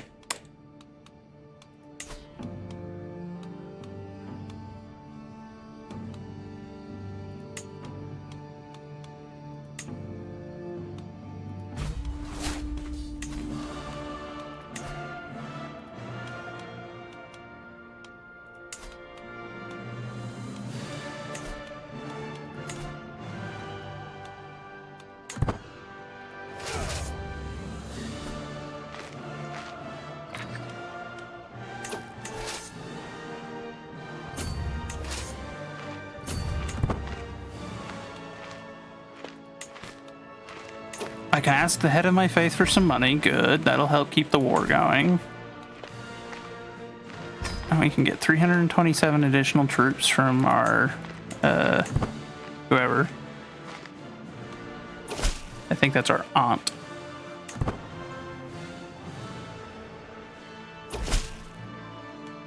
Yep. Greetings, nephew. Good, good, good, good. Quickly, aunt. Send your troops. They're not many, but they'll help. I have need.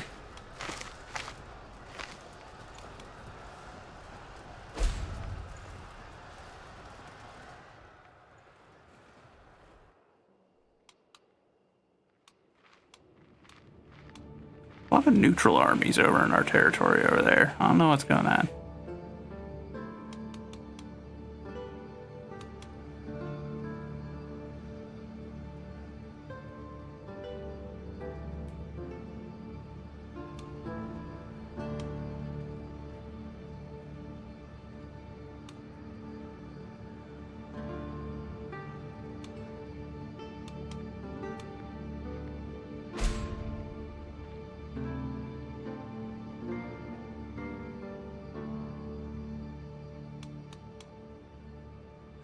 Got an idea on what lands we'll keep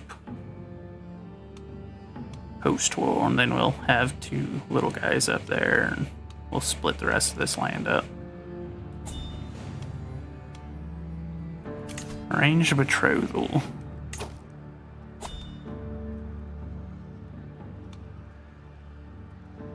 Sure, why not? Hold court, we'll hold court shortly. Nah, we don't need him anyway. Who is this? My daughter. So you will learn from...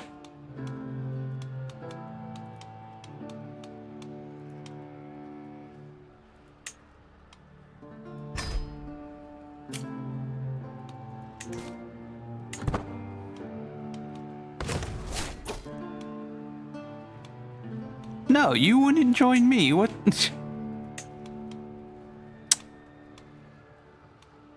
You incompetent, no good for nothing. Fine, I'll accept your war, but I'm not actually going to help you. You're on your own. I'll only fight if they come trying to knock on my door, but dude would have refused to join my war, and then the moment that it's his turn, and now he's calling me to war with everybody. I regret signing that. I should have checked in on what his situation was before I agreed, but we're just gonna stay out of it. He's at war with everyone that neighbors him, so.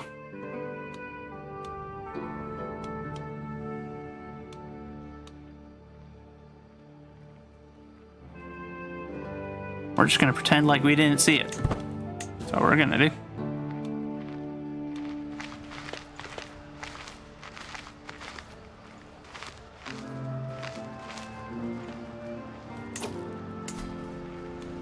No, him. I don't care about the other one.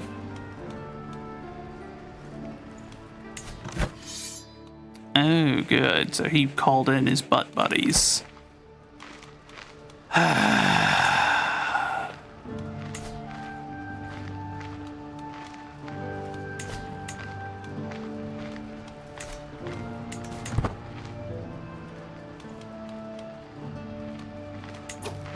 I do so love when they do that.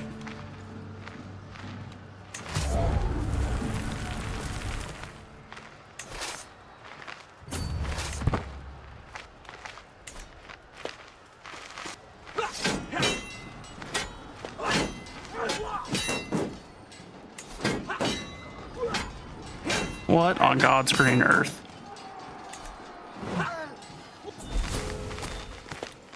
I'm about to have a conniption. I'm not even gonna lie. I'm starting to get a little fed up with the game today.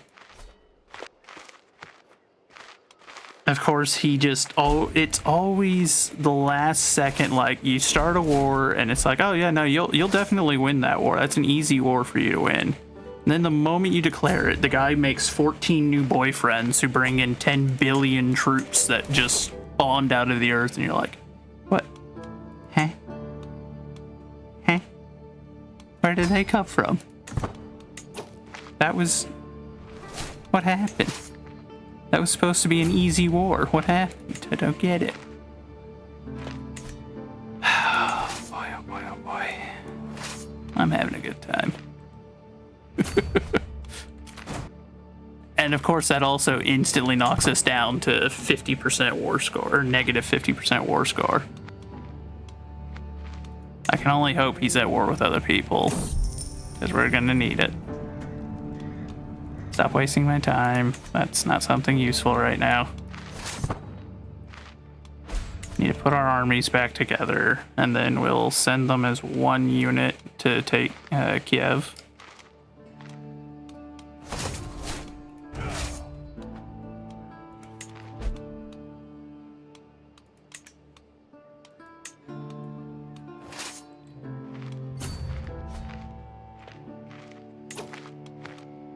Of course, I can't afford any mercenaries either right now, can I? Nope. This is just a series of unfortunate events the last, like, hour and a half on this stream. Everything that could go wrong or not work out for me, it's just, that's how the cards have landed.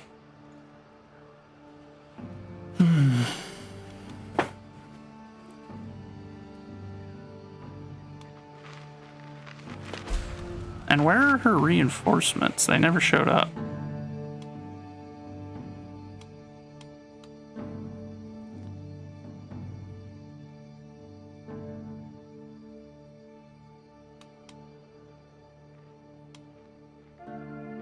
There they are, 191 of them. Bit late, but...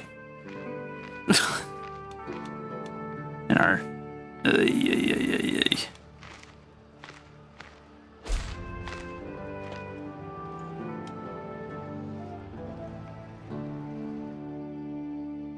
Oh good, they've got all their land unoccupied again, which means, yep, there's their big ol' army. I'm sure they've got 10 million friends coming.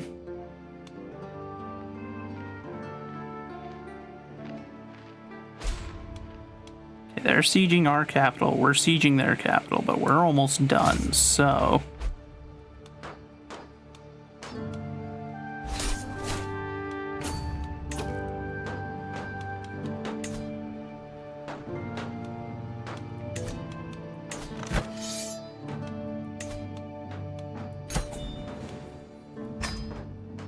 That worked out. I guess he really didn't want to lose his wife there. So, you know what? I'll take it. So here's what we're gonna do.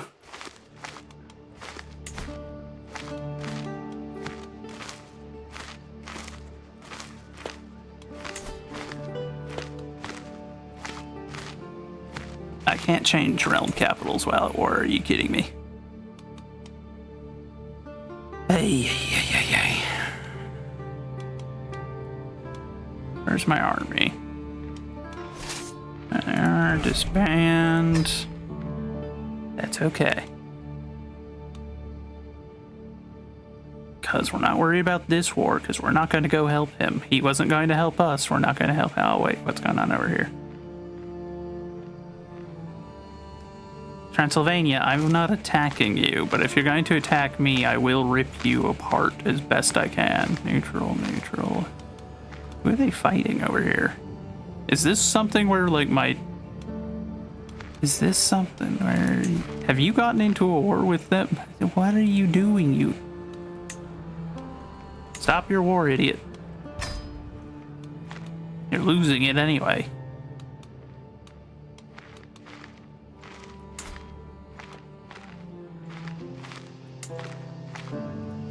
Okay, grant to...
Okay, don't have enough money for that.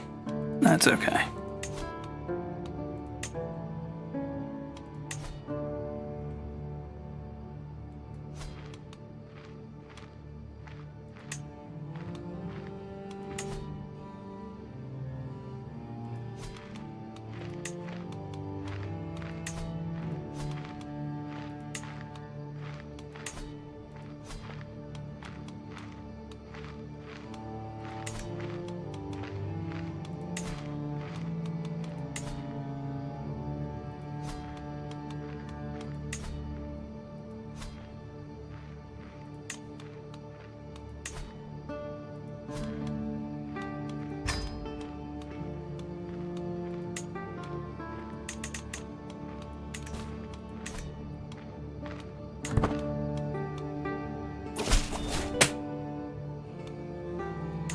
Okay, that got her out of that war. We're being raided, but that's okay. Let's see. They're over here.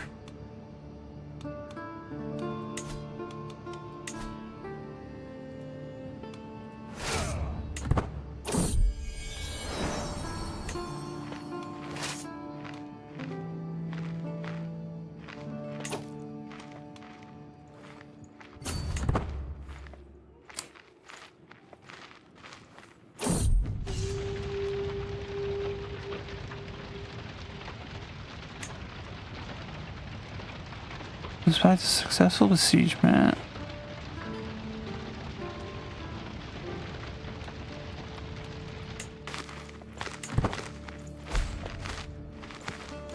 What are you doing? I said attack them, not stand still, you incompetent animals.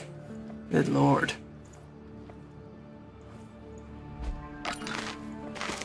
Are they still gathering? Is that what's going on? Stop gathering. Just attack them. They're raiders. Good God.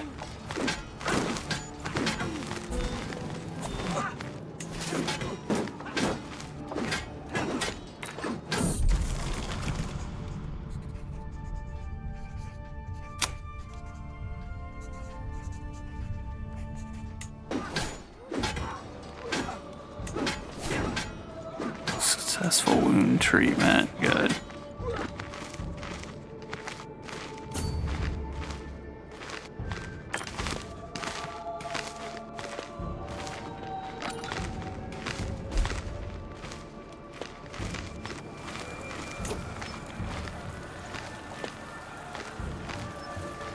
Who are you at war with?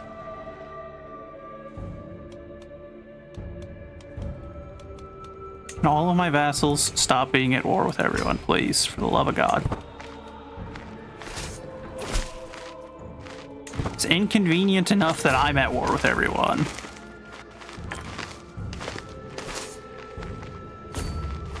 And I don't necessarily want to be at war with everyone.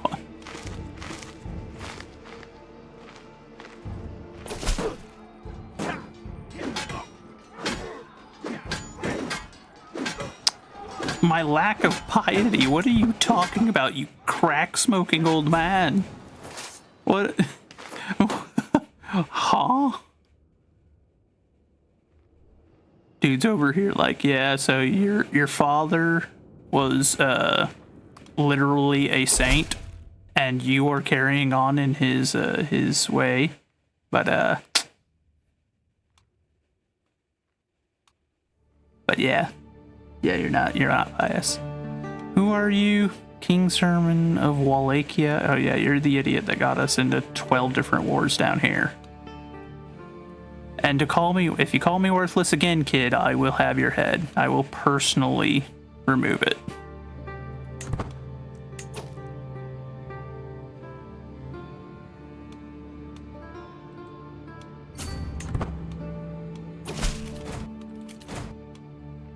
I'm sending my troops. If you send it again, I'll siege your capital myself.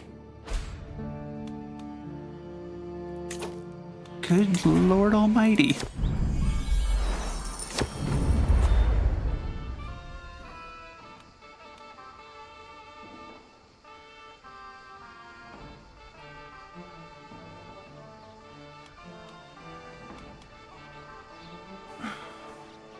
Sure. I am not getting into another war. We've got way too many. Who are you?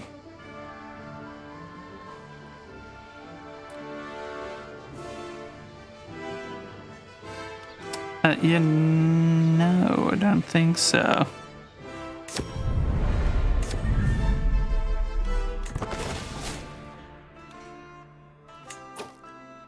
Oh, son of a gun. Who is it now? Who are you?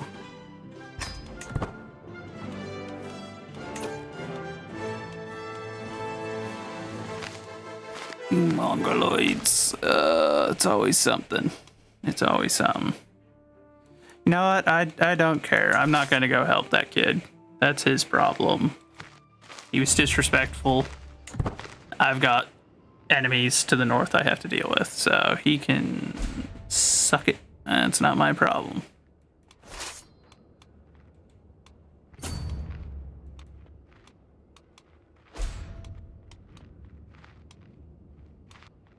Everyone and their mother's just over here dying. Oh, good.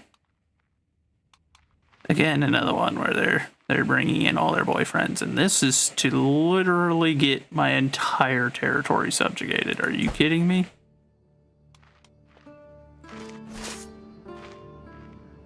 And look how many troops they've already got. What is... Oh my god. It's great. It's great. We're gonna just try to siege their capital immediately and see if we can score a quick victory and end this. I wish I had those mercenaries still. And of course it's a high level fort, so it's gonna take 3.5 years to get done. 13 months, almost.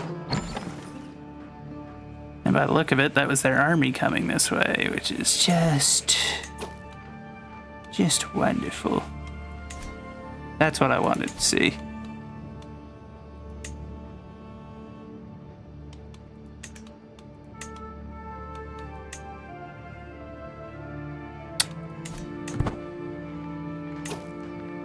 Yep, here they come. So we're not gonna try fighting them out here because we're just gonna get beaten if we do.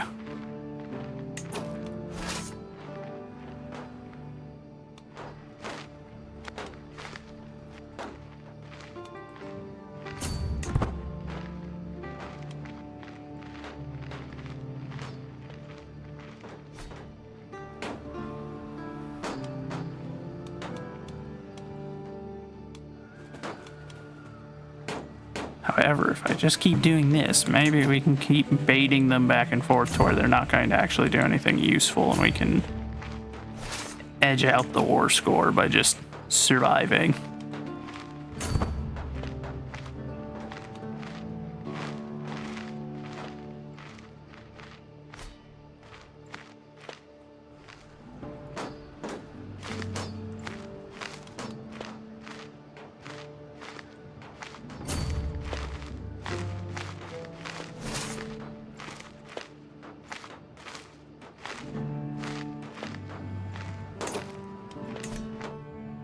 This is the dumbest war I think I've ever been in.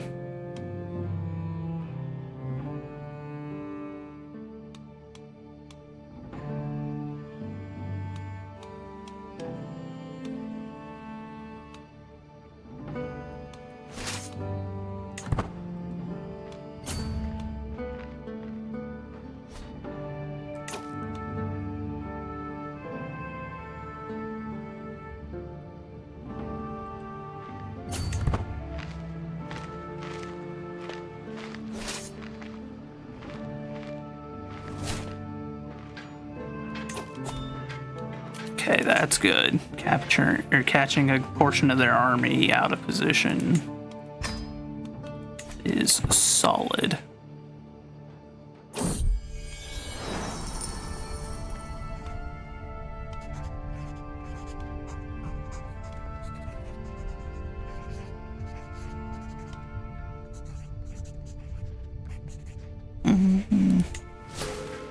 Fail to find a compromise. Of course I do. Of course I do. Sermon, I could not care less, sir. You did, son, you said, sure I have, kid. Lost 1 level of fame, great. That actually is irritating, and I lose that just because some idiot kid got himself into 27 wars and then kept telling me how terrible I was. And then is shocked whenever I don't come riding to his aid while I've got enemies at my door. To the evil grant, I don't care. Shut up, die. I don't care what you do. It's not my problem.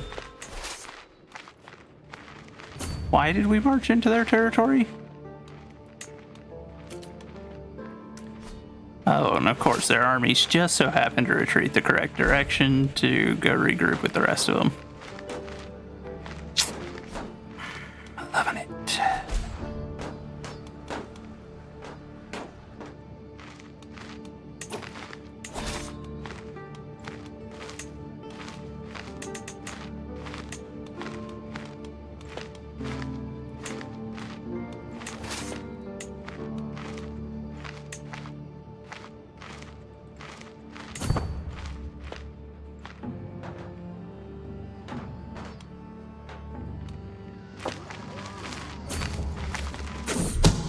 A secret exposed. Great. What is this?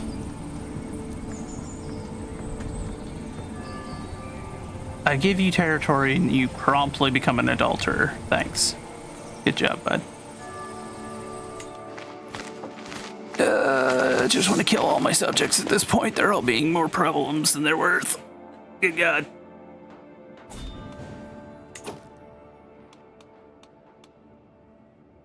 That's a hostile army. Let's go chase them down with the cavalry. We're just going to try and pick off their smaller forces, I guess, at this point, and hope that we can outscore them.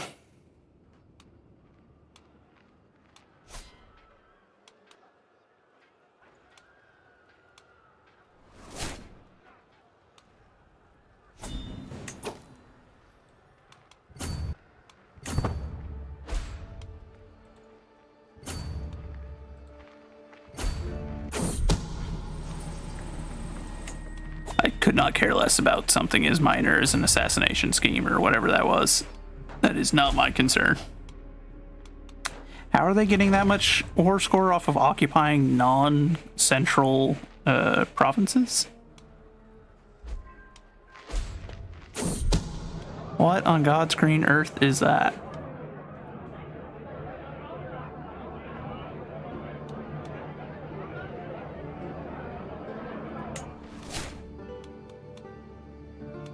Oh, Well, the murder me scheme has been exposed.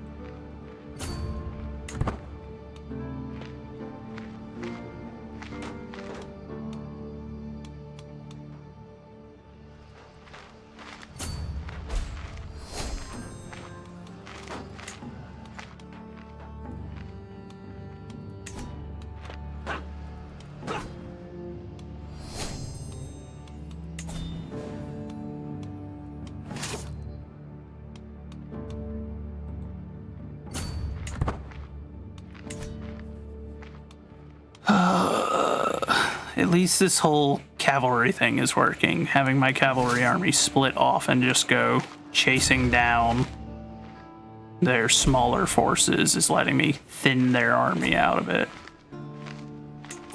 Oh, good God, could everyone stop dying, please, for 5 minutes? That would be great. I'd love it. Couldn't be happier, in fact.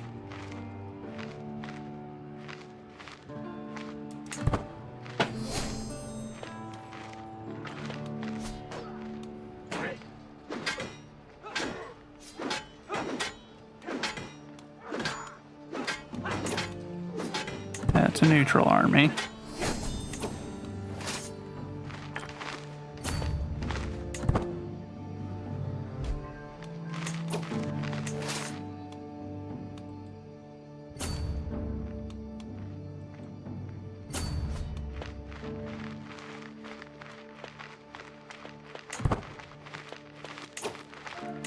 Okay, can we just sign a white peace?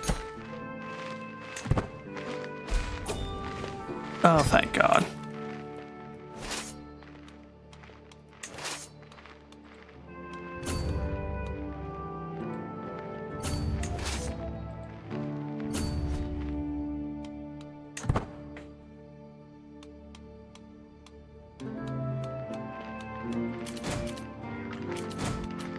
Our strat worked.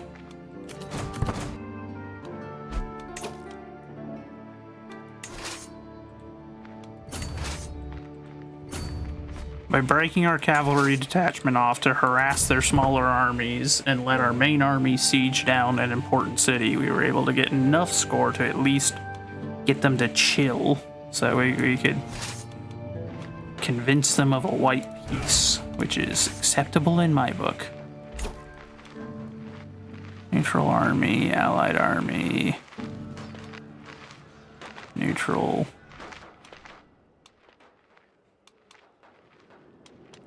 Brother, it looks like you're mostly on your own at this point. And I'm not inclined to go and help him anyway. His behavior earlier was downright despicable. But, unlike him, I will actually start sending troops that way to try and help him.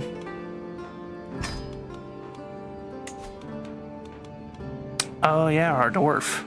I forgot about him.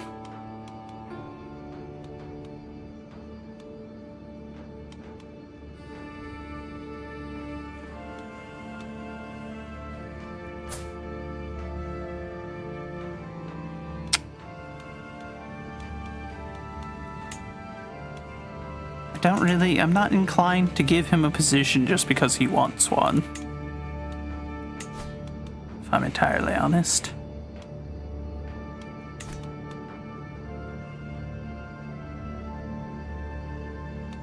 Okay, we're just gonna hold on to that. That's still our goal. Designate a guardian. Player Aaron's son.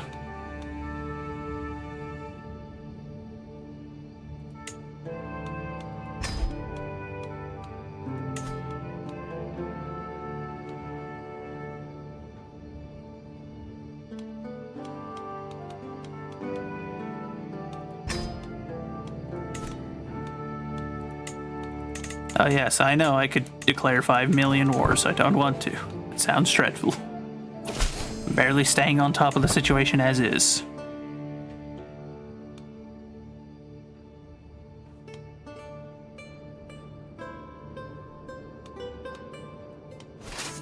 Now that we've fought off the 7 armies of, you know, everyone else that wanted to have a go at us. Now we can actually say, oh, son of a, are you kidding me? A Northman army? Ah, dear God. 8,000 troops. Great, great, great, great, great, great, great, great. Love to see that. That's what I needed. A Viking invasion.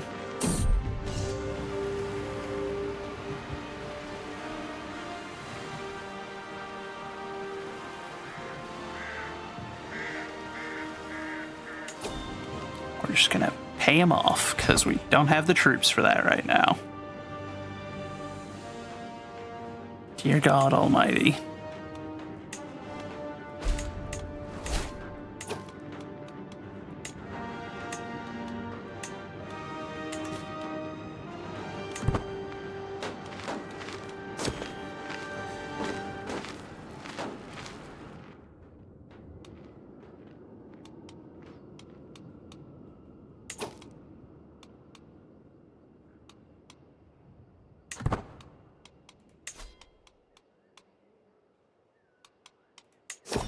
What's this?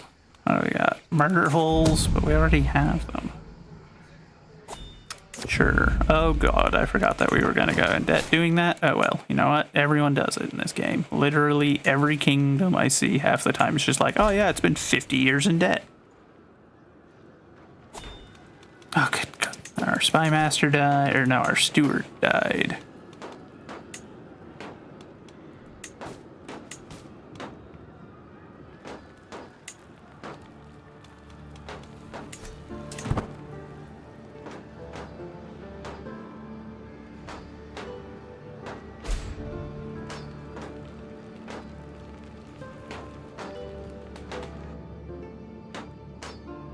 Hopefully, how much money is there to loot from this city? $9. Bupkis, basically, but maybe we'll get a decent prisoner or two out of it and we can sell we can do their ransom and that'll help get us out of debt again.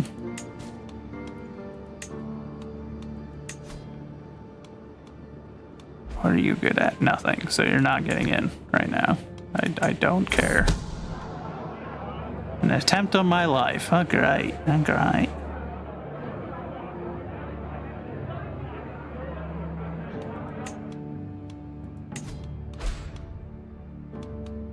My daughter.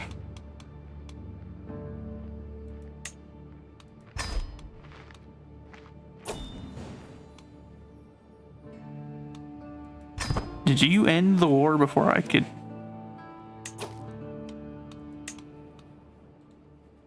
Okay, no, I did manage to finish it. I was gonna say, I was like, if he just did me over.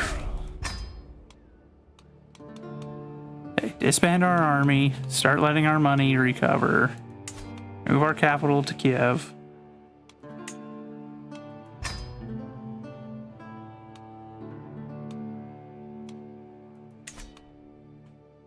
It puts me further away from some of the more unruly subjects, and it also puts me in one of the best provinces in Europe. Since it's one of the only farmlands, apparently, in all of Europe, according to the devs of this game. Okay, you. Why can I not ransom you? Unimportant courtier. Son of a gun. Of course we'd capture someone that just is not relevant. Whatever. Okay, kid. You can... No, because if I just let him go... Here. I can't just let him go without anything, because then my character gains stress, and I can't afford to have it much stress right now. We've had plenty of issues already. We don't need more.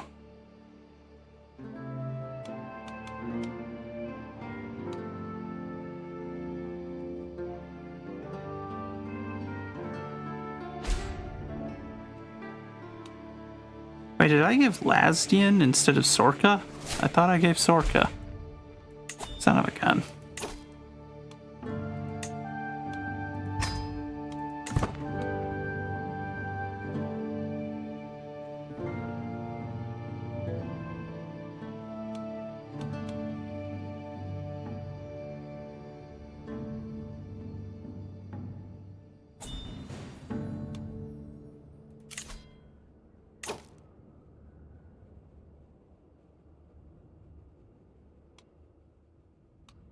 I will accept your gift. Partially because it actually gets me out of debt. And we need that. I could declare 17 wars. Are you kidding me, game?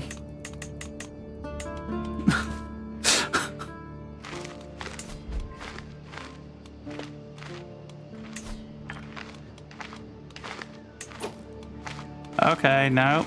Stop fighting amongst yourselves. Stop vassal war.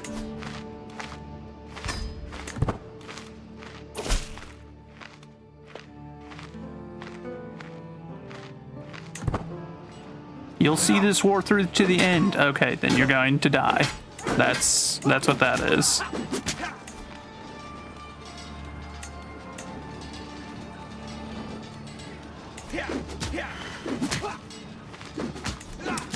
Starting to get frustrated. Also, you marry the most effeminate looking man. It's a shame.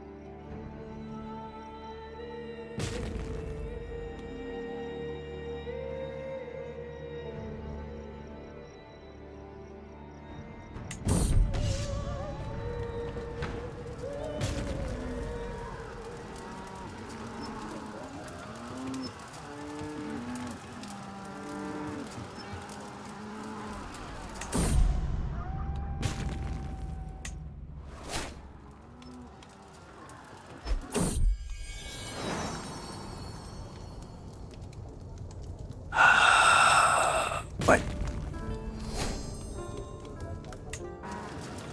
Good God.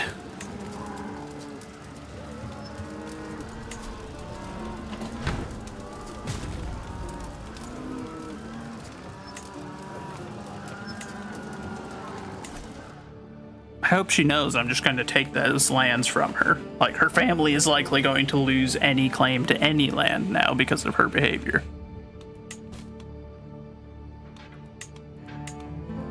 In fact, that's what we're gonna do.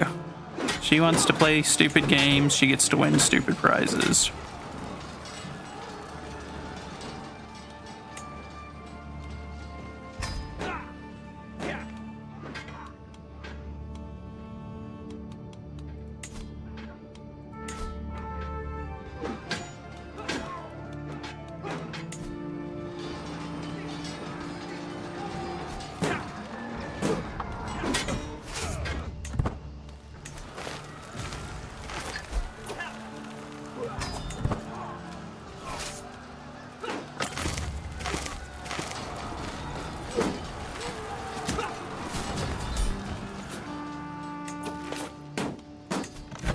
Okay, so, are you going to listen now?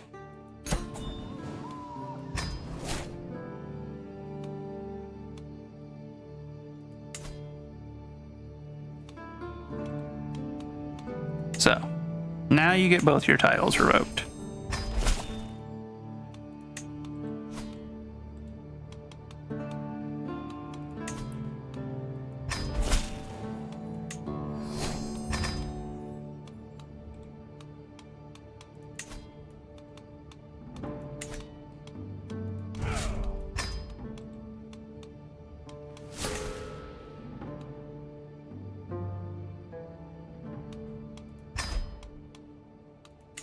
So, now it's not a problem. So,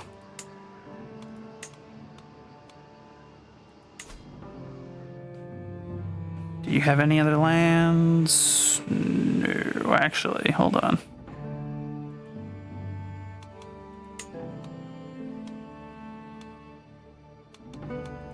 When did I get Barichai back?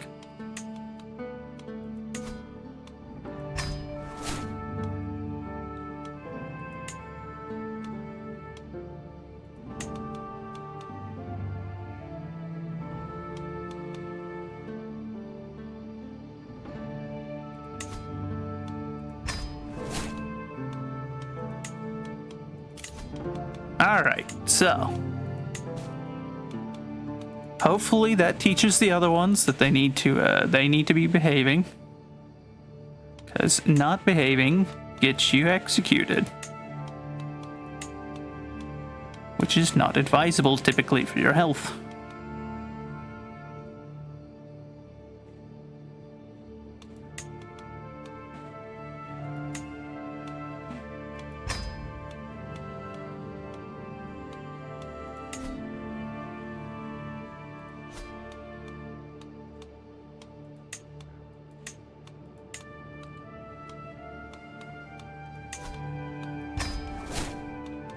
See about getting a sway on him, because we need it.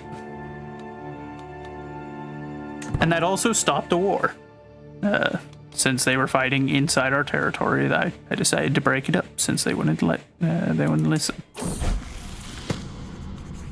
Let's see.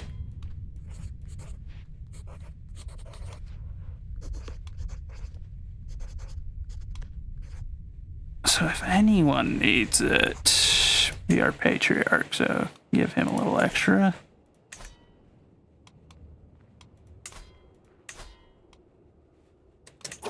Nope. Stop that.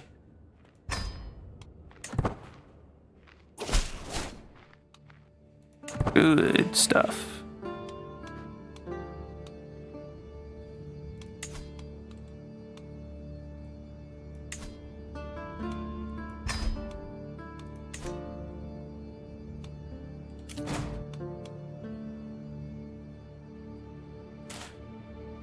Goodness gracious.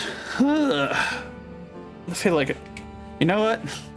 I know precisely what I'm gonna do. I'm gonna get up and I'm gonna walk around real quick. I'm gonna stretch my legs a little bit, and then I'll come back. Actually, well, no, 'cause it's almost 10 o'clock. I guess we can just wrap it here. I said I was gonna end like almost. I should have ended about an hour ago, but I not.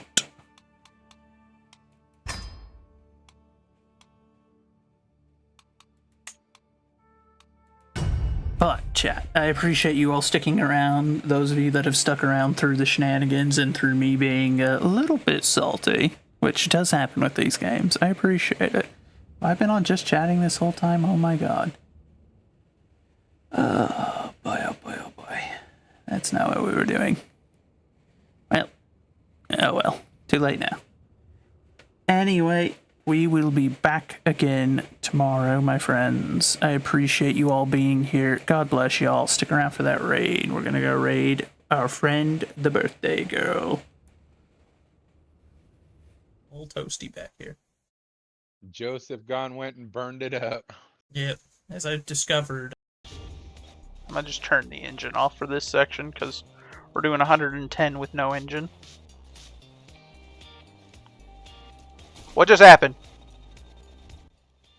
Oh!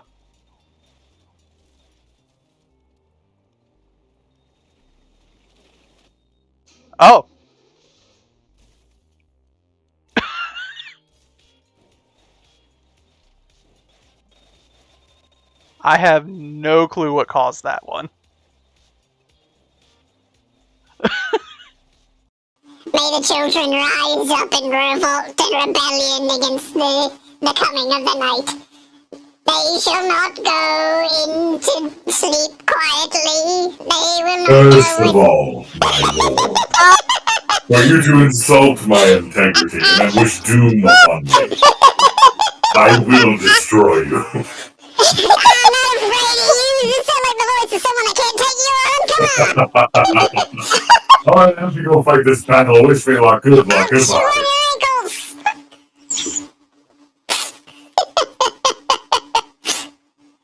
He came out of nowhere. So, if we walk on this side, which shows as not having any bombs,